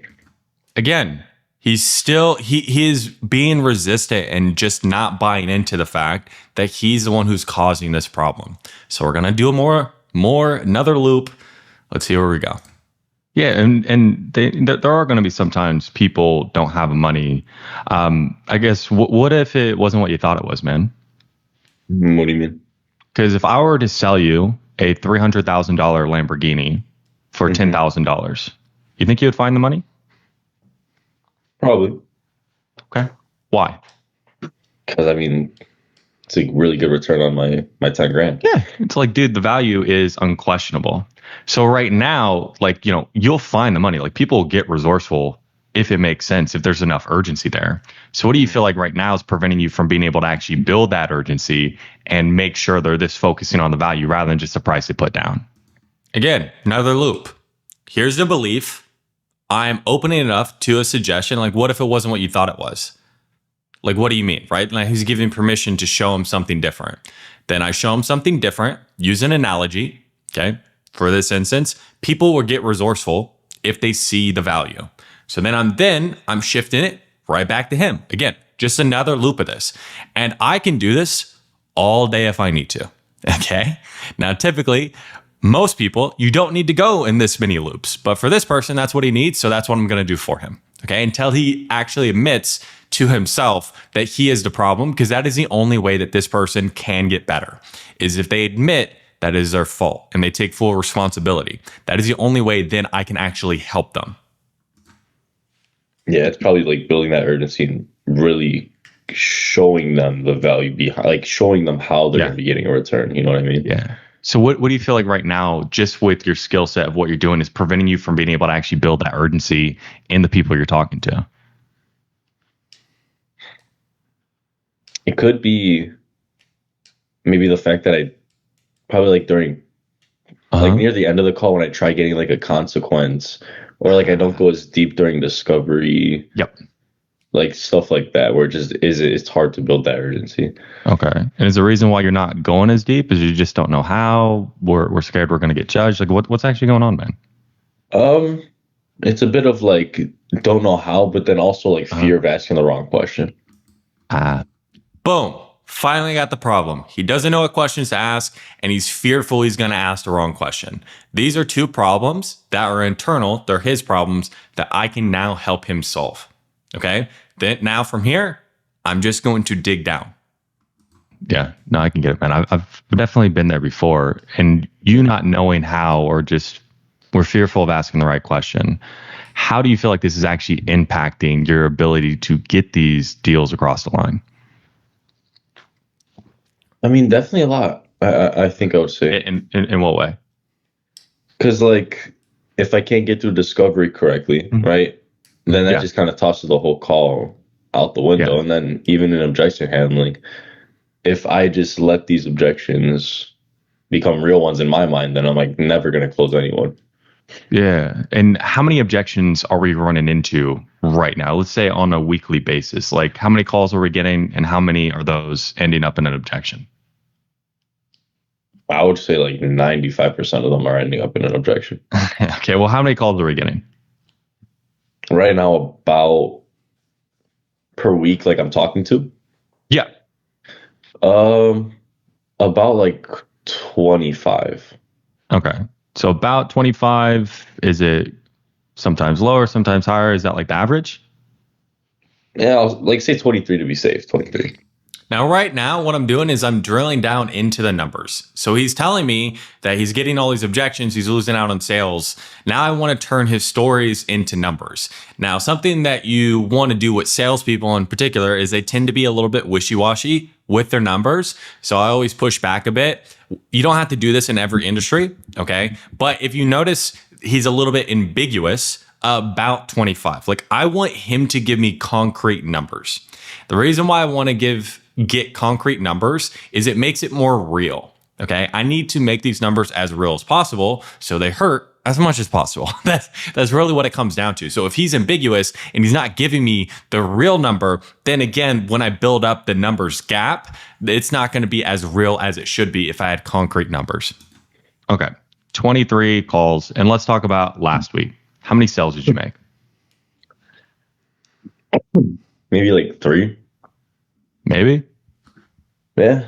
Like 3. Okay. So we closed 3 last week, 23. So right now we're closing at 13%. Does that number sound right? I don't like it, but yeah. So again, I'm always going to get confirmation on the numbers. Again, he said maybe, push back, and I'm like, okay, so these are the numbers. Does that sound right?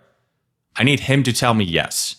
I can't just push forward with numbers without his confirmation, or a lot of these number gap things that when they're talking about drilling down as far as like his feelings around losing all these sales, it's not going to hit as hard. I need him to admit that these are the numbers. And it's hard for people to hide when they admit that these are the actual numbers. You know what I mean? So it's like, I need him to admit that. And how much is a sale worth to you? Because it's going to be a bit different, but like, how much do you get commissions per sale? I get about $500 per sale. Okay. So like 500. And of those 23, like how many do you feel like are closable? Because like some of them, not going to be able to close, but of those 23, how many do you feel like is closable? Man, at least like 10, at least. At least. What would be like, if you had the skill set to build that urgency, what would be the most you feel like are actually closable? And this is something you can do no matter where you're at. If you're really trying to build a gap, whether it's future pacing, like understand like what's their goal, like where are they looking to actually get to, or building a numbers gap. If they say at least, I always want to raise that. Okay. Well, okay. That's the least. Like, what do you feel like you can actually do? Okay. So I'm just raising the numbers gap from like 3 to 10 to 3 to 15. Okay. I just want to raise that gap in his mind so the numbers gap is larger. Like 13 to 15, like about that out of those 23. It's like 15, right?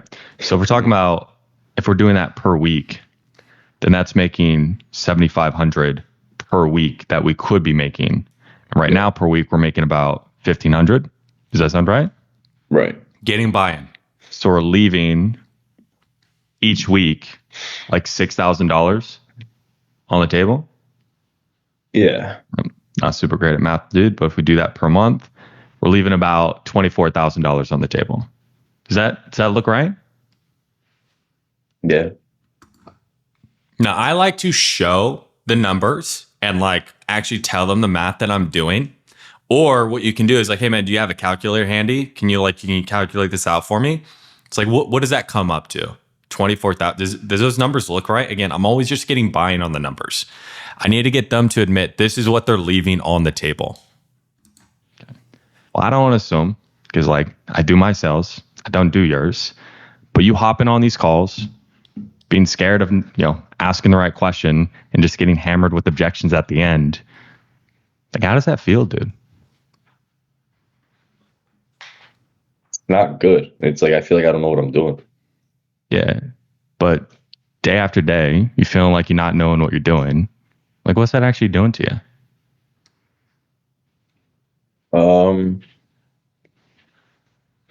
I feel like it just leads me to like maybe not even do sales anymore. Like I don't know if like it's for me, like type of thing. Like sometimes I think of that. And are you okay feeling that way? Because you could be. I don't want to feel that way. I mean, I like what I do. It's just Just what? Just like I just got to get better. Like to be able to actually close some of these deals. Yeah, not gonna. So right there, again, I'm just digging. I'm digging down, and I need to get the emotions of him day in, day out, hopping on his calls, not knowing what to say, and just losing out on sales. Okay, because when you are getting into somebody's pain, because this is what I'm really getting right now. Like I need this guy's pain. I need the feeling, because at the end of the day, I'm not selling sales training. I'm selling getting rid of that feeling he just told me of hopping on, not knowing what he's doing, and losing out on sales. That's what I'm selling him. I'm selling him getting rid of a feeling. So I need to get to that feeling, because when you do understand pain, it's not the problem. It's life telling you you have a problem.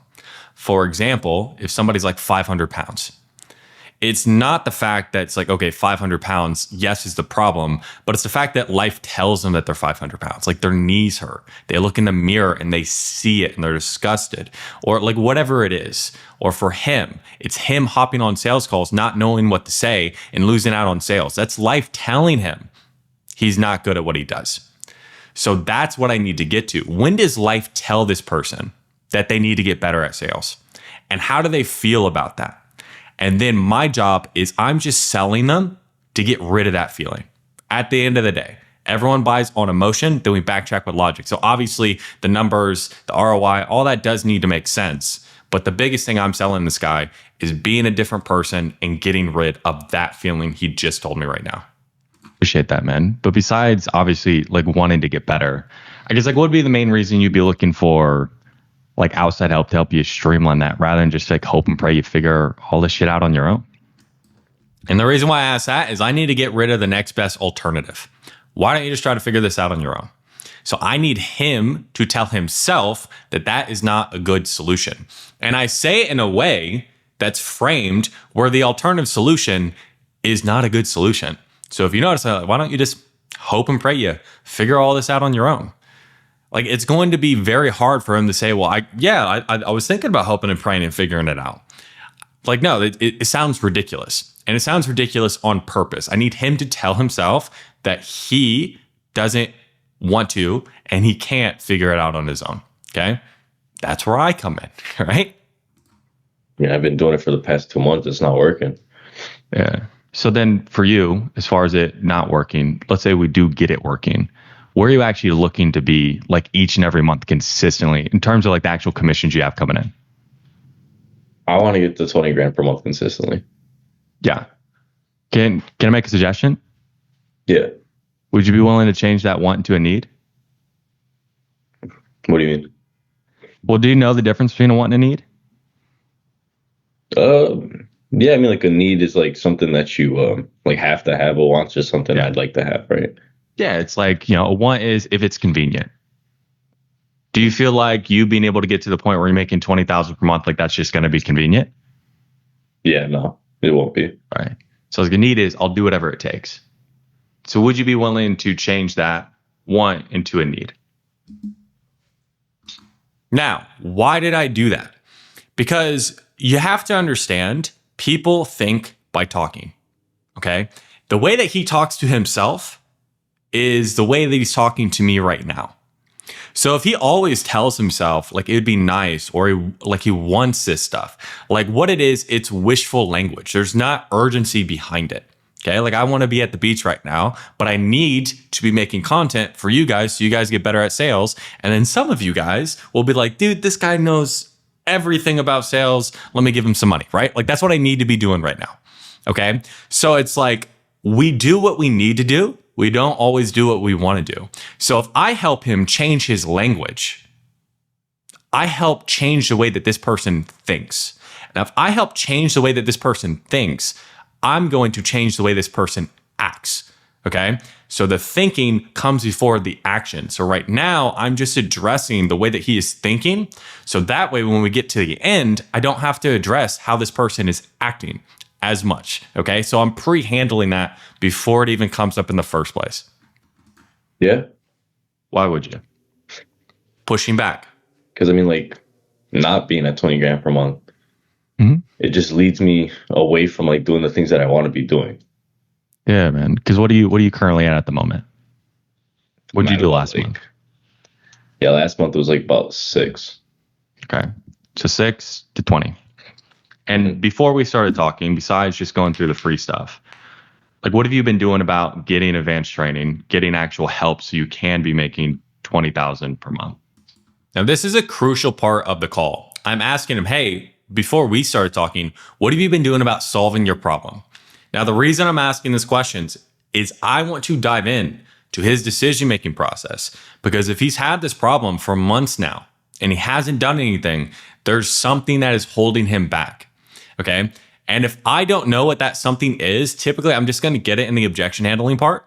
So if I can understand what it is right now, I can address it, shift the belief, shift the way he speaks, right? Shift the way that he's thinking. That way at the end, again, I'm having to do less of that and he just takes the actions he needs to take. Okay. So that is the reason I asked this question. I'm basically right now, I'm looking for red flags. Nothing major, really just like YouTube stuff. Why not? Just like the funds. Really just like it's like I know it's expensive, so like not really looking to, you know what I mean? Okay, cool. So I haven't really gotten help because I think it's expensive. So there's a couple things that's like going through my mind. Again, this is something to where it's external, right? To where he's blaming it's the money. It's not himself.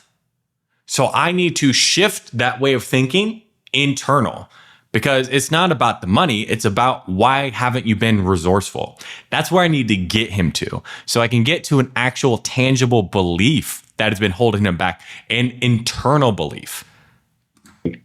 Well, when you say expensive, because everyone's a little bit different, like what do you mean by that exactly? Like, they're all like usually pretty expensive, coming to like, like 8-10 grand for like a training, right?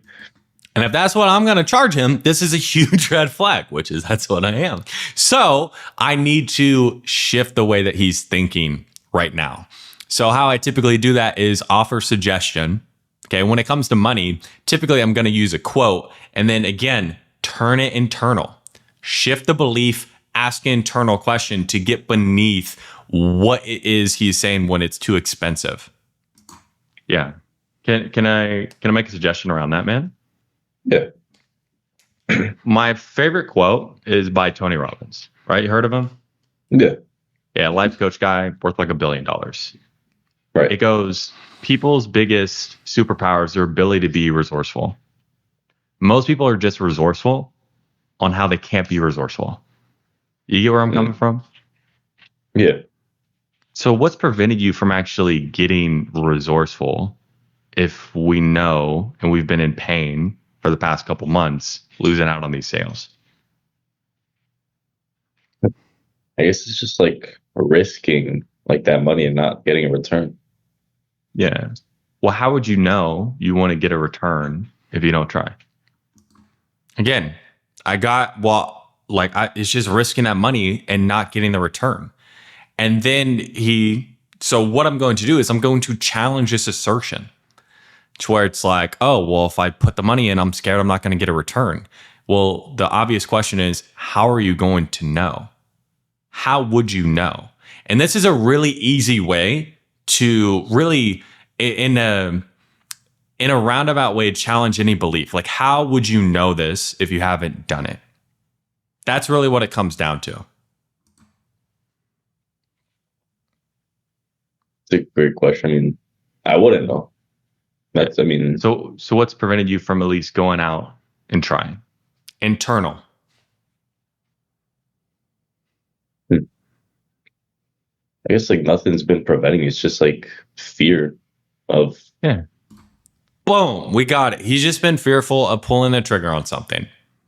Okay. So now where my mind goes is, okay, where does this fear come from? I need to go ahead now and attach this fear to something negative, which is the money he's losing and the person he has been, and get him to tell himself that he needs to let go of this. Okay. Watch how I do it.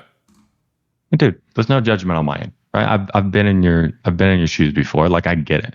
I'm not going to take that away from you. Yeah. But where do you feel like this fear actually comes from? Like, if we've been in pain for the past couple months, we know we're leaving sales on the table. Like, where do you feel like this fear is coming from?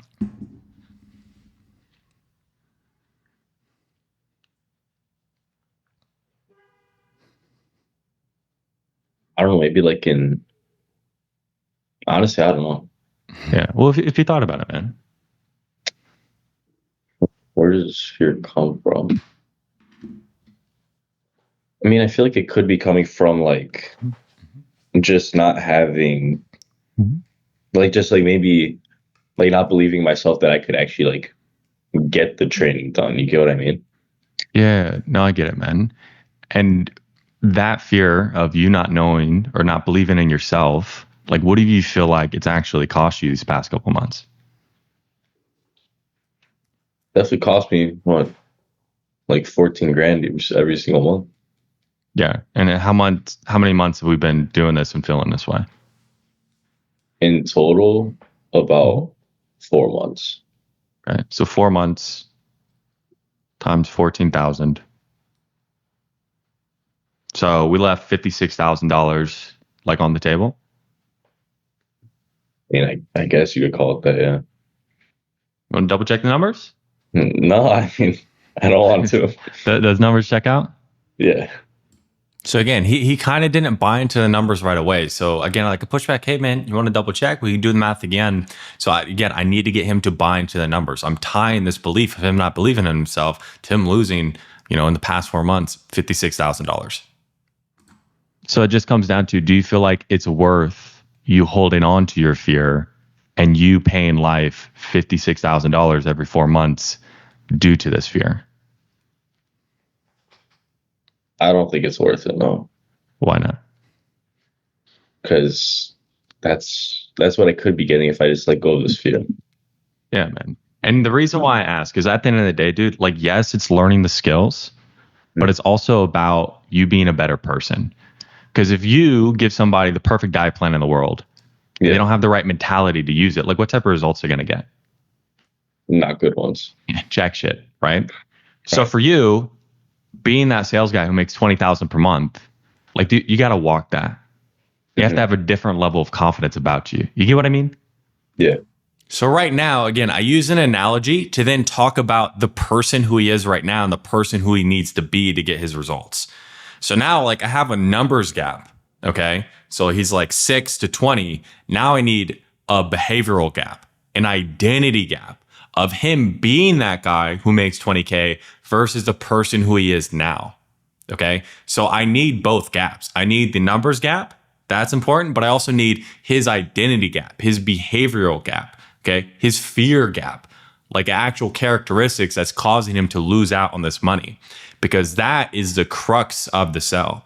Like, yes, the numbers have to make sense 100%, but ultimately I am selling him on being a better person. I'm selling him on getting rid of the feelings that he has of his current self.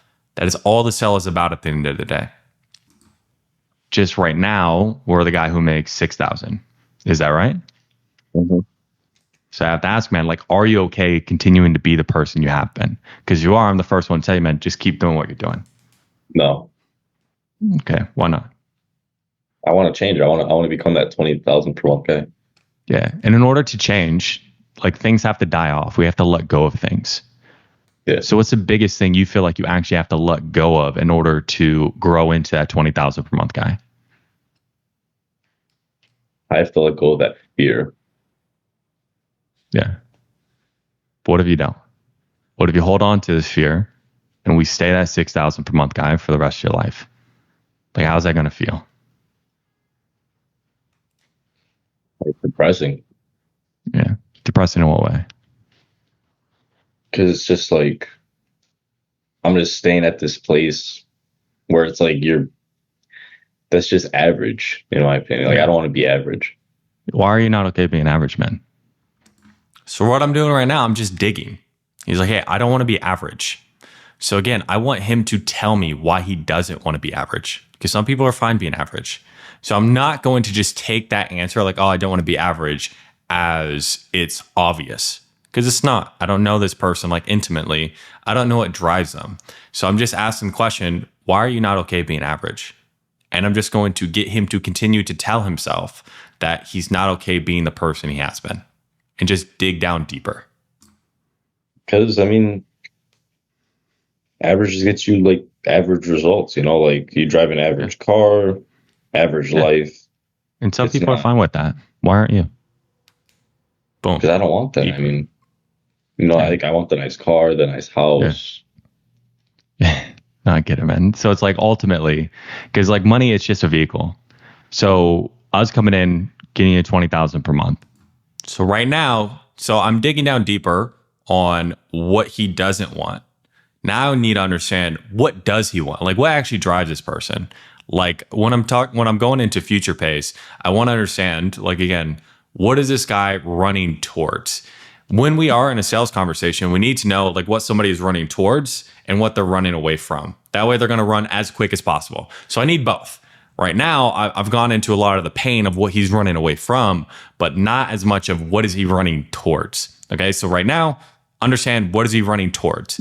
And when I go through future pace, I'm really looking for tangibles, like things they could touch, they could feel. And then how can I paint a picture in their mind of what that future actually looks like so it feels real to them? Okay, so they're going to run so much faster. Again, when the picture in their mind of what they're running towards actually feels real. At the end of the day, it's just numbers in a bank account. It's like what it does for you. So for you to go from 6,000 to 20,000, like, what difference does that actually make? And I ask, what difference does that make? Very, very purposefully, because there are some people that run towards things more. They're more forward focused, and some people run away from things. They're more, getting out of pain focus. So what difference is neutral? So it's like, pick your own adventure question. I want to keep it neutral. So that way, again, whichever thing that really drives this person the most, we're going to talk about that the most. And if it's forward focus, we're going to talk about forward focus. If it's getting out of the pain, then we'll talk about that more. Definitely a boost in confidence. Yeah, in what way? Like, now I'm like walking around like, yeah, I am like, that's a guy who makes 20 grand per month. Like, I do that. Yeah. No, that's good, man. What else does it actually allow you to do that maybe you can't do now? Probably drive the car that I want. What car do you want? So if you notice here, see the shift in my body language. I do this on every single call. So the thing is, most people, typically, they don't talk about their dreams. They don't talk about their goals. And if they do, people typically don't respond in the best way. So I am being the person that they can actually tell this to. And I'm excited to talk about it. So I always push my mic forward, okay? And I lean forward. It's something that's really subtle, but it's the shift. It's the shift in your body language. It's the shift in your tone that causes the difference here. Again, if you're going 200 miles per hour, but you stay the same speed, you don't notice it. It's the acceleration that you notice. The same thing with tonality. So if I'm the same throughout the entire call, again, it's not going to make much of a difference. But if I actually shift, I'm more interested now. I'm allowing him to dream. Like my tone just becomes a little bit lighter, a little bit more curious, and I'm just a little bit more forward.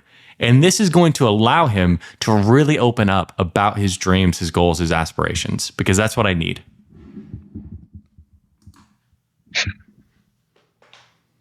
Be specific. I don't know if you've seen I want like a C63 like AMG. Like that's what I want. Okay.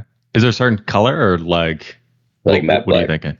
Matte Again, I'm getting more specifics. I'm making this real for him. black. Why matte black? I thought it was always like a Batman color. You know? It's like, Yeah, no, that's good, man. Right. So it's like, okay, get the car. Is there anything else that you're like, okay, 20,000 a month, like really allows me to do this? Like get the car. Maybe get like a watch too. Okay. So get some of the luxuries. Like get like some luxuries. Like Yeah. it's really like, I feel like behind it all, it's like status, right? Yeah. Well, when it comes to status, man, because everyone's a little bit different. Where do you feel like that drive comes from, or why is that so important to you to like, have the nice car, have the nice watch?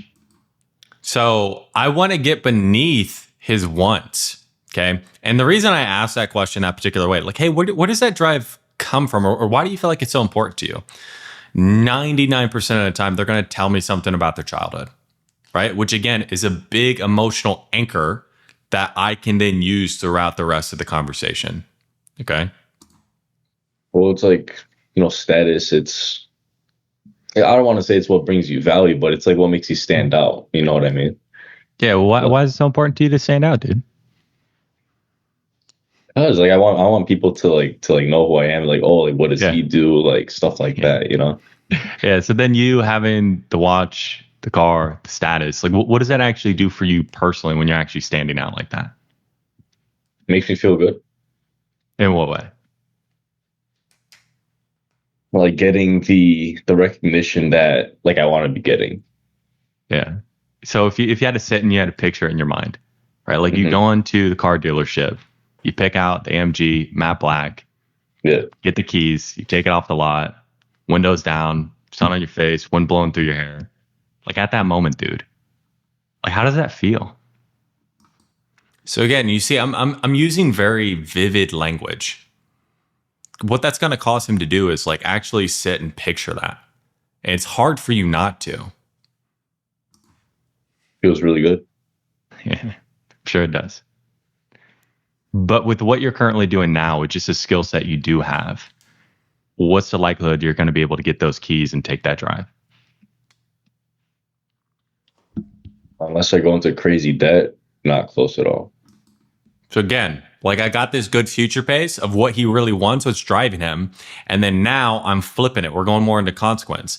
Well, how are you going to get this if you don't get the skills? I need him to admit that there's no way. And then from there, I'm going to go into a personal story. And the reason why I love using personal stories is it opens me up more emotionally. So it makes people feel more comfortable giving you more emotional, genuine answers, number one. Number two, it's going to shape the answer that he gives to. Because again, he's a younger guy, right? So I need them to think about what are the consequences if they don't do anything, especially with younger people, just in general. Okay, if you're younger, please don't get offended. But just in general, like they're not going to have as much urgency because they always have the excuse in their mind, well, I'm young, I have time. So I need to get the emotion out of him that pushing this off is terrible. So doing that, I open myself up emotionally and I shape the type of answer he gives. Why not?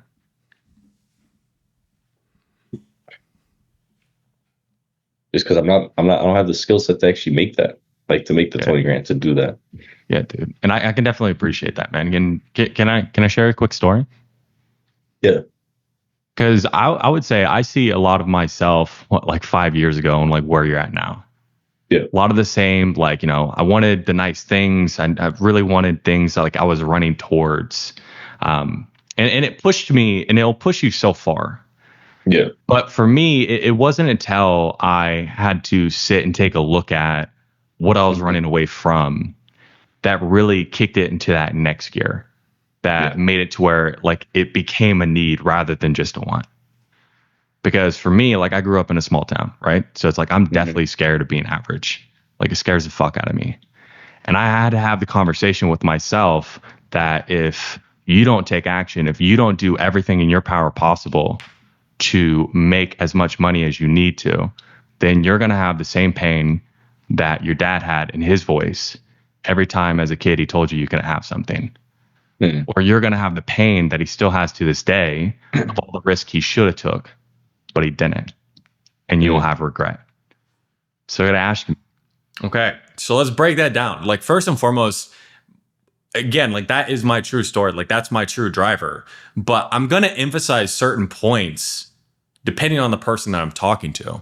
For him, like, okay, he doesn't want to be average, right? So it's like I really make sure I emphasize that point. And I also emphasize that, you know, what really changed it from a want to a need is this. Okay. Then from there, I talk about the conversation I have with myself. But if you notice, what I'm doing is I'm masking the conversation, like what I'm telling him. So this is a really easy way to make more direct commands and direct statements if you hide them in quotes. Like I had to have the conversation with myself. If you don't take action, if you don't do this, you'll have regret. Like I am telling him this indirectly. So a really easy way to do that, and the way I love to do that, is just through quotes. Okay. You can either do it through quotes of like, you know, famous people or people like they would look up to, or again, you can tell a personal story and you can talk about either the conversation somebody told you or the conversation you had with yourself. It's a really easy way to have direct commands without it coming across in a direct way. And if we don't do anything about this, if we keep on being the person we have been, holding on to this fear, a month, 3 months, 12 months down the line, like what's going to happen? Nothing good. I mean, nothing's going to change. I won't get better, right? Yeah. But again, lots of people stay the same. For you, what would be the day-to-day ramifications a year from now? We continue to hold on to this fear and be that 6,000 per month guy. So he gave me an answer like, I'll stay the same. Now, what I'm looking for when I ask something like this, like a consequence question, I'm looking for a type of emotion. I need them to really like contemplate, and there needs to be like a, like, dude, that would be fucking terrible. Like once I get that, like it's not really the answer. Like there's no special words. I just need to make sure I'm getting the right emotion out of them. Like I've had people to where it's like legitimately, they don't say anything, but they'll tear up. And I'm like, okay, that's a good answer. Right? I'm like, what happens? They'll be like, and they'll tear up. I'm like, it won't be good. Right? They'll say something like that. And on paper, that's not a good response. But it's more the emotion. Are they actually contemplating failure? Is there that oof, or them like really, feeling that internally? That's what I need right now. So if he's like, oh, I'll stay the same, right? Like it's a little bit flip it. Like it's flip it. Like, oh, what? I'll stay the same. Like lots of people stay the same. Why don't you want to? Or what would be the day-to-day impact, right? So I'm getting deeper. Like, oh, I'll just stay the same. Kind of flip it answer. It's not good enough. So that's why I'm now digging deeper into this. Probably regret. Okay. Like not taking action like sooner to actually fix that. What does regret look like for you? I mean, like how it looks, I feel like I can't see it, but it's like a feeling, like that gut feeling, like, ugh, like. See, he made the noise. Ugh, right? Got it. And are you willing to allow that regret to come up? So again, now I'm putting it on him. Are you willing to allow this? No. Okay. Why not? I don't want to feel that feeling. Yeah. And like at the end of the day, we don't sell magic pills. Right. It's really about drawing a line in the sand and committing like, hey, I'm going to do whatever it takes so I never feel that regret. Is that something you're willing to do? Yeah. But why now though? Like why not be that guy who's just like new year, new me? We just kick it down the road because you could.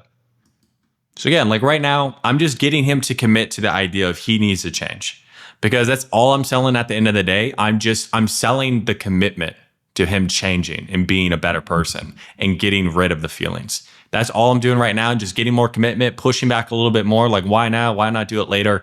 I'm building more of that up. So it's like, I'm just building more urgency in to this conversation. That's all.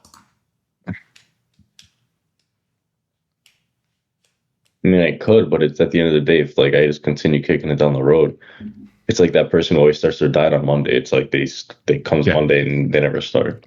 Yeah. You don't want to be that guy, do you? Okay. Never. You don't want to be that guy, right? Because I mean, based off what you're telling me, especially when you're talking about actually learning the skills to build urgency and not fall into the trap of falling into objections, what we're doing would definitely work for what you're looking for. So if it help, I can take you through exactly like how that process works and how we can get you to 20,000 per month. Then from there, I'm like, hey man, that makes sense. Based on what you're saying, like what we're doing to work. Like right now, I'm not. So at the very beginning of the call, I'm more neutral, a little bit more standoffish. Like I'm not just asserting things. At this point, I have his pain. I know exactly what's going on. He's admitted that he is the problem. My neutrality is out the window. It's like, hey bro, I can definitely help you. Okay. Now I'm giving this person certainty. So neutrality out the window. I am certain I can help this person just from the information he told me. Like now that I know all this information, I cannot let this person off the call without being emotionally fucked up or buying. Like those are the only two options after this. Okay.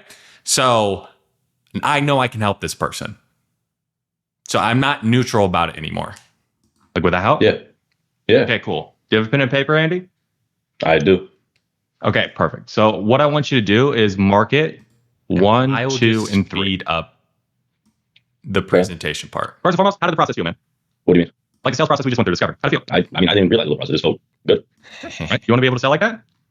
Yeah, 100%. Now, this is something that you really, if you're selling training, that like part of the presentation is just the way you sell people. So that's a question I always ask people. Hey man, how'd it feel? Right? You want to learn how to do that?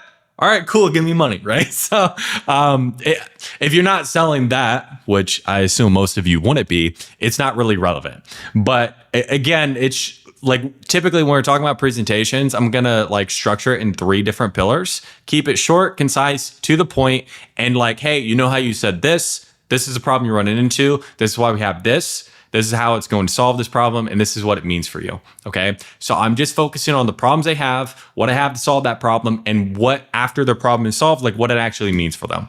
Okay, because like step number 1 is how do we actually get a structure in place? Because you know, I said right now, just because we don't know exactly what to say, we're having a hard time building urgency, or we're fearful we're going to ask the wrong questions. Yeah. So I give you the exact structure to somebody holding you accountable to make sure we reach 20,000 per month. Yeah, I mean, like I would really appreciate it. Why? Did you get multiple points that you're going to be able to get back? You can hop on, learn from other people as well. But then that way, again, you get that process in place, get that. Okay, I'm just skipping forward a little bit because, again, this is very much industry-specific stuff as far as like the presentation. So some of it's not going to be relatable to most of your guys' sales structure. Back so you can start to get to the point where you're making 20,000 per month. Make sense? Yeah. Okay. But if you notice, I'm always tying it back to the outcome, like what they want. That's what all your pillars need to be tied into. That's what everything in the presentation, it always needs to be tied back to what it actually gives them, like what it wants, what they want. Perfect. Last, one-on-ones and accountability. Before we do get to the point, are you actually open to being held accountable? Now, this is something that if you have any type of accountability, I would always ask it in the presentation, if not in discovery. The reason, if I can get this person to admit that they want to be held accountable, now I have a lot more free reign when it comes to the objection handling, right? They're like, okay, well, you know, put in all my coaches hat. I know you're looking for a little bit of accountability. You know, the first accountability session is like right now. Okay, so let's talk about it.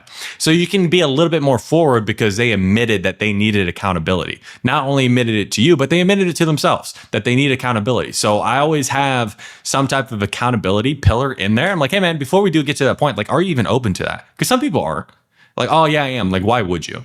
Right? And get them to tell themselves why they need the accountability. I mean, like, how do you mean? Well, everyone's a little bit different, right? Like, are you open to somebody holding you accountable to make sure we reach 20,000 per month? Yeah, I mean, like, I would really appreciate it. Why? Because I mean, like, if I don't have like the skill set now to be able to do that, I mean, like, I feel like I would need someone else to kind of like put that pressure on me. Yeah, and really, as a coach, it's my job to tell you what you need to hear, not always tell you what you want to hear. Okay. Yeah. So that's what I'll be doing. We'll have one-on-one sessions each month where we'll specifically pick out what your lowest hanging fruit is and really work on that. So it's going to be customized to you. You also have unlimited access to me on Slack. So any questions you have, you can shoot them over right away. And then from there, I'll be checking in on you. We'll be looking at the data, and I'll be pushing you to make sure we get to 20,000 as quick as possible. Do you see how that can be helpful? Yeah, it's that'd be really helpful. Yeah. So any questions on how the structure works? Okay. Okay, so I went through the entire structure, and how I'm going to finish that up is I'm going to ask, hey, any questions? I need to eliminate any type of ambiguity, any type of muddiness out of his mind. Like, hey, any questions how this works? Then from there, I need to tie off value. So understand, like now that I'm going into presenting price and potentially handling objections, I know that there are only 3 objections: time, money, value. Okay? So I need to eliminate one of those. If I eliminate value, now there are only 2 objections. Either it's money, logistical, or fear; time, logistical, or fear. Nothing else. Partner, what do they need to talk to the partner about? They need to talk to the partner about money, right? Either logistically or fear-based. Okay. So that's really all it comes down to. Oh, I need to talk to other competitors. What do they need to talk to other competitors about? Either they're looking for like a cheaper price or something that's going to get them quicker, or it's a value thing. So time, money, value. So I want to make sure I'm tying off value. Like, hey, this will actually get you to your result. I need them to admit that to me. So eliminate any questions on your presentation. Hey, any questions on anything that I went over? If they have questions, address it then. So that way it's clean cut. Then from there, it's like, okay, before we get into the investment, do you feel like with what I laid out, like this would actually be the answer for you? Or do you feel like with what I laid out, like this would actually take you from 6,000 per month to 20,000 per month? Why do you feel like it would? Okay, get that. Then from there, okay, now I'm going to drop price and then ask for the sale. Let me show you how it's done. The structure, group coaching, and then one-on-one and accountability. Like for the group coaching, like is it like a bajillion people? Like, are you actually able to talk to everyone? It's small group. Yeah, so it's small group. Typically, the calls run an hour, but it's like half the time I'll stay on an extra 30 minutes or an hour just to, if somebody wants to stay on and ask questions, I'll be there until everyone's question is answered. So, but typically they just run an hour. Okay, cool. Because like there was like times before where like I heard like there's like some sales training where it's like 100 people on like a training call. Yeah. It's like, no, how are you supposed to even? And I'm very intentional because like each client I do bring on, again, with the one-on-one sessions and me like reviewing their calls and unlimited access to me, it does like at least take up an additional like 3 hours or so like per week of my time. So it's like I'm like limited on how many people I can bring in. So it's never going to grow. Yeah, just how many clients I can bring in, right? Like I'm never going to grow it to the point where you're not going to be able to get the support you need. And it's very intentional that way. So again, right now I'm just addressing this, especially in this industry, when it comes to like sales training in particular. I'm not going to name any companies, but a lot of them will just like fucking like put 100 people on a goddamn Zoom call, and then not everyone gets their question answered. So it's a very common value objection. So I'm eliminating that is a value objection. Like, hey, no, small group, everyone's going to get their question answered. I'm going to stay on as long as it takes. And on top of that, you get unlimited access to me. You can always hit me up on Slack, send me over any questions, and then we have one-on-one sessions. Okay. So I'm just eliminating a value objection. Okay. All right. So any other questions on that? At any time, like you do answer a question, you eliminate a value objection, you just want to follow up with the question, you want to push the sales call forward. So that's what I did. Any questions on that? To be honest, no. Okay. Well, do you feel like with the structure and everything I did lay out, and me giving you that hands-on help that you're needing to get the structure in place, build the urgency, do you feel like that would actually get you to the point where you could be making 20,000 per month? Yeah.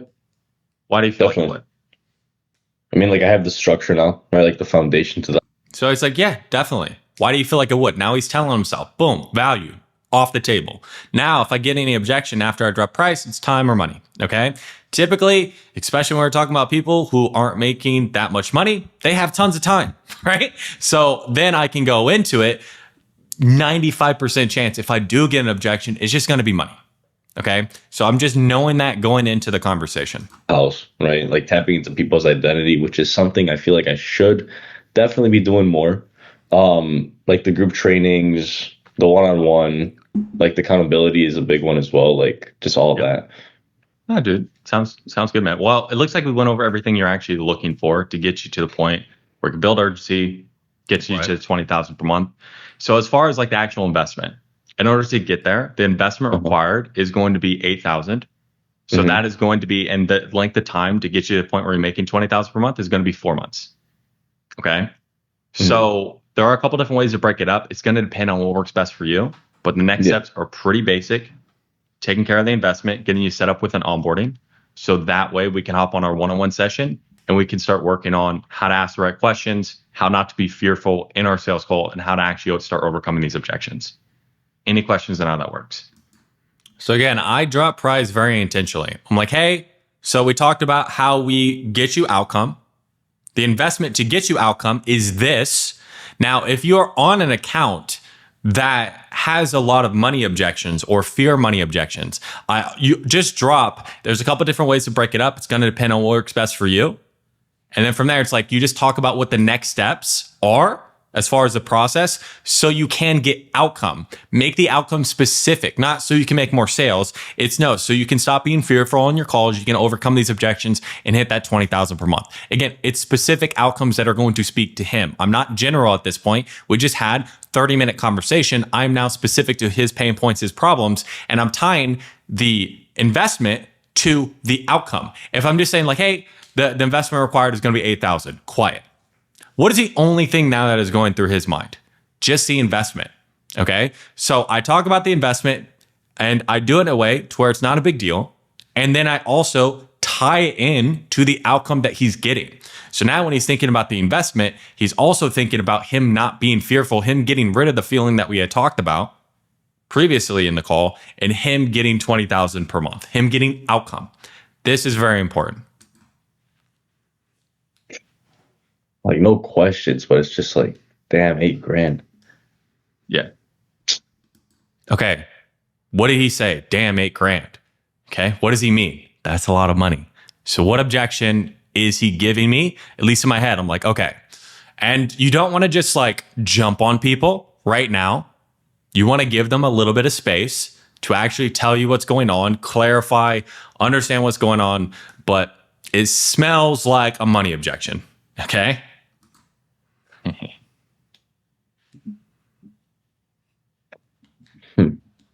Like, would that work for you? Now I'm just asking for the Like sale. it would. I'm asking for the sale to just, I'm like, hey, tell me what you're objecting to. But it's just like I'm just a little, I don't know. Well, what's coming up for you, man? Like, again, like we're on the same team here. Like, And if you see my demeanor, like I'm slowing myself down, because you have to understand something. When somebody is fearful, we drop the money, there's things coming up, like their brain's going to speed up and they're not going to think straight.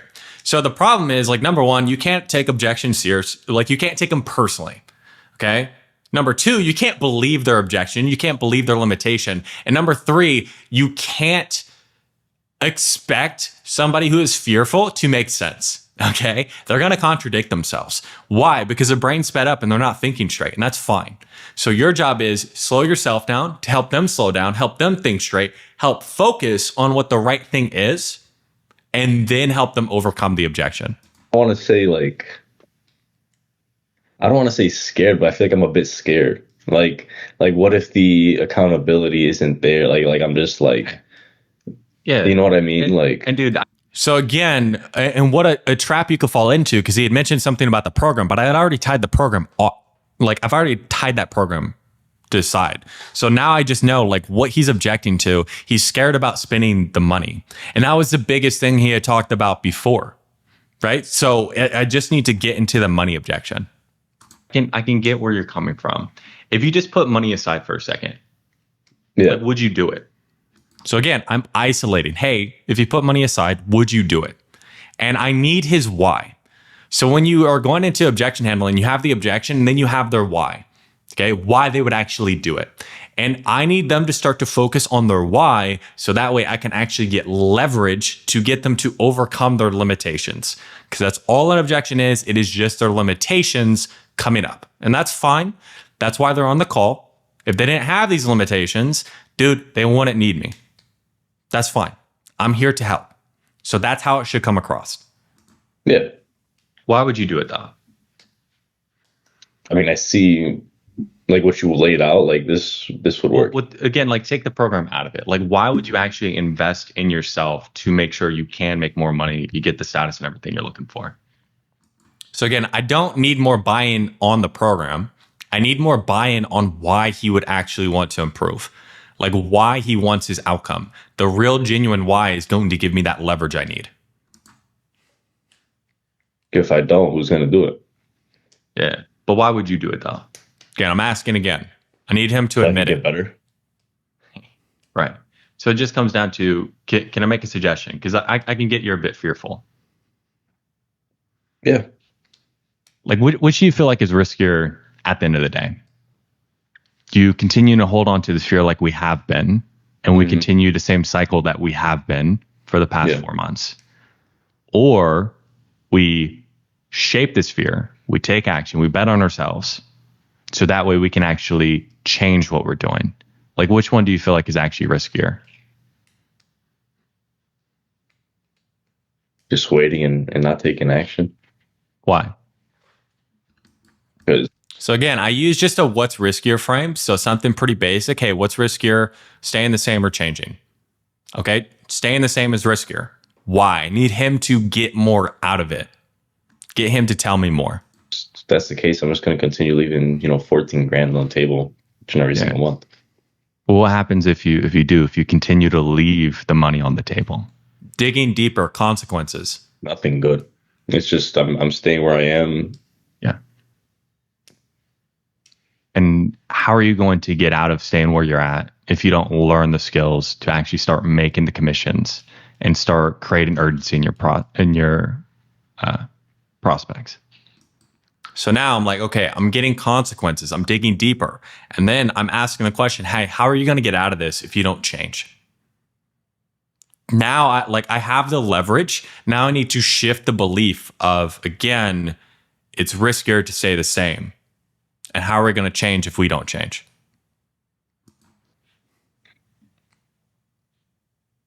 I guess I'll never learn.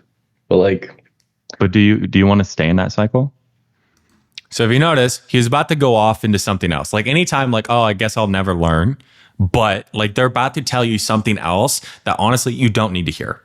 And especially in objection handling, I'm going to be very intentional about what I allow them to talk about. Because again, people think by talking. So what they talk about is what they're thinking about. So if I control what they talk about, then I control what they're thinking about. So if I get them to focus on what's important, the consequences of not changing, their actual why.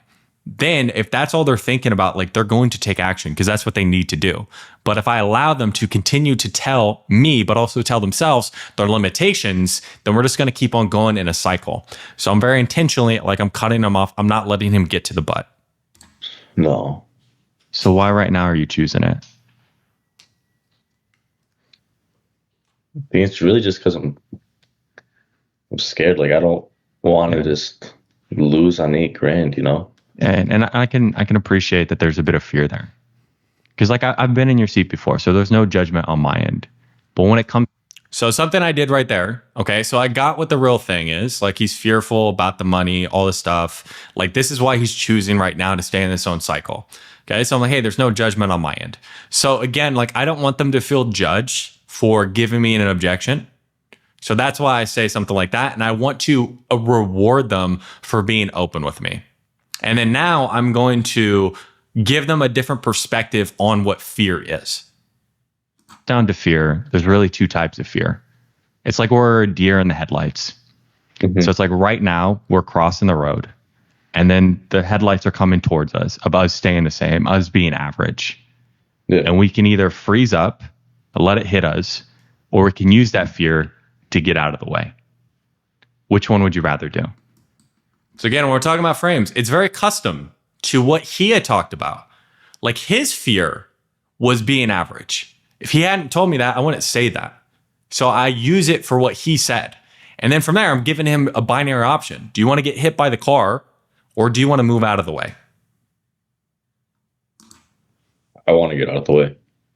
Okay. Why? If I don't, I'm going to get hit.